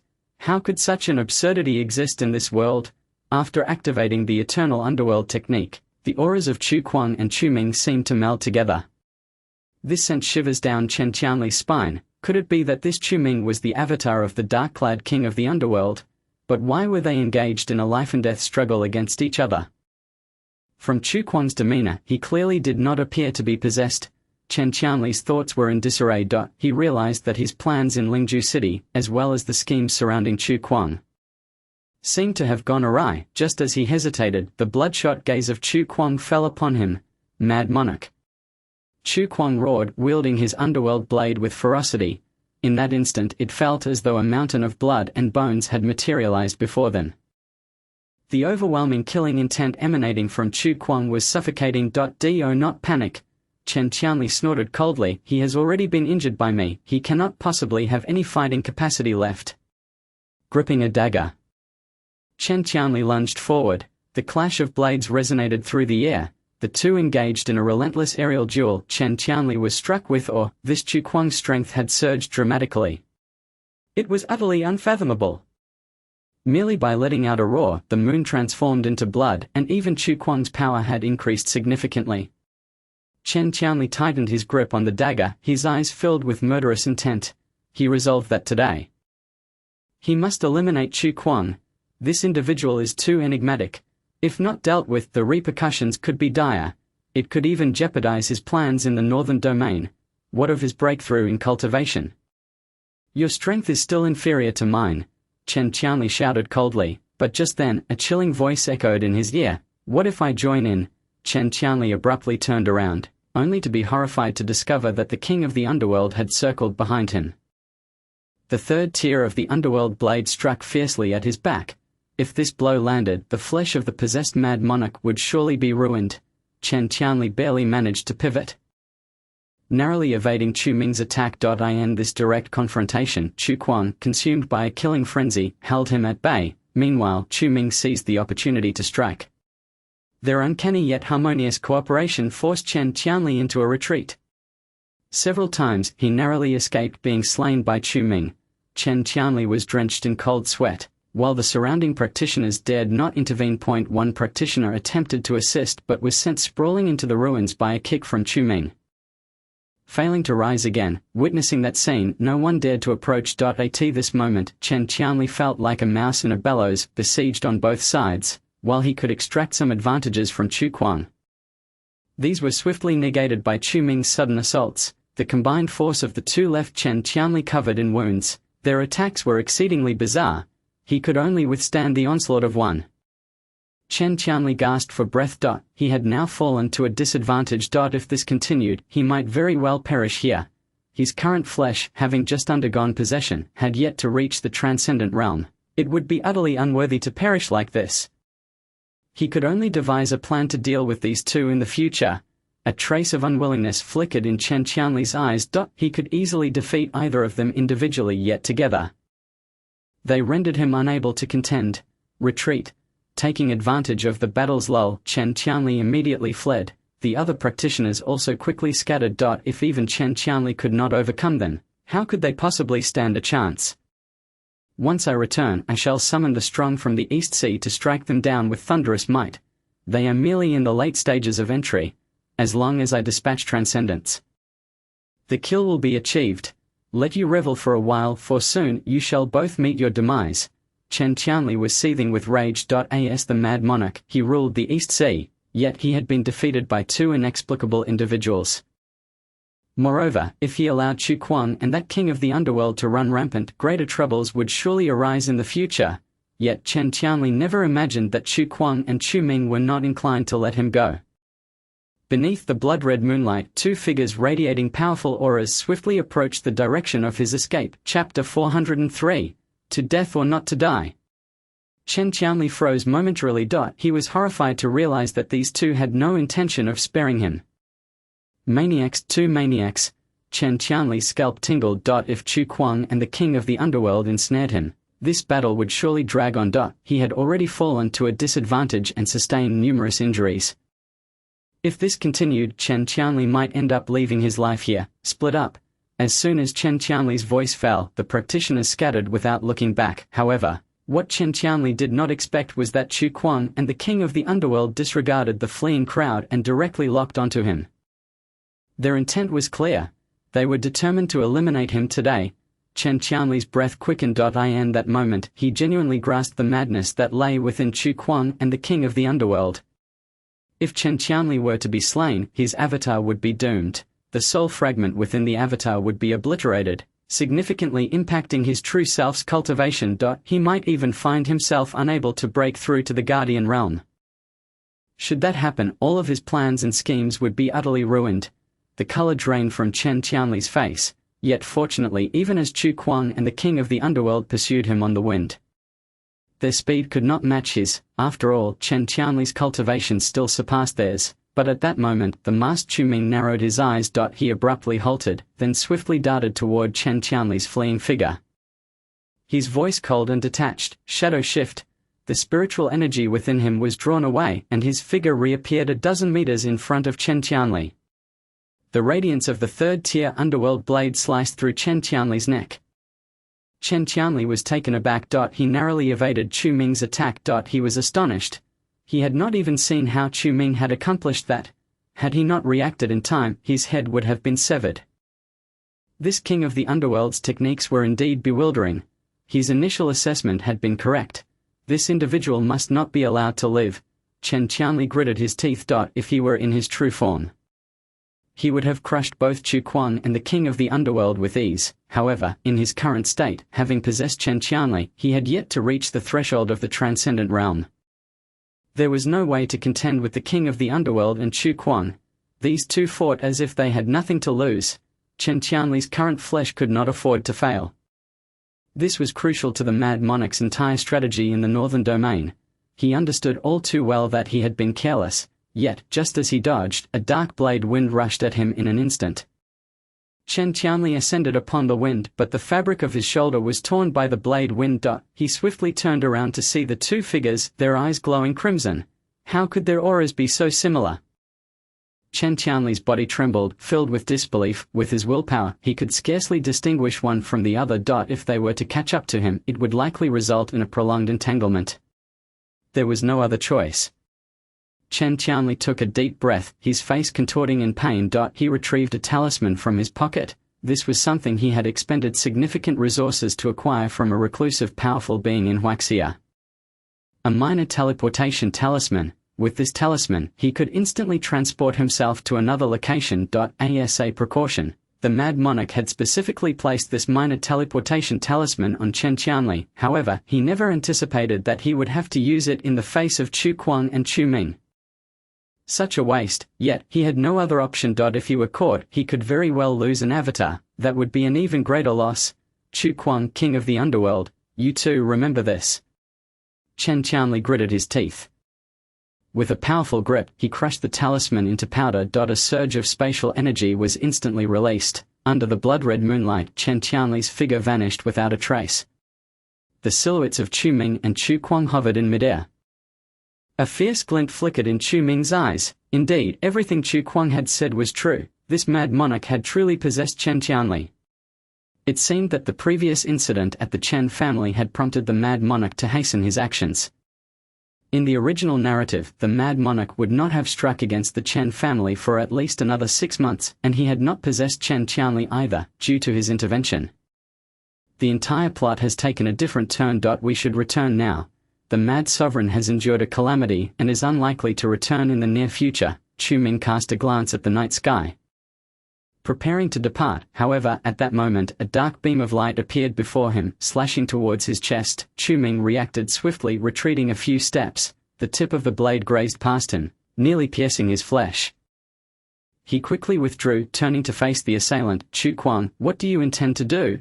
Chu Ming replied coldly. The eerie black mask he wore exuded a chilling aura beneath the blood-red moonlight. This was the first time he had appeared before Chu Kuang as the king of the underworld since their reconciliation. Who are you exactly? Chu Kuang, with bloodshot eyes, stared intently at Chu Ming. The ancient underworld formula within you can only be wielded by me. And what of it? Chu Ming tightened his grip on the third-tier underworld blade. Speaking icily, Chu Kuang, I have no desire to confront you today. Do not seek trouble for yourself. The crimson moonlight illuminated the two figures, casting elongated shadows on the ground. They stood atop a tall building. Having pursued Chen Qianli and soared to this location, looking down, the sprawling city lay beneath them. I have harbored doubts for quite some time, Chu Kuang began in a low voice. Why did you appear after my rebirth? There was no king of the underworld in the world I lived in before. This implies that you hail from the underworld, perhaps even accompanying me here, during my battle with Chen Qianli. I would not have broken through, but the aura emanating from you activated the ancient underworld formula within me. Thus I opened the Blood Moon Celestial Dome and forcefully advanced to the Path Realm. You are like my inner demon ever present. In other words, I am Chu Kuang and so are you. Chu Kuang's focus was solely on Chu Ming. the blood-red light receded and the moonlight once again bathed the land. The night breeze rustled their garments, Chu Ming remained silent and the atmosphere grew tense. Suddenly, he burst into laughter. You claim I am your inner demon? How utterly absurd, Chu Kuang. Do you not realize who resembles an inner demon more between us? His voice fell coldly into Chu Kuang's ears, fury ignited in Chu Kuang's eyes as he swung his blade. To his astonishment, the figure before him, clad in a black robe and wearing a peculiar mask, executed the same motion. Their blades clashed midair, yet Chu Kuang was instantly repelled, crashing onto the rooftop. He spat out a mouthful of blood. Chu Kuang, my disciple Chu Ming has stated that you may be forgiven. But that does not grant you the license to act recklessly. Chu Ming's robe billowed as he spoke indifferently. If you choose to oppose me, I will strike without hesitation. With your current abilities, even if you achieve a breakthrough, you cannot contend with me. The disparity in their cultivation levels was not vast. However, the sole distinction lay in the tier of their underworld blades. Chu Ming wielded a third-tier blade, capable of unleashing 80% of the ancient underworld formula's might, while Chu Kuang's blade was merely at the initial stage, enhancing its power by at most 20%. The difference between them was evident, especially considering Chu Kuang was severely injured and could not match Chu Ming in combat. Struggling to his feet, Chu Kuang glared intently at Chu Ming. The Mad Sovereign is not dead. Therefore, we need not settle the score between us. However, once the Mad Sovereign perishes, we must engage in a duel. For there can only be one king of the underworld, and that is I, Chu Kuang. Upon hearing this, Chu Ming chuckled softly. Very well. We can temporarily cease hostilities to deal with the Mad Sovereign. Once he is vanquished, your power will likely increase significantly. Should I find myself unable to contend with you, then it would be a reflection of my own inadequacy, and I would have no one to blame. His greatest fear was that Chu Kuang would crush him with power that surpassed his own, but for now, both of them possessed an equal fortune of 50%, and Chu Ming was unafraid of Chu Kuang. Let us engage in combat openly then, he remarked with a faint smile. It is quite intriguing. As per our agreement, I shall protect your family. At the same time, I hope you refrain from acting against me behind my back. Should anything happen to my disciple's family or friends, you know what I am capable of. Chu Kuang narrowed his eyes. If you do not harm my family, why should I touch yours? Good, remember your words. Chu Ming snorted coldly before vanishing from the scene. His sudden disappearance left Chu Kuang momentarily stunned. A minor shifting technique. He can actually perform this. Chu Kuang's breath quickened. The minor shifting technique could only be mastered at the Path Realm. The late stage of the Path Realm is referred to as the Heavenly King Realm. Above that lies the Outworld Realm, with the mid-stage of the Outworld Realm known as the Supreme Realm. The four Supremes of Huaxia all inhabit this realm. The late stage of the Outworld Realm transcends into the Guardians of Huaxia. Beyond that is the Path Realm, which represents the pinnacle of cultivation on this blue and white star. How did he come to learn it? Chu Kuang furrowed his brow, utterly perplexed. It seems that the king of the underworld harbors many secrets unknown to him. After Chu Ming departed, he returned directly to Chiyu Lake. His battle with Chen Tianli had left him utterly exhausted. The consecutive uses of the shifting technique had taken a considerable toll. Chu Ming took a deep breath, calming his aura. The shifting technique consumed 30% of his spiritual energy. If employed over long distances, the expenditure would be even more staggering. Despite his current power increase, this consumption had not diminished in the slightest. Chu Ming suspected that it was intrinsically linked to his cultivation level. The higher his cultivation, the greater the total amount of spiritual energy required. This technique could serve as a lifesaver. He mused. I used it before the Mad Sovereign today, yet he seemed unaware. Indeed, the original text stated that this minor shifting technique is a power reserved for the Path Realm. Which was accurate. However, given Chu Kuang's keen perception, he should have been able to discern it, right? Chu Ming felt a twinge of worry. Nevertheless, it mattered little. Even if Chu Kuang could see through it, there was nothing he could do about it. Just then, the black phone in his pocket suddenly began to vibrate. Chu Ming quickly retrieved it, but upon seeing the message on the screen, he was taken aback. Chapter 404. New plot points. Congratulations. Your attack on the super villain, the Mad Sovereign, has had a significant effect. Reward. Plot points 1000. Congratulations. Your attack on the super villain, the Mad Sovereign, has had an extraordinary effect. Reward. Plot points 2000. Congratulations. Your attack on the super-villain, the Mad Sovereign, has had an extraordinary effect. Reward. Plot points 2,000. Such rewards totaled over a dozen. Chu Ming was bewildered. Why was he now receiving plot points for attacking the villain? Conversely, he had received none for dealing with the main character of the original story. This was simply unbelievable. Just from this one wave, he had accrued nearly 40,000 plot points. Were there more? The further he scrolled down, the more excited he became. Congratulations! You have successfully altered the original plot. Plot points 6,000. Why is there no plot progression? Chu Ming flipped through all the notifications, finding no trace of the usual plot progress. Additional kill reward. Plot points 2,000. What was this? Chu Ming paused. An additional kill reward. He hadn't killed any extra individuals, had he? No, to be precise, he hadn't taken any lives during this outing. How peculiar. Confusion filled Chu Ming's eyes. Suddenly a thought struck him. In the small warehouse of the Pinghai Corporation, 2 individuals at the Path Realm had perished. They were killed by Chu Kuang. No way. Chu Ming arrived at an incredible conclusion. Does this mean that the people Chu Kuang killed are counted under my name? Chu Ming. What kind of game is this? Role reversal? Wait.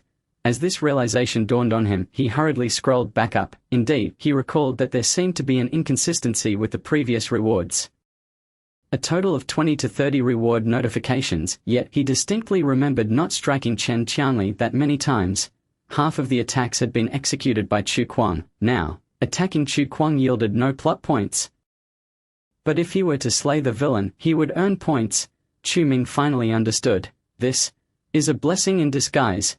Since there were no points to be earned, he and Chu Kuang were no longer mortal enemies. And he had no need to sneak in a few hits on Chu Kuang. Moreover, given that Chu Kuang was quick to violence, he could serve as a steady source of plot points for Chu Ming. As long as he ensured that Chu Kuang remained alive in future battles, he would continuously accumulate plot points. With this in mind, breaking through to the Outworld realm seemed hopeful. Chu Ming's face lit up with joy. He had been contemplating how to utilize the over 400,000 plot points. This was indeed a timely opportunity. The recent improvements to the urban cultivation app were quite to his liking. Chu Ming couldn't help but laugh heartily. Just then, his phone rang again. Frowning, he picked it up. It was Chen Xian. This girl hadn't appeared in quite some time. After a moment's hesitation, Chu Ming hung up the call. However, Chen Xian called again. Chu Ming hung up once more.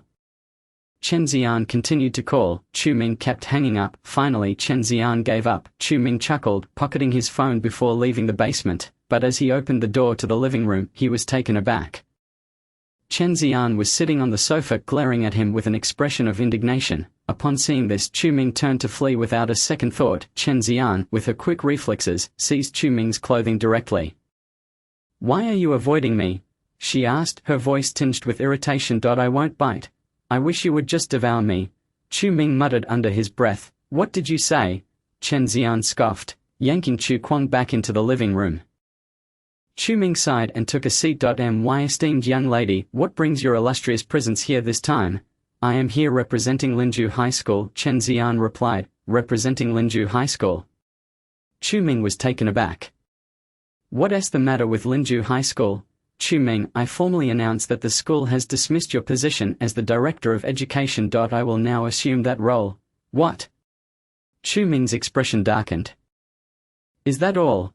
I thought it was something significant. You seem rather discontent," Chen Xian remarked with a playful smile. "Where do you see my discontent?" Chu Ming retorted, slightly annoyed. Currently, Chu Kuang was no longer at Linju High School. There was only Chu Yuan left. Whether or not he held the position of director was inconsequential. Had Chen Xian not brought it up, he would have completely forgotten. However, it was understandable. He had been skipping classes as the director.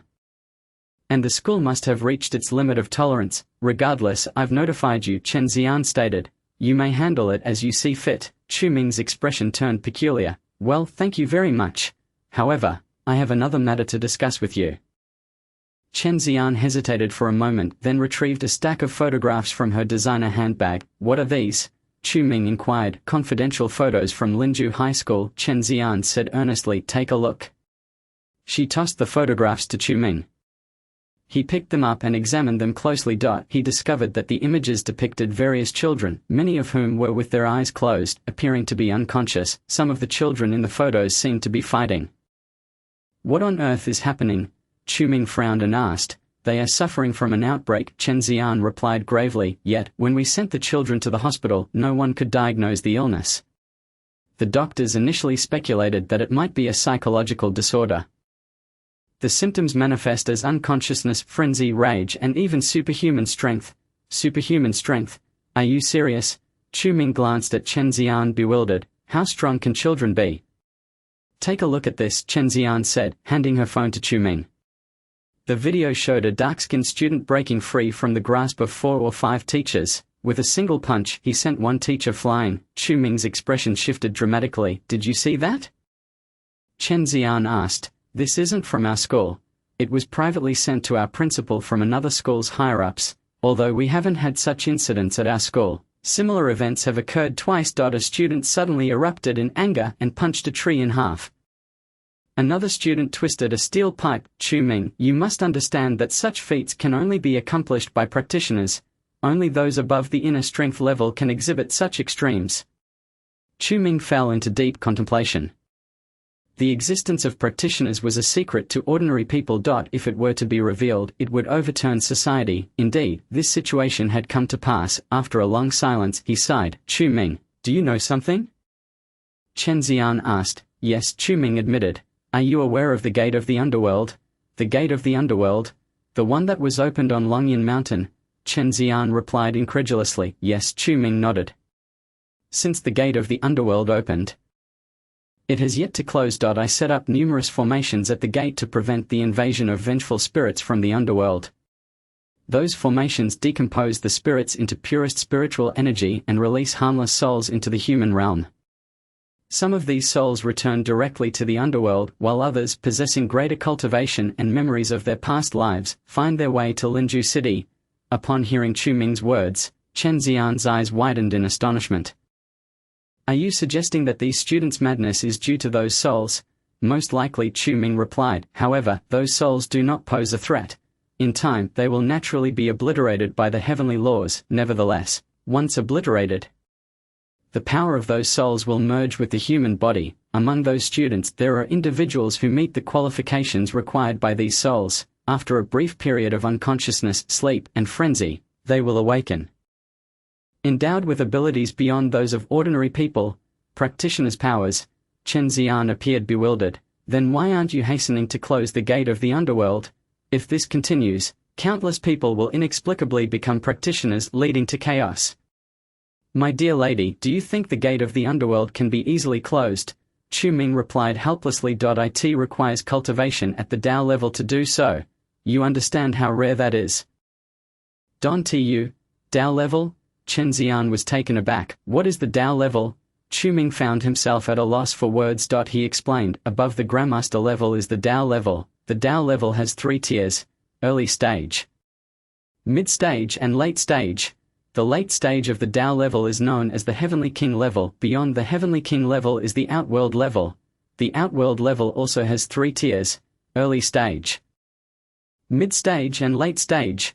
The mid-stage of the Outworld level is referred to as the Supreme level, while the late stage is the Guardian of Huaxia. Above that is the Tao level. Do you understand? Chen Xian's face turned pale. An Outworld practitioner could already overshadow the Chen family. Even the Chen family possessed only a few Outworld ancestors, some of whom might no longer be among the living. The Tao level was even above the Supreme level, surpassing the Guardian level. Do such individuals truly exist in this world? Chuming, are you speaking nonsense? There are hardly any guardians in Huaxia, let alone Tao level practitioners. Chen Xian shot Chuming a skeptical glance. There are indeed Tao level practitioners in Huaxia, Chuming merely stated without elaboration. He was aware of a character named Taishu Sword Saint, who was a Tao level practitioner in Huaxia. However, this Tao level figure was shrouded in mystery, and he couldn't be found in the early or mid stages of the plot. Even Chuming only knew of the Taishu Sword Saint's existence, but not his whereabouts. There are Tao level practitioners in Huaxia. Chen Xian furrowed her brow. Then why not have him close the gate of the underworld? My dear lady, Why not go and beseech the 4 great supremes to close this gate? Chu Ming retorted. If they deign to listen to you, it would be a miracle. Do you really think your students matter to those supremes? If they don't care, why would the Tao level? Chapter 405. The Layout. Part 1. After hearing Chu Ming's words, Chen Xian sighed. It was indeed true. A supreme would treat even the deeply rooted Chen family with respect, let alone the guardians and Tao level practitioners. Closing the gate of the underworld was exceedingly difficult. Moreover, it is unfortunate that the second gate of the underworld is about to open. The second gate of the underworld? Where? Chen Xian asked with curiosity. If all goes according to plan, it will be in Zhangjiajie. Chu Ming explained, each of the 7 gates of the underworld has corresponding forces to seal and guard them, but these seals can be compromised. Yes, for instance, the gate of the underworld in Linju City is guarded by Longyan Temple. But due to Chu Kuang's destruction, the first gate of the underworld has been opened. Thinking back on the matter, Chu Ming felt exasperated. If it weren't for Chu Kuang's meddling, the first gate of the underworld could have remained closed for at least another 6 months. If no one had sabotaged it, the gate would not have opened immediately. However, the seal of the gate of the underworld has already weakened. If it is discovered by those with ill intentions, the second gate of the underworld may be in jeopardy as well. Currently, the Mad Lord has successfully emerged from the East China Sea by usurping Chen Qianli's body. If he becomes aware of the anomalies in Linju City, he will likely send someone to open the second gate of the underworld. At that point, chaos will ensue in the southern regions of Huaxia, and the northern domain will undoubtedly dispatch troops for support. The Mad Lord could use this opportunity to launch a surprise attack on certain cities in the northern domain, effectively expanding his influence. His enmity with the Dragon Lord of the northern domain is well known. Are you suggesting that all 7 gates of the underworld are at risk of being opened? Chen Xian began to realize the gravity of the situation. Chu Ming sighed deeply. This is an inevitable consequence of the plot's development. It has simply been accelerated due to my presence. Once all 7 gates of the underworld open, not only Huaxia but potentially the entire world could be engulfed in this turmoil. Thus, the second gate must be closely monitored. If it is opened, the consequences will be dire. Chu Ming acknowledged the situation but was also acutely aware that with his and the Chen family's influence, they might not truly be able to contend with the Mad Lord. After all, the Mad Lord was a supreme of the East China Sea, his status on par with that of the Dragon Lord. In the original narrative, the protagonist, Chu Kuang, only began to gradually erode the power of the Mad Sovereign after breaking through to the out-of-body realm. This Mad Sovereign, too, has a penchant for sending individuals to present Chu Kuang with severed heads. During the middle stage of his path to enlightenment, Chu Kuang dispatched a heavenly king, who ultimately fell to his blade. At the time when Chu Kuang was a heavenly king himself, he sent forth a half-step out-of-body being, only to meet the same fate. It was only when Chu Kuang was on the verge of breaking through to the out-of-body realm that the Mad Sovereign finally sent an out-of-body warrior to intimidate him. Unsurprisingly, that warrior was also vanquished. Ultimately, even the Mad Sovereign himself was struck down by Chu Kuang, but by then, Chu Kuang had already attained mastery in the mid-out-of-body stage. Presently, however, Chu Kuang's prowess is scarcely at the Heavenly King level. What shall we do now? Queried Chu Ming, his brow furrowed deeply. If what Chen Xian states is true, then the city of Linju is bound to descend into chaos. Chu Ming's concern was palpable. Indeed, if Chen Xian's assertions held water, turmoil in Linju was inevitable, jeopardizing his own foundation in the city. As the envoy of the Heavenly Dragon Mansion in Linju, I am duty-bound to resolve this matter.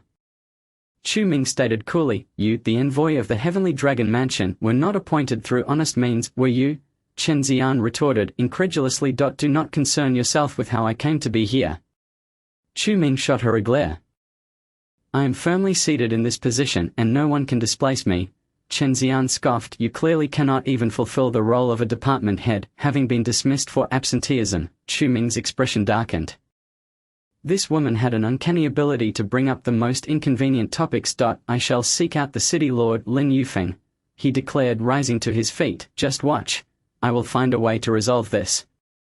That would be splendid, Chen Xian replied with a smile. It would be my utmost honor if Ambassador Chu were to lend his assistance. Chu Ming's face twitched slightly as he promptly exited the reception room. The moment he stepped outside, his expression soured. The situation Chen Xian described was indeed fraught with complications. Not only did he have to contend with the soul entrappers, but the escalating actions of the Mad Sovereign weighed heavily upon his mind. The Mad Sovereign, Chu Kuang, and the Dragon Sovereign from the Northern Domain, alongside Chu Ming himself, now constituted four formidable forces converging upon Lin Ju. Tang Hao, an out-of-body expert under the Dragon Sovereign, was currently recuperating under his care. In light of the increasingly audacious maneuvers of the Mad Sovereign, it was inconceivable that the Dragon Sovereign would remain passive, regardless of the circumstances. The immediate priority was to ascertain the whereabouts of Chen Qianli. Chu Ming pondered. Only by locating Chen Qianli, who has been possessed by the Mad Sovereign, can I shift from a defensive position to an offensive one. The Mad Sovereign was likely trapped on an island in the East Sea. Unable to extricate himself, time was of the essence. He surmised that the Mad Sovereign would not remain confined for more than a year. After a few months, the body he had tempered would be complete, enabling him to successfully break through to the Supreme Realm and ascend into the Guardian stage. At that juncture, he would need to open the second gate to the underworld to bolster his own power. Before that, it was imperative to eliminate Chen Qianli.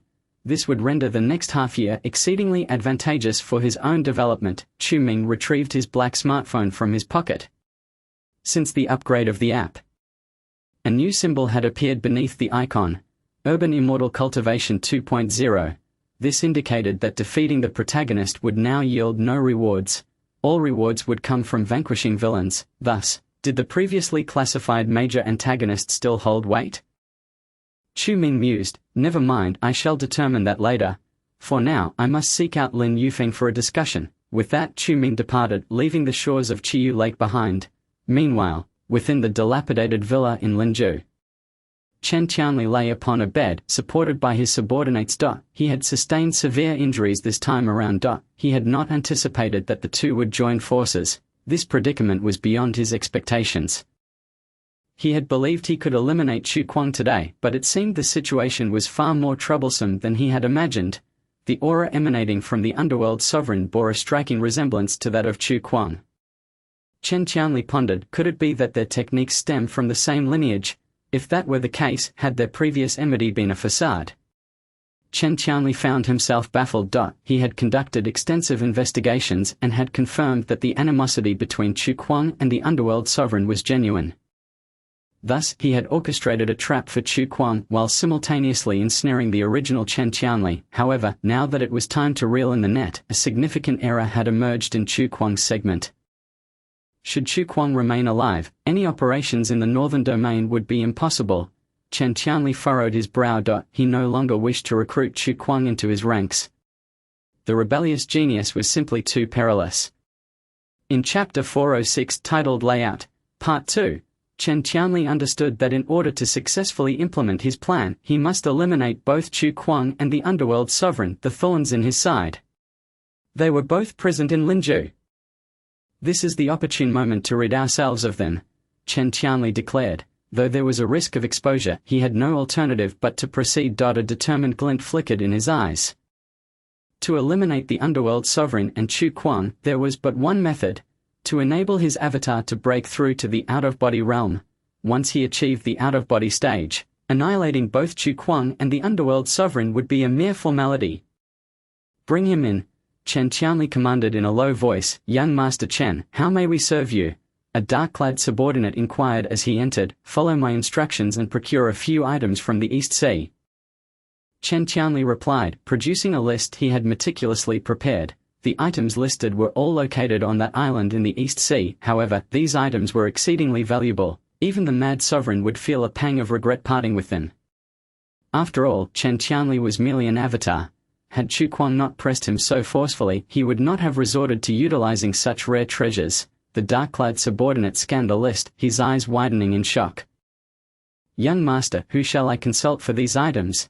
He asked apprehensively, knowing well the dangers associated with the East Sea. Someone will be there to facilitate the exchange, Chen Qianli replied coolly. The sooner, the better. Understood. The subordinate promptly accepted the order and exited. Chen Qianli's breathing grew increasingly rapid. He grimaced. His wounds were deteriorating. This physical form was inherently weak. If this continued, even if he were to break through to the out-of-body realm, He would likely only be able to muster half of that power. Clenching his fists in frustration, Chen Qianli harbored a deep-seated loathing for both Chu Kuang and the underworld sovereign, according to his original plan. He should have already clandestinely seized control of the Chen family in the capital. He would then methodically erode the power structures in the capital. By the time the Dragon Sovereign reacted, the majority of the northern forces would have already fallen under his sway, yet this plan had been ruthlessly dismantled by the alliance of Chu Kuang and the underworld sovereign. Now, the urgent priority was to heal. Once he had recuperated, he could break through to the out-of-body realm. However, the heavenly tribulation that accompanied such a breakthrough would undoubtedly attract attention.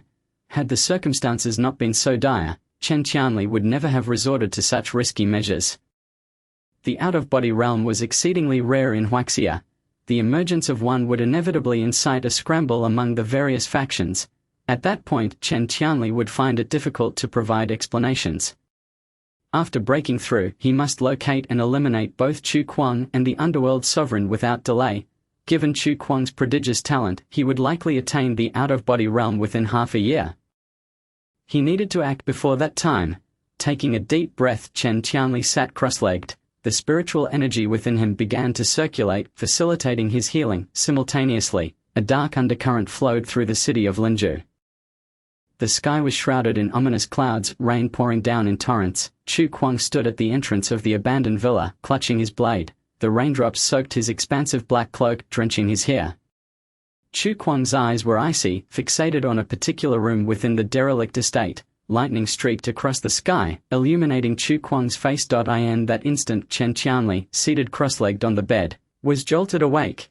He turned abruptly, and a fierce blade of light surged through the window, shattering the ceiling above. It's Chu Kuang.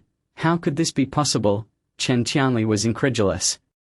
Although he had been defeated in the battle against Chu Kuang and the underworld sovereign, he was aware that Chu Kuang bore injuries as well. How could Chu Kuang disregard his own wounds and brazenly invade this derelict villa area? He had underestimated him. Chen Qianli's expression darkened to an extreme. He had failed to remember one crucial fact. Chu Kuang was a maniac, utterly consumed by his obsessions. Engaging him in battle could not be gauged by conventional logic. Moreover, this abandoned villa was known to Chu Kuang. This was Chen Qianli's foothold in Linzhou. Before Chen Qianli could react, the window shattered with a resounding crash and a figure leaped in from outside. It was none other than Chu Kuang. Chen Qianli. I found you. The underworld blade in Chu Kuang's hand glimmered with a cold light. Chen Qianli gritted his teeth, drawing a dagger from behind him. Both combatants moved simultaneously. Clang. The underworld blade collided with the dagger, unleashing a powerful wave of force. Yet, in the next moment, a scene that filled Chen Qianli with dread unfolded. The dagger in his grip shattered. Chu Kuang seemed to have anticipated this outcome, a cold smile creeping onto his lips. Without hesitation, he swung the underworld blade mercilessly at Chen Qianli. Though Chen Qianli barely managed to evade, his arm was still grazed by the blade. A chilling aura seeped into his body through the wound. Breathing heavily, Chen Qianli realized that given his current state, defeating Chu Kuang would be exceedingly difficult. Someone, stop him! Chen Qianli barked anxiously. The soul entrappers who had accompanied him were all present in this abandoned villa area. At the very moment when the battle erupted, these individuals became acutely aware of it. They recognized the source of this ominous aura. It was Chu Kuang. All were taken aback, for only a few hours had elapsed since the conclusion of the previous skirmish. How audacious of Chu Kuang to chase after them alone! A number of figures swiftly arrived, barely managing to rescue Chen Qianli from the clutches of Chu Kuang.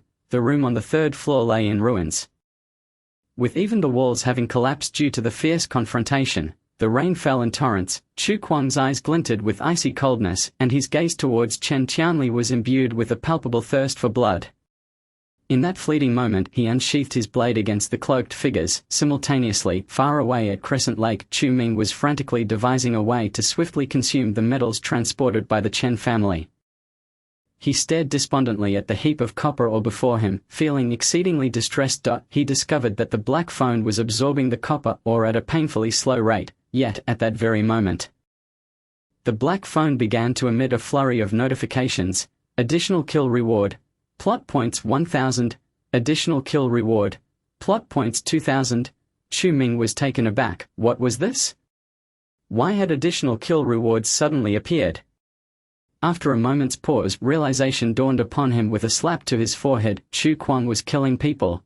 1,000 plot points represented an early stage of the path, while 2,000 indicated the mid-stage. Had he dispatched 2 individuals of the path? Chu Ming found it hard to believe. He recalled that Chu Kuang had been gravely injured. How could so little time have passed? Had he gone back to confront Chen Qianli again?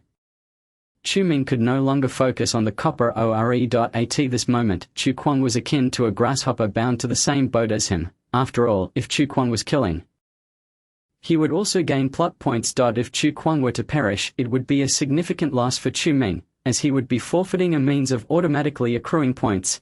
Just as Chu Ming dashed out of the warehouse, he halted abruptly. He realized he had no idea where Chu Kuang was. Without knowing the location, where could he go? Chu Ming anxiously paced in place, feeling utterly helpless. Linju City was far too vast. If he dispatched intelligence personnel to scour the entire city, they might not return until the next lunar cycle. Given Chu Kuang's temperament, he would undoubtedly seek a fierce confrontation with Chen Qianli. Chu Ming took out the black phone only to find that the increase in points had ceased. This indicated that the battle involving Chu Kuang had likely come to an end. Chapter 407. Layout 3. Oh no. Could it be that Chu Kuang has met his demise? Chu Ming gazed at the unlit phone in his hand, a sense of foreboding creeping into his heart. If it wasn't Chu Kuang who had fallen, could it be that the Mad Sovereign had perished? Given the Mad Sovereign's prowess, it was unlikely. Chu Ming continued to pace restlessly. He was at a loss. Just then, the phone rang. Chu Ming hurriedly picked it up to find it was a call from Yulongitude. Hello, Chu Xiao, we have found a lead. Yulong reported that just 10 minutes ago our men had discovered a fierce battle occurring in the outskirts of Linju City. The fluctuations of the battle are at least at the path level. What did you say?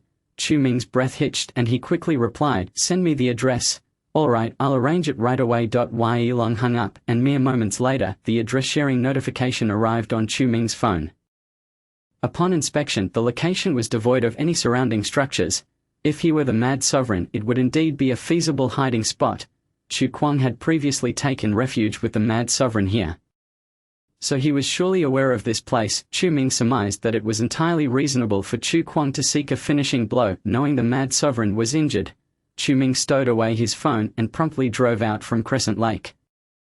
He was still uncertain about the situation on the ground. If Chu Kuang had perished, and what remained was Chen Qianli, who had been possessed by the Mad Sovereign, matters would undoubtedly worsen. Conversely, if Chen Qianli were dead and Chu Kuang survived, while the complications would be somewhat less severe, it would still not bode well. Should Chen Qianli die, the Mad Sovereign's aspirations would be shattered, and he would likely stop at nothing to break through his seclusion and descend upon Linju City, which would spell doom for both Chu Kuang and Chu Ming. Gritting his teeth, Chu Ming pressed down on the accelerator. Damn it, Chu Kuang is indeed a madman. The vehicle sped down the highway. At such a critical juncture, pursuing Chen Qianli would be akin to courting death. Chu Ming arrived at the location Yulong had mentioned at breakneck speed. It was an abandoned manor. The relentless rain rendered the scene eerily silent. Save for the sound of the downpour. As Chu Ming caught sight of the outline of the manor, he stopped the car and stealthily approached. In the torrential rain, all visual cues were obscured by the curtain of water. Yet, Chu Ming felt a prickle of apprehension, not daring to let his guard down for a moment. If Chen Qianli still lived, a brutal confrontation was inevitable. Moreover, if this truly was Chen Qianli's stronghold, numerous path practitioners would likely be stationed here. Should Chu Ming's presence be detected, the situation could turn dire. He wondered if Chu Kuang had survived. Taking a deep breath, Chu Ming slipped through the side entrance of the villa.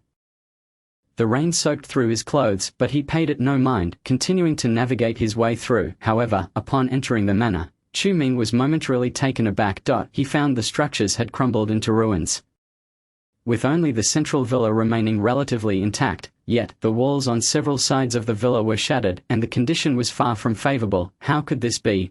Chu Ming furrowed his brow. He crouched down and touched the stones in the debris. There was no moss or vegetation growing on them, indicating they had only recently formed. Chu Ming narrowed his eyes, focusing intently on the central villa. Survivors might be within. He held his breath, slowly making his way to the side entrance of the villa.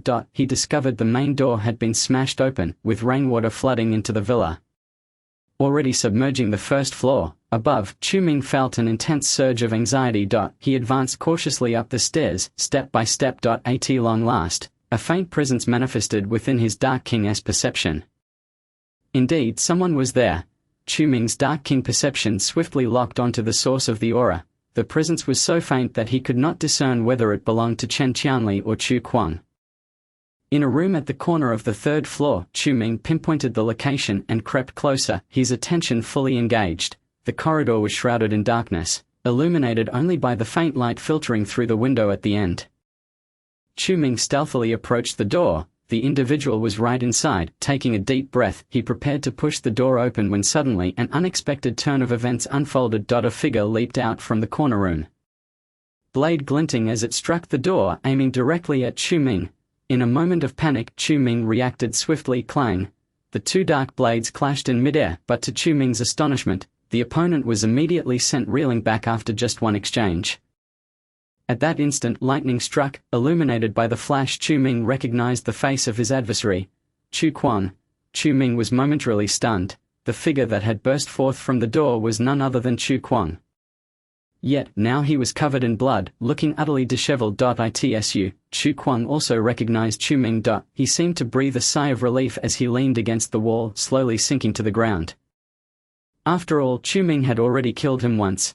Chu Kuang did not mind the prospect of being slain a second time. What on earth had transpired? Chu-Ming furrowed his brows. How did you end up here? Chu Kuang's breathing was labored, and he offered no reply. Outside, the rain poured relentlessly and the wind howled against the windows, producing an eerie creaking sound. Gradually, Chu Kuang's aura stabilized. In a hoarse voice, he finally spoke. I let Chen Qianli escape. You truly engaged him in battle. Chu-Ming was taken aback. Do you not fear for your life? Death? Ha! Chu Kuang scoffed. I've died before. He locked his gaze onto Chu-Ming's eyes, enunciating each word with conviction. This Chen Qianli was wounded by me and the false Dark King. He is at his most vulnerable now. We must seize this opportunity to take his life. If we fail to kill him at this moment, once he recovers, neither of us will have the means to slay him. Chu Kuang's words enlightened Chu-Ming. In that instant, he suddenly perceived Chu Kuang as a madman. Despite being grievously injured, he had pursued Chen Qianli for 10 miles, intent on claiming his life. Were their roles reversed, Chu-Ming would not have acted thus. He would require at least a 90% guarantee before striking. After all, while Chu Kuang could be resurrected, Chu-Ming would meet his true end. Such is the malevolent nature of the protagonist's halo. If Chu-Ming could revive, he too might act as recklessly as Chu Kuang. I'll take you back, Chu-Ming sighed. If you do not tend to your injuries, you likely won't last much longer, will you? Hearing Chu-Ming's words, Chu Kuang lifted his head with great effort, casting a deep look at him. I do not require your pity. Chu Kuang replied coldly. Chu-Ming, do not think that our grievances have been resolved. Once we deal with the mad sovereign, I will settle our debts one by one. Truly impressive. Chu-Ming was both amused and exasperated. Then you can remain here alone. I shall not attend to you, Chu-Ming dismissively uttered, preparing to turn away. Now that he realized both Chu Kuang and Chen Qianli were alive, matters had become considerably simpler. As for Chu Kuang, he might as well stay here, regardless of what Chu-Ming thinks. Just as he took a few steps forward, a voice suddenly called out from behind him. Wait! Chapter 408. The Layout, Part 4. The sound of Chu Kuang made Chu-Ming turn around with a hint of curiosity. What's the matter? Have you come to your senses? Do you wish to return with me? Chu-Ming teased. Chu Kuang's expression darkened as he replied in a low voice. I have once again severely injured Chen Qianli, but he managed to escape with his men. Chu-Ming, you must understand what my words signify. Right. A pang of unease struck Chu-Ming's heart. Narrowing his eyes, he retorted, are you suggesting that I pursue Chen Qianli? Now is an opportune moment to eliminate him, Chu Kuang stated emphatically. If we let this chance slip away, the next opportunity may not be so easily attained. Chu-Ming fell silent. He had to concede that Chu Kuang's assertion held merit. Chen Qianli had already been gravely wounded by their combined efforts and was now being pursued by Chu Kuang. His strength was likely diminished to a mere fraction of its former self. have you considered that if we corner Chen Qianli, he might forsake his breakthrough and descend upon Linju City? Chu Ming questioned. With our current capabilities, we stand no chance against the mad sovereign. Moreover, do you have confidence in locating Chen Qianli amidst the millions inhabiting Linju City? This time, it was Chu Kuang's turn to be silent. As a powerful being reborn, he was acutely aware of the formidable nature of the mad sovereign. My plan is to kill him. Unless you possess a superior alternative, Chu Kuang asked coldly. Indeed, I do. Chu Ming scoffed. If he refuses to emerge, we shall draw him out. Chu Kuang looked up, intrigued. How do we proceed? We simply need to set a trap. Chu Ming replied with a chilling smile. Outside, the rain poured relentlessly. The torrential downpour had lasted 2 days and nights. As the sky darkened, an astonishing piece of news spread through the streets and alleys. In Linju City, a soul invoker had emerged. As the news circulated, the occurrences in various parts of Linju City could no longer be suppressed. Just as Chen Xian had previously informed Chu Ming, numerous miraculous and supernatural events had transpired in Linju City. Several students and young individuals exhibited extraordinary abilities. Some could breathe fire, while others could freeze objects with a mere touch. There were even those with exceptional memory and others breaking world records in speed. However, these phenomena had been quelled by the city lord, Lin Yufeng, until today as news broke. This incident not only reverberated within Linju City but also made headlines nationwide. Soon, the entire country became aware of the happenings in Linju City. Various dragon courts across the land convened emergency meetings to discuss how to address the situation. Meanwhile, in the northern domain, a young man clad in white stood amidst the icy wilderness gazing skyward. An envoy approached him. I pay my respects to the dragon sovereign. It appears there have been anomalies in the south, correct? The youth, referred to as the Dragon Sovereign, inquired calmly. Indeed, Dragon Sovereign, that is the case. The envoy confirmed. What location are we speaking of? It is Linju City, Linju City. Upon hearing this name, the Dragon Sovereign slowly turned around, his brow furrowing. According to his calculations of the heavens, the mad sovereign was indeed expected to make some moves in Linju City. If memory serves, Tang Hao has just escaped from the Chen family's dungeon, and that youth named Chu Ming, whom we previously recruited, is also in Linju City, correct? The Dragon Sovereign asked coolly. In response to the Dragon Sovereign's query. That is indeed accurate, the envoy replied respectfully. Fascinating. I never anticipated that such a small place as Linju City would gather so many extraordinary figures, the Dragon Sovereign mused. Send word to Tang Hao, instructing him to closely monitor the movements of the mad sovereign and if necessary, have Chu Ming assist him in his tasks. Understood. The envoy clasped his hands in salute and promptly withdrew. The Dragon Sovereign stood amidst the frigid expanse, closing his eyes. The mad sovereign. As time progressed, the situation continued to escalate. The emergence of soul invokers in Linju City had garnered the attention of significant figures nationwide. Not only the Dragon Sovereign but also the gaze of the other two sovereigns fell upon this seemingly inconspicuous city. However, what no one anticipated was that on the very next day following the news release, another report would explode like a thunderclap, shaking the foundations of the Dragon Court's internal intelligence. According to the findings from the Dragon Court's apprehension of soul invokers, the powerful souls within these individuals were indeed separable. Moreover, through a special array, not only could they extract the souls of the powerful, but they could also claim a portion of their strength for themselves. The revelation sent shockwaves across the globe. Countless individuals within the Dragon Court had been stagnating at the threshold of the Dao and Grandmaster realms for years, unable to progress. If it were indeed possible to harness strength from the soul invokers, many would flock to pursue it. Yet, unbeknownst to all, this entire scheme had been orchestrated by Chu Ming. The heavy rain continued to fall in Linen City outside. The sound of rain was incessant, while Chu Ming sat alone in the reception room, perusing documents. Young Master Ming, Mr. Tang has arrived, Tang Lin announced respectfully. Only then did Chu Ming rise and glance toward the entrance of the reception room. Old Master Tang, how have you been faring during your stay here? Chu Ming inquired with a hearty laugh. Not too bad. Everything here is splendid, except for the lack of wine, Tang Hao replied, taking a seat casually. 3 jars daily, and that isn't enough. Chu Ming was taken aback. He genuinely had not anticipated that Tang Hao would consider the wine insufficient. Back in my day, had my own wine cellar, and I could indulge as much as I pleased. Now, 3 jars a day at your place simply doesn't suffice. Tang Hao chuckled,